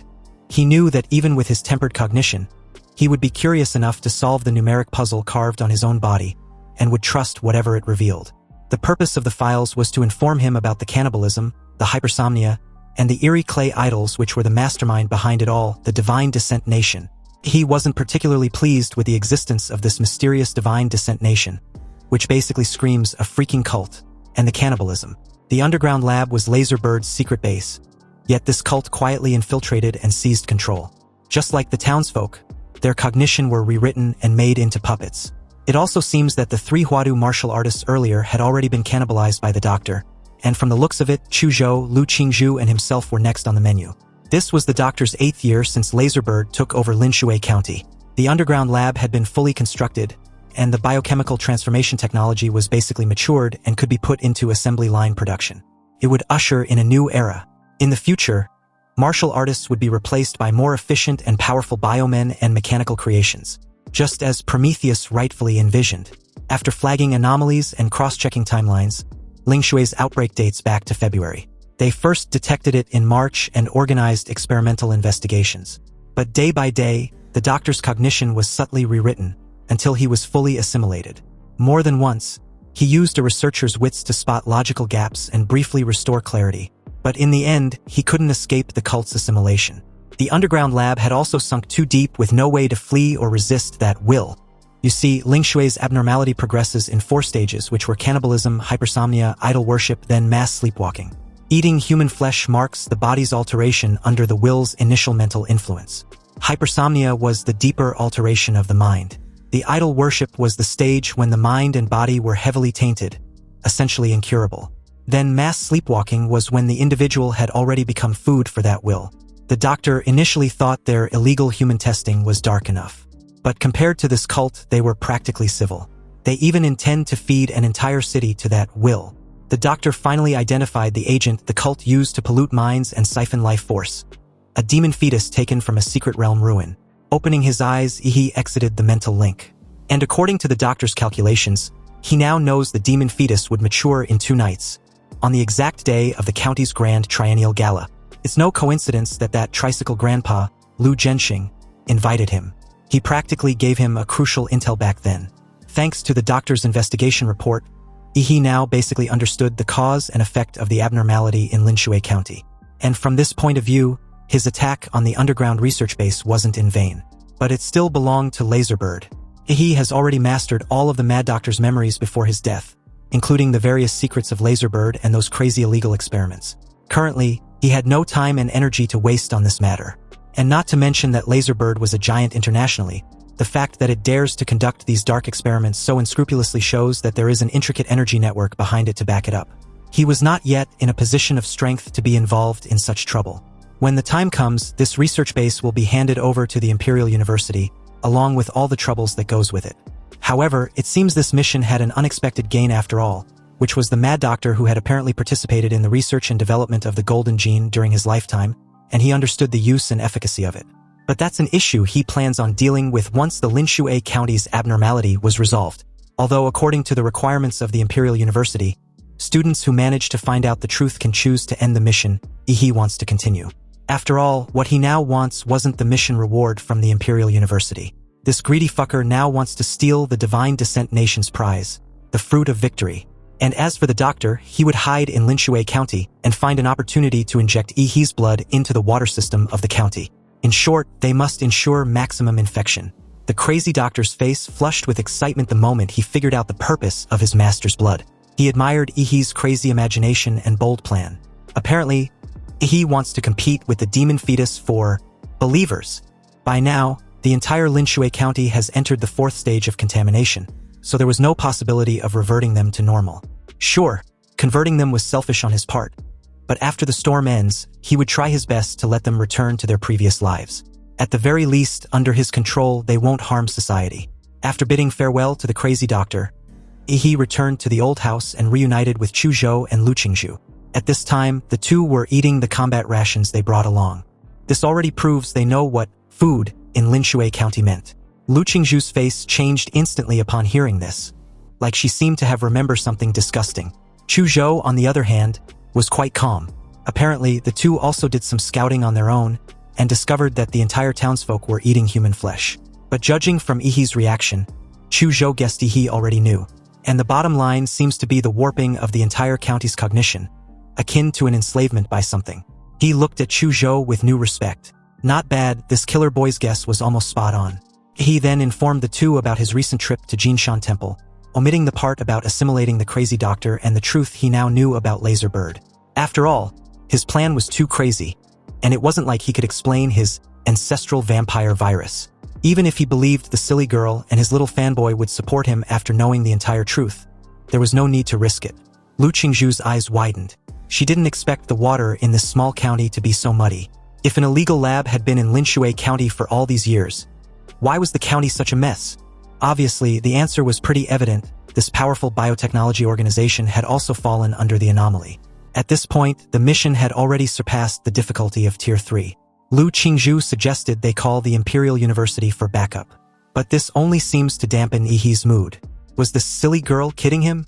If he calls Huadu University to come over, they would take charge and complicate his plan to intercept the Divine Descent Nation.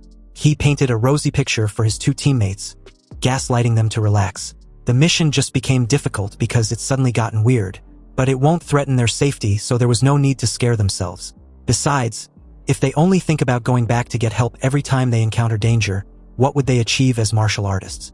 The two felt a surge of fighting spirit and was a little more at ease when they briefly thought it over. He proposed they hold their position until nightfall. Currently, they've only experienced the anomalies of eating raw meat and worshipping clay statues. But there was one last anomaly they haven't experienced yet, the mass sleepwalking. Perhaps this severely twisted city would reveal its full potential at night. Meanwhile, elsewhere in Magic City, specifically Laserbird's headquarters, the board of directors just held a meeting to discuss the loss of contact with the Jinshan Temple base. Half an hour ago, they received a message that the self-destruction program at the underground lab in Linshui County had been triggered, but got terminated within a few dozen seconds. This alerted the information department, and they tried to reach the lab, but no one answered. Realizing the seriousness of the situation, the head of the information department immediately reported the matter to the board of directors.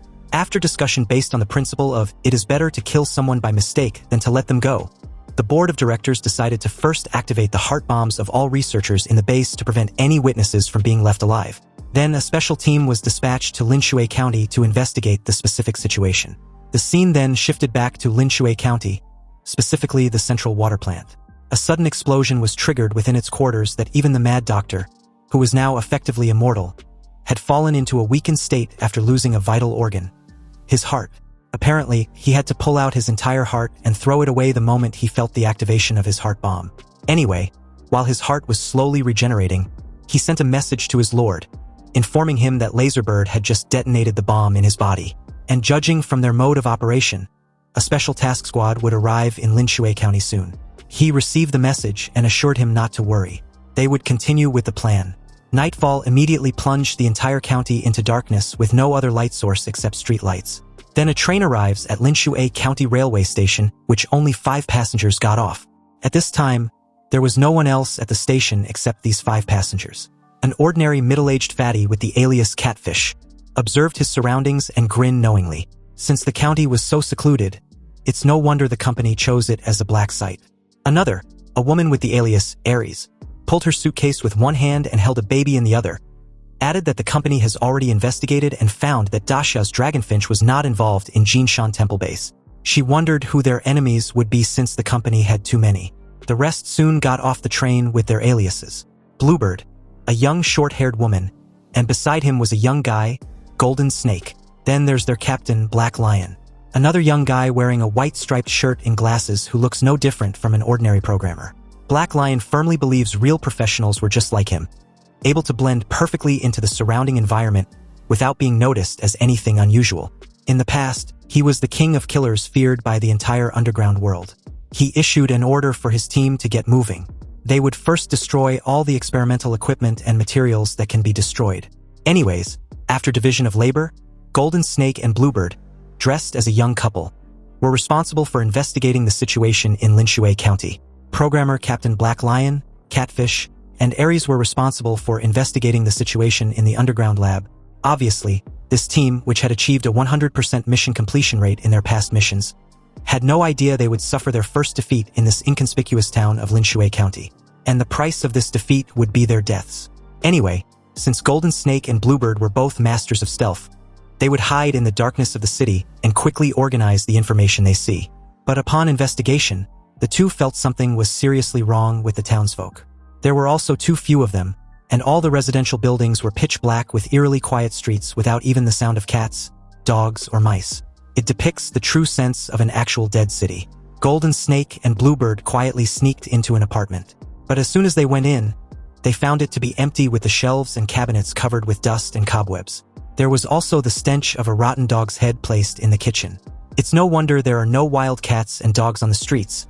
The residents must have eaten them. Bluebird ignored her teammate, checked the living room but found nothing unusual. However, when she entered the bedroom and encountered the shrine embedded on the wall, she was unable to suppress her curiosity. Bluebird made her way over, lifted the red cloth on the clay statue's head, and immediately fell into a trance. Meanwhile, Golden Snake stood in the living room, listening to the progress of Captain Black Lion through his wireless earpiece. They have found the cause of the accident at Jinshan Temple Base. It seems like a powerful warrior single-handedly destroyed the entire base. Tens of thousands of corpses of biomen carpeted the outer underground palace of the base, and the Fortress-class combat mecha had been violently torn into pieces. Black Lion found no survivors, but the top researcher, Dr. Feng, seems to be missing. Or more accurately, his body was not found in or near the Jinshan Temple Base. The communication ended abruptly, alerting Golden Snake. After all, Laserbird's equipment were all top-notch, so there was absolutely no way anything could go wrong. If there was a problem, it would only mean one thing. It's been disturbed.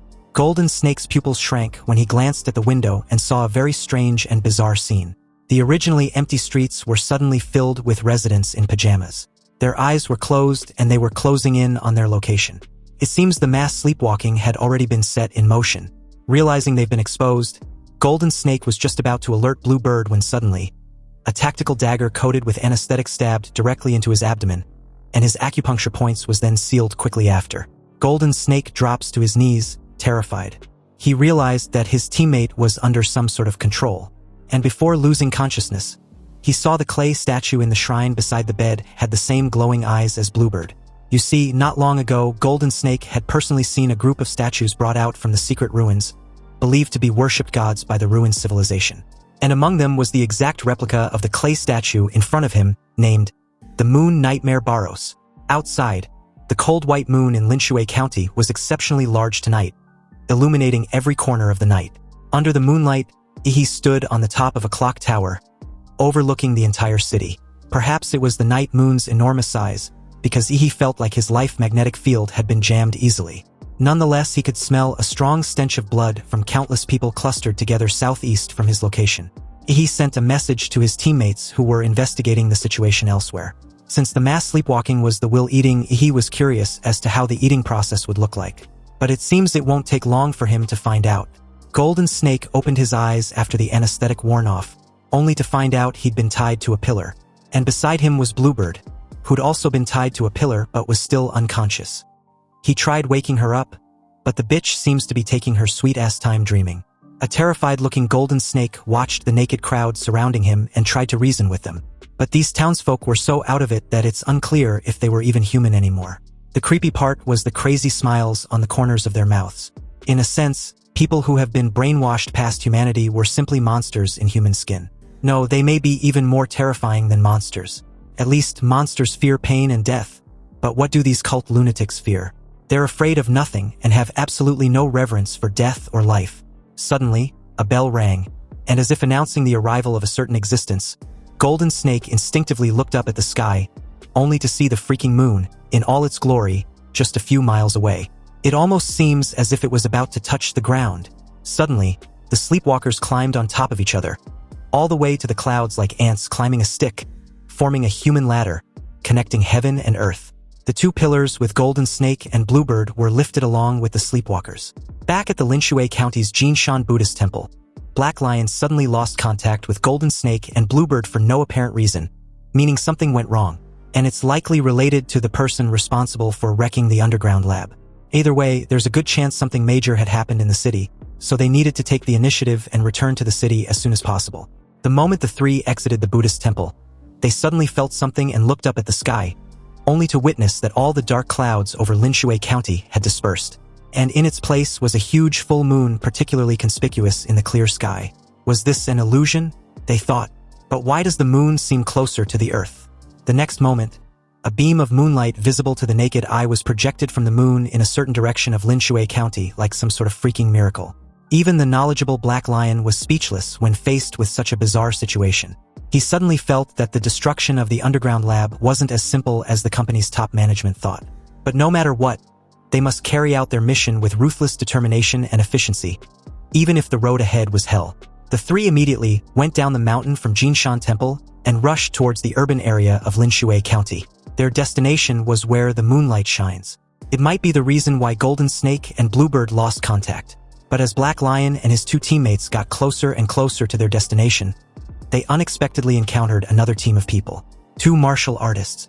Apparently, Black Lion had already discovered the other party's presence in advance, because at a crucial time like this, any accident would naturally make him extremely vigilant. So, faced with the two warriors who appeared suddenly, Black Lion's first reaction was to kill them quickly. With a flip of his palm, a dagger imbued with a powerful martial energy was hurled at the enemy with tremendous force. Lu Qingzhu decisively summoned a large blue umbrella with the jade pendant her mother gave her. It was a protective magic tool which could predict fatal killing intentions. The moment the dagger collided with the seemingly weak blue umbrella, it trembled and actually bounced the dagger away. The dagger pierced a building nearby, denting it greatly. Black Lion never expected that a mere martial artist could come up with such a treasure. The failure of the attack means that they've been exposed. Black Lion asked who and why they were being attacked. But upon seeing the clothes on Lu Qingzhu and Chu Zhou, he figured the two weren't locals but the vermin who trashed the underground lab. Catfish and Ares rushed into action the very moment Black Lion gave the order for them to crush their opponents in 3 seconds. Chu Zhou drew his ice sword and took on a decisive stance beside Lu Qingzhu. Catfish, like the creepy fat fucker he was, apparently loves teasing his opponents before killing them, especially when the opponent was a beauty like Lu Qingzhu.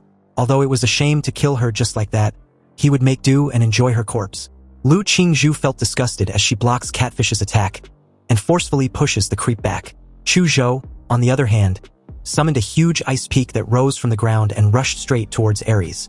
But Black Lion suddenly intercepted the attack, and with a wave of his hand, he shattered the ice peak effortlessly. Chu Zhou naturally understood that this kind of large-scale attack wouldn't have much killing power on the opponent, but his purpose was to drag the fight on and stall for time as much as possible.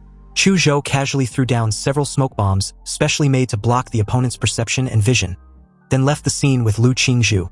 They weren't stupid enough to fight their opponents head-on, knowing full well they were all at least high-tier martial masters.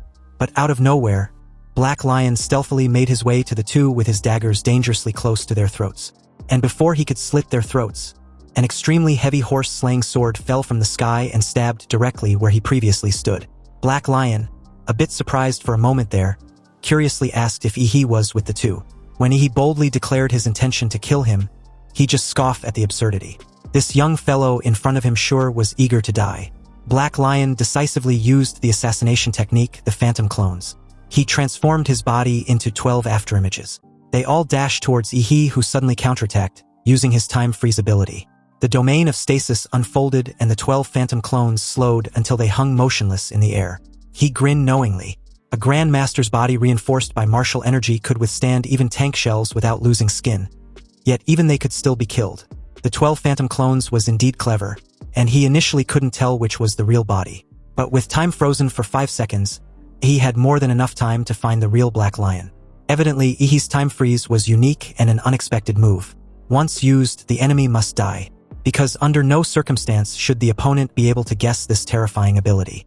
With the vampire's ability for controlling blood, the blood on Ihi's fingertips accelerated countless times, turning into high-pressure blood arrow that shot out, carrying a comprehended killing martial energy, the heart-piercing demonic blood thorn. When time resumed, the former king of assassins, Black Lion, had long developed an instinctive sense of death. There was a sniping blood arrow aimed directly at his forehead he wasn't able to instinctively dodge. The blood-red devil thorn pierced straight through Black Lion's head and shattered his brain. The king of killers died in such a hasty manner, and the only thing he couldn't figure out before he died was how the enemy appeared in front of him in an instant. The battlefield fell silent as he casually grabbed Black Lion's body, piercing his 5 fingers into the throat of the corpse, and began to suck the blood of the strong man and refine it.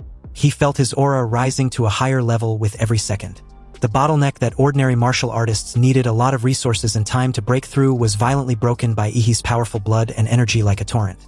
And although a lot of the energy was wasted in the process of absorbing Black Lion's blood, the physical foundation still managed to raise his level to the 8th stage.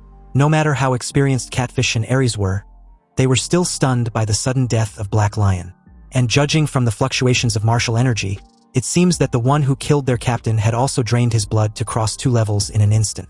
The two decided to make a strategic retreat and report the intelligence they've gathered to headquarters. But before bolting away, something even more terrifying happened. Ihi used the demon imprisoned in the flesh to summon a bloody demon puppet. A translucent dark and red hand stretched out from the shadows. When the evil shadow completely emerged from the blood below, Catfish and Ares were horrified.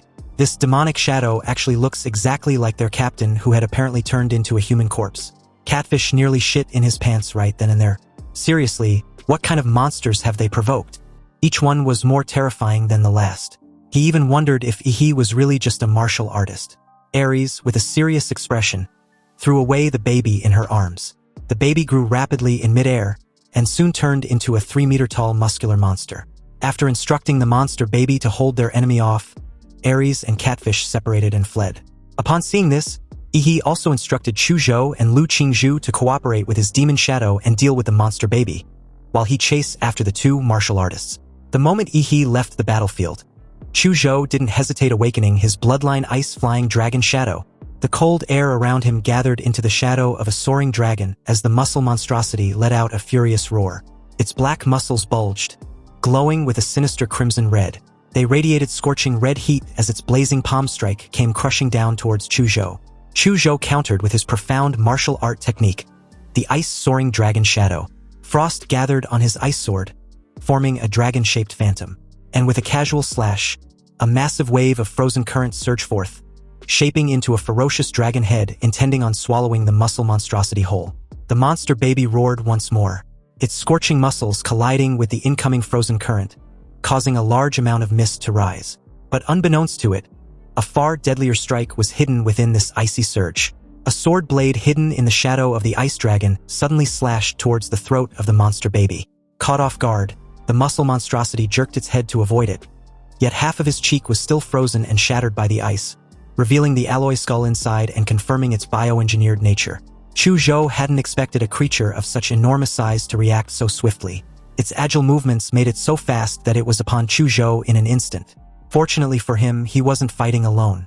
The blood demon shadow, which had been waiting patiently in the shadows, transformed into 12 blood shadows in mid-air. Their bloody knives whipped into a dense storm of slashes, tearing into the monster baby's muscles, which was comparable to that of a martial master. Even though the muscle monstrosity's regeneration ability wasn't weak, the speed, however, couldn't keep up with the wounds inflicted, leaving the monster baby drenched like a blood gourd. Subsequently, Lu Qingzhu had also fully accumulated her strength. With huge purple wings spread out behind her, she stood high in the sky like a goddess and activated a genetic technique, the purple dark sun flame. The strange lines on her cheeks flashed with dazzling purple glow as countless purple-black feathers gathered in her palm and spontaneously combusted into purple-black ashes. When the radius of the spherical ash ball reached 5 meters, the entire ash ball was instantly ignited, turning into a purple scorching sun. In that very moment, Chuzhou's ice sword froze the legs of the muscle monstrosity, while the blood demon shadow held it from the front, pinning it in place. From high above, Lu Qingzhu hurled down the purple sun in her hand. Accompanied with a thunderous boom, a massive explosion shook the entire city as a colossal pillar of scorching flames erupted skyward, briefly obscuring the cold moonlight. The muscle monstrosity was engulfed in a sea of purple fire, wailing and screaming. And like a maggot attached to a decaying corpse, the violent purple flames also seeped into its body through the dense cuts and ignited the internal organs, reducing it to nothing but ash. Elsewhere in the silent city, Catfish was desperately running for his life in the sewers. The last time he ran so frantically was on the battlefield of the warlords and drug lords in the Black Triangle. Suddenly, Catfish felt something deadly and leaped backwards instinctively. A blue beam of light like a divine punishment cut through the stone bricks on the ceiling, allowing the bright moonlight to shine into the dirty and smelly sewer. Rats really like to crawl into sewers. Catfish heard these sarcastic and provocative words, but he didn't feel angry at all. He was overwhelmed with fear so primal that he felt paralyzed. Meanwhile, outside, Aries was running away while keeping a vigilant eye on her surroundings. Suddenly, she saw in the distance a 20-meter-long crescent blade aura shooting straight into the sky under the bright moon. The familiar murderous aura was undoubtedly the work of Ihi, and this left a sinking feeling in Aries' heart. She was very aware the dazzling blade aura was in the direction of Catfish's escape route. With Golden Snake and Bluebird presumably dead, followed by the death of their captain, and now Catfish, she was the only one left. Aries didn't want to die, so she desperately thought of which escape route had her best chance of survival. Aries suddenly looked up at the strange lunar ladder in the sky and thought of a bold idea. Now, the only thing Aries could think of to stop Ihi from chasing her was this weird ladder in front of her. She wants to live, even if it means giving her soul to the devil. Aries took a deep breath and quickly made her way to the location of the moon ladder.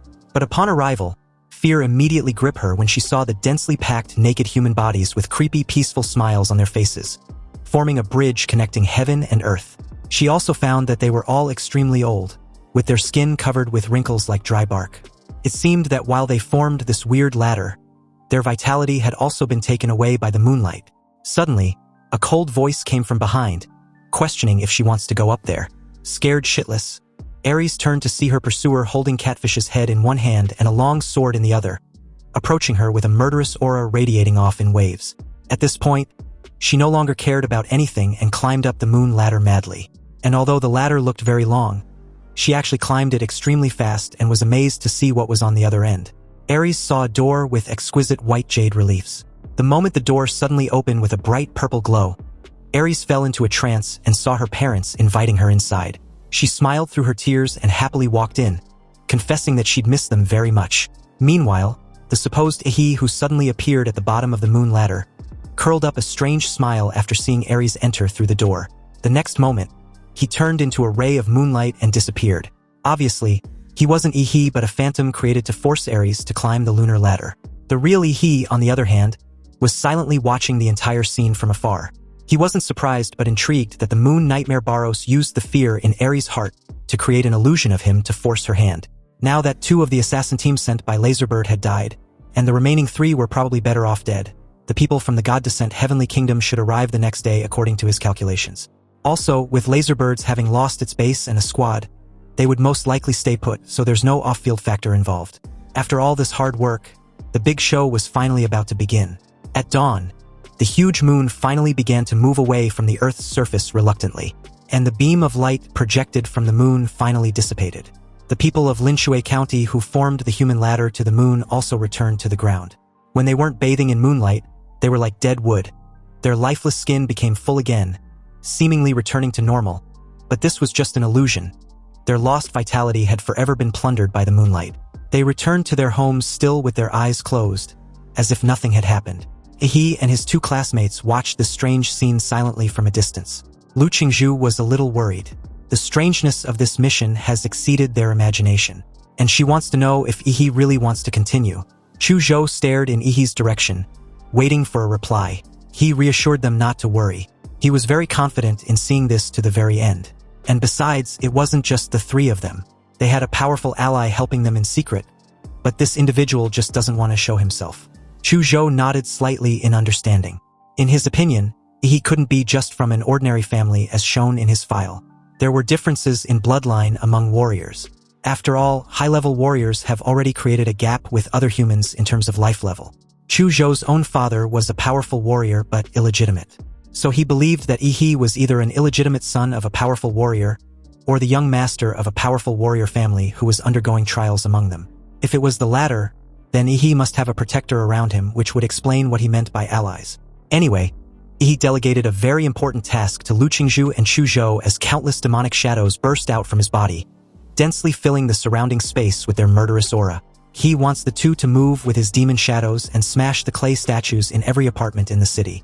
Chu Zhou left without saying a word, sword in hand, and with some demonic shadows in tow. Lu Qingzhu looked at Ihi with some concern, and finally chose to follow his plan. But just as she turned her head, he suddenly called her, his eyes full of confidence. And with a smile, he told her to believe in him. Lu Qingzhu remained silent for a moment. Her ears turned a shade of red, and the corners of her mouth curled up with a reassuring smile. She replied that she did believe in him, but he should also trust his teammates more in the future, and shouldn't handle everything on his own. He returned to the underground palace of Jinshan Buddhist Temple, where the Mad Doctor had been patiently waiting. Time was running out and he wasn't in the mood to hear the Mad Doctor's flattery. They needed to quickly prepare for battle. He stared at the mountain of reptilian corpses in the pit of the underground palace, a masterpiece of his own slaughter. Now he wants to give them a chance to be reborn. Activating the power of his anthropomorphism, he controlled the energy lightning to avoid damaging the corpses of the reptilian cyborgs. A 50-meter-tall giant with only the upper body was created. The giant raised his hands and tore open his chest, revealing his throbbing heart. Then a large amount of giant's blood poured down like a waterfall, pouring onto the mountain of corpses. The moment the reptilian cyborgs came into contact with the giant's blood, their dilated eyes suddenly trembled, then refocused, and their broken bodies squirmed with flesh fibers and began to slowly regenerate. He plans to first use the vampire virus to revive the corpses of the reptilian cyborgs. Next, he would use the founding power of his anthropomorphism to grant them the power of giants. When the moment of need arrives, they will evolve into an army of undying giants, completely bound to his will. The Mad Doctor deployed biomosquitoes through his computer to fly into every household in Linshui County and deliver Ihi's vampire blood to every resident. The Mad Doctor's work doesn't stop there. After the infection was complete, he was supposed to repair the golden mecha Buddha he had torn apart, and although it was impossible to repair it after being brutally dismantled, it was still possible to remove some weapons and modify it. He was visibly pleased. Everything was progressing smoothly on his side. But just as Ihi was preparing for war at full speed, another force, the Heavenly Kingdom, was about to set foot in that city. At this time, 2 buses were on the road to Linshui County.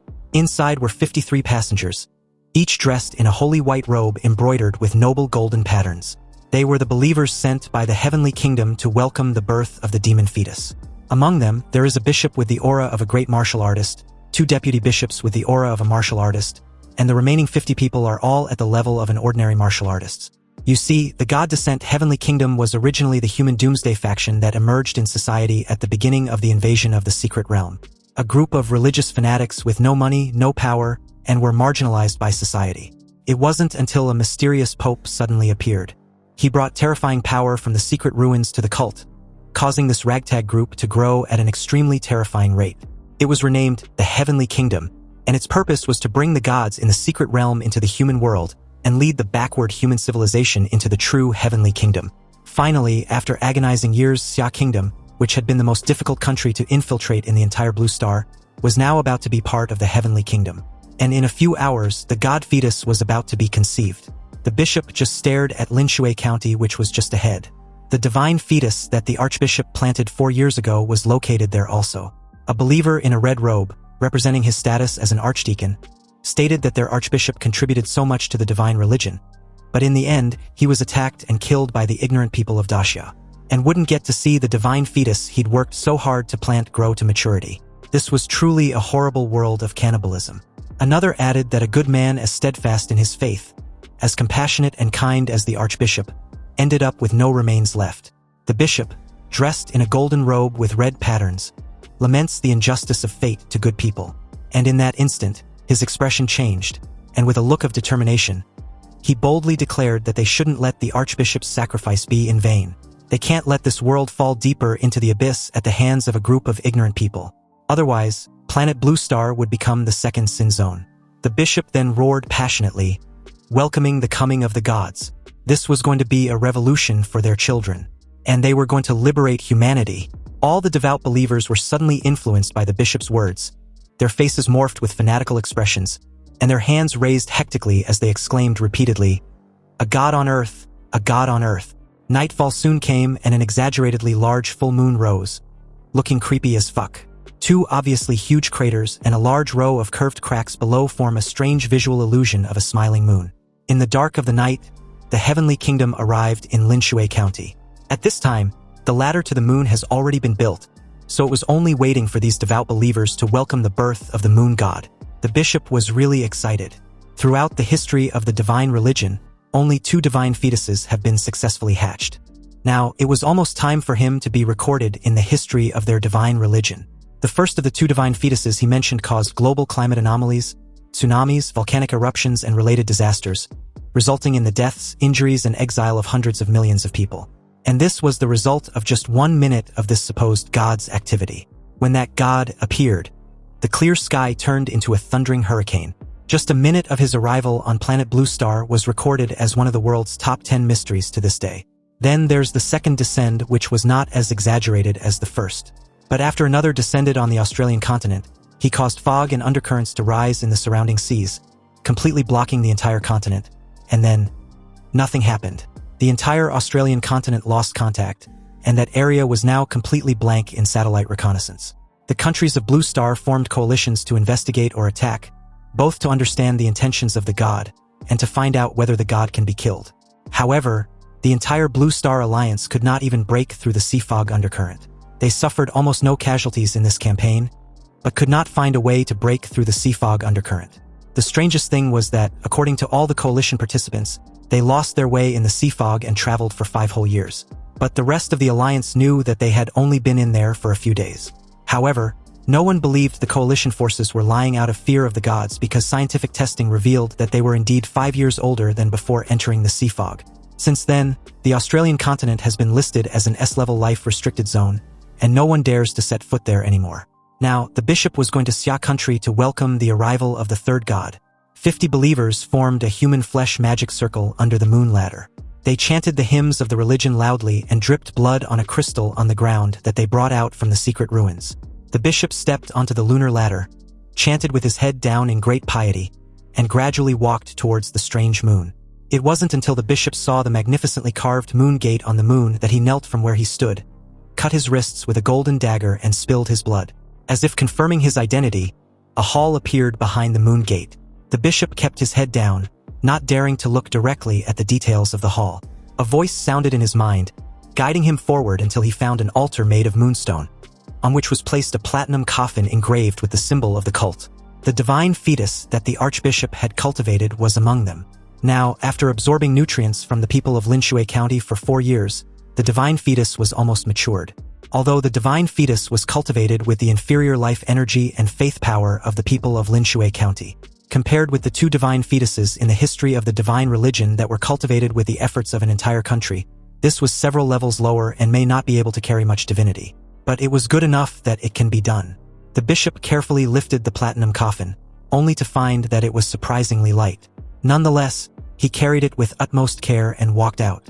Under the lunar ladder, the believers finally saw the figure of the bishop carrying the divine coffin and was still reciting scriptures devoutly as he gradually descended. They felt great admiration for him, believing his devotion to their god was worthy for a bishop. The believers made way for him to enter the center of the formation and place down the sacred coffin. At the center of the formation, the bishop shouted, opened his arms, and called out to the great moon, the nightmare god of the dream realm. His most loyal servant was asking permission to call him by his name, the moon nightmare Baros. Just at this moment, the bell tower in Linshui County rang the midnight bell like the opening fireworks, signifying that the show has begun. Throughout Linshui County, a white spirit was seen emanating from the bodies of all the residents. These spirits embodied the power of humans' faith. Tens of thousands of spirits gathered into a white wave and flew towards the divine coffin. But at that precise moment, a loud beast roar suddenly exploded like thunder, revealing the power of an emperor. Like a signal, all of the power of faith in the white wave suddenly turned blue. Some were completely blue, some were some sort of blue, but no matter the shade of blue, it shows that their faith in the moon nightmare Baros had been tarnished, and they actually believe in another, an unknown king. And since the ceremony could not be reversed, all the believers of the heavenly kingdom watched helplessly as the countless impure beliefs entered the platinum coffin that nurtured the gods. Their minds fell into a state of shock, unable to comprehend what they were seeing. He made his move at this time, and appeared behind the bishop in an instant, teasing the poor fucker in the process. The bishop, in a daze, questioned who Ihi was. But in that exact moment, a new perspective appeared in Ihi's mind. There was no exact color, but dense glowing lines. These lines formed the outline of the human body and its internal organs. And there was a particularly glaring red line at the bishop's throat. This evidently shows that Ihi could now see the kill line. With the infusion of his murderous aura, Ihi's starfall cleaver, which could originally be swung with one hand, became extremely heavy, and now required him to hold the handle with both hands to swing it. The bishop world spun around him, and the last image in his memory was a scarlet crescent bursting out as Ihi descended from the sky holding his starfall cleaver. In that moment, he was more than just the harbinger of death. He was the devil incarnate. The church bell suddenly resounded as the bishop drops to the ground, and with his dying breath, he cried out to the moon nightmare Boros, which now had a layer of blood color. But this pathetic sight made Ihi scoffed inwardly. Even with 3 life-saving artifacts on his body, the golden-robed bishop couldn't withstand a single strike. Then, out of nowhere, someone suddenly commended Ihi for his incredible display of strength and invited him to join the church. He turned his head slightly, only to see another bishop in a crimson robe standing nearby. And apparently he was the current highest leader of the Xia Kingdom's cult, Lin Qi. The person Ihi just killed was his archbishop. With the introduction out of the way, Lin Qi calmly explained the reason for the deception. As Ihi was well aware, being a member of the divine religion was a high-risk job, so it's only reasonable for him to let his subordinate pretend to be his superior. Ihi's eyes narrowed, realizing the dead idiot was just a stand-in after all. He immediately chose to withdraw from the battlefield. But upon seeing this reaction, Lin Qi mocked him. Since the place was sacred ground for welcoming the gods, he can't just come and go as he please. Lin Qi stretched out his hand, and Ihi felt his body suddenly sink. The moment he tried to take flight, an invisible force bound him tightly, dragging him down. Realizing the use of telekinesis was at play, Ihi, whose mental power was extremely high, could feel that the telekinetic power was actually pure spiritual energy. And if that was the case, then only spiritual energy could counter. A golden-armored demon emerged from behind Ihi, tearing apart Lin Qi's massive telekinetic hand. Lin Qi's pupils shrank, shock flashing across his face as he stared at the figure behind Ihi. At this point, it's no-brainer that Ihi had also been trained in the divine arts as well. Perhaps because of his towering spiritual power and constant exposure to the divine sound, Lin Qi was actually able to see the humanoid Shikigami as well. He cursed through his gritted teeth. The only reason he wanted to leave was to avoid fighting next to that damn coffin. But it seems this reaction only made the bastard presume he was actually afraid of him. He sneered and threw a punch, his arm bursting out with blue lightning in an instant. Bones as thick as pillars sprouted out of the lightning, and along with it, muscle fibers as tough as steel bars with sparks racing alongside. With just a punch thrown out, the roaring flesh-forged dragon burst out from it in a flash like towering pillars. The dragon's maw crashed toward Lin Qi's stunned face. Lin Qi smirked and informed Ihi that such abominations won't be able to harm him. A thunderous explosion shook the ground as Lin Qi was blasted away. But it wasn't over. The flesh dragon barreled forward with unstoppable force, slamming him relentlessly. It drove him straight through a fortified building, like a bullet train at full speed, shattering the entire structure in an instant. The exposed muscle fibers stretched for hundreds of meters, dragging Lin Qi as they tore through countless buildings with blinding speed. Lin Qi's world spun violently, and the moment he regained his senses, he was already pinned beneath the raging flesh dragon. Lin Qi's ornate crimson robes were reduced to rags, and without the psychic barrier shielding his body, he would have been crushed to dust. At the moment, his veins had burst under the strain of overdrawn mental power with blood pouring from his organs. He nearly blacked out, yet in the very next second, his wounds began to heal. Lin Qi grinned with satisfaction, believing Ihi wouldn't be able to hurt him. After all, he was a being blessed by the gods. He stared with an expressionless face and scoffed. As expected, these cult lunatics were damn near impossible to kill. It was really troublesome. Suddenly, the rest of the frenzied cultists started gathering around him and started chanting repeatedly in unison. He glanced at them and smirked, because for a moment there, he'd almost forgotten about them. Anyway, as their final test to prove their loyalty to the church, each freaking cultist drew a dagger, and in the next heartbeat, plunged them directly into their very own throats, then slit them without hesitation. He just sneered, wondering if this act of mass suicide was all these lunatics were capable of. Seriously, the twisted logic of cultists were truly beyond comprehension. Nonetheless, he waited patiently to see what kind of trick they're trying to pull this time. In an instant, an icy, slimy surge of spiritual energy descended, and the corpses of the self-slain cultists began convulsing violently, as though something alive was gestating inside them, ready to burst out. A blood-red hand suddenly tore its way free from one believer's chest. As the creature fully crawled out, he finally saw its true form. Its skin was the color of blood, horns jutting from its skull, and fangs jutting from its maw. So in the end, it was just some foreign-style demon trash. How typical. He couldn't help but smirk. These lunatics really went all in, using their bodies as conduits to summon trashy demons. 50 of them at that. So it seems they're trying to flood the battlefield with these mass spawn. But it's too bad because he also has a mass spawn of his own. The moment he threw his head back, a roar reverberated across the entire county. Bolts of lightning, identical to when he had transformed into a giant, exploded throughout the city. These countless giants, more than 20 meters tall, suddenly rose from the ground and rushed towards the battlefield, responding to their king's call. The demons shrieked in frenzy, their cries echoing across the ruins. The clash was immediate and violent, but the demons were no match for Ihi's giant avatars. They were crushed into dust within moments. The other archbishop stood dumbstruck, staring at the towering giant's birth from the bioreptilian warriors. His mind was reeling, wondering what was going on. An archbishop was killed in an instant, and now an army of giants had appeared out of nowhere. And what's more, he had also lost the sight of Ihi. The archbishop quickly used his spirit sight to find him. His expression twisted in utter shock as he spotted Ihi striding toward the divine coffin. Realizing Ihi's target was the god fetus, he bolted in his direction, trying to stop him but was immediately intercepted by Chu Zhou and Lu Qingzhu. Scorching violet flames and a blast of freezing dragon breath flared up, boxing him in, each aura carrying terrifying weight. The archbishop brows furrowed, realizing that his foes were clearly prepared, from the sudden decapitation strike, to their giants crushing the demon horde, and now this pincer on himself. Are they Dragon Sparrow operatives? Did they know of the church's plan all along? If so, this mission might already be doomed. He reached the divine coffin. Even at arm's length, he felt a chill cold enough to freeze his very soul. And this presence radiated searing hostility toward him. But this was understandable. After all, he pretty much entered the presence of this so-called god. A system panel flickered before his eyes, announcing a special energy acquired. During the Heaven's Descent ritual, half of the faith energy the cult had hoarded for 4 years was corrupted by Ihi. That tainted faith was used by the god fetus to build a body for the moon nightmare Boros in the mortal realm. Yet, in the process, part of its divine power had been stolen by Ihi himself. So that's how it is, but truth be told, he never considered the heavenly kingdom was worth his attention. They were weaklings, cannon fodder at best. His true enemy had always been the deity tied to the moon and dreams. Yet, even stripped of divine power, even a malnourished premature wretch, this god should have awakened by now. So why was it still hiding in the coffin? He decided to pry the lid off himself if the bastard wasn't coming out. With a single flip, he blew the lid of the divine coffin open. But the next moment, his pupil shrank. Empty? The coffin was completely empty.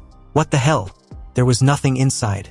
This bastard had declared himself a god, but he was still skulking in the shadows. He took out his starfall cleaver, and as he tightened his grip, his every muscle tense, and the suffocating stillness hung over the battlefield. The roars of giants and demons alike had vanished, and the clash between his teammates and the archbishop had also gone silent. It was as if the entire world had muted itself, leaving only Ihi.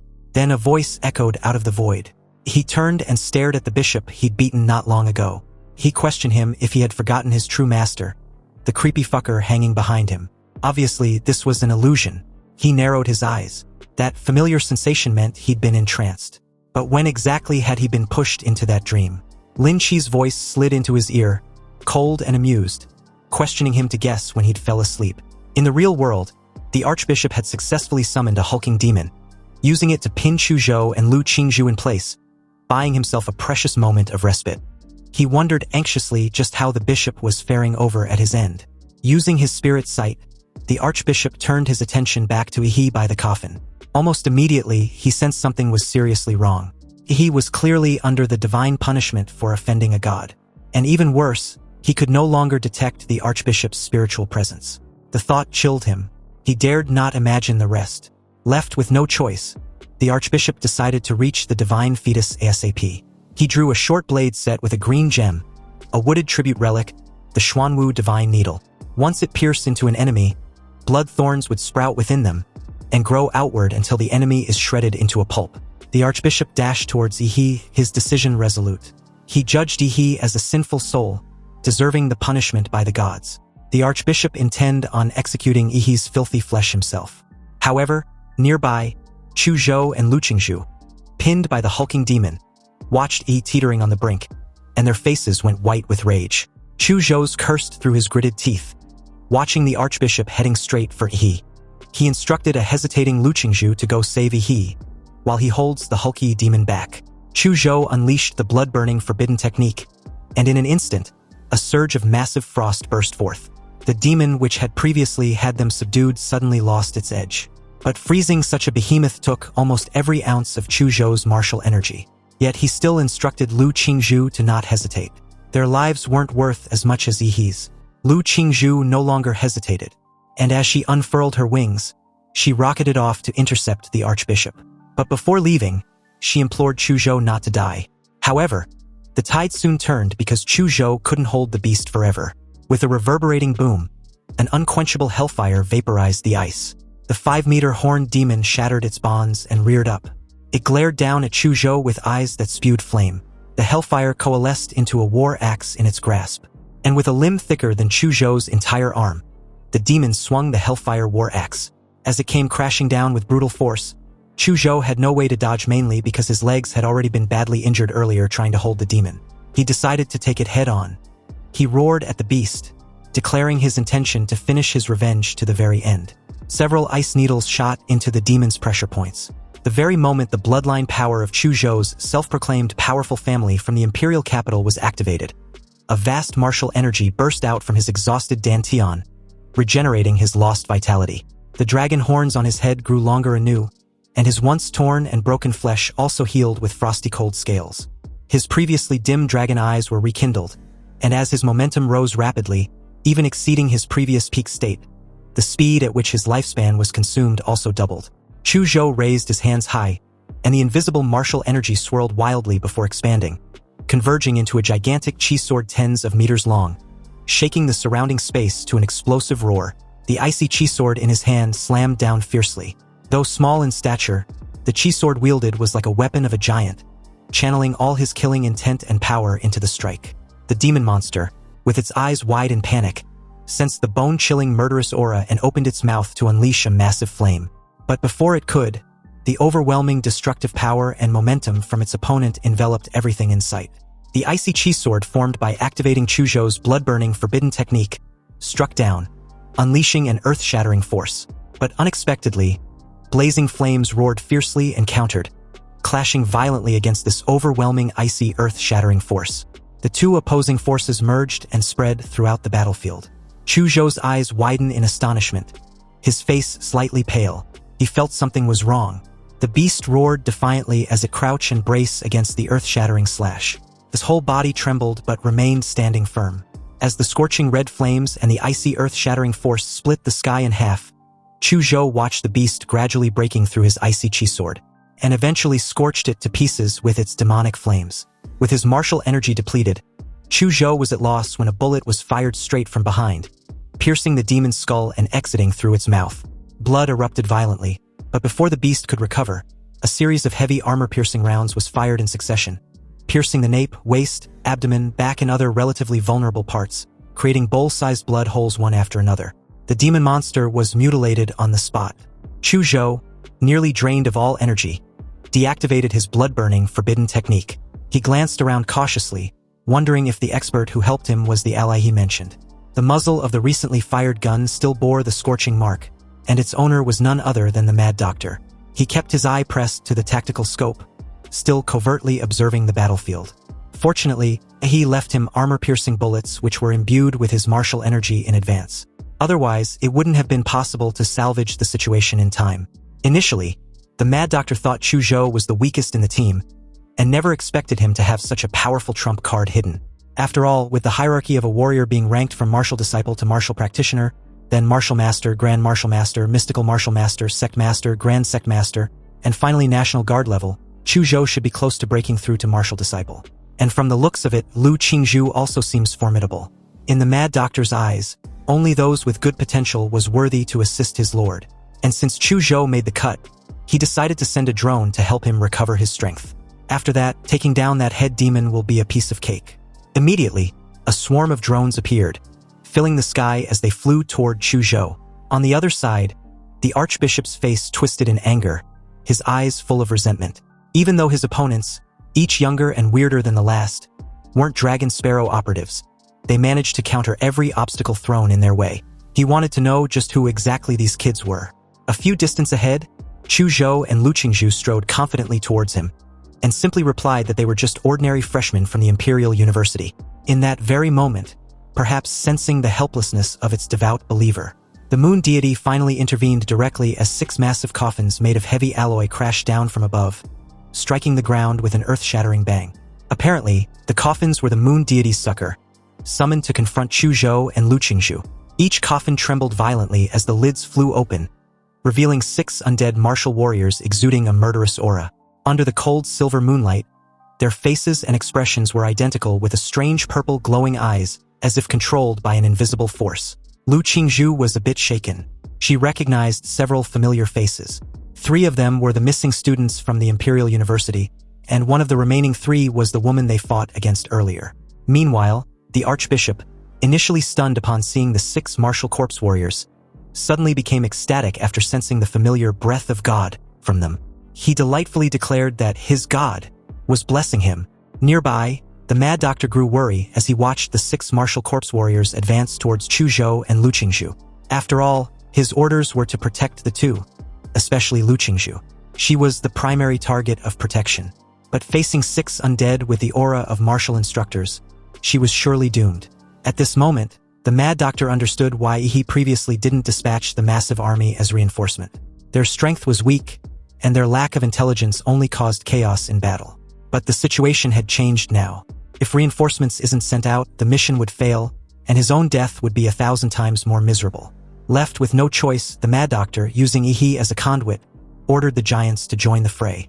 Suddenly, heavy footsteps immediately surged towards where the chaotic battle was about to unfold. They immediately formed an encirclement behind Lu Qingzhu and Chu Zhou, coordinating with the 2 to stop their opponents. The battle formation instantly became tense. Lu Qingzhu's sharp gaze gave a subtle glance around, and after confirming the giants were actually their allies, she deduced that they were sent to stall the corpse warriors. And if that's the case, then this was the perfect window to rescue Yi. So, without a slight moment of hesitation, she flapped her wings, taking advantage of the moment to change direction and fly towards Yi. Her figure was like a streak of light as she darted across the numerous giants behind her. Seeing this, the Archbishop immediately ordered the corpse warriors to stop her from reaching the divine fetus. The 6 corpse warriors instantly changed course. Some gathered energy and unleashed them upward, aiming to hit the small figure maneuvering her way away from the chaotic battle. Others roared recklessly and charged forward, risking everything to block her path as they tore through the giants. But under the Mad Doctor's orders, the giants became the perfect meat shield even though they were too weak. Countless giants' broken limbs and arms were thrown into the sky, but Lu Qingzhu used her strength to repel them all. However, within just a few meters away from Yi, she was nearly impaled with the Xuanwu divine needle from the Archbishop. Lu Qingzhu lost momentum as bright red blood splattered into the air. Then her strength gradually started to fade, which nearly plummeted her body to the ground. But just as her body was a few inches from impact, her wings sprang open once more as she soars into the air, pushing her delicate frame hard against the wind. The Archbishop froze in horror as all his efforts in stopping Lu Qingzhu was for naught. Lu Qingzhu eventually made her way to Yi and hugged him, clinging tightly as she gently rested her head on his shoulder. Her breath weak yet mixed with heartwarming relief. She finally caught her man. With no time to waste, Lu Qingzhu flapped her wings and took off into the sky, holding Yi with her intact arm. But her injured arm, wrapped in blood thorns, was throbbing painfully as her blood was being sucked away. Lu Qingzhu used her nether flames to burn away the blood thorns, but this could only suppress and prevent it from affecting her movements from being accidentally injured by her pursuers. At this time, she also noticed that the ground was covered with the corpses of the giants. They have all been killed, yet not a single scratch was left on any of the 6 martial corpse warriors. They watched her from below with open hostility, gearing up to officially hunt her down when a command was issued for them to halt.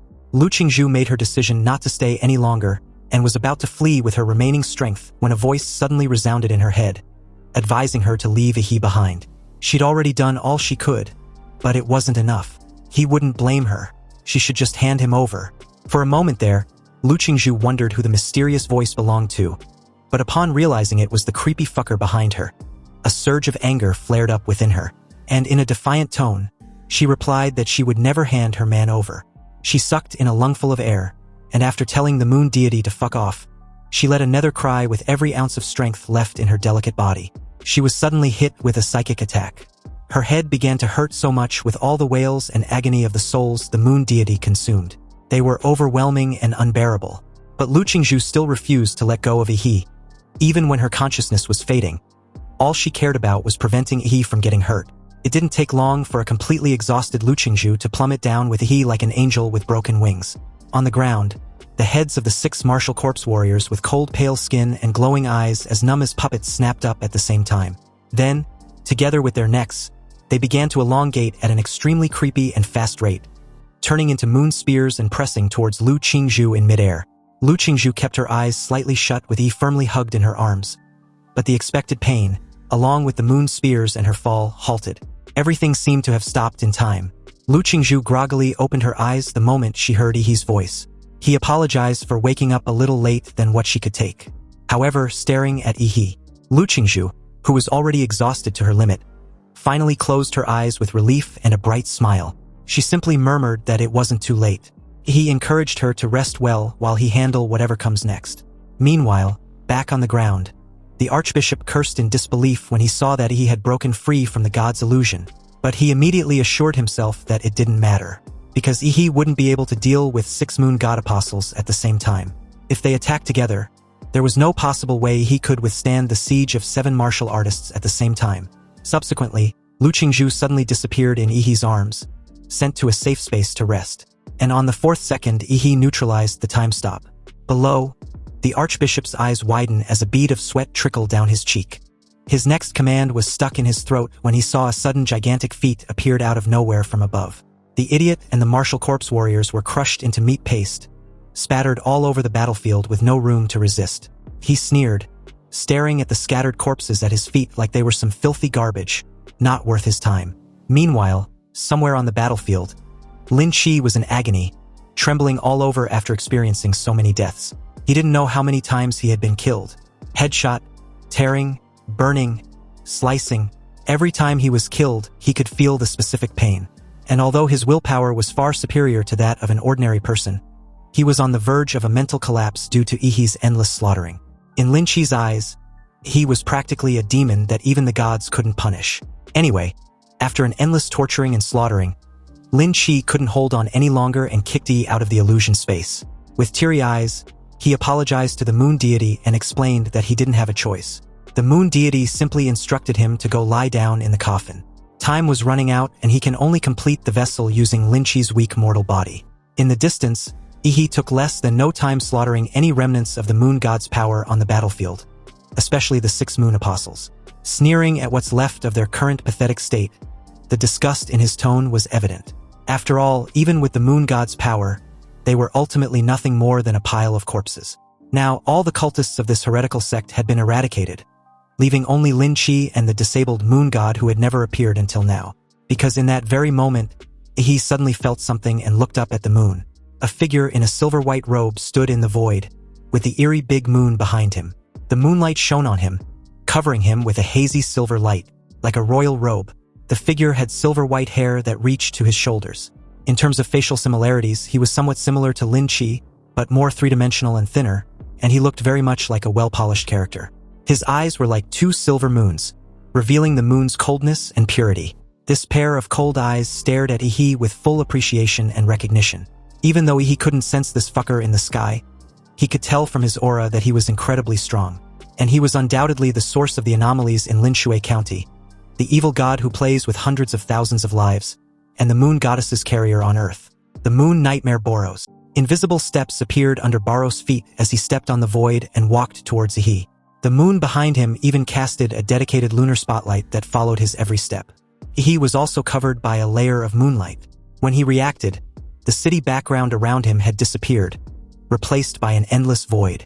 And judging from the grayish-white soil under his feet and the large and small potholes around him, this was the moon. But this can't be the real moon. After all, he didn't feel the extreme cold of space or the lack of oxygen.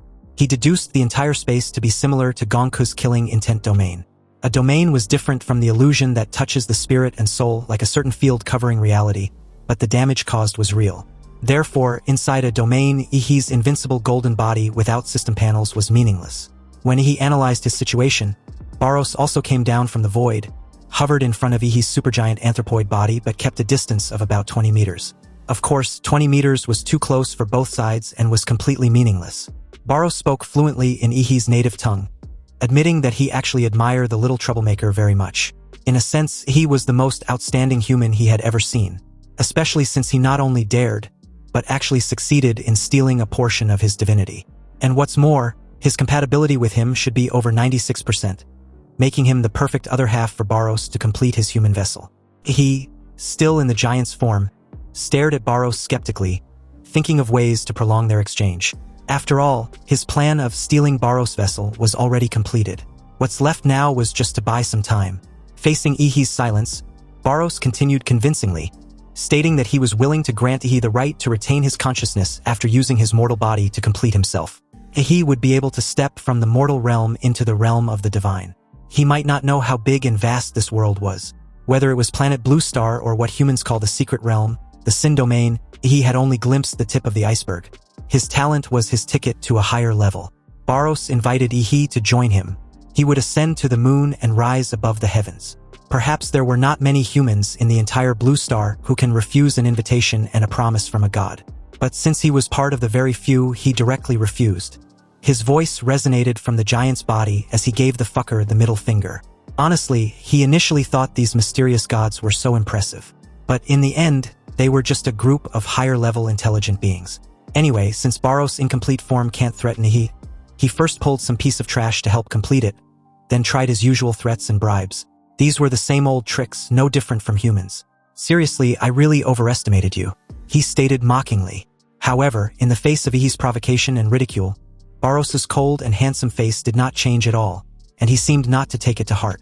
After all, once his human vessel was completed, even with a body of only 20% compatibility, lowly and flawed, it wasn't something Ihi could fight against. He, at the end of the day, was also food ready to be enjoyed. Barros asked for his opinion simply out of admiration, but it wasn't actually important because the end result won't change anyway. Barros stretched out his cold white hand and made a grasping motion. The giant before him was seized by an invisible hand and crushed like a bug.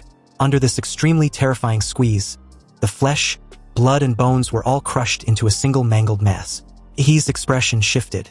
His giant body was crushed on the spot like a balloon. Then, with a wrenching motion, Barros tore open the supergiant anthropoid body. A beam of moonlight penetrated the flesh and blood, imprisoning Ihi's body. The next moment, he found his limbs frozen in place. Barros was generous to those he admires. So even though Ihi rejected him, he still planned on granting him the privilege of retaining his consciousness after completion. Barros' hand drew closer and closer to Ihi's forehead, treating him like food ready to be consumed.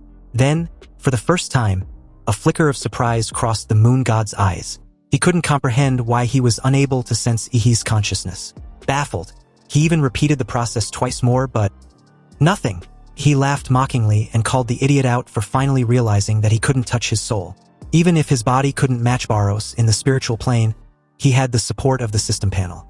You see, against a divine being like Barros, he anticipated this and knew his body might fail. So he used the vampire template's extreme regeneration and left half of his body, which was divided vertically, with the Mad Doctor. This ensured that after his main body was destroyed, his consciousness would be awakened in the other half. Barros, momentarily speechless, couldn't even comprehend the entirety of what he meant. But the next second, the endless void above his head split apart.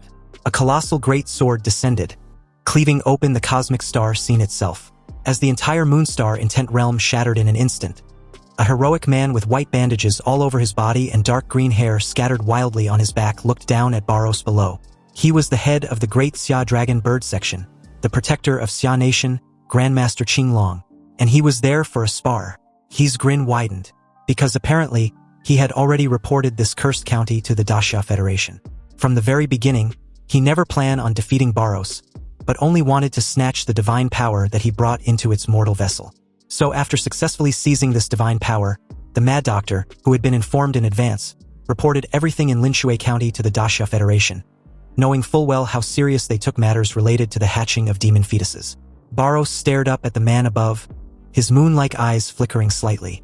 He was a bit curious about Qinglong's body, a bit baffled that the body was really human. If so, then it seems the potential rating of humans clearly needed to be raised. However, After a few seconds of silent appraisal, Qinglong spoke skeptically, wondering if Barros was truly an abomination. After all, his body's purity was so low and mixed. You see, when the first abomination in human history descended, Qinglong was still a grandmaster, one of those who fought that creature. That battle was the first time he truly understood what world-ending destruction looked like. However, by comparison, though the silver-haired man before him had a similar demonic aura, the gap was enormous. Barros, who had not shown any emotion when facing Ihi's ridicule, got pissed off for the first time. After all, Qinglong wasn't wrong. Using Lin Chi's inferior body to complete his human vessel was the most disgusting and humiliating thing for him. It was like eating shit. Anyway, he, the human whose body he admired and had declared as his, shouldn't be harm in this battle. So with a casual flick, Barros hurled Ihi's body away, tossing him clear from the battlefield. Qinglong was a little confused because it seems the abomination actually valued the life of the young guy. Whatever, once he suppressed Barros, he would go find him. He recalled sure Jingwen mentioned his name as Ihi before his departure. Anyway, the very second the battle began, Qinglong summoned the Azure Dragon's true form and launched forward. Barros's aura surged, and he too summoned a monstrous divine body as the two clashed. Meanwhile, in a mist-shrouded mountain forest, far from the battlefield, he eventually woke up after being thrown out by Barros. He felt a sense of dizziness as he tried figuring out where he was. He immediately circulated his chi and expanded his life magnetic field to the max. But he couldn't detect the location of Linshui County anywhere. This meant that the Moon Demon figured out that his battle with the Azure Dragon would annihilate everything in the county, along with the surrounding areas, hence why he was tossed into this forest. Fortunately, he had already instructed the Mad Doctor to evacuate Chuzhou and Lu Qingzhu. Otherwise, they would have been vaporized by now. He didn't expect that bastard Barros to actually possess this kind of instantaneous teleportation ability. If this ability was used to hunt him down later on, it will be difficult to deal with. He stared at the system panel as a chilling thought came to mind. He suddenly felt as if he was being stalked by some obsessive pervert. This thought was so frightening, and it seems guys like himself also need to protect themselves out there. Anyway, now that he was far away from the battlefield, he finally had time to study this so-called divinity. After spending so much effort snatching this treasure, he hopes it won't disappoint him. He read through the entry labeled divinity and had a rough understanding of what it was. And apparently it could arise in two ways. Either by continuous cultivation where one may reach a state of ultimate transcendence. This could be by birthright, as with high-dimensional races whose very nature grants them irreplaceable supremacy within a chosen domain. Or it could be innate divinity, a high-dimensional race whose very nature grants it absolute, irreplaceable authority within a specific domain. Both paths stem from the same source. With this, it's no wonder Barros threw such a fit after he stole a portion of his power. It turned out that, after that portion of power was taken, his original body lost it forever. Even though this bit of divinity was insignificant to his great original body, Barros will never allow his divinity to be lost. And this was what Ihi was most concerned about. Anyway, with this 5 divinity points which was related to the moon, dreams, and illusions, if applied to a compatible template, it evolves within that field. However, if applied to an incompatible one, there was a chance the template would gain this attribute. The system even hinted the host's moon and illusion template was best compatible with the vampire Raked. He didn't expect the effects of divinity to be so powerful. To put it simply, it can improve the qualifications of a template. As for the Raked's template, he had never truly developed it. Up to now, he had merely relied on the subconscious instincts of its vampire race. But if it's imbued with the Moon Demon's divinity, Raked's template would directly advance in moon and illusion. Demora's template already had its own mutation path, so there was no need to disrupt that progression. The colossal humanoid template, on the other hand, was useless for ascension. Its affinity with divinity was non-existent, and it functioned purely as a booster for Demora's template with no independent value. However, the vampire template, with its time manipulation, had limitless potential. It was his most vital trump card apart from his main combat template. So with this analysis, he chose to upgrade the vampire template. When the Raked template possessed only vampire abilities, it had been rated D+. But after unlocking the Crimson Calamity, it skyrocketed to B+. Yet even that rare time control ability wasn't enough to push it into the A tier. However, after absorbing all 5 points of divinity, numerous of glowing text scrolled across the system panel, indicating a triggered evolution. The B+ Vampire Raked template was advanced in the fields of Moon and Illusion into an A tier, with the Vampire Bloodline also upgraded and advanced to the Moon Demon Bloodline. The first Bloodline power was the Moon Banquet Carnage, which meant that under the darkness of night, the host's physical fitness, self-healing ability, and martial energy increase by 100%. But under the moonlight, the power is increased by 150%. At the full moon, a special state is triggered where the moon nightmare is awakened, and the domain, the double moon world, can be expanded. There is also the blood nightmare, where the host's blood is hallucinogenic and aggressive. The weak would be directly enslaved after being corroded by the host's blood. The strong would have their spirits eroded and fall into illusions. The higher the host blood content in their bodies, the deeper the illusion. Also, under the moonlight, the blood nightmare technique is blessed. Then there is the blood control, which accelerate the blood in the body and increase physical combat effectiveness in a short time, or turn into high-pressure blood arrows and shoot out. It lowers the blood temperature to as high as dozens of degrees below zero, freezing the objects it touches. Lastly, there is the moon's darkness, which triples the strength and speed of the host under normal conditions. But under moonlight, it is 5 times faster, and under a full moon, it is 8 times faster. It also has the special ability, which was the time stop. Under moonlight, the cooldown time of the time stop is reduced. And under a full moon, the time-stopping limit can reach double the normal limit. His breathing quickened as he stared at the advanced template ability. The upgraded version of the vampire Raked was strong, but he didn't expect it to be this insanely strong. Sure, most of its upgraded powers required moonlight or nighttime conditions, but once those triggers were met, the boost stacked into something monstrous. A literal exponential spike in combat capabilities. It's basically a top-tier support-type functional template. As expected, the rougher the storm, the bigger the prize. Seriously, coming to investigate Linshui County's anomaly was totally worth it. Of course, he hadn't forgotten his classmates who risked their lives for him. This mission's difficulty had definitely reached level 4 standards, and the danger could easily qualify for level 5. Under the Imperial University's assessment system, this means one thing: maximum tier rewards. He rose from the forest floor in one swift motion, leaping onto a treetop and easily balancing himself above the endless sea of leaves. As the cold silver moonlight poured over him, the night wind brushed past, and every cell in his body felt alive, exhilarated by the upgrade. Power welled up from deep within his bloodline. The moonlight enhancement of the vampire Raked template was taking effect. With a resounding whoosh, he threw several punches in succession, and relying solely on his normal physical strength and speed, he made the air crackle, and the ripples caused by the distortion of the air could be seen with the naked eye.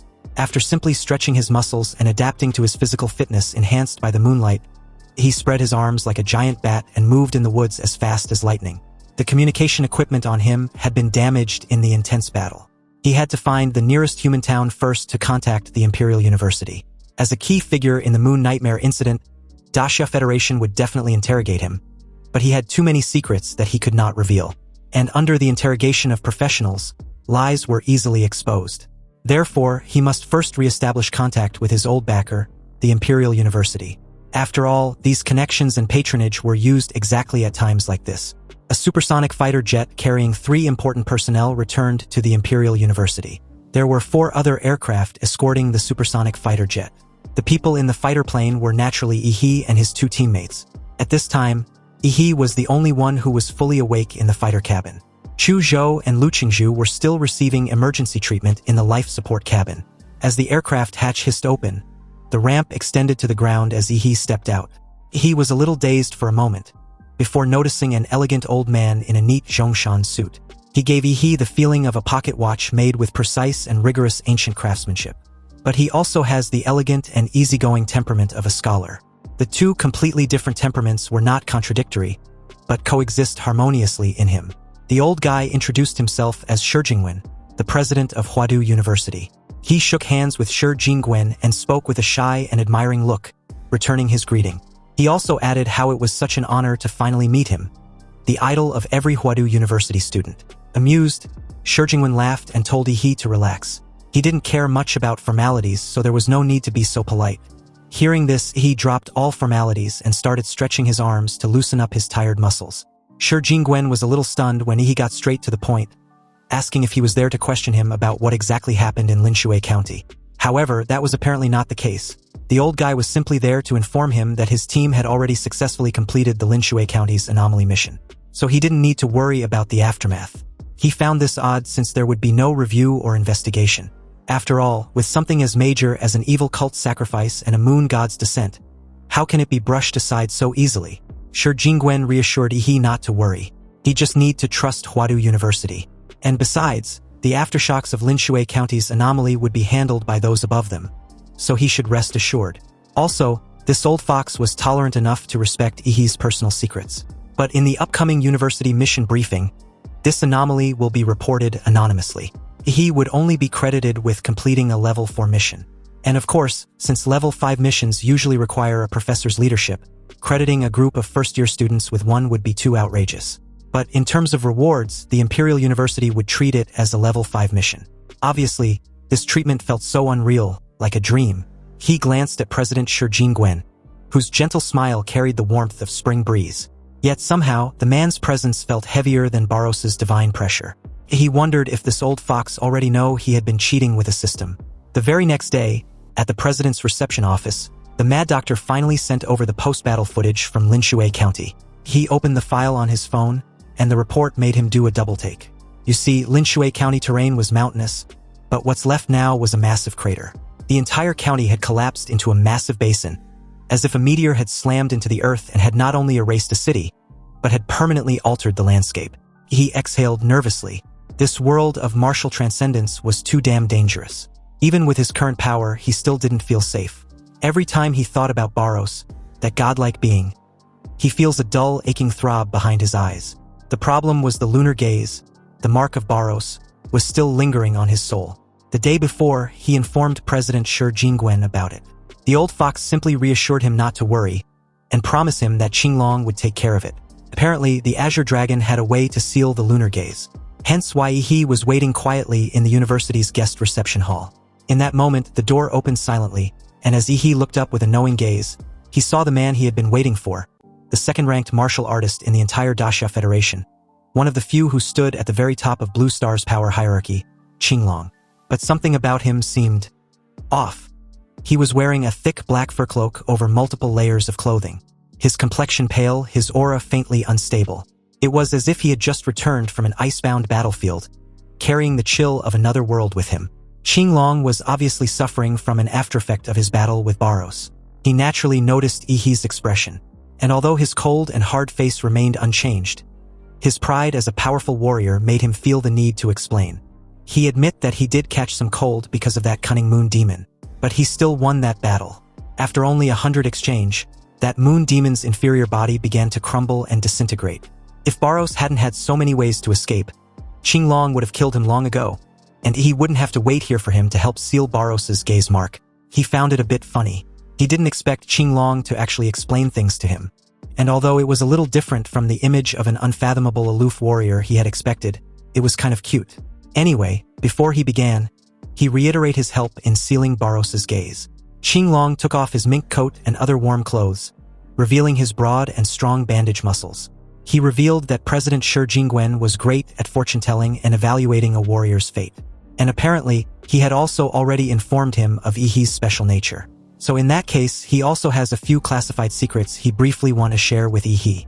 Qinglong questioned Ihi if he had ever thought the monsters they kill were once intelligent beings, similar to humans. Ihi's eyes widened with realization as Qinglong continued, recalling some past events. According to him, when he was still a Xuanwu martial artist, he followed his teacher and 5 fellow senior apprentices to explore a newly unearthed ruin located in an A-level secret realm. In the end, he was the only one to make it out alive. But he was infected with a horrible curse in the ruins. His body gradually began to transform into a beast.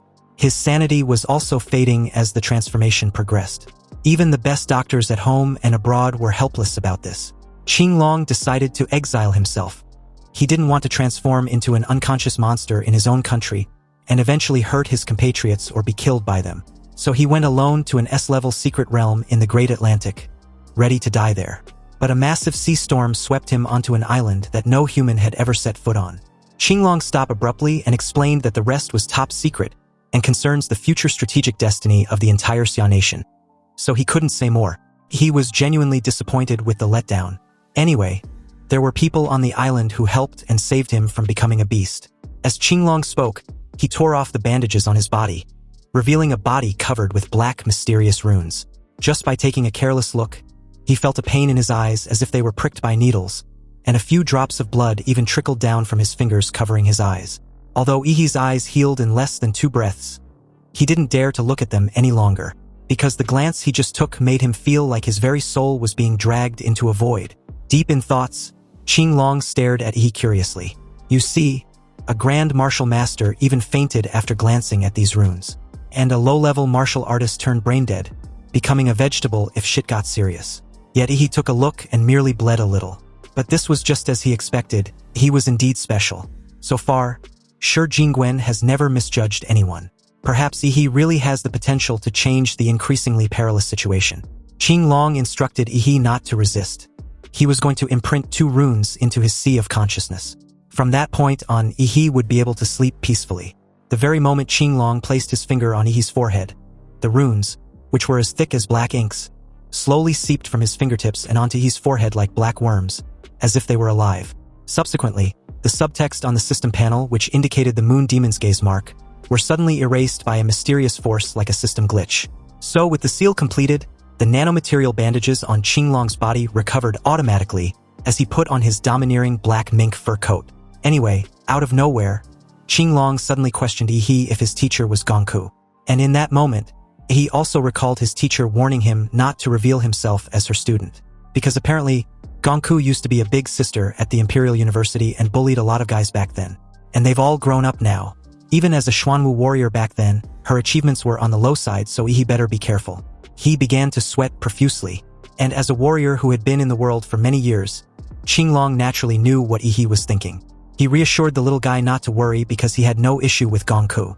He only mentioned her because before her mental injury, she was a martial artist most likely to reach Grandmaster by walking the path of slaughtering. It's a real shame. In short, Qinglong wants to spar. He simply wants to see how pure the legacy of the once infamous Rose of Slaughter had become. He was briefly stunned. But as he thought about it, he realized that it was expected. Because the stronger the warrior, the more eager they were to fight. He pointed to the moonlight outside and suggested they spar under it. Qinglong frowned as he closes his eyes, recalling some unpleasant and troublesome illusions. The two went to the 4th Panoramic Arena at the Imperial University, a private martial arts arena.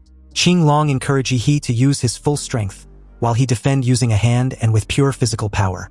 He also had the first strike. If he can force him to move even half a step, he wins. And if he wins, he would earn 1 free request of Qinglong's aid, plus a direct admission into the first department of the Great Xia Dragon Bird, with all rights and privileges that entails. This promise was generous because Qinglong believed Yi couldn't do it. After respectfully asking for his senior's guidance, the moonlight shined brightly on Yi, illuminating his figure. Then his whole body exploded with a crackling sound as he drew out the meteoric blade and held it high above his head. Activating the Moon of Carnage, the surrounding moonlight was suddenly stained by blood, painting the entire arena with a faint bloody glow which further strengthened Yi's murderous intent. The silver blade was instantly dyed with a murderous red, and the majestic martial energy and bloody power poured into it caused the blade to extend into a 45-meter-long bloody shadow. Qinglong's pupils condensed. He actually felt an aura similar to the moon demons, but it wasn't tainted by the filthy corruption of the demon's world. Rather the same origin as the moon itself. Qinglong really wanted to ask Yi how he did it, because from his previous archival materials, it seemed that Yi had never shown any characteristics related to the moon. The 45-meter-long sword was struck down with the slaughtering intent, Moon of Massacre, turning into a huge blood-red crescent moon that tore through the air and crashed down. The bloody light illuminated the ground red, and endless murderous intent swept over the entire campus. Seeing Yi's performance, Qinglong clenched his fists and casually punched at the incoming blood-red moon slash. Meanwhile, below the Imperial University Research Institute, at Gongku's confinement center, the little lowly who was originally lazing on her sofa suddenly tensed up like a hamster. She wondered if the murderous intent she just felt was Yi's. But how was that possible? How could Yi possess such terrifying killing power after only 3 days of absence? She was worried that her disciple might have lost control and even tried to massacre an entire city.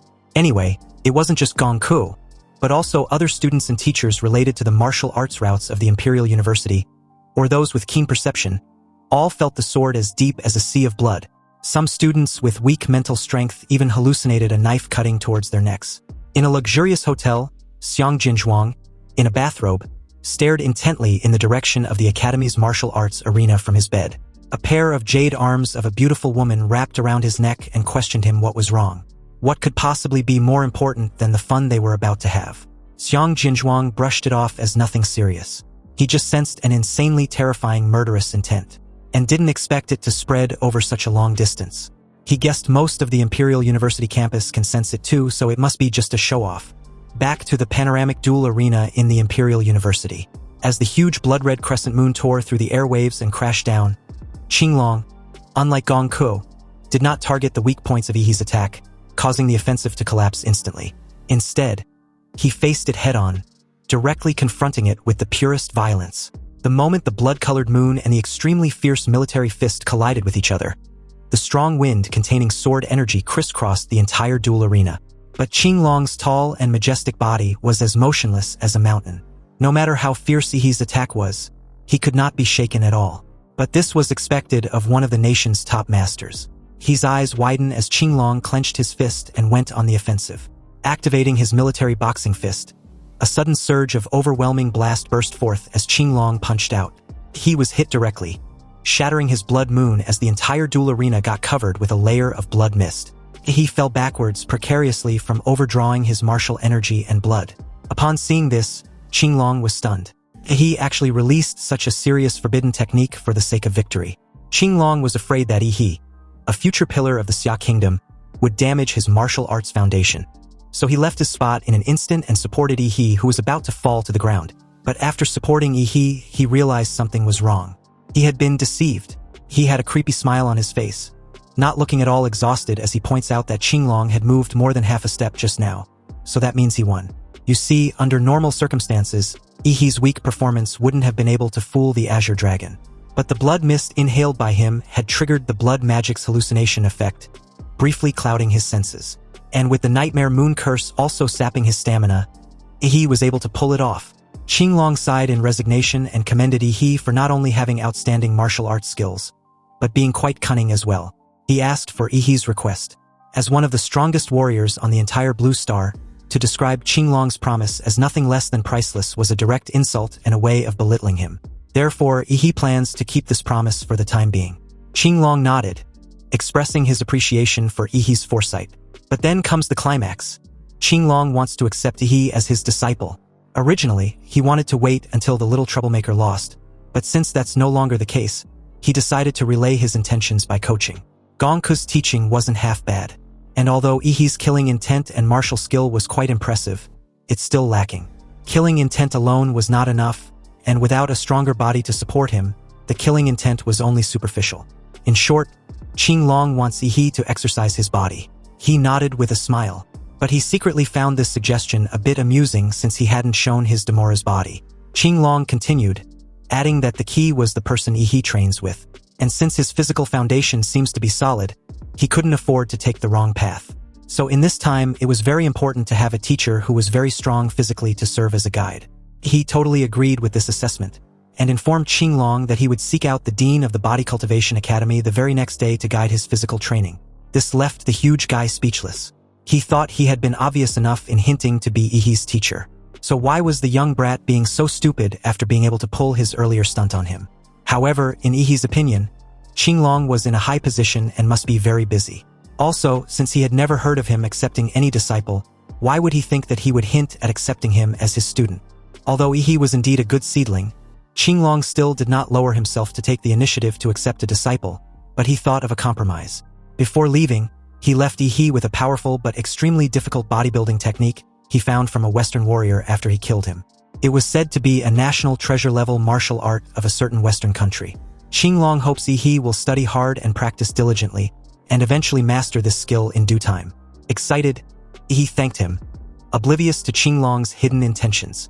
Apparently, since the technique was extremely difficult to cultivate, Yi would definitely find it impossible to learn. And this would eventually let him seek him out to ask for guidance when the time comes. This way, Qinglong would be regarded as Yi's master in disguise. Then later on, he would formally add the status and everything would be settled.